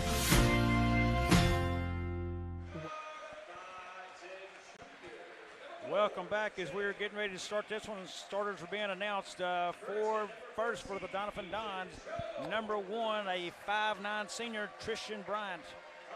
Number 4, a 5'10" junior, J.D. Burton. Number 14, a 6'2" senior, Ethan Jones. Number 23, a 6-foot freshman, Emmett Jones. And number 35, a 6'3" junior, Max Owen. And now for the home Bernie Mules. By the way, the Doniphan Dons are coached by Coach Daniel Cagle. And now for the Bernie Mules, who is coached by Jason Long, assisted by Marcus Macy. Number 2, Christian Johnson, the 5'9" junior. A guard, 5'9" senior, number 3, Noah Foster for the Mules.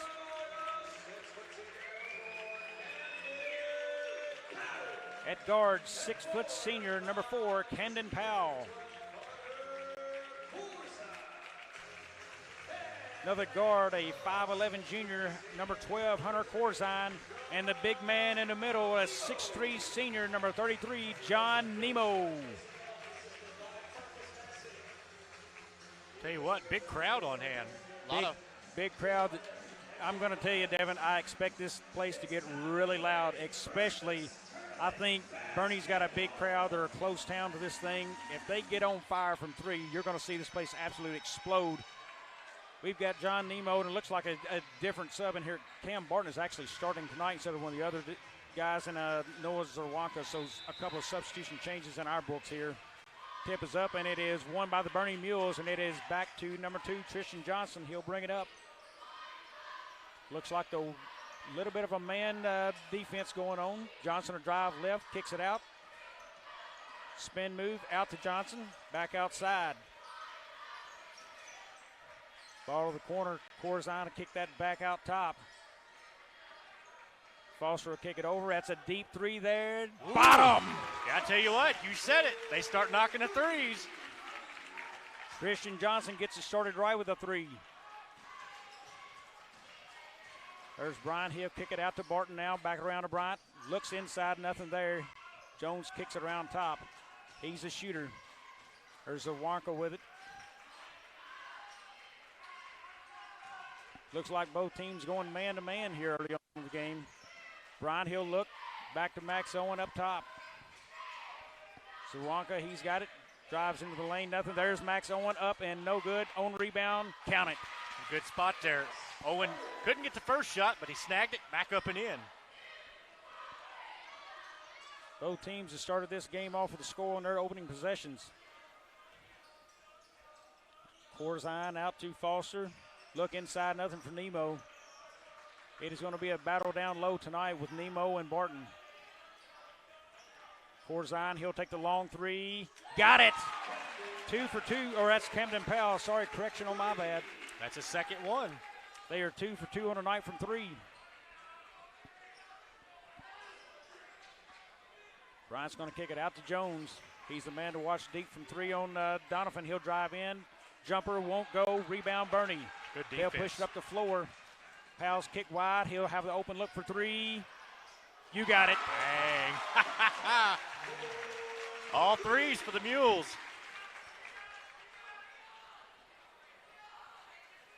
Mules out to a 9-2 lead. Jones has got it on a wing. He'll drive. Backs away from it now to Barton.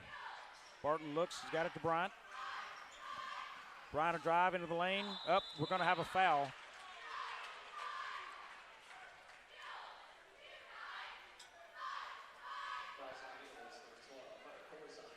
Hunter Corzine picks up his first. Corzine, number 1. Tristan Johnson to go to the line now, shooting 2.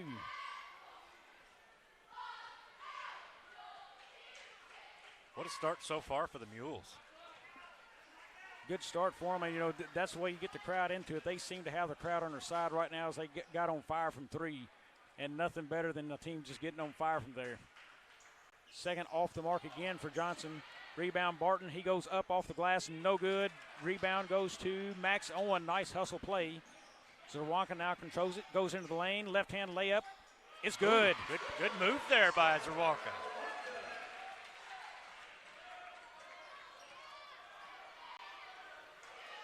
Johnson brings it up. He's going straight toward the hole, backs it out, kicked around. Corzine over to Powell. Powell will kick it back out top to Johnson. Johnson to the corner to Foster, back out to Johnson now. A lot of ball movement by Bernie. Johnson's getting it into the lane, little jumper, front of the rim, got the bounce. Good little move in there. Guy inside the paint. Up there it went. 5 minutes left here in the first quarter. Tristan Johnson's been a kid who's caught everybody's eye so far here in this place, I think this weekend or this week with his play. Seems like he gets a shot off about any time he wants it out of his hands. There's Barton. He's looking inside, going to get a bump. We're going to get a travel.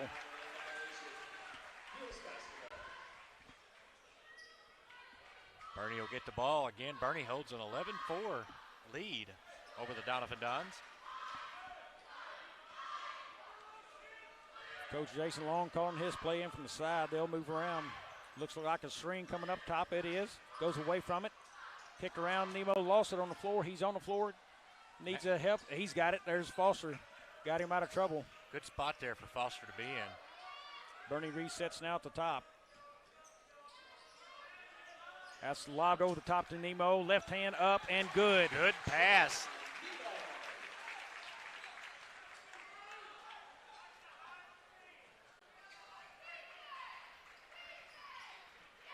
Ball kick now to Max Owen. He'll drive left. Backs up. Long 3. Off front rim. Won't go. Barton rebound. Spin move. Back up with the right hand. Won't go. Rebound. No. Won't go. Rebound goes to Bernie. Tristan Johnson finally able to get that thing down. He'll drive down. Gets in the paint. Nope. Kicks it outside to Powell. Tried to look to inside to Nemo. Nothing there. Long 3. Front rim. Won't go. Powell off the mark. Bryant walks it up the floor. He'll drive, goes left, spin move, shot up, won't go. Rebound Bernie, that's Powell. Off to Johnson, and they are looking up the court.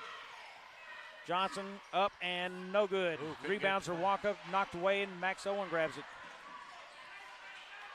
Right now, Devin, this game, there's another steal there. Oh, Foster's going to be fouled. And this game needs to slow down in favor probably for Donovan. They need to slow it down. It's going a little fast for them. Right, and that's, to me, that's always been Bernie's game. Bernie is a fast-paced team. They love to run. They like to move quick. And but I agree there. Donovan really needs to slow this down. For Bernie now, Micah Scully, the 5'10 junior, checks in, number 10. Hard to miss him. He has the green shoes on the floor. Here he is. He is hot from three usually. I think he had 9 the opening night. Bernie kicks it around. Scully has it up top. Now to Corzine to the corner. That was Johnson. Now Foster back out. So Nemo out. They go a little small with the lineup now, so it is a heavy guard play for Bernie. There's Foster with it out top. Surveys the defense. A lot of cutters, a lot of ball movement for Bernie right now. You know, Devin, the way it sets up there, seems to be looking for layups and cutters right here. Yeah, and plus, work a little clock off, too.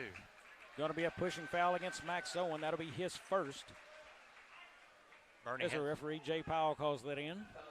Bernie has got a lead, and they can work a little time off the clock and get the shot they want.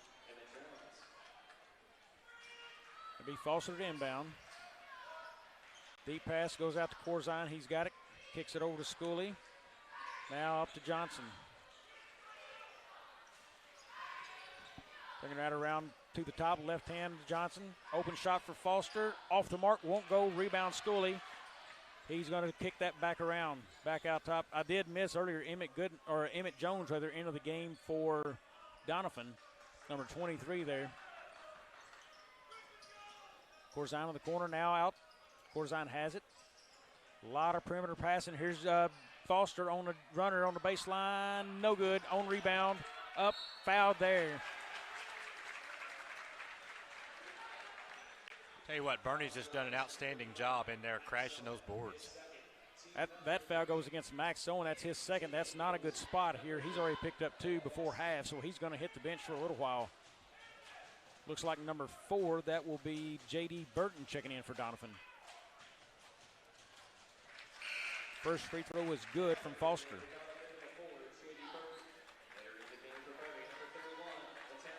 That looks like Terrence Robinson's going to check in for the Mules. 5'9" sophomore. Second shot up, good from Foster. Foster extends it now to a 15-4 lead. Here's Rwanka. He'll drive left into the lane, kicks it over to Jones, and good. Emmett pass. Jones. Good pass over into him.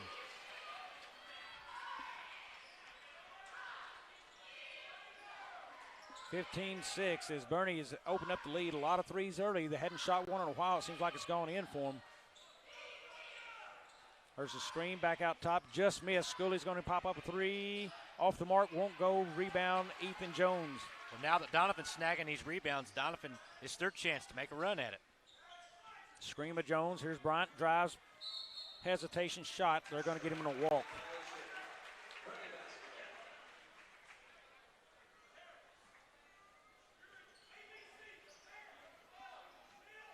Looks like Coach Jason Long is going to let his big man there, John Nemo, rest the rest of this quarter as we take under a minute. Get the legs back under and make sure he's ready to go for the second. Pass it again in the perimeter. That's going to be a blocking foul there against Robinson. He didn't get the body set. He threw the elbow and tried to use the body and move the body instead of just staying set. A lot of times they let you get by, but as soon as you start the elbow in, that's when they catch you. Picks up his first. That's Zerwanka with a basketball now. We're down to 30 seconds. Here comes the drive.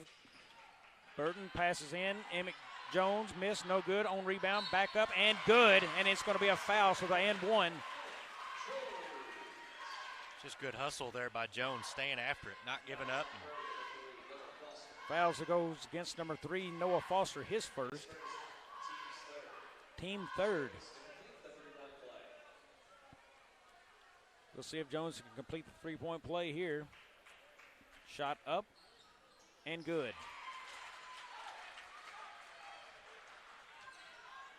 We'll see what Bernie does if they play for the last shot here. Clock will be under 15 as we get across the timeline here. Looks like they will play for one. Bernie has them stacked at the elbow here. Johnson with it up top. Play starting with 6 seconds left. He's got to move. He'll drive left, pull up jumper, no good. Rebound, Ethan Jones, and that's how we'll end the first quarter. It's Bernie 15, Donovan 9. We'll be back on 8 Court Media Network. First State Bank and Trust is more than just products and services. We're there for you for your first paycheck, buying a home, opening a small business, starting a family, or planning to retire, and everything in between. We're the local bank you know and trust for all of your financial needs. Visit fsbtrust.com or stop by your local First State Bank and Trust to explore all of your financial options. Equal housing lender, member FDIC. Welcome back to Bloomfield. I want to remind you folks that in your time of need, see Mathis Funeral Homes in Dexter and Bernie. Mathis Funeral Homes, celebrating life and healing grieving hearts. Well, at the end of the first, you look at the board over there, field goal percentage, Bernie 5 of 11, Donovan 4 of 12. Three-pointers, started off hot for Bernie. They're 3 of 6. Donovan 0 of 2. Donovan's got some shooters who can do it. They just got to find the opportunities, Devin. Yeah, and like I said, I think that's probably what they're discussing in the huddle. They've got to get something going here for the Dons. They were able to come back here. I mean, it's not far off the map, but like you said, Bernie really able to attack early, knock down those threes, but got kind of quiet there late in the first. For Donovan, they've got Max Owen. He is on the sidelines over there. I do believe he's got 2 fouls. And that's tough. He's a shooter who can play inside and outside, but he is really a tall kid who can knock down a 3, so we'll see how that affects them. There's Bryant. He's got it. Looks inside to Barton. He's got it. Double teamed. He's going to make a spin move right. Up and off the mark. No good. Off of Donovan, so that'll be Bernie basketball. It's Nemo, Robinson, Corzine, Foster, and Johnson for Bernie. And for Donovan, both Joneses are in. Barton, Zerwanka, and Bryant. That's kicked out. Robinson's got on the outside, goes left, hands it off. Corzine in the corner. He goes back to Robinson for 3. Off the mark, no good. Rebound, Bryant. Gets it up the floor quickly, out to Ethan Jones. He'll take a deep 3. It's good. There it is. There it is. We knew they could hit him. Now that they may have something going. He may have one of the nicest looking shots in this tournament. He really gets the ball out of his hands well. Pass inside, Nemo grabs it. Looking. He needs help. He's going to make a spin move left, up, off the glass, and good. Good move inside. Big man showing skills. Zerwanka has it now. They kick it to Barton. He's got his man singled up. He's going to make a spin move left, up, and no good. Rebound, Corzine. Now out to Foster. Or no, that's Foster. That's Johnson, rather. Johnson's going to hesitate. Shot up, no good. Rebound, Nemo, up and good. There he is again. Nemo just slides right around in front of his man, and the rebound up and good for him. 2 good plays down there for him. Here's Bryant. He drives, looking spin move, back right, hesitates, fadeaway jumper. Doesn't get the roll, but it's going to be rebound Robinson. Johnson up the floor now. He cuts to the lane, shot up and good. We're going to get a timeout. Donovan will take one as well. We'll take 30 and be right back here in Bloomfield.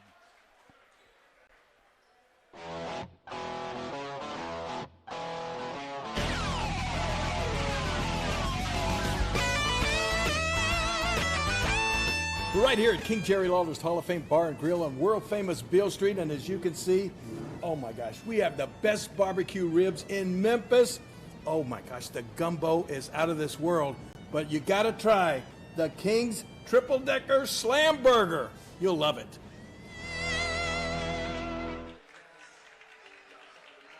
We are back. I want to remind you folks, another one of our great sponsors is Stoneville Cotton, providing cotton seed to farmers for over 100 years. It is Donovan basketball. They'll bring it up. Brian has it as he crosses the timeline, kicks it out to Emmett Jones.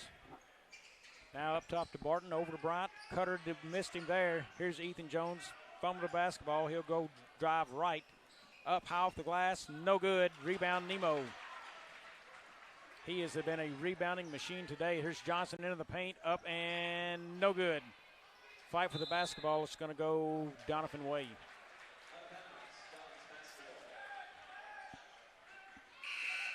It's like Bernie's going to sub in. Looks like Robinson. It looks like Coach Long has made the dedication to say, I'm going to get my big man rest. We're going to bring him in, keep him fresh for the game. And he's done a good job. There's a pass out to Jones. He's got it deep. Emmett Jones throws the screen now to Barton at the at the top of the key. Ethan Jones has got it, drives left. Long three. Off the mark, no good. Bernie basketball, rebound Robinson. He'll bring it up. Hands off to Johnson, now to Foster. Foster, little jumper, won't go. Front rim, Zerwanka out to Bryant. Bryant now pushes the floor. There's handoff to Zerwanka. That's back to Jones. Boy, Bernie seems to be really applying pressure right now. I was going to say, really giving Donovan some fits right now. All the offensive having to start outside the three-point arc. Bryant now looks low, nothing there. He'll bring it back out top. Again, that's just good defense by the Mules. Really forcing Donovan to. Screen mismatch there and overthrew his man. Out of bounds. Yep, back to Bernie. Good defense. Very good pick and roll, but just a little high on the pass.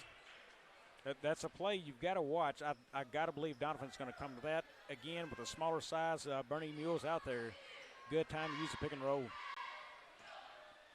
That's out to Robinson now. Bernie moves it around well from the top of the perimeter.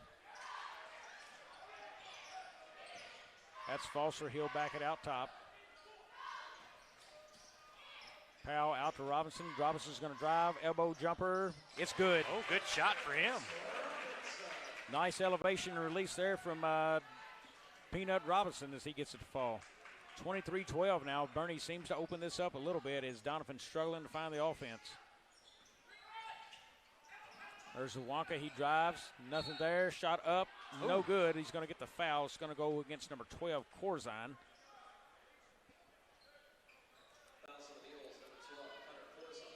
That is his second, team fourth.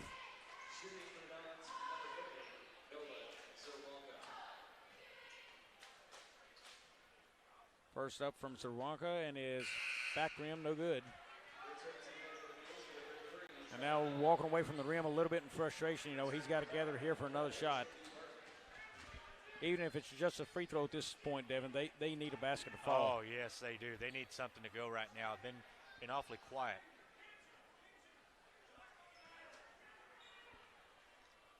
But he'll have another shot. Zerwanka back rim again, both of them. Robinson with a rebound, out to Foster now, up to, that's Johnson with it over in the corner. Foster now back to the top of the key with it.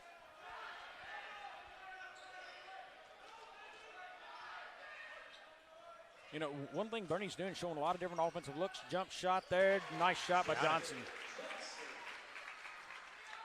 They never get complacent in their same offensive set. They'll run a couple different looks at you. Really good jump shot there for Johnson, too. Again, Donovan having all kinds of trouble. That's a steal there by Foster. He's going to go down. Shot up, no good. Rebound, no good. And Johnson says, I'll finish it. And he does. Boy, they're really stretching this thing out. Donovan seems to be rushing the floor now. Bryant, he's there. Nothing. Jump shot by Barton, short. And rebound goes to Bryant. He's up off the glass, good. First basket in a while for Donovan. They were in dire need of that. Trishan Johnson now brings it across midcourt. Back to the left. He'll get a screen high from Nemo. Gets it there. He goes. Kicks it out to Robinson for three. Bottom. Wow, good shot.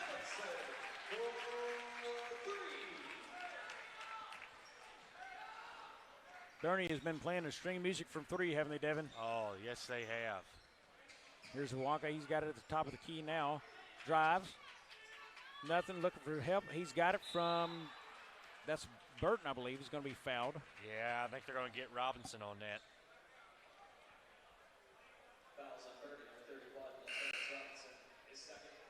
That'll be Robinson's second, team fifth.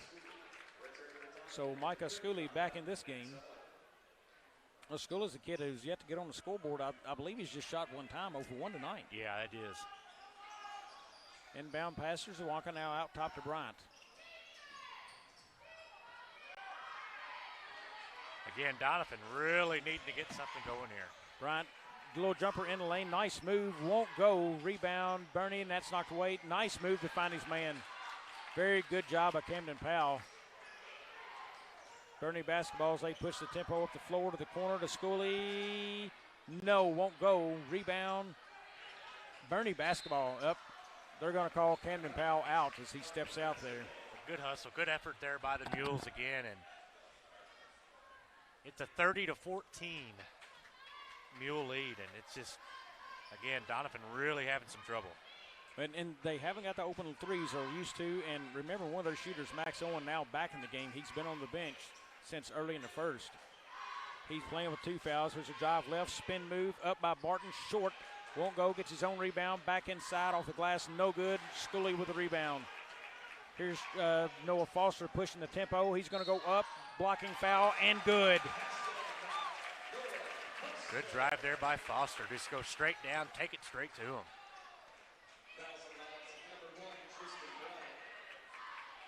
Foul on number 1, Christian Bryant, his first, team 4th. Foster for the three-point play here.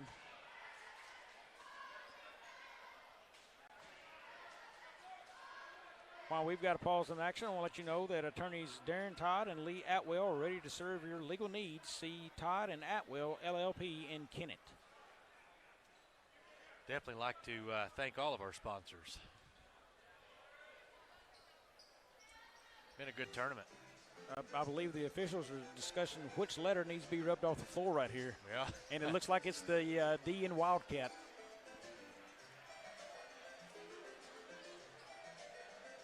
Working hard at it, Devin.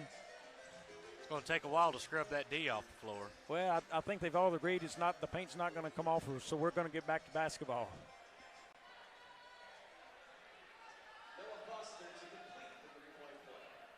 Here's Foster. He is still working on completing the three-point play. It is up. It's good. You know, and here's the kid with the basketball. Ethan Jones, I think he's got 2 shots off. One of them hit 3 and one of them missed. And he's trying to get involved. Dumps. Oh, missed shot there. Jump ball called. Possession of the Mules. That's frustration building right there when you make a pass to an underneath guy in a post and it's missed. That's tough. Yeah, you can really tell it right now how these guys are, and it's just you can tell they're really frustrated. And a lot of things just aren't going as we're getting down to a minute now here in the first half. That's going to be an offensive foul. They are going to get Camden Powell. I'm not really sure, but he's calling an offensive charge. I don't doubt Jay Powell. He has seen enough of them.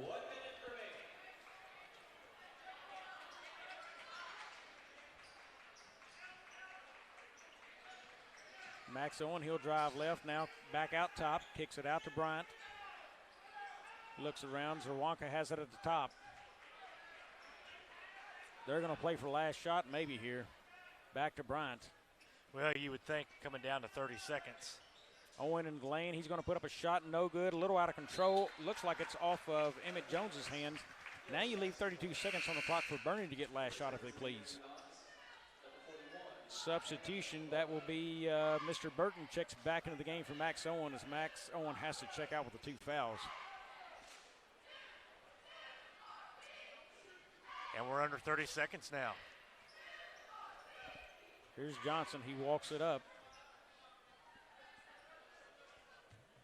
Looks like they will. Clock will be down, and he'll start this play probably under 10 seconds if possible. Zawonka's going to come out and guard now, so we'll have to move. Here we go, 10 seconds, and maybe he's going to take it beneath it. Here he goes. Here comes the screen. Johnson around, jump shot up. No good. Tip Nemo, no good. So that'll take us to halftime. Bernie leads this one 33-14 over Donovan.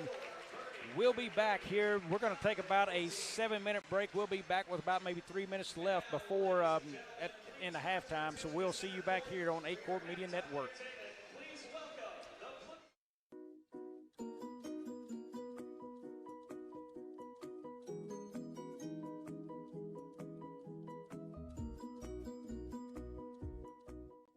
The team at Burns, Taylor, Heckmeyer, Green, and Edwards have been serving Southeast Missouri for nearly 40 years. When you have been injured on the job, call Burns, Taylor, Heckmeyer, Green, and Edwards. When you need someone to fight for your rights, call Burns, Taylor, Heckmeyer, Green, and Edwards. When you need dedicated, aggressive legal representation, choose local attorneys. Call Burns, Taylor, Heckmeyer, Green, and Edwards. I'm Zach Tanner. I'm a rice seed farmer from Southeast Missouri. I've produced rice seed for various companies, and for the last couple of years I've grown DG 263L. One thing that we noticed, no matter which field we were in, the yield was just very consistent. We have literally never had varieties consistently yield as high as this one is yielding. In 2020, our DG 263L averaged well over 200 bushels. So far, our yields have been just outstanding. I would absolutely suggest somebody grow some of the DG 263L just because of the consistent yield and high quality. We had a pretty fair amount of several hundred acres of DG 263L in 2021, and my only real regret is that we didn't have more. I absolutely plan to plant more acres of 263 in the future. It's already part of our production plan for 2022.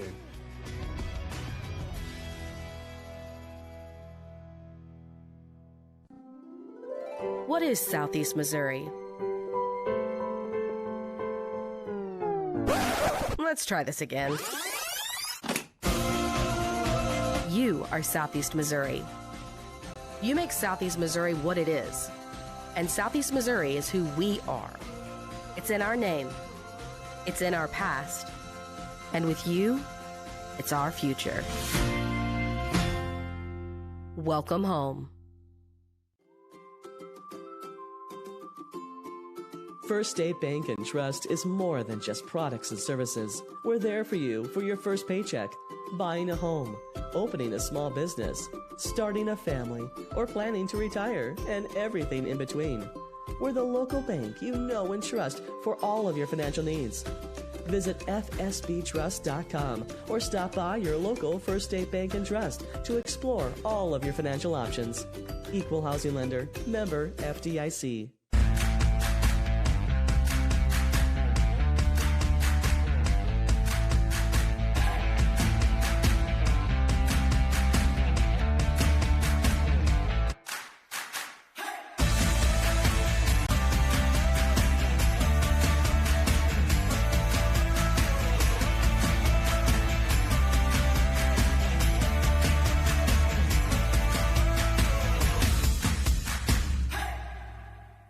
Ask for Stoddard County Title and Escrow to handle your next closing. Dustin Mayer, Joe Watson, and the staff at Stoddard County Title have over 50 years of combined experience in the title and legal industry. The purchase of a home or farm is often a family's biggest investment, and Stoddard County Title and Escrow will put your mind at ease. Stoddard County Title shares a location with Mayer Law Office and can prepare a beneficiary deed, contract, seller financing documents, or transact a 1031 exchange. Before your next purchase goes under contract, ask to have Stoddard County Title handle the closing. They are your trusted name for title insurance. For generations, Farm Credit has been serving the needs of farmers all across Southeast Missouri. We understand the challenges that year in and year out farmers face. Our focus is on building long-term relations, whether you're full-time, part-time, or part of the next generation on your family farm. As a young beginning farmer, we offer the resources that will make your job a little easier with our Ag Sunrise program, specifically tailored for your operation.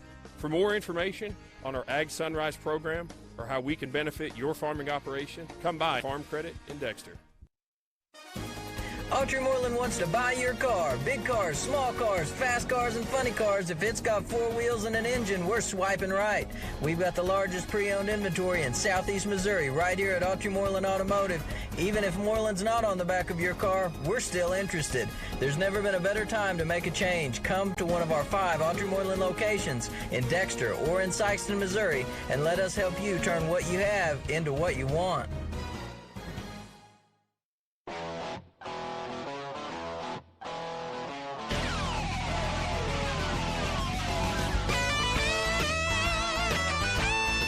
right here at King Jerry Lawler's Hall of Fame Bar and Grill on world-famous Beale Street. And as you can see, oh my gosh, we have the best barbecue ribs in Memphis.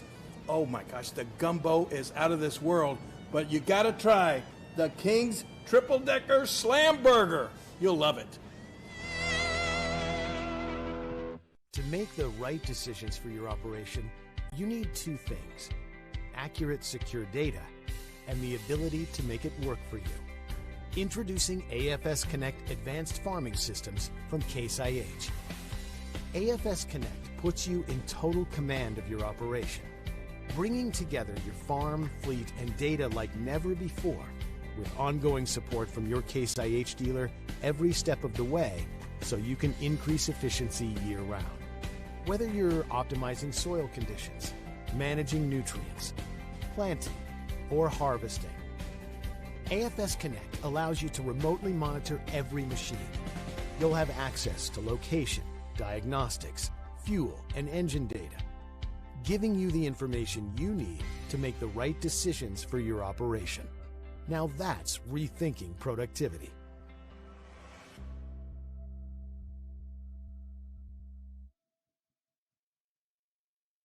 Focus Bank offers a wide range of business services, including loans, lines of credit, and equipment leasing.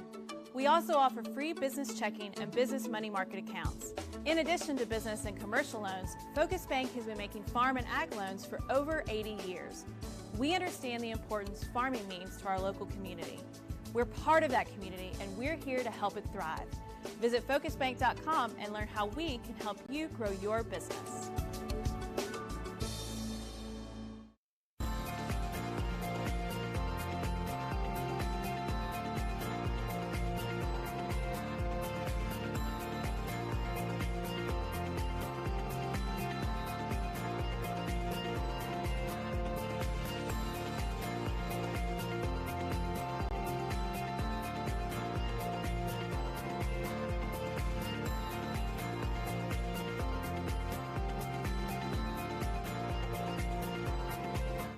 Juju Promotions in New Madrid is your one-stop shop for all your personalized merchandise. Whether it's screen printing, embroidery, promotional products, heat presses, or decals, we've got something that will suit your needs.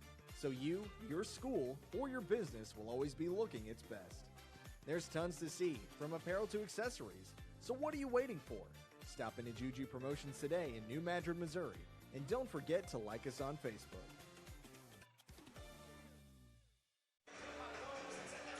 Welcome back to Bloomfield as we're about 2 minutes away from the second half. Want to remind you folks, first and foremost, sponsors for tonight's game are Mathis Funeral Homes in Dexter and Bernie. Mathis Funeral Homes are celebrating life and healing grieving hearts. Devin, this first half, it was a lot of good shooting for Bernie as they are shooting 46% right now, 13 of 28, and Donovan 7 of 25 for only 28%. That's going to get you beat in most games. Right now, what does Donovan have to do to get back in this basketball game? Well, right now, Donovan's got to try to figure out this Bernie defense. And I'm even trying to figure out what is it that they're going to have to do to get around this Bernie defense. They are so quick. And so, they're all over the floor, and even on offense. But right now, Donovan is having a nightmare trying to figure out this defense from Bernie. They can't even get the shots that they think they want. Because Bernie, that defense is just so tight on the Donovan Dons. And I think that's probably part of I would say if I'm head coach Daniel Cagle for Donovan in that locker room, I'm talking about a way we're going to get around this Bernie defense. Yeah, and it may have to be screens because when you're playing man-to-man, get a screen, pick and roll, get to the basket. They do have both big men back starting the second half now. Max Owen with 2 fouls. He'll need to be careful not to pick up the third right away. But if the sides will play a part in this, you may see them go to something similar to that early on. And that's probably what they need to do. They've got those big guys. Use them in there. And also, Ethan Jones, he's only attempted 2 3-point shots, I believe. He's a 3-point shooter. He's 1 of 2. He needs to get involved. I believe only 3 points in the game so far. They'll start it. Bryant kicks it out to Zawanka. There's a pick and roll right there. Nothing happened. Burton with the ball, kicks it out to Bryant again. He goes off the pick.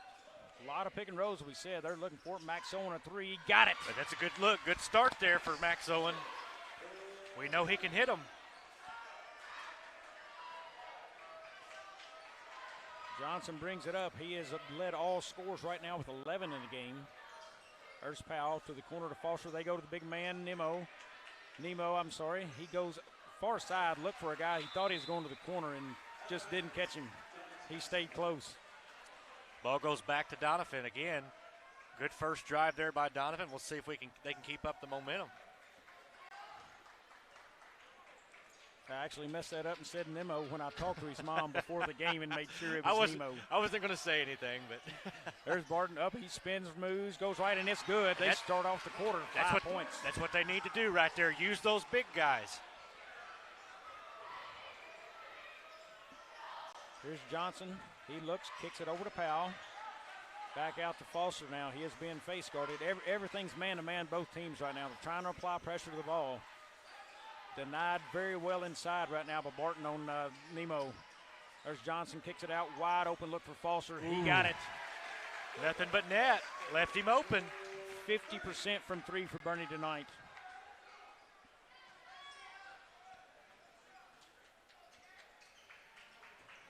Zerwanka now has it. He'll go left.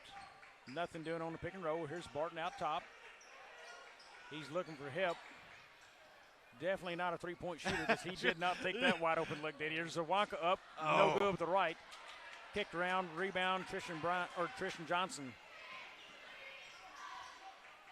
To the corner. Looks for Nemo, nothing there. Three for Powell. Off the mark, no good. Rebound, Barton. That's going to be up the floor quickly. Here's Ethan Jones. He's going to go. Nice pass to Owen. Off the glass, and it's good. The big men are eating lunch down low right now, Devin. And that's exactly what I would have thought, that they would have had that discussion at halftime, and so far it's been good. Here's Nemo. He's got it. He kicks it back out to Foster for three. Off the mark, gets his own rebound. Circles around, clears it out to Johnson now. Good hustle by Foster, not giving up on the shot. Now back to Foster. Look to Nemo, nothing there. Boy, they are really trying to deny hard. Here's Johnson on it, kicks it out to a wide open Corzine. He goes free throw line, jumper, off the glass and good. Hunter Corzine, I believe it's his first basket of the night. It's a nice one. Off the glass. Banks open late here in Bloomfield. Owen looking for it inside. He gets the feed. Jump shot, no good. Rebound Powell. Up to Foster. He has got it off the glass. It's good. That's a good move there. Transition points right now there for Bernie. These kids really run the floor well. Bryant's going to get that out to Ethan Jones. He looks, gets it inside of the big man. Dribble, spin move. Nice up and under, off the glass, and good. Cam Barton. Look right, spin move, back left, the up and under move, got the foul. That is on, that goes on John Nemo, his first. Yeah, and again, that just shows you what these big guys can do. I mean, we both knew that those guys were good inside, and so far they've been able to show it here in the start of the third. Free throw off the mark, no good. Rebound Robinson, he gets it up the floor quickly. There's Foster. He drives left now, up and off the glass. Foul on the floor. That'll go against Bryant. It's going to be his second. Team first of the quarter. 17-point lead, just a little over half or under halfway of the quarter here in the third. Long three, but Robinson bottom. Nothing but net. You know, they when they play string music, they play it so well. Yes, they do. Max Owen looks. He's got a screener there. Nothing happening. Now back to Max Owen. Nice move right there. Knocked out of his hands.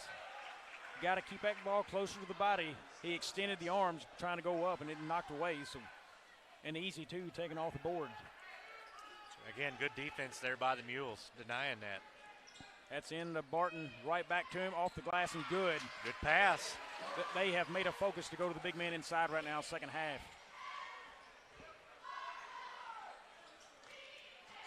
That's outside. Robinson's got it in corner. Another three. Rebound Bryant. He'll push the tempo up the floor. Looks, that's to Ethan Jones. Ethan drives into the lane. Shot up and no good. Rebound Robinson. He'll clear now to Johnson. Both teams just pushing tempo up and down the floor. Johnson now to Robinson. Robinson's going to go up. Layup. It's good. Wow, good move. Peanut Robinson, he knew exactly what to do with that basketball. He took it right in there. We got a 20-point game. 3:15 left here in the third quarter. Barton with it now up top. Looks at the cutter. Nothing there. Back out to Bryant. Here comes a pick and roll. Ooh. They're going to get the foul. Yeah, he stuck a hand in there.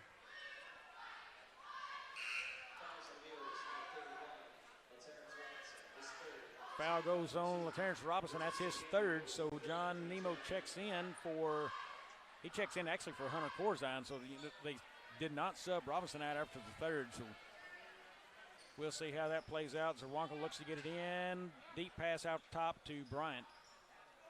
He surveys the floor. Now out to Barton. Barton come around. Max Owens got it.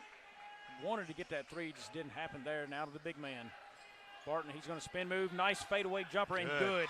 Good job there by Barton. Barton has been really impressive here in this third quarter. You got the big men. Use them. Johnson now kicks that out to Foster. Robinson in the corner. Back out top to Powell. Robinson again fakes the three. Thought about it again. Nothing. May have missed his big man there, Nemo. Robinson loses the handle. Picks it up now to Johnson. Johnson's going to drive. Kicks to the corner. Powell for three. Off the mark. No good. Rebound Barton. Quickly up to four now to Bryant.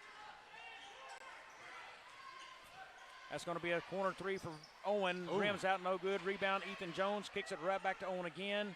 Nice pass. Found his cutter running right to the lane. Jones passed up one shot for a better shot.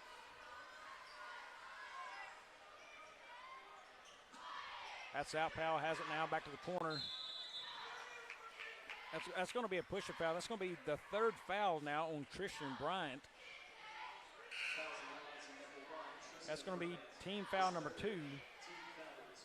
Emmett Jones now checks in for Cam Barton. Yeah, they're going to leave Bryant in there.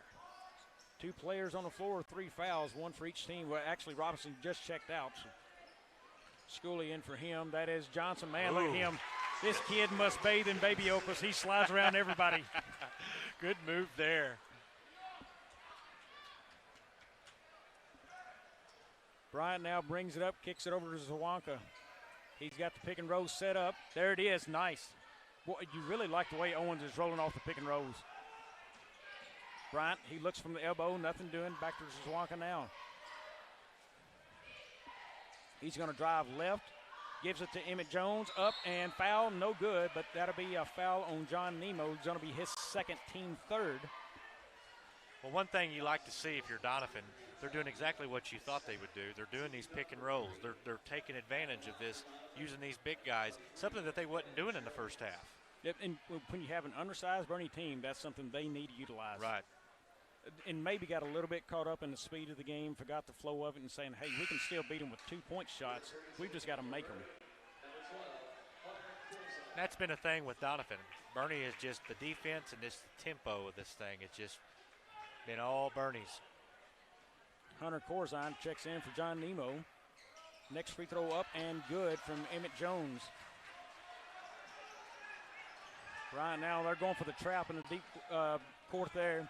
Jones goes all the way around him, or Johnson does. He's going to go to the rim. To the corner for Schooley for 3. No good. Here's Zawanka. He gets it up the floor, loses dribble, and gets it back. And we're under a minute. 17-point game there, and Zawanka's going to drive right. Nothing there. He's going to spin move right to Emmett Jones. Nice underneath good pass. play. I believe every single point this quarter for Donovan has been off the glass and right there at the rim. Except Max Owen did have a jumper in the lane. Yeah. Maybe they heard us talking. It very well could be. I don't know. Folks at home don't know. We went downstairs and got in the team huddle. That's right, we did. We said, listen, coach. Here's Owen. He'll go left. Now to Zawanka. They'll need to set up a play they want right here. I can't imagine they're holding for one shot. Zawanka drives, hesitation, looks, has Bryant there. He's going to drive. Nothing doing. Tough spot to pick up the ball there and spin. Finds a man. Zawanka's going to drive left, loses the basketball. Johnson up to Foster. Foster completes it on the other end.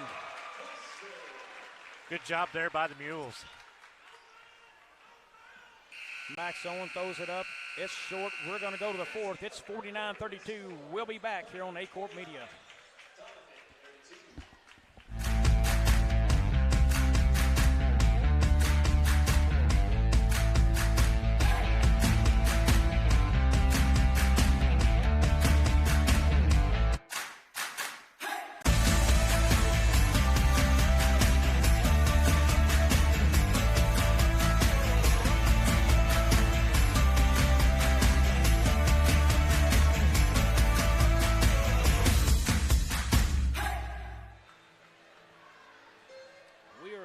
Welcome back to the 65th annual Bloomfield Christmas Tournament. Devin, a lot better quarter for Donovan on the offensive side, but they've got to get stops. If they have any prayer, they need some stops and do it early in this fourth.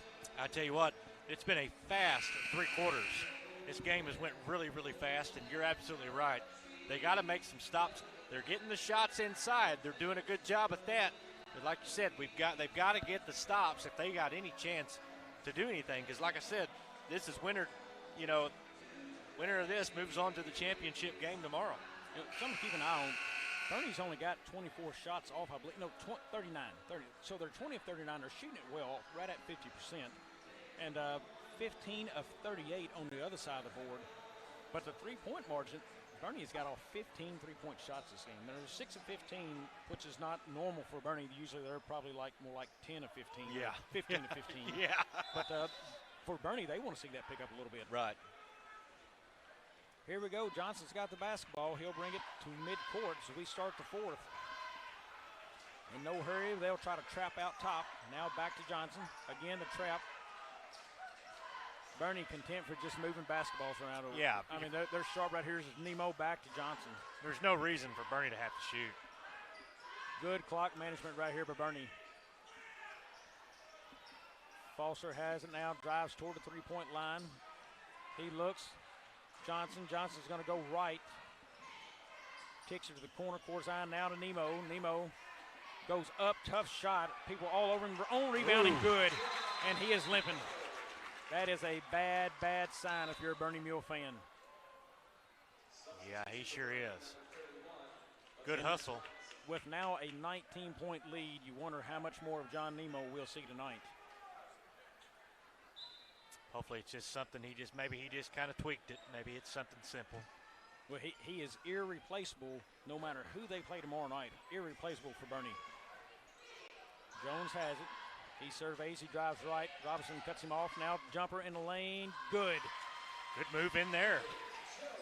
Ethan Jones, I believe it's only his 5th point of the night. Had some really nice passes, but he has struggled to get open. Here's Foster. He has it. Goes to the corner. Powell going to go in the Corzine. Now out to Johnson. Johnson kicks it over to Foster.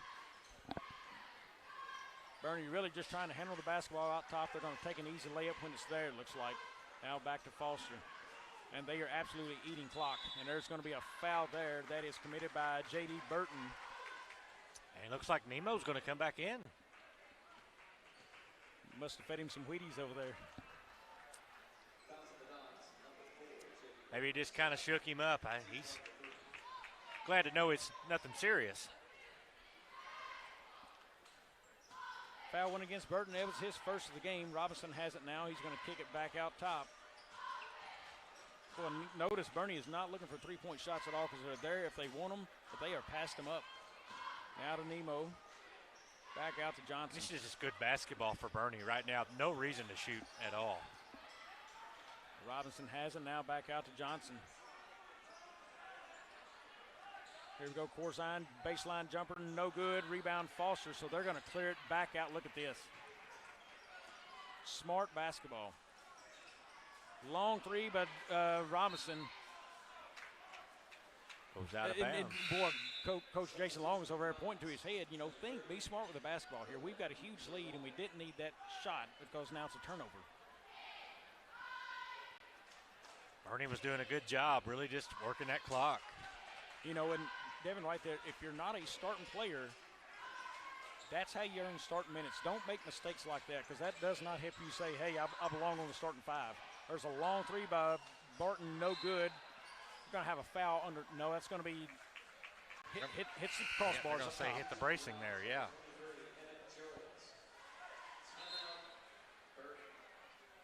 We're going to get a timeout, Bernie. We're going to keep it here. Devin, I want to dig into something that happened last night. We saw the play in the corner. So free throws are shot by Malden. He only shot one. The referee called for two. So the play goes down. Dexter rebounds, inbounds the ball, goes down. Dexter scores. So everybody's like, well, you can't go back once they score. Well, the rule is it's a two live ball. So once Dexter had it, that's live basketball. That's one live ball. The other live ball would have happened had Malden inbounded that basketball and caught it. That's a second live ball. At that point, you cannot go back and fix the mistake. Ben said it was only one live ball because the ball is tipped out of bounds. Clock stops. Can't be a continuous two live ball. It's got to be continuous two live. Right. It was not a continuous two, so the officials could get together on it, go back and correct the play, and fix that mistake. Bends the clock and stopping. It wasn't two live balls there. So two live balls, that play is now dead and over. You can't go back. So for the viewers at home watching that, wondering what happened, that was the scenario. Oh, Foster goes all the way down the floor and scores. He didn't even give me time to get back into the game. Yeah, it was fast. Zawanka now has it. Ethan Jones way out top, away from the screen. That's going to be loose ball picked up by Emmett Jones. He looks for help. Back to Zawanka.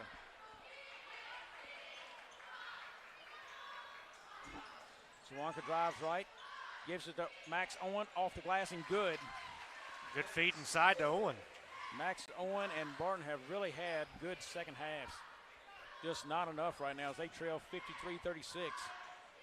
Johnson walks across to Robinson now, back to Johnson. Bernie very patient with the basketball here. No rush. You got to believe anything Bernie wants to do is going to be inside the paint from here on out. That's going to be a foul on number 4, J.D. Burton. That's going to be his second, team fourth. Camden Powell returns to the game for Bernie. There's a pass, going to be knocked away up in the air, picked up by Max Owen, and he is twisted around and loose ball. Look at this. What a hustle by Bernie. Timeout, Jason Long gets it. We're going to take a quick 30. We'll be right back here on A-Court Media Networks. Ask for Stoddard County Title and Escrow to handle your next closing. Dustin Mayer, Joe Watson, and the staff at Stoddard County Title have over 50 years of combined experience in the title and legal industry. The purchase of a home or farm is often a family's biggest investment, and Stoddard County Title and Escrow will put your mind at ease. Stoddard County Title shares a location with Mayer Law Office and can prepare a beneficiary deed, contract, seller financing documents, or transact a 1031 exchange. Before your next purchase goes under contract, ask to have Stoddard County Title handle the closing. They are your trusted name for title insurance. In your time of need, see Mathis Funeral Homes and Dexter and Bernie. Mathis Funeral Homes, celebrating life and healing grieving hearts. They are tonight's sponsor, and we greatly appreciate them. Without it, this doesn't happen, Devin. Absolutely. Again, yes, thank you very much for the sponsors, and thanks for the viewers at home. Johnson with the basketball. Bernie has this game in control right now as it clicks under 4:30 left in the fourth. Now back to Foster up top. They'll run a little offense to Powell now. Great time for Bernie to work on their dribbling skills, and they are doing it. Doing a good job at it. Johnson, he's going to take a man inside, kicks it back out to Foster. He'll back it away. Johnson now sizes his man up again. Foster fakes a three inside the paint, and no good. Rebound, Max Owen. Bernie really getting after it there on defense, applying pressure still. Max Owen, Euro step up and good. Good drive. He has been impressive. Yes, he has. They've really come alive here in the second half. Bernie will settle for walking it up the floor. Again, if you're Bernie, you don't have to shoot. But Bernie's looking at everything in the paint. There's over the top to Nemo. Good up pass. and easy basket. He makes it look easy in there. Swanka now calls his play out. That goes to Ethan Jones. Ethan took his time there. Could have rushed to the line for the three maybe. Now Jones there, tripped in the middle. Owen off for three. Rebound Nemo.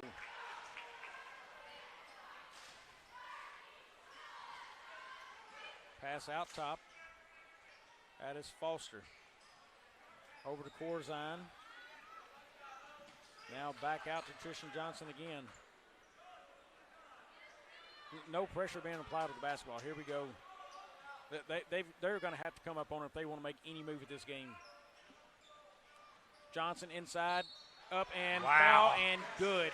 Wow.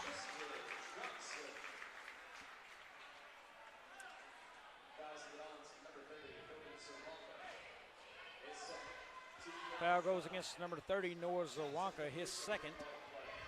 Team fifth now.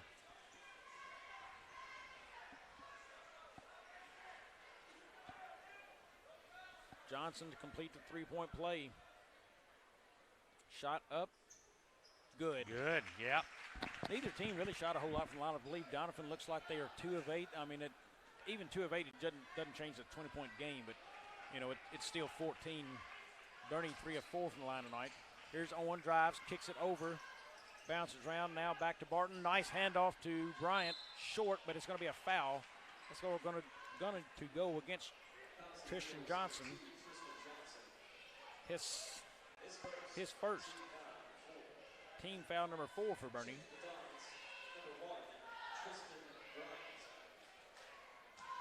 Tristan Bryant at the line for 2. First on the wave. Back rim, no good.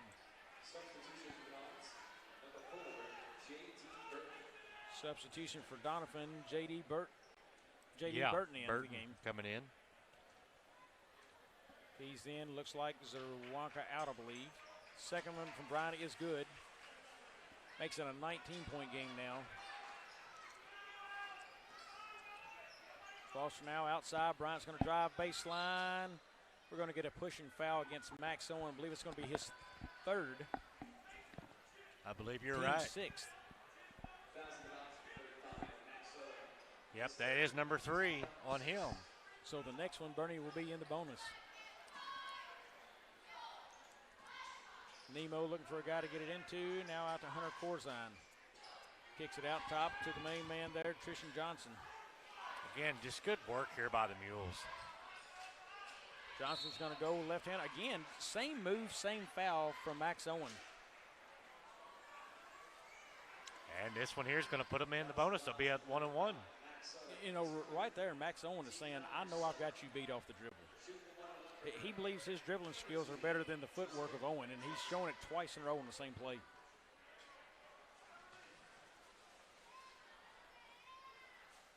First on the way, it's good.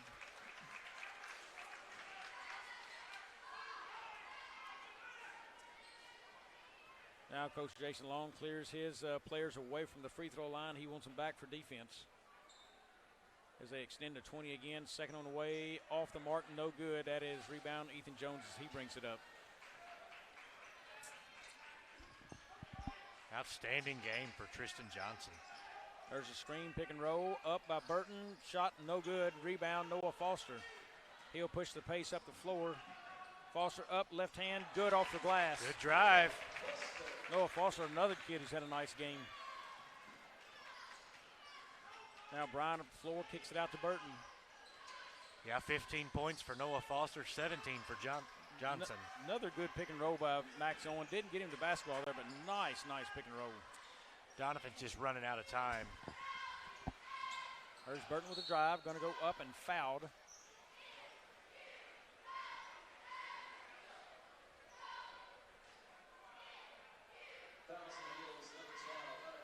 That's going to go against number 12, Hunter Corzine. Going to be his third, team foul 5, but it will send Burton to the line for 2. 1:34 left in this one. We get to our final game of the night. It'll be the Malden Green Wave and the Portersville Bulldogs. that sets up to be a very, very interesting matchup. Oh, absolutely. Corzine out now, and Robinson back in the game. Second one up, no good. Front rim, there is Owen up, no good. Nemo the rebound. I tell you what, if you see a Malden like we saw last night, anything can be possible. I believe the Burton kid had 22 rebounds, I believe. There's night. no doubt. I mean, it was an outstanding game for Malden. Johnson, he's working against Owen again. Wants to go left, doesn't.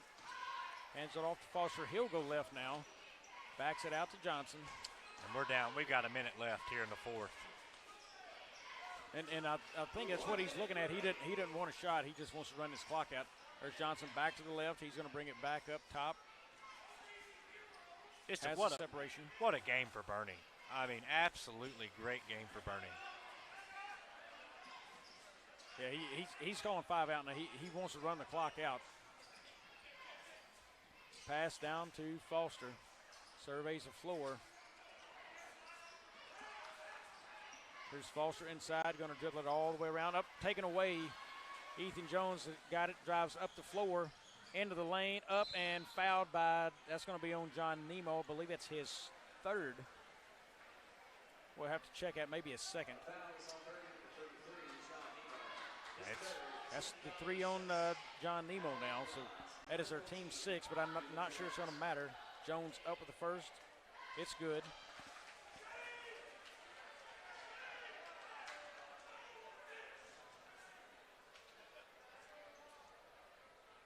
Jones up and good with a second. Hits them both. There's a pass up real quick and diving attempt there by Burton. You know, I like the effort, but with 21 seconds left and you're down 19, you got to protect your body there. Yeah. You've still got a game to play tomorrow night. Here is Johnson, right-hand layup underneath. Tristan Johnson again, outstanding game, 19 points. That's Ethan Jones for a long 3. Rebound Johnson, who else knocked away. Max Owen up and good. And that should wrap us up. That's the final horn. It is Bernie 63, Doniphan 44. So tomorrow night, Bernie is for sure in the championship game. That will start here at 8:30. Doniphan will play somebody tomorrow night at 7. We'll wait those results for the next game. Folks, we're going to take a few minutes here. We're going to see our stats. We'll be right back in 1 minute here on 8 Court Media Network to wrap this one up and get you set for the next one. I'm Zach Tanner. I'm a rice seed farmer from Southeast Missouri. I've produced rice seed for various companies, and for the last couple of years I've grown DG 263L. One thing that we noticed, no matter which field we were in, the yield was just very consistent. We have literally never had varieties consistently yield as high as this one is yielding. In 2020, our DG 263L averaged well over 200 bushels. So far, our yields have been just outstanding. I would absolutely suggest somebody grow some of the DG 263L just because of the consistent yield and high quality. We had a pretty fair amount of several hundred acres of DG 263L in 2021, and my only real regret is that we didn't have more. I absolutely plan to plant more acres of 263 in the future. It's already part of our production plan for 2022.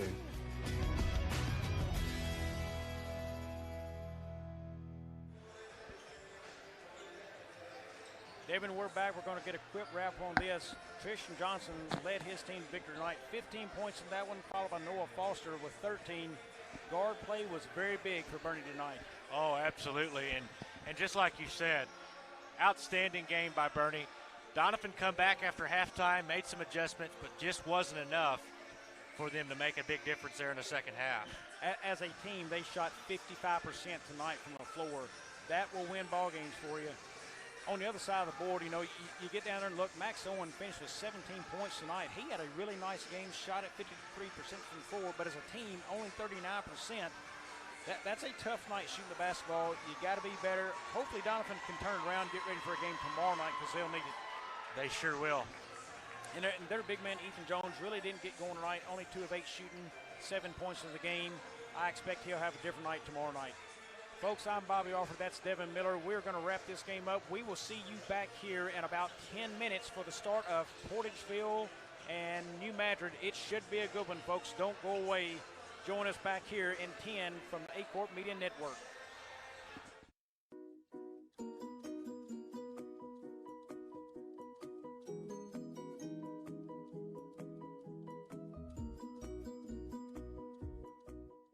The team at Burns, Taylor, Heckemeyer, Green, and Edwards have been serving Southeast Missouri for nearly 40 years. When you have been injured on the job, call Burns, Taylor, Heckemeyer, Green, and Edwards. When you need someone to fight for your rights, call Burns, Taylor, Heckemeyer, Green, and Edwards. When you need dedicated, aggressive legal representation, choose local attorneys. Call Burns, Taylor, Heckemeyer, Green, and Edwards. I'm Zach Tanner. I'm a rice seed farmer from Southeast Missouri. I've produced rice seed for various companies, and for the last couple of years I've grown DG 263L. One thing that we noticed, no matter which field we were in, the yield was just very consistent. We have literally never had varieties consistently yield as high as this one is yielding. In 2020, our DG 263L averaged well over 200 bushels.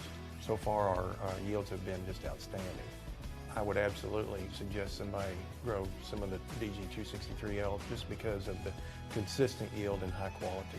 We had a pretty fair amount of several hundred acres of DG 263L in 2021, and my only real regret is that we didn't have more. I absolutely plan to plant more acres of 263 in the future. It's already part of our production plan for 2022.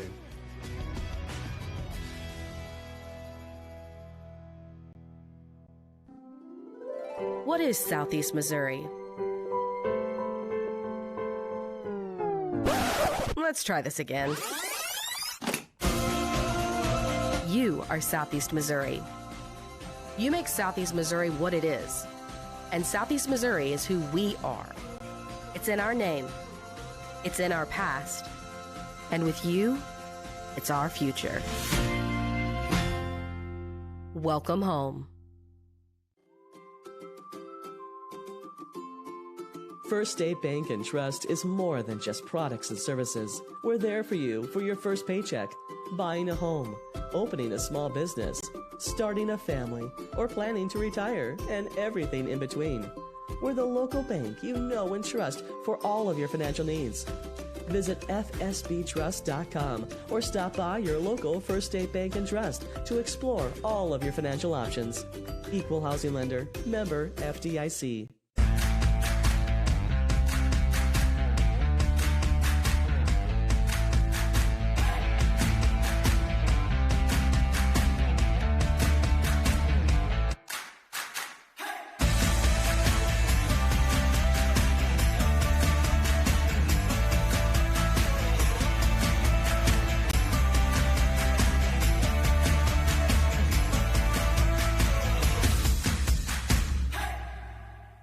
Ask for Stoddard County Title and Escrow to handle your next closing. Dustin Mayer, Joe Watson, and the staff at Stoddard County Title have over 50 years of combined experience in the title and legal industry. The purchase of a home or farm is often a family's biggest investment, and Stoddard County Title and Escrow will put your mind at ease. Stoddard County Title shares a location with Mayer Law Office and can prepare a beneficiary deed, contract, seller financing documents, or transact a 1031 exchange. Before your next purchase goes under contract, ask to have Stoddard County Title handle the closing. They are your trusted name for title insurance. For generations, Farm Credit has been serving the needs of farmers all across Southeast Missouri. We understand the challenges that year in and year out farmers face. Our focus is on building long-term relations, whether you're full-time, part-time, or part of the next generation on your family farm. As a young beginning farmer, we offer the resources that will make your job a little easier with our Ag Sunrise program, specifically tailored for your operation. For more information on our Ag Sunrise program or how we can benefit your farming operation, come by Farm Credit in Dexter. Autry Moreland wants to buy your car. Big cars, small cars, fast cars, and funny cars. If it's got 4 wheels and an engine, we're swiping right. We've got the largest pre-owned inventory in Southeast Missouri right here at Autry Moreland Automotive. Even if Moreland's not on the back of your car, we're still interested. There's never been a better time to make a change. Come to one of our 5 Autry Moreland locations in Dexter or in Sikeston, Missouri, and let us help you turn what you have into what you want.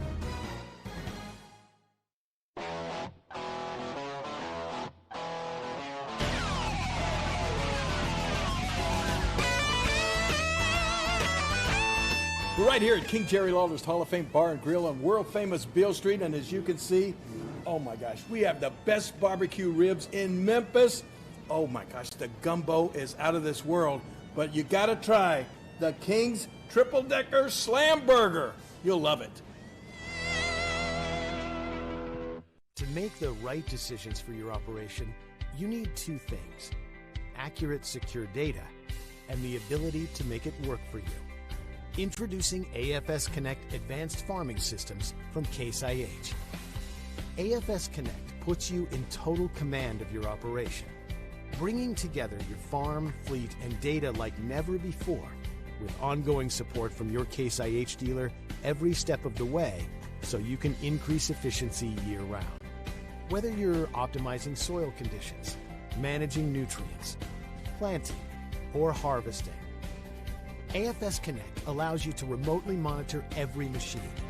You'll have access to location, diagnostics, fuel, and engine data, giving you the information you need to make the right decisions for your operation. Now that's rethinking productivity.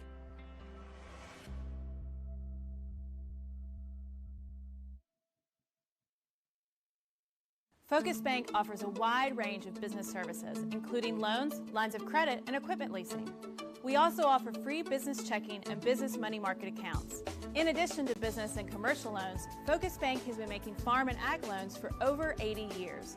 We understand the importance farming means to our local community.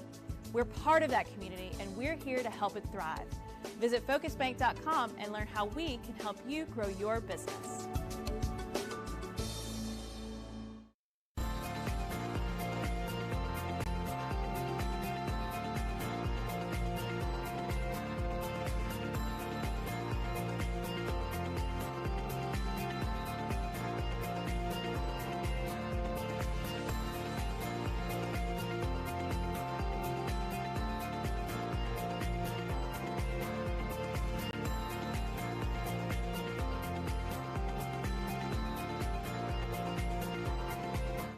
Juju Promotions in New Madrid is your one-stop shop for all your personalized merchandise.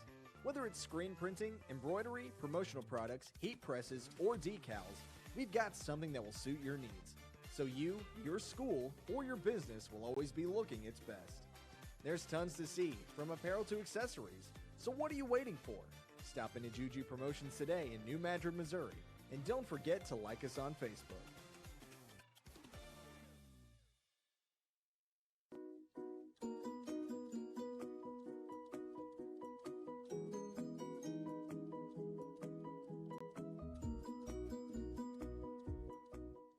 The team at Burns, Taylor, Heckemeyer, Green, and Edwards have been serving Southeast Missouri for nearly 40 years. When you have been injured on the job, call Burns, Taylor, Heckemeyer, Green, and Edwards.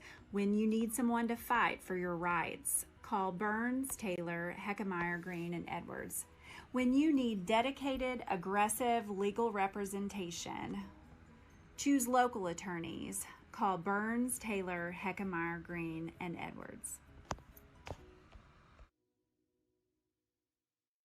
I'm Zach Tanner. I'm a rice seed farmer from Southeast Missouri.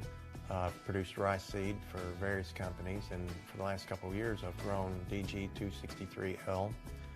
One thing that we noticed, no matter which field we were in, the yield was just very consistent. We have literally never had varieties consistently yield as high as this one is yielding. In 2020, our DG 263L averaged well over 200 bushels. So far, our yields have been just outstanding. I would absolutely suggest somebody grow some of the DG 263L just because of the consistent yield and high quality. We had a pretty fair amount of several hundred acres of DG 263L in 2021, and my only real regret is that we didn't have more. I absolutely plan to plant more acres of 263 in the future. It's already part of our production plan for 2022.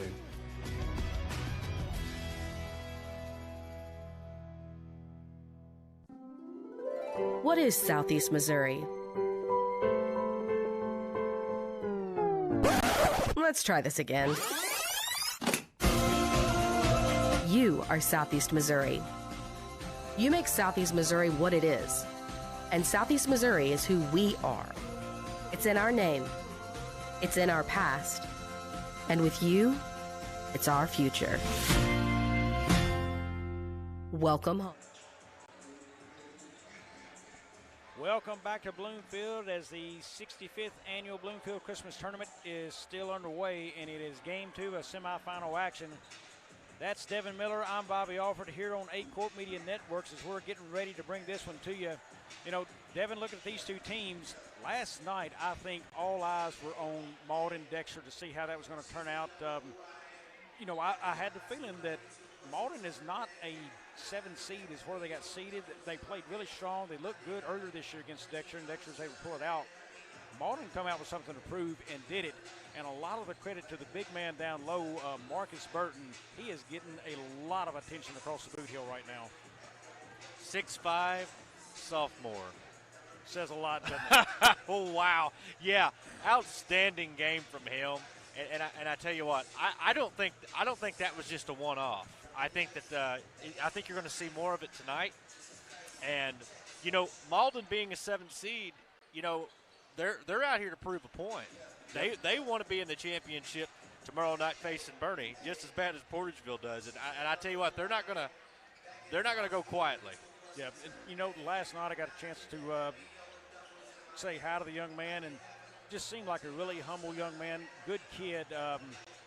Sounds like, hey, family, you're raising a good one right there, because he seemed like a really good kid. Just getting to meet him, very humble. Didn't seem like he was full of himself at all. So, you know, it's nice to see athletes who had a game like he did carry himself that way. Meanwhile, you look at Portersville, boy, they had to take on Hayti last night. Oh, I know.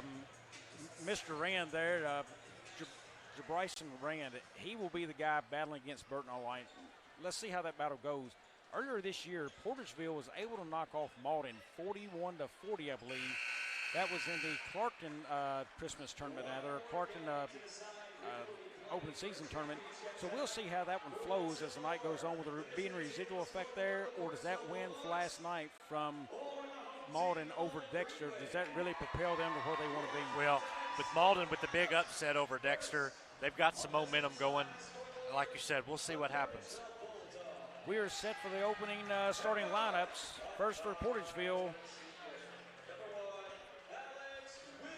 At guard, a 5'11 senior, number 1, Alex Windsor. At guard, number 3, a 5'10 senior, Trayshawn Townsend.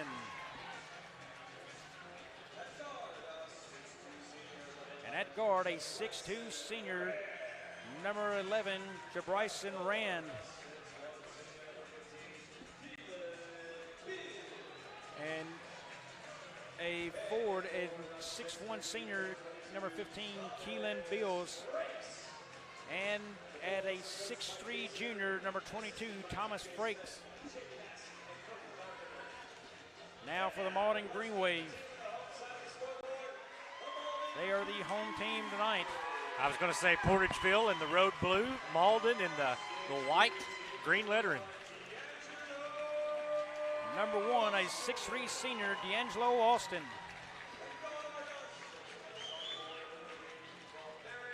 And a 6'1 sophomore guard, Camarius Farmer, number 3. 6'1 junior, number 14, Cooper Thomas. 6'3 senior guard, number 23, Senzel Lerma. And at forward, a 6'5 sophomore, number 31, Marcus Burton. He is going to be a beast inside tonight. Yes, he is. And again, Austin Thomas, Lerma, Burton, that's your 5 for Malden. Windsor, Townsend, Rand, Bills, Franks, your 5 for Portageville. I'm ready for it. We're set to go. This looks like it's going to be number 15, Keelan Beals, jumping for Portersville against number 31, Marcus Burton of Malden.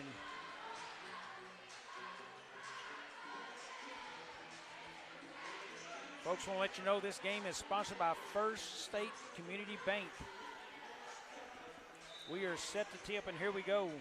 It is tipped and goes Malden Green Wave way. That is Lerma with the basketball. He'll bring it up. Drives right, kicks it inside to Burton, up off the glass. Look at the big man go. There he is again. Good start.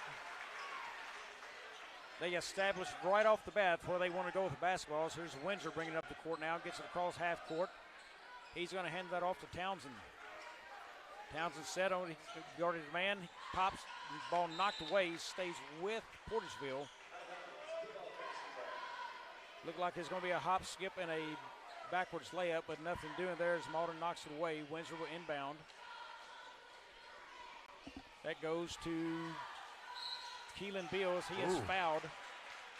So right away, they're going to get Malden with a foul. That's going to go against number 31, Marcus Burton. That'll be his first, team first. And if you're Portageville, that'd be okay. Yeah, that's the man they want to get in foul Yeah, trouble. they want him out. First shot up from Beals. It's good. Count it. Told before the game, he's going to be a kid doing a lot of work down there for Portersville. Second up and good. Knotted up at 2. Here is Cooper Thomas. He'll bring it up. Looks for a little hip. Now kicks it off to Lerma. Lerma drives left. Turn around. Jumper. No good. Rebound Windsor. Kicks it up to Townsend. He'll quickly move up and through the lane. Right hand up and good. Good drive in through the paint. Up and in. Thompson now down the other way. Looks to Burton. He has it. Tough handle on it. Lerma has it. Through the lane. Up off the glass. No good, but he's going to go to the line for 2 as the blocking foul is called. See what they get. They're going to get number 15. That's going to be Keelan Beals, his first, team first.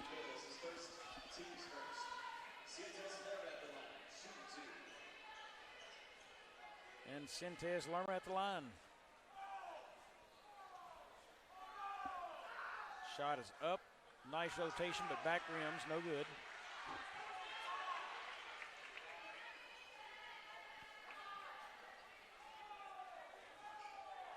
Here's a second on the way. Rims in, it's good. 4-3 ball game here early. Townsend will walk it up, and Farmer will pick him up there. Farmer really shot the 3-ball well for Malden so far in this tournament, not just last night, but game 1. Townsend to the rim on him, and good. Good move. Took it up strong there on the right side. Townsend is establishing early. He is going to the rim. Picks up his man before half court, so they'll apply pressure most all the way up. Townsend up on his man now. There's knocked away. Thomas picks it back up over to Lerma. Lerma looks baseline, nothing. Had a chance for Burton now. Back to Burton again in the paint. He goes up and no good. Rebound inside. That is D'Angelo Austin, no good. Bounced around, and we're going to call crossbar. So that, I think, Portersville hit the ball, knocked it up against crossbar, so that's going to stay New Madrid basketball. Thomas sets his team ready to inbound now.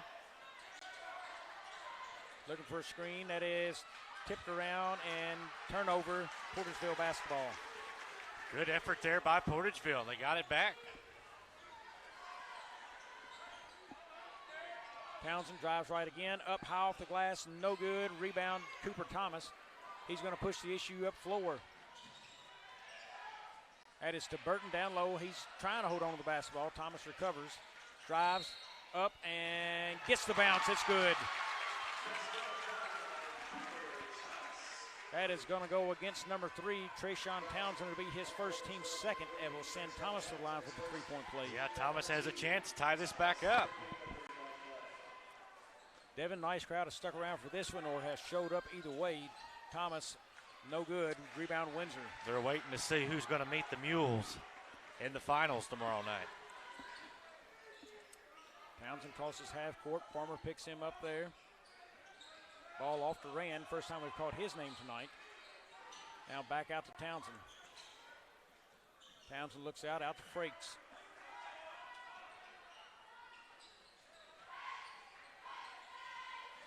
Cat and mouse game up top right now. Now back to Rand. He is guarded by Lerma. Now back over to Townsend on the wing. He'll drive left. Looks nothing doing there. He's he in needs trouble. help. Out to Frakes. 3-ball up. No good. Rebound Windsor. Windsor back out top to Townsend. Drives lane. Hops out. Ran for 3 now. That is off. Rebound Burton.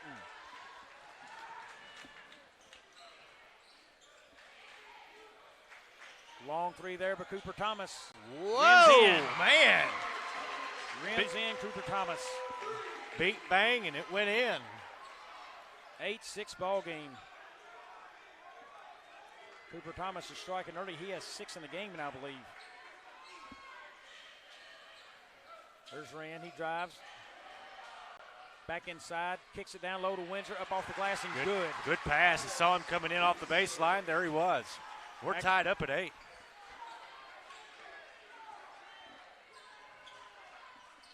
Cooper Thomas now kicks it out to Lerma. Lerma for 3. No good. Rebound Burton. Up off the glass and good. Right place at the right time was Burton. There he was. Good putback. Burton with 4 in the game now. Tight ball game so far is 10-8. As we Here's figured it Townsend. would be. Townsend crosses. That's out to Rand. Rand's going to drive to the elbow. Kicks it out to Bills. He is going to go up. No good. Rebound Windsor. Got it. He goes back up off the glass and good. Alex Windsor. Well, he took a couple of bumps in there, too. Really went up strong. Cooper Thomas now out to Lerma. Lerma surveys the floor. He's going to drive. Gets to the elbow now to Thomas. Looks to Burton. Burton's got it up off the glass and no good. Knocked around and it's going to be out of bounds off of Malden. That will go Portersville basketball. Subs into the game there. That is number 20, Tristan Randall for New Madrid. And number 24, Connor Seals for Portersville.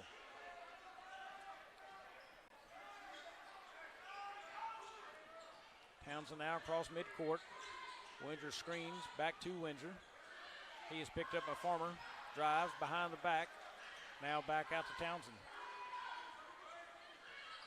Townsend's going to drive, gets the elbow, step back jumper. Good. Ooh, good shot. Townsend showing off skills tonight. He's got 6.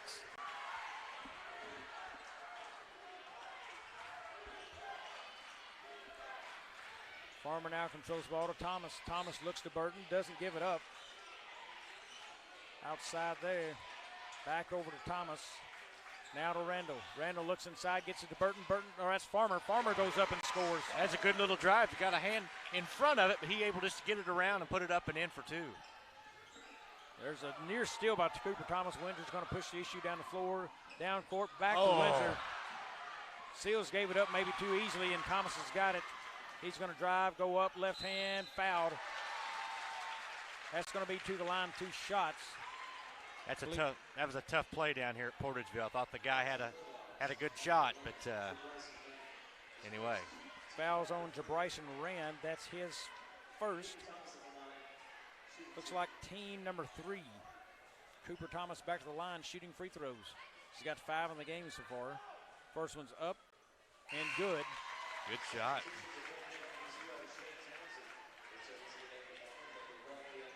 Number 0, Shane Townsend checks in for Portageville. Along with number 11, that is Rylan Bell. Second one's up and good. Rylan Bell for Malden. So second one's up and good from Townsend. Puts them ahead 14-12 here with 2:17 to go in the first. Another substitution into the game. That is number 15, Trey Miller from Malden. He's in for the shooter. And also number 25, that is Tyrone Morris into the game for Malden now. And we're down to calling for a screener up, gets the pass. Yeah, down to 2 minutes here in the first quarter. Townsend has it. Screen by Bills. Step back by Townsend. Nothing going. Out to Windsor now. Screen, there it is. Sales rose.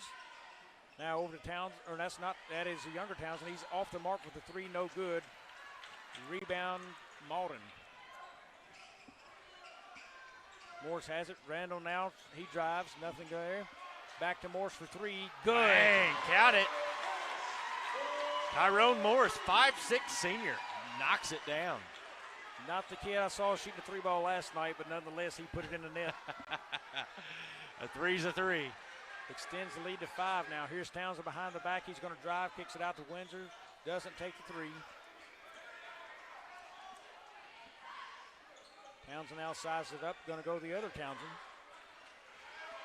Townsend drives, step up, off the glass, no good. Rebound goes to Bills. Bills is going to be fouled on the floor. No shot.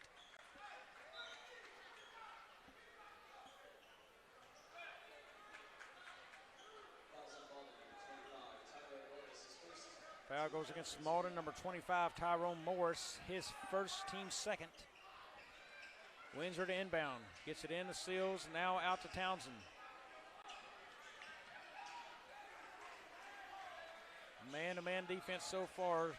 Windsor looked at the three, didn't take it. He'll back it out. Calls for Townsend to come get it. He does. Now drives toward the lane.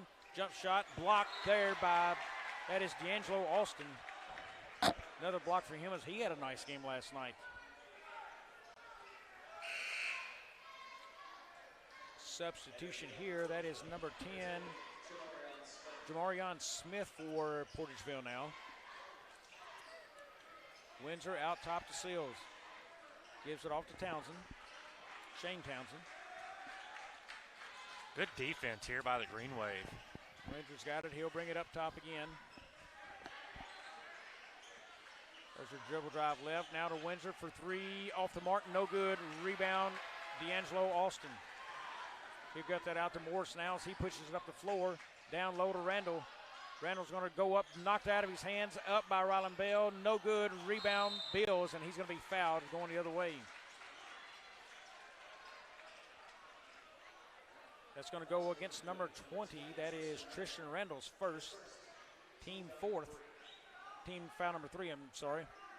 Devin looked at the wrong side of the board. That happens time to time. 13 seconds.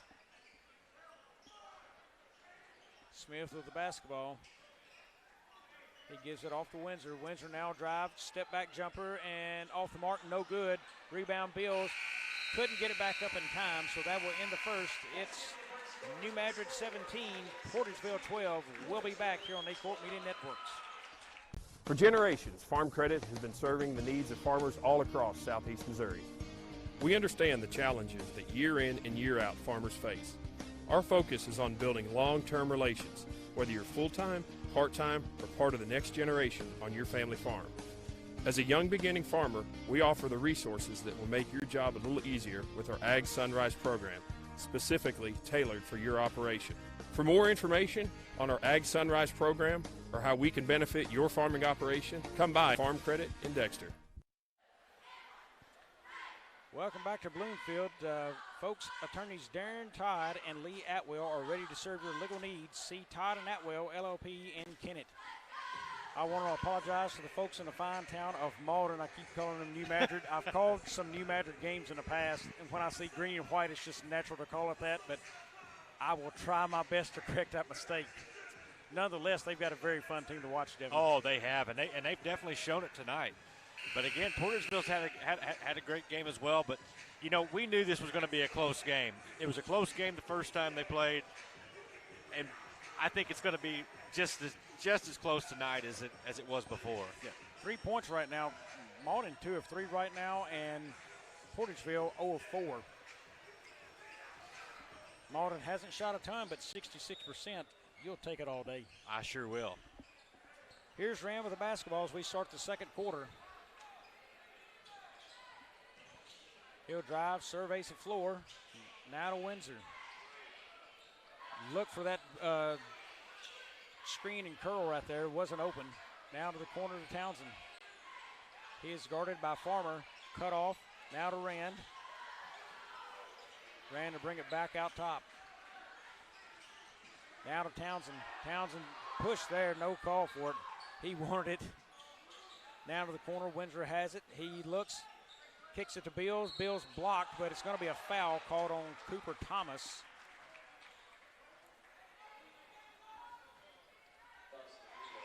That's going to be his first team fourth.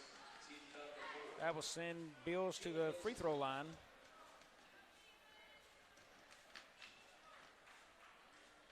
First up and good. Boy, Malden's really had a good game defending the basket right now. Looked very solid, picking right up where they left off last night. Bills up with a second. It's good. Connects on both, makes it a three-point basketball game right now. Still too close to call for anybody, that's for sure. Both of them playing good ball. Thomas out to Lerma. Lerma drives back to the top of the key. Now he'll go back right, looking for anything inside. Tries to get it to Burton. It's going to be knocked out by Bills.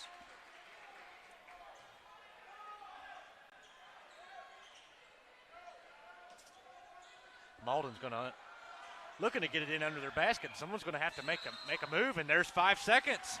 Yeah, that's tough basketball when you don't get it in. Someone's got to make a move. And how do you not get it in the big people there? Oh, I mean, they got big guys, throw it up and let them bring it in. So Townsend's going to get the ball nonetheless. That's a tough break there for Malden. Ran with the basketball. He'll bring it back out top. Now to Townsend. Townsend drives to the lane, up and good. Had a wide open lane and took advantage of it all the way down. 8 points in the game now for Trayshawn Townsend. I think everything just about has been through that lane except the step back jumper. Here's Farmer. He kicks it down low. Nice pass. Good job inside. Beautiful pass to Cooper Thomas. Malden finds an open man on the block. Here's Rand. He'll get it across half court. Lerma guarding him. Kicked out of bounds. Tried to keep it away from the defender, and that just got away from Farmer there. So, or not Farmer, but Townsend. Lerma with the basketball. He'll bring it up. Kicked over to Thomas. Thomas gets the screen from Burton. Now Thomas has it. Free throw line. Kicks it over to Lerma for three. Got it. Count it. 22-16 now. New Madrid, I believe, or New Madrid. Malden, 3 of 4. Yeah. I did it again. Yeah, I know. Malden, it's okay. I want to say I called these guys last year and did the same exact thing at this same exact place. Foul there, that goes against Farmer. His first, team foul 5. Out to Townsend.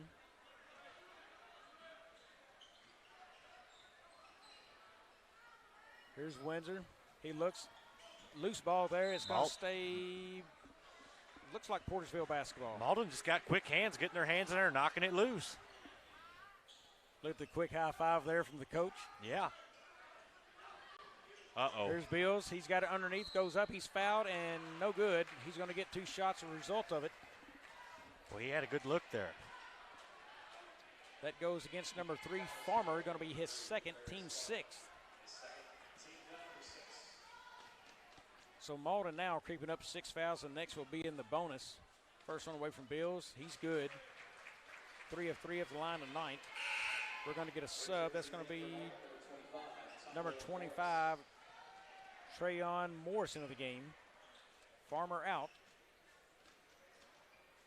That is one of their big shooters from the corner. He likes that corner 3, so we'll see the results. Bills up again, 4-4 to the line tonight. Here comes Lerma with the basketball. 4-point game. Been a close game all. Lerma had it, kicked it out. Thomas for 3. Bottom. Wow. 25-18. Second 3 for Cooper Thomas tonight. He's got 12. Here's Rand. He gets it to the free throw line inside that and up. No good. Rebound Burton. Lerma pushes the floor to Morris now. Morris gets it down low off of Austin. Fell out down right. to Portersville. He just took it right out of his hands. Townsend up and good again. He has been very good off the glass. I believe that's 10. That's 10 points for Townsend. Thomas with it out top. Townsend very tight coverage. He just loses the basketball there. Here comes Rand. Rand's going to make a move up and off the glass and good. So Bryson Rand's first 2 points of the night. Back to a 3-point game. Now over to Lerma. Lerma's got it. He'll drive. Going back to the left to Morris in the corner. Morris, nothing there. Needs help. Got a runner in the lane. Oh, just knocked off the knee. Went off the knee. And Portersville turns it right back over. Nice break for Malden. Tough break for Portersville. Portersville's got some momentum right now. Really getting their shots to fall. Checking in for Portersville, number 33, Trey Benthel, his first action tonight. And number 0 back into the game, Shane Townsend. Also in the game, number 10, Jamarion Smith. Morris with the basketball now. Benthel's coming in, really mixing it up with Burton down low. Jumper blocked. And boy, you get a shot blocked and then you commit a foul right on top of it. Lerma's going to pick up that foul. That's going to be the 1-and-1 for Beals, who is 4-4 to the line tonight. And you watch inside, you saw it a while ago with Trey Benthal and Burton getting locked up inside. Really beating and banging in there. Keelan Beals to the line. I'm not sure. They've got number 22 on the clock up here. I think it's number 23 by mistake. Yeah, there it is. 23, it's his first foul. Beals good on the first. So it is Lerma's first foul, team 7. Beals up and good again. Well, he's perfect from the line. When they give you points, you got to take them. Thomas crosses the timeline. We're going to get a foul down low. That's going to be double foul. Yeah, he's called double foul. So that's Burton and Benthel. And if you're Benthel for Portersville, you just got in the game. Good job, because now you've got 2 fouls on Burton. Very good job. And look at him bumping him again, bumping him. He's wanting to draw that second foul. Portersville's wanting to get him out of there. I like the move. There it is. Oh, wow. Nothing there and up and good. So Burton to pass down and saw D'Angelo Austin and score. It's one way to get around it. I like the refs letting them play through that. A lot of contact, let it happen, throw on a pass and a score. Also, when you call the double foul, a lot of times you can settle that and won't have a hostile. Ran up 3, no good. Rebound Benthel. Going to be a foul underneath. You can stop a lot of that stuff early. 1-and-1 coming. We'll see. If that is Burton, that's going to be number 3. That is on Marcus Burton, his 3rd. That is big right now in Portersville's favor. So Malden's got to adjust now. Burton on the bench for the final 3 minutes of this quarter. Benthel's first up. It's good.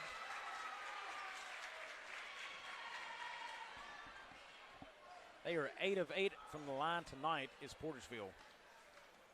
Next on the way, count it.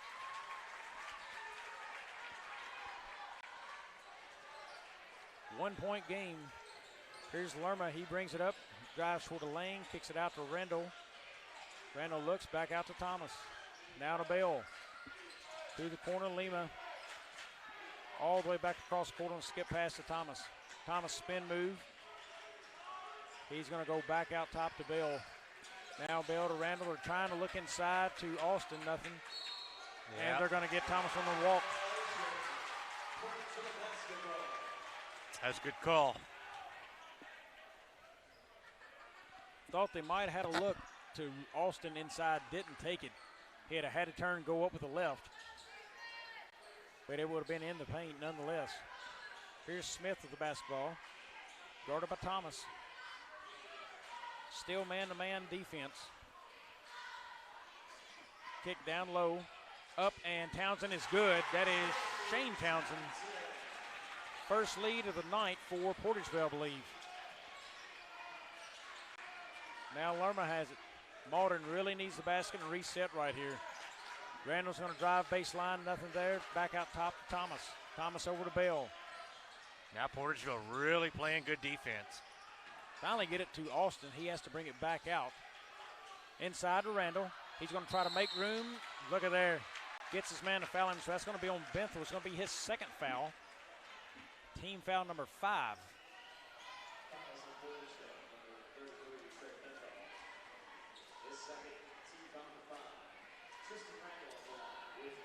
Tristan Randall to the line for Malden. He needs them both.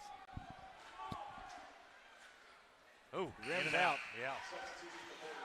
Malden really needs a shot to go in.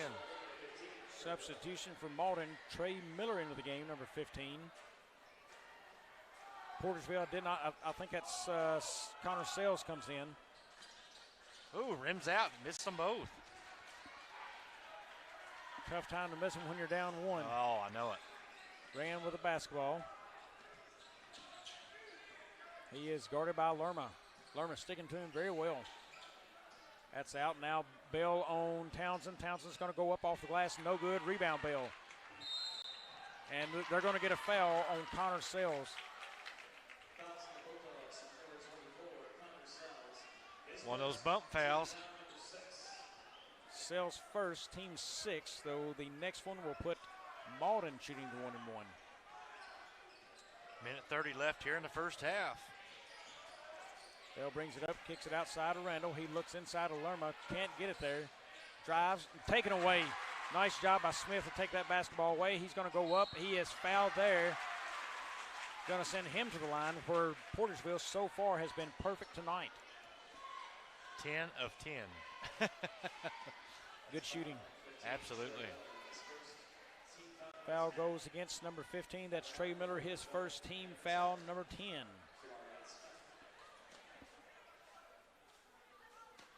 First up and good. Make it 11-11 of the night for Portersville. That's Jamarion Smith from the line there. I believe it's his first score of the night.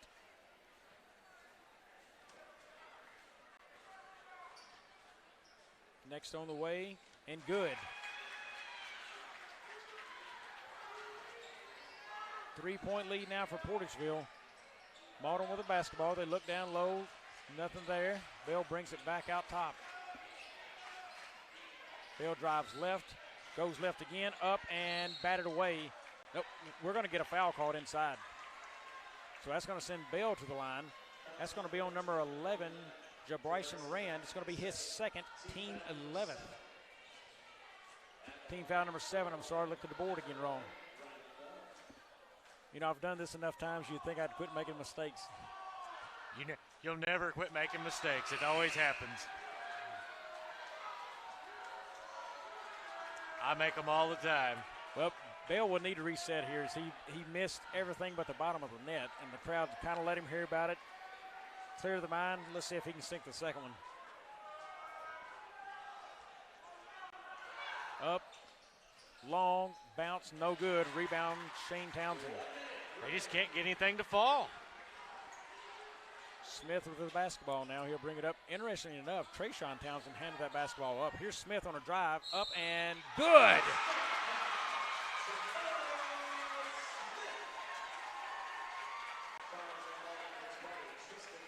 Foul goes against number 20, Tristan Randall. That is his second. That is the 11th team foul now against Malden. So here is Smith again at the free throw line. 3-point play. Count it. Big score there. Substitution coming in. Justin Polk for Portageville. Portageville absolutely perfect from the line. 13 of 13. And that is a 9-point spread right now just from the free throw line. Cooper Thomas kicks it over to Randall. Randall now back top to Bell. That's Trey Miller, I'm sorry. Trey Miller with it, and there's Randall. Randall looks, gets it down to Lerma. Lerma drives baseline, almost walked. Nice job of keeping his footing. We're going to get a foul. 1-and-1 coming up. Foul goes against number 10, Jamarion Smith. his first, team 8th.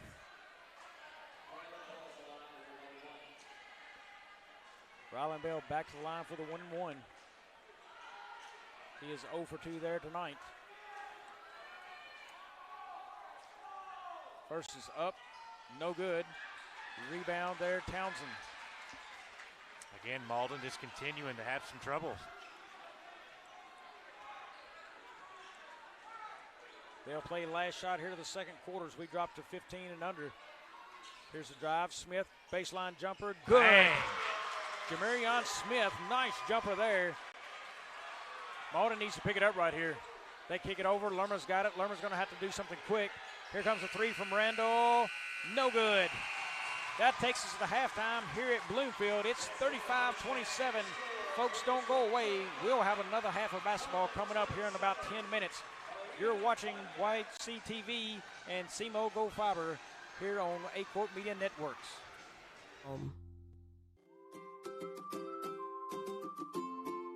First State Bank and Trust is more than just products and services. We're there for you for your first paycheck, buying a home, opening a small business, starting a family, or planning to retire, and everything in between.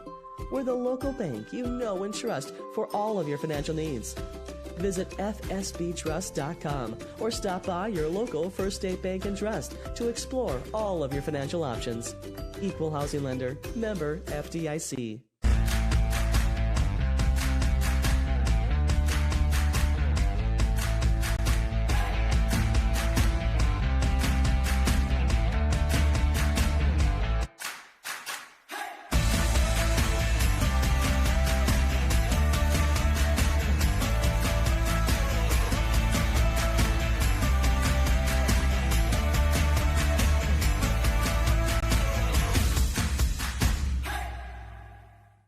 For Stoddard County Title and Escrow to handle your next closing. Dustin Mayer, Joe Watson, and the staff at Stoddard County Title have over 50 years of combined experience in the title and legal industry. The purchase of a home or farm is often a family's biggest investment, and Stoddard County Title and Escrow will put your mind at ease. Stoddard County Title shares a location with Mayor Law Office and can prepare a beneficiary deed, contract, seller financing documents, or transact a 1031 exchange. Before your next purchase goes under contract, ask to have Stoddard County Title handle the closing. They are your trusted name for title insurance. For generations, Farm Credit has been serving the needs of farmers all across southeast Missouri. We understand the challenges that year in and year out farmers face. Our focus is on building long-term relations, whether you're full-time, part-time, or part of the next generation on your family farm. As a young beginning farmer, we offer the resources that will make your job a little easier with our Ag Sunrise program, specifically tailored for your operation. For more information on our Ag Sunrise program or how we can benefit your farming operation, come by Farm Credit in Dexter. Autry Moreland wants to buy your car. Big cars, small cars, fast cars, and funny cars. If it's got 4 wheels and an engine, we're swiping right. We've got the largest pre-owned inventory in southeast Missouri right here at Autry Moreland Automotive. Even if Moreland's not on the back of your car, we're still interested. There's never been a better time to make a change. Come to one of our 5 Autry Moreland locations in Dexter or in Sykeston, Missouri, and let us help you turn what you have into what you want.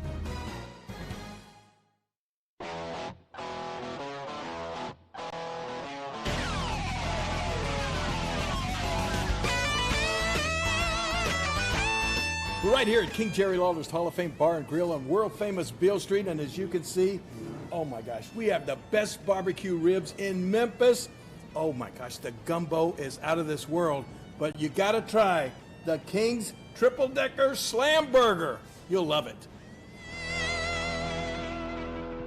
To make the right decisions for your operation, you need 2 things: accurate, secure data and the ability to make it work for you. Introducing AFS Connect Advanced Farming Systems from Case IH. AFS Connect puts you in total command of your operation, bringing together your farm, fleet, and data like never before, with ongoing support from your Case IH dealer every step of the way, so you can increase efficiency year-round. Whether you're optimizing soil conditions, managing nutrients, planting, or harvesting, AFS Connect allows you to remotely monitor every machine. You'll have access to location, diagnostics, fuel, and engine data, giving you the information you need to make the right decisions for your operation. Now that's rethinking productivity.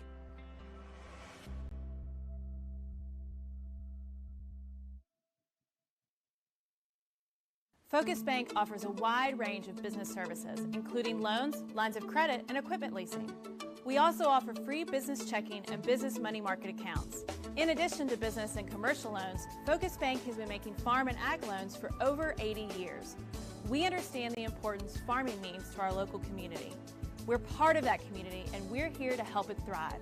Visit focusbank.com and learn how we can help you grow your business.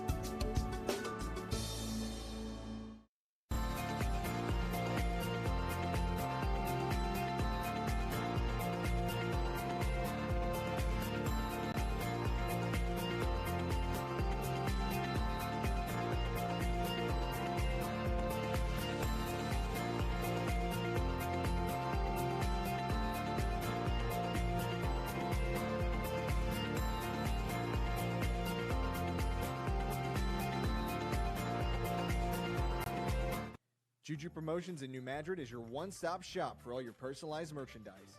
Whether it's screen printing, embroidery, promotional products, heat presses, or decals, we've got something that will suit your needs. So you, your school, or your business will always be looking its best. There's tons to see, from apparel to accessories. So what are you waiting for? Stop into Juju Promotions today in New Madrid, Missouri. And don't forget to like us on Facebook.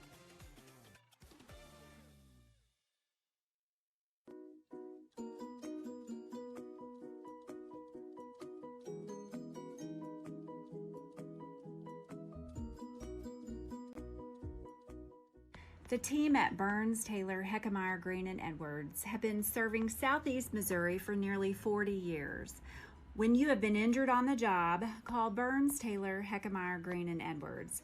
When you need someone to fight for your rights, call Burns, Taylor, Heckmeyer, Green, and Edwards.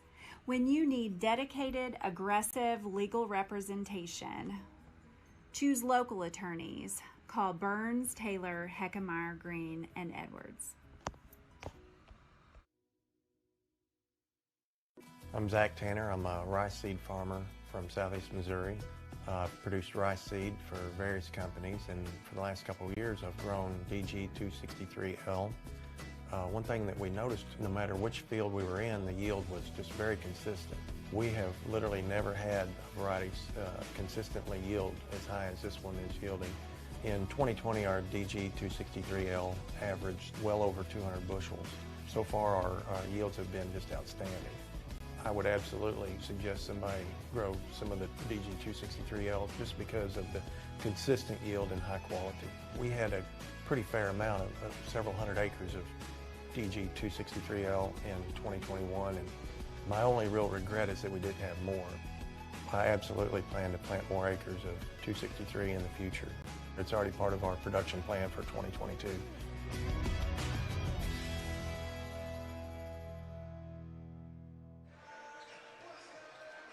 Welcome back to Bloomfield here as we are getting ready to go for the second half.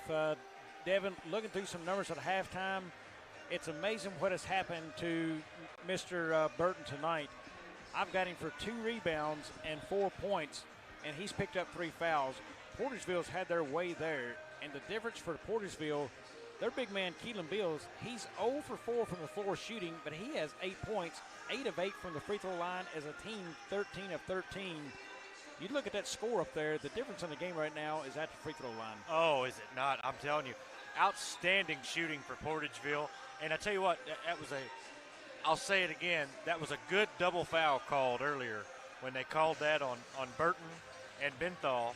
That was a good double foul, but that was a smart move there if you're Portageville. You wanted to get Burton in trouble. You wanted to get him in foul trouble and try to get him out early as quick as you can. Portageville was able to do that. So we're going to see if Coach Kilgore made some adjustments here at half, keep the guys out of foul trouble, and then see if you can get your big man in there again. Give him a chance. Try to tell him, hey, you got 3 fouls. Calm it down just a little bit. But again, that was smart there by Portageville. Interesting stat of the night. rebounds are 7 Malden, 8 for Portageville. I would have thought that had been the other way. Malden has them outsized tonight. They just hadn't got the job done on the boards like they'd want to. Shooting, it is right now 10 of 20 for Malden. They shot at 50% from the field. I believe Portageville is 11 of 26, around 42%. So, Malden shooting a little better there, but 6 more shots for Portageville. But again, the free throws is the difference. And you're also playing through the big man right now. I believe Burton, he's got 2 fouls. We've got him for 2 here on the board. He got in foul trouble there, needs to stay out of it. Only 4 points. The guy for Malden right now, Cooper Thomas, 12 points. I don't know if that's the guy you're used to calling in the scorebooks for them as a high scorer at halftime, but he certainly is there. The other side, Trayshawn Townsend with 10 to lead Portageville scoring. Devin, we're set. Want to remind you folks that First State Community Bank is our sponsor for tonight's game. And also we have another great sponsor is Stoneville Cotton, providing cotton seed to farmers for over 100 years. We are set. Second half action here in this semifinal game. Bernie has punched their ticket to the championship game. One of these teams here will Malden or Portageville. Thomas Hill inbound. Trying to get that ball. Got it to Farmer. Farmer's been quiet tonight. 2 points in the game. Here's Lerman. Looks at a 3. Doesn't take it. They got him for the walk. I believe Jim Riker and I talked about it yesterday. You see that call so much in this high school game of kids wanting to take off and step before they put that dribble down. They've got it in their mind where they want to go, and their mind just takes over. Takes over for the ball hits. Absolutely. That's a travel every time. It's a good call. Well, it has been so far this week. They've caught it on them. Towns with the ball up top. Guarded by Randall. Little different set coming in, so they've got Burton on the bench. That is Bill. Skip hop. He's fouled by, going to get 2 shots. I don't want to call it just yet. 2 of them are in there. I believe it's going to against Austin.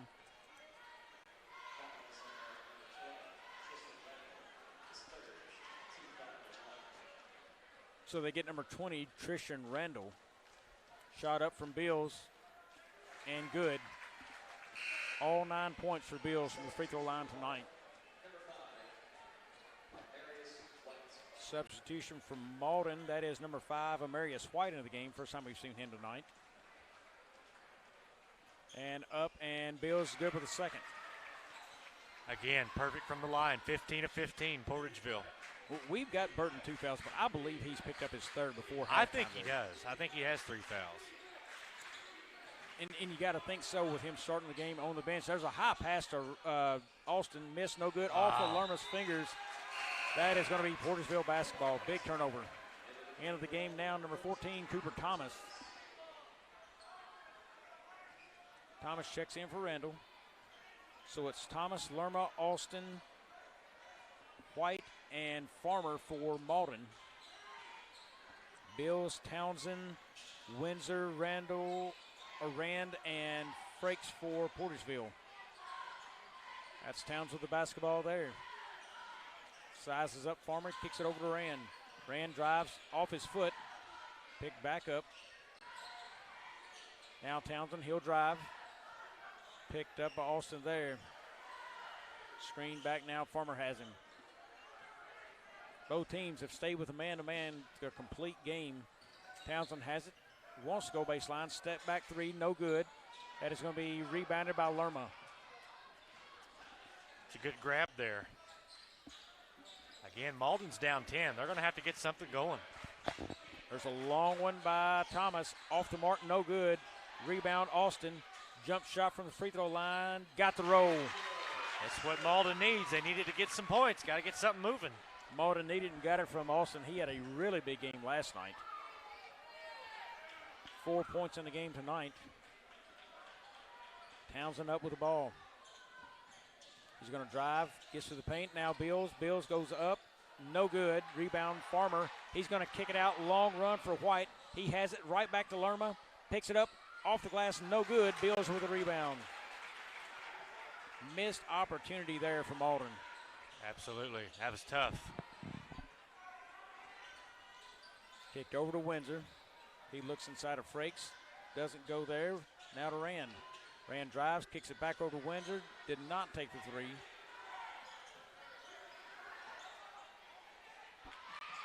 Tip. Got a hand in there. Townsend now, he wants to drive on. Austin does. Up, off the glass, Ooh. no good. Windsor the rebound, kicks it back out. Ran, three-pointer, no good. Rebound, Bills, no good. Rebound, Farmer, he's going to get it up to Lerman now. Malden finally able to snatch it. Up to White, off the Good. board, good. Good play. Marius White, his first 2 points of the game. We've got a timeout. Portersville will take one as well. We'll be back in 30. Focus Bank offers a wide range of business services, including loans, lines of credit, and equipment leasing. We also offer free business checking and business money market accounts. In addition to business and commercial loans, Focus Bank has been making farm and ag loans for over 80 years. We understand the importance farming means to our local community. We're part of that community, and we're here to help it thrive. Visit focusbank.com and learn how we can help you grow your business. But Devin, Malden has come out, had some good scoring opportunities, and missed one more. They've got it to 6. Could have had it to 4 if they had converted on the pass there. But energy seems to be favoring Malden a little bit right here. They've got a little momentum, enough to make Portersville say, hey, we need a timeout and regroup. Yeah, they need to figure – made the coach over there really pull these guys in and say, hey, we're down by 6. But, you know, Malden had some trouble there late in the first half, and Portersville really could have stretched it out. Malden was just able to keep them fair and keep them to where they couldn't. But kind of if you're a Green Wave, it's kind of a good deal for you. Thomas, Lerma, Austin. There's Bills with a drive up, and finally one from the floor. He gets a fall. Going to say Thomas, Lerma, Austin, White, and Farmer on the floor for Malden. That's a pass over the top. Austin's got it up. No good. Tip. Tries to get his own rebound. Can't. Bills retains that. Bills now, I believe he's got 12 in the game. It's back to an 8-point game. Portageville. Windsor back to Rand up top. He's going to drive inside the lane, up, and going to get the foul and the basket. Count it.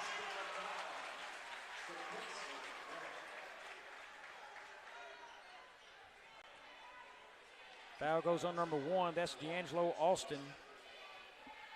His first, team second of the half.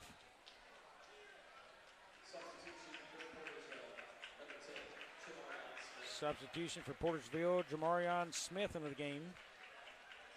Smith has had a very nice basketball game so far. Ran up. Oh, he breaks the streak. Missed the free throw. It's blocked by Lerma.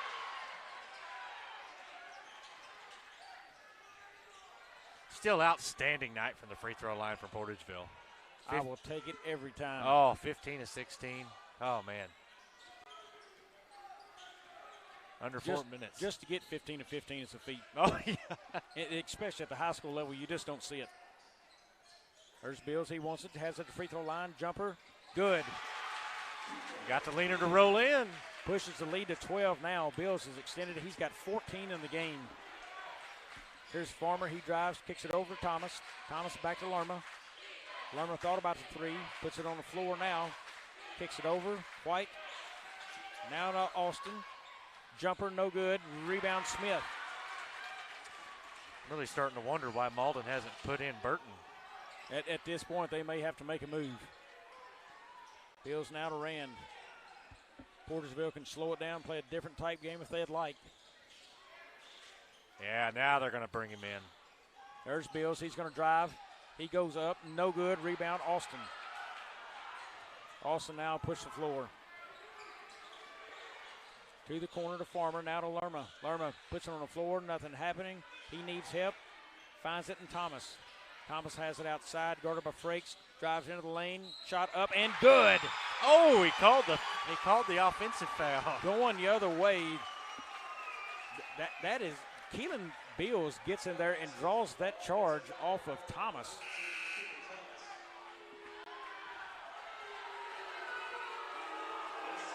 Crowd not very happy with the call. Keelan Beals checks out and he gets a nice hand from this Portersville crowd. Second foul on Thomas, team third. And looks like Burton has come in. Burton will need to make noise for Malden if they want a chance here in this half. Ooh. And loose ball there. Loose ball found Rylan Bell. It's going to be his first, team fourth.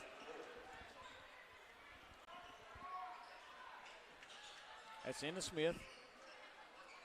He has a handle, goes left on Farmer. Looks to go back out top. That's Sales with it. Kicks it off to Rand.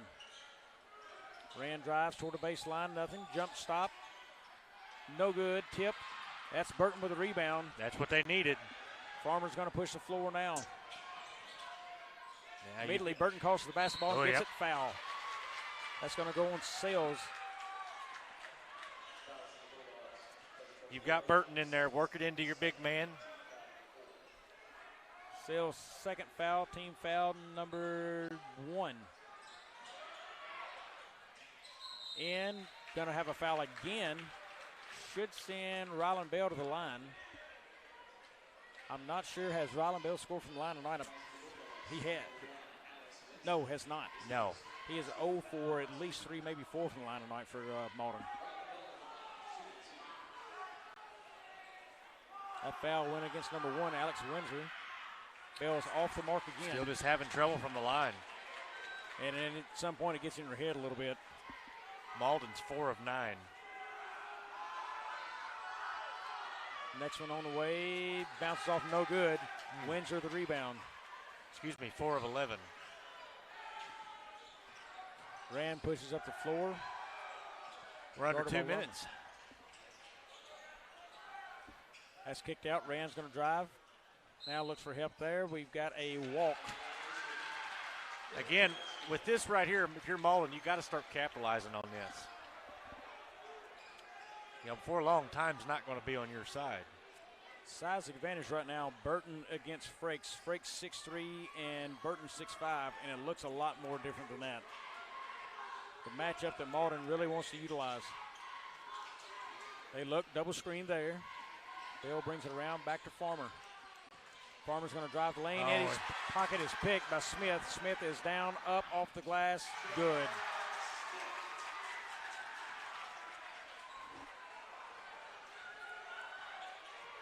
This lead has ballooned to 14 now.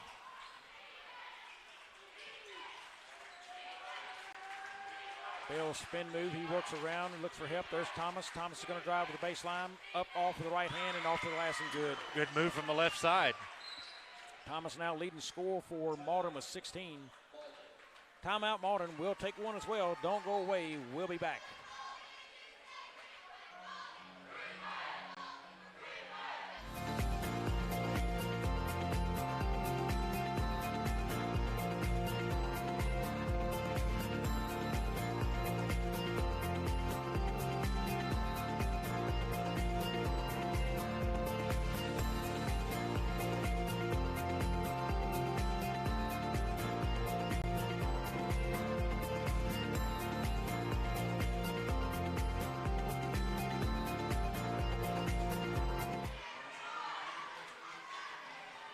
Welcome back. It has been a Portersville kind of game so far.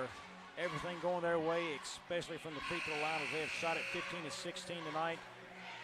Malden only 4 of 11, so a 11-point spread there. Spread in the game right now, 12 points. Going to be Portersville basketball. As we have Sweet Caroline playing over the speaker, it's a tradition here at Bloomfield. Here comes the inbound. It is in. Rand's got it. Picked up by Lerma. Going to be a full court guard here. Rand gets it across, drives down, backs that out surprisingly. He was near the paint. Could have stepped in for a little jumper. And we're under a minute now here in the third quarter. Smith, three-point shot, no good. Rebound, Malden. That is Lerma pulling that down. He's had a couple tonight. Lerma kicks it over to Bell. Bell checks in. Farmer wanted it, got it, up, and no good. Rebound, Townsend.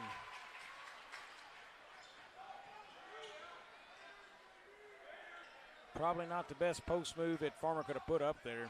There's a jumper for Rand. No good. That's going to be a foul, so Farmer's foul is going the other way. That number goes against number 24. Connor Sells his third. Team third. Malden needs to pick up the pace. They need to score here before the end of the third. Farmer has it. He drives left, scoots around his man to Bell. Open three, no good. That is rebound for Smith. Smith pushes it up the floor. Going to take it to the rack himself, and that is going to be called a charge. Rylan Bell draws a big charge there against Smith. So they've got 4.2 seconds to do something with the basketball.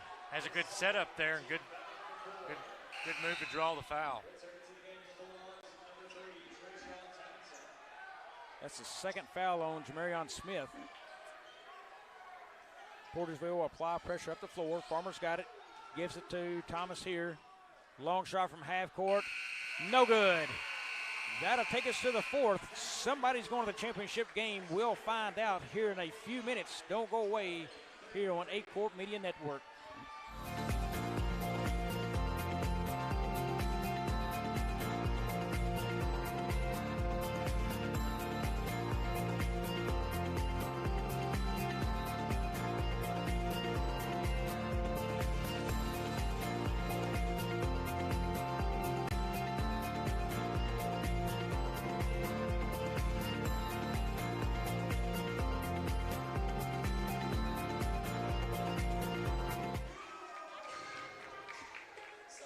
Welcome back. Getting ready to start the fourth quarter here. Not enough Marcus Burton tonight. He's been very quiet. 4 points, 3 rebounds is what we've got him for. You go to the other side of the board, the man who's playing in the post for them, Keelan Bills, 14 points tonight. Trayshawn Townsend also 10. They're big men scoring. Cooper Thomas has 14 for Malden. But Malden's not done yet. They're down 12, but they need to make a run. And the kids they are missing tonight, Farmer 2 points, Burton 4. They were big scores last night, kind of non-existent tonight. Well, this is the quarter to do it if you're the Green Wave. And like I said, Burton makes something happen here. You know, last night I was sitting there with a guy, and he told me so many times games at a high school level are won and lost in the third quarter, and this one really ballooned in that quarter. It did. Lead doubled. And that's true. That's out to Frakes. He's got it now to Windsor. Over to Rand. It's Rand, Frakes, Windsor, Townsend, and Bills on the floor for Portersville. Lerma, Thomas, Bell, Burton, and Farmer for Malden. Windsor with it, gets to the Bills to the high post. He's going to drive the lane, reach in, foul. It's going to be on the floor.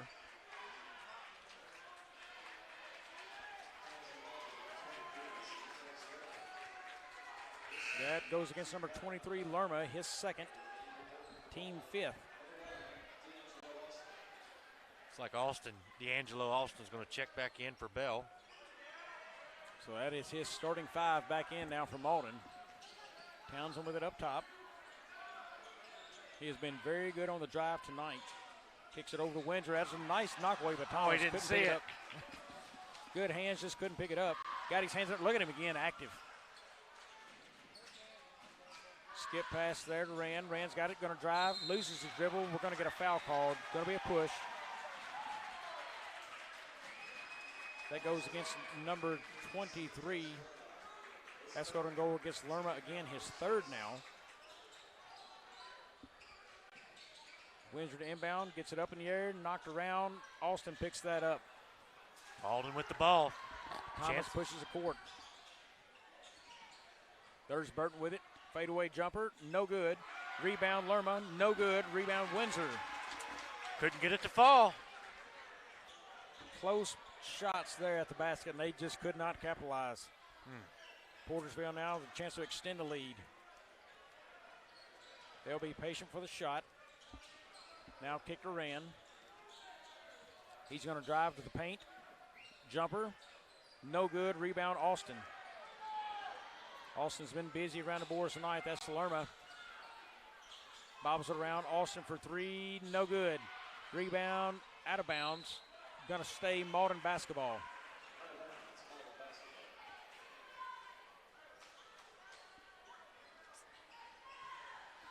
think if you're Malden, maybe you try to set something up with Burton here. Definitely size advantage down there. Couple of screens rolling around, goes to Farmer. Again, Farmer's a kid who can get hot from three if he can get the ball out there. That goes down low to Burton, up and good. There it is. Yeah, good shot there. Good call, Devin. I think Coach has an earpiece over there. It's easy to call the plays in from up here. It is. We're back to a 10-point game. That's to the corner to Frakes. He sizes up Burton, drives baseline, nothing there. To Windsor, now to Bills up top. Portersville slow it down and clear. Townsend takes his time. He was open there. He could have done whatever he wanted and smartly just wasting clock. Yeah, and that's what you need to do if you're Portageville. Townsend drives baseline. Nothing, loses his dribble. Picked up to Frakes in the corner for three. No good. Rebound, Austin. Another rebound by Austin. And if you're Malden, keep it going. Lerma in the corner. Three ball. No good. Rebound, Townsend. Thomas trying to play tight defense on him. They get it slowed down, and he'll bring it out top. Lerma guarding him. Into the lane, shot up, gonna get a whistle. Two shots coming for Portageville. Well, they have been solid tonight. That goes against number 23, Centel Lerma. That's his fourth. That's number 4 for him. Team foul number 7, so that puts Portageville in the bonus.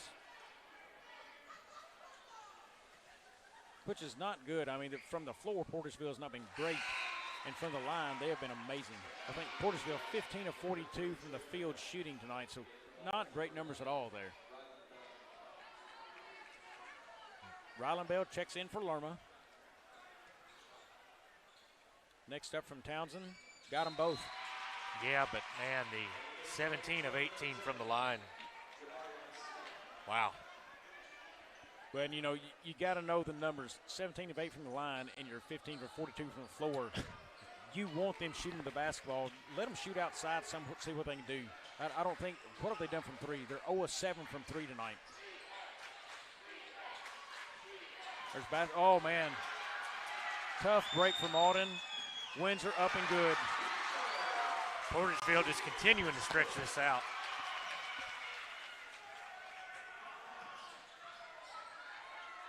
Bell has it now down to Burton. Burton up off the glass and good, and he's fouled. Looks to be Benthal. It is. Goes. Trey Benthal gets the foul, picks up his third. Burton will need to convert a three-point play.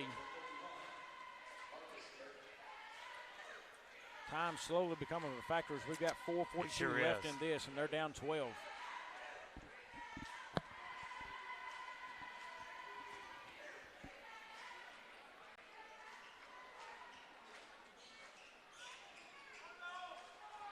Burton toes the line. It's on the way up. Rims off, no good. Rand with a basketball. 4 for 12 from the line. That's a tough night shooting in anybody's books.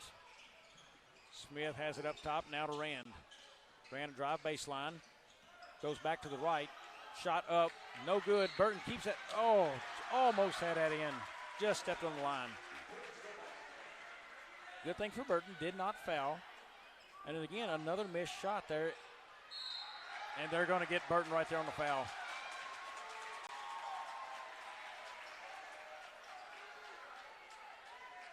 So they're calling on the floor as a foul. Not a shooting foul per se, not a guaranteed two, so 1-1. That goes against Austin. Yeah, they're going to give that to Austin. D'Angelo Austin's got his second, so Burton escaped that one. Both are in there. Here's Bills, and he has been magnificent from that spot on the floor tonight. Why not? What a night from the line. It was almost a guaranteed two-point shot anyway for him. Shane Townsend into the game for Portersville. Well, if you're Bernie tomorrow night, this is who you wind up facing, and it's trending that way, don't foul that guy. He missed the second shot. And he hustles. Look at there. Again, Portageville with the comfortable lead. They don't have to shoot. Portersville got that back. Up Bills, no good. And rebound Austin. Man, he has had a good night on the boards. That's Burton and knocked away. Bills so active tonight, putting on a show for us.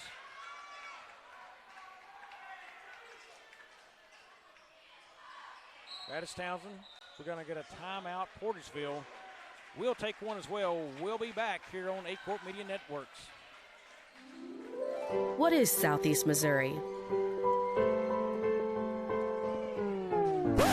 Let's try this again. You are Southeast Missouri. You make Southeast Missouri what it is. And Southeast Missouri is who we are. It's in our name. It's in our past. And with you, it's our future. Welcome home. We are back. It looks like Coach Jason Irby and the Portersville Bulldogs have got things going well their way. They lead this by 13 as it is 50-37. And it's not been anything more than just right spot at the right time. When they get fouled, they go to the line, they hit them, and that's where they have made their living tonight.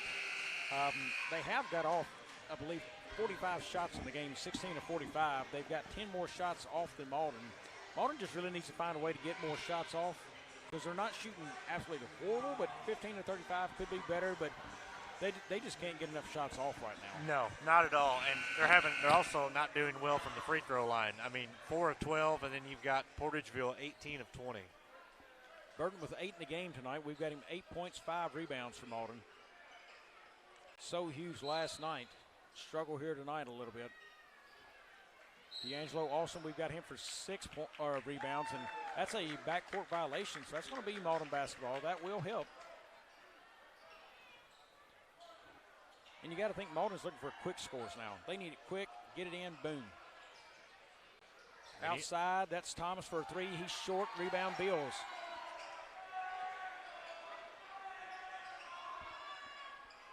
Smith has the basketball now. He'll bring it across. Bill's going to have to come out and guard. He does. Double screen set up top. There's down to Bills. Bills just had his man turned the wrong way. Keelan Bills, man, 17 tonight. That's into Burton. He's going to be fouled. That is going to be Connor Sells. I believe that's his 4th.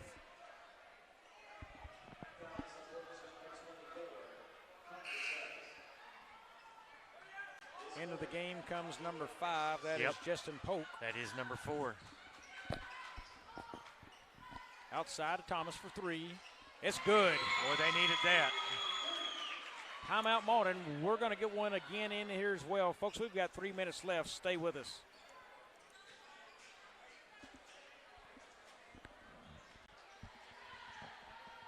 Juju Promotions in New Madrid is your one-stop shop for all your personalized merchandise.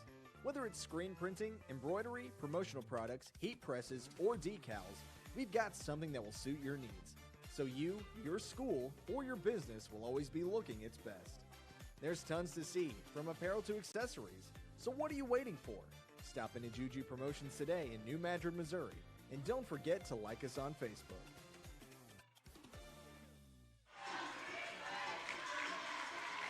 Well, everybody, as we're getting here, 3 minutes left in this one, we're getting ready to wind down day 3 here at Bloomfield. Real quick, a lot of the stats and stuff we've got tonight, we've got 2 gentlemen down here who's been working tirelessly this week.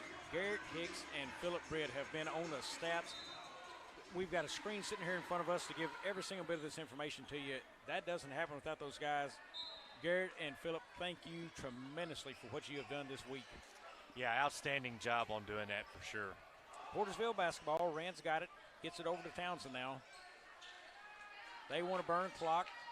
Coach calls him over. He wants to have a closer conversation, but he runs away from his coach anyway. So here we go. Townsend gets it off to Polk. Guarded tight by Farmer. Now to Bills. And a foul. That's the person you do not foul on the floor. No.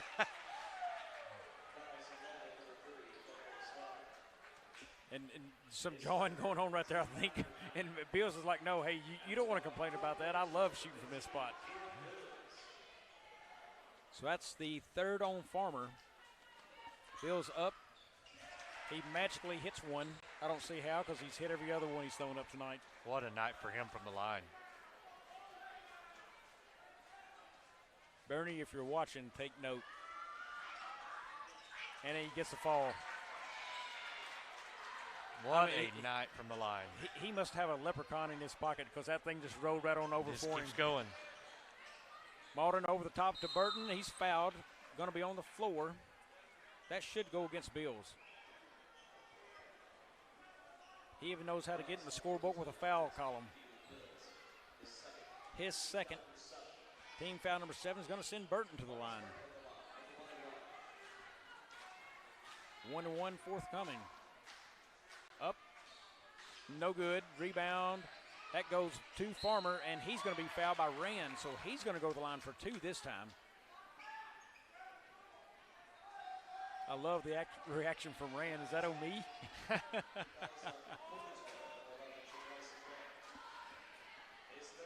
Bryson Rand picks up his third.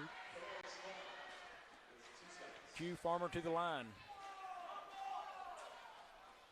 Misses his first, and those shooting woes from the line continue. Been a tough night from the line for Malden.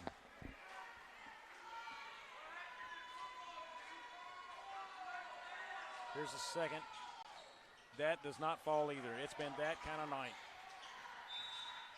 Knocked out by Farmer.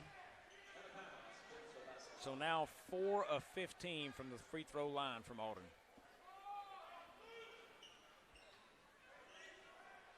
I'm going to guess before they hop on the bus to come here tomorrow, there's a lot of emphasis on that number. I think so. Windsor now to Rand. Rand back over to Windsor. That is knocked away, but Pope grabs it. Picks it up now back to Townsend. Townsend, another kid who's had a nice night, 12 points in the game. He kicks that over to Rand. Rand looks down low, doesn't do anything with it there. Back out to Townsend. Smartly did not take a 3. Yeah, again, there's no reason to shoot your Portageville. You don't have to. Just work the ball around because you're under 2 minutes now. Bell wisely comes out and guards. They've got to move the basketball. There it is to Bills. Bills are right back out top. Now Bell, he's going to have Trayshawn Towns go all the way around him. Townsend falls loose on the floor, and look at the skirmish. So Portersville's up 14, and they are not giving up any possession. They are all over the floor on that, along with Malden. But, I mean, that loose ball meant more to Malden than it did Portersville. But it still also shows, even with a big lead, Portageville's still coming at you. Absolutely. A lot of heart, a lot of hustle on the floor to those guys tonight. There's Thomas, drives in, right hand up, no good. Burton with the rebound, up, and he's fouled. That's going to go against Rand. That'll be his 4th. Burton, another one of the Malden Green Waves, struggled from the line tonight. I believe he's 0 for his last 3 there. And he gets it.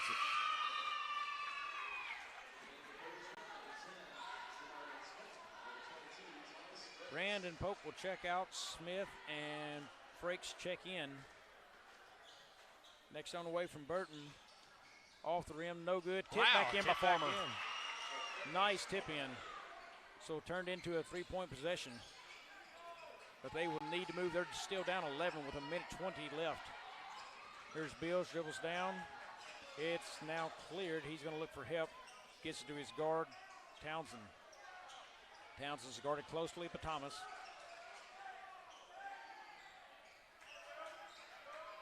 Austin now will take on Smith, and that is Farmer on Windsor. You know, that may be the one kid I haven't seen shoot from the line tonight. You might foul Windsor if that's the game you're going to play, but with 1 minute now, I don't think they can score 11. Thomas knocks it loose from Townsend. Townsend out of Bills. Well, and it's knocked away, Farmer. And knocked away again, kicked out by Farmer, so it's going to go back to Portersville. 41 seconds left, and this place looks like a fire alarm has been pulled because they are in a mass exit out of here.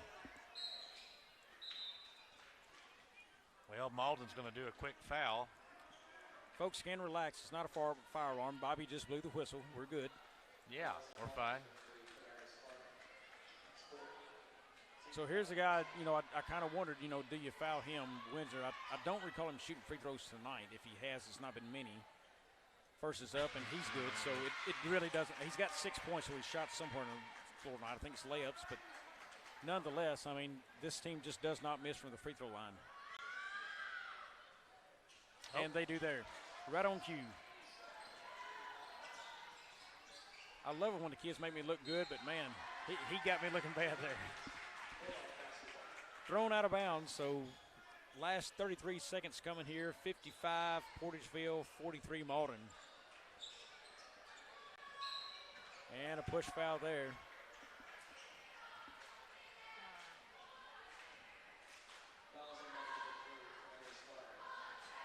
That'll send him to the line. Primarius Farmer, that's his 5th, so he is done for the night. He will exit with 4 points.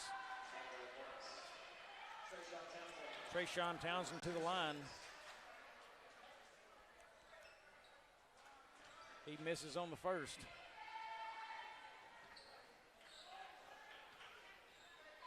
Second up and good. So 13-point lead now.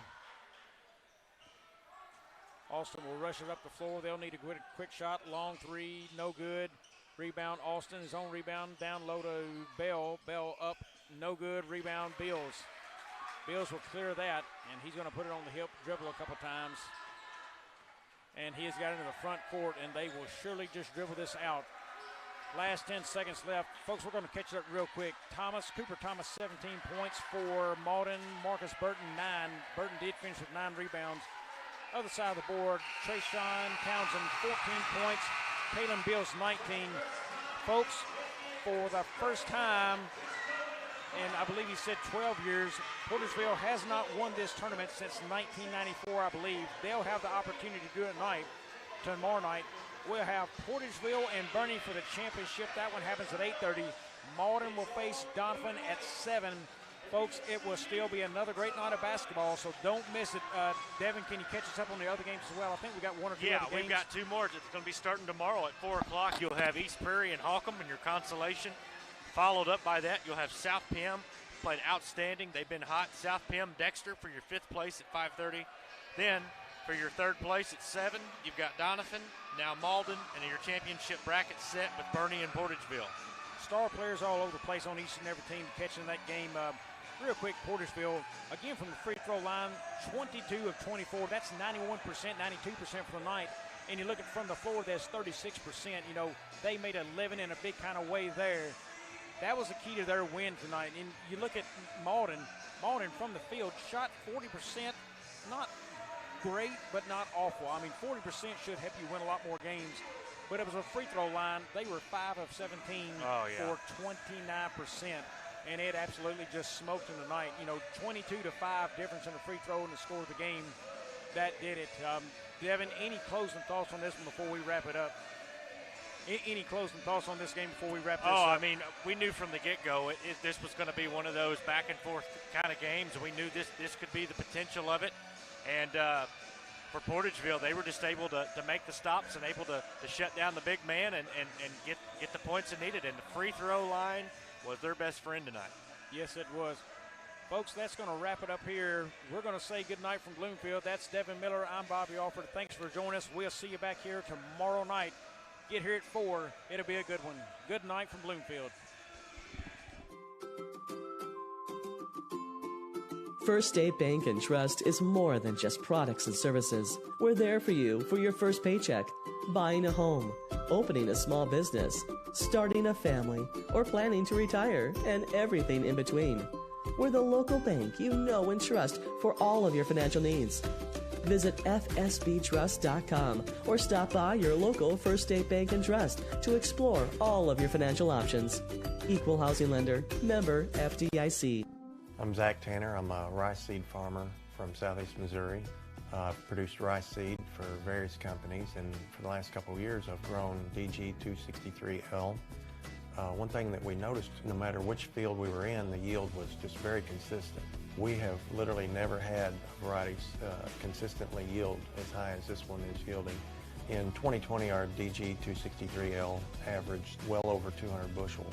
So far, our yields have been just outstanding. I would absolutely suggest somebody grow some of the DG 263L just because of the consistent yield and high quality. We had a pretty fair amount of several hundred acres of DG 263L in 2021, and my only real regret is that we didn't have more. I absolutely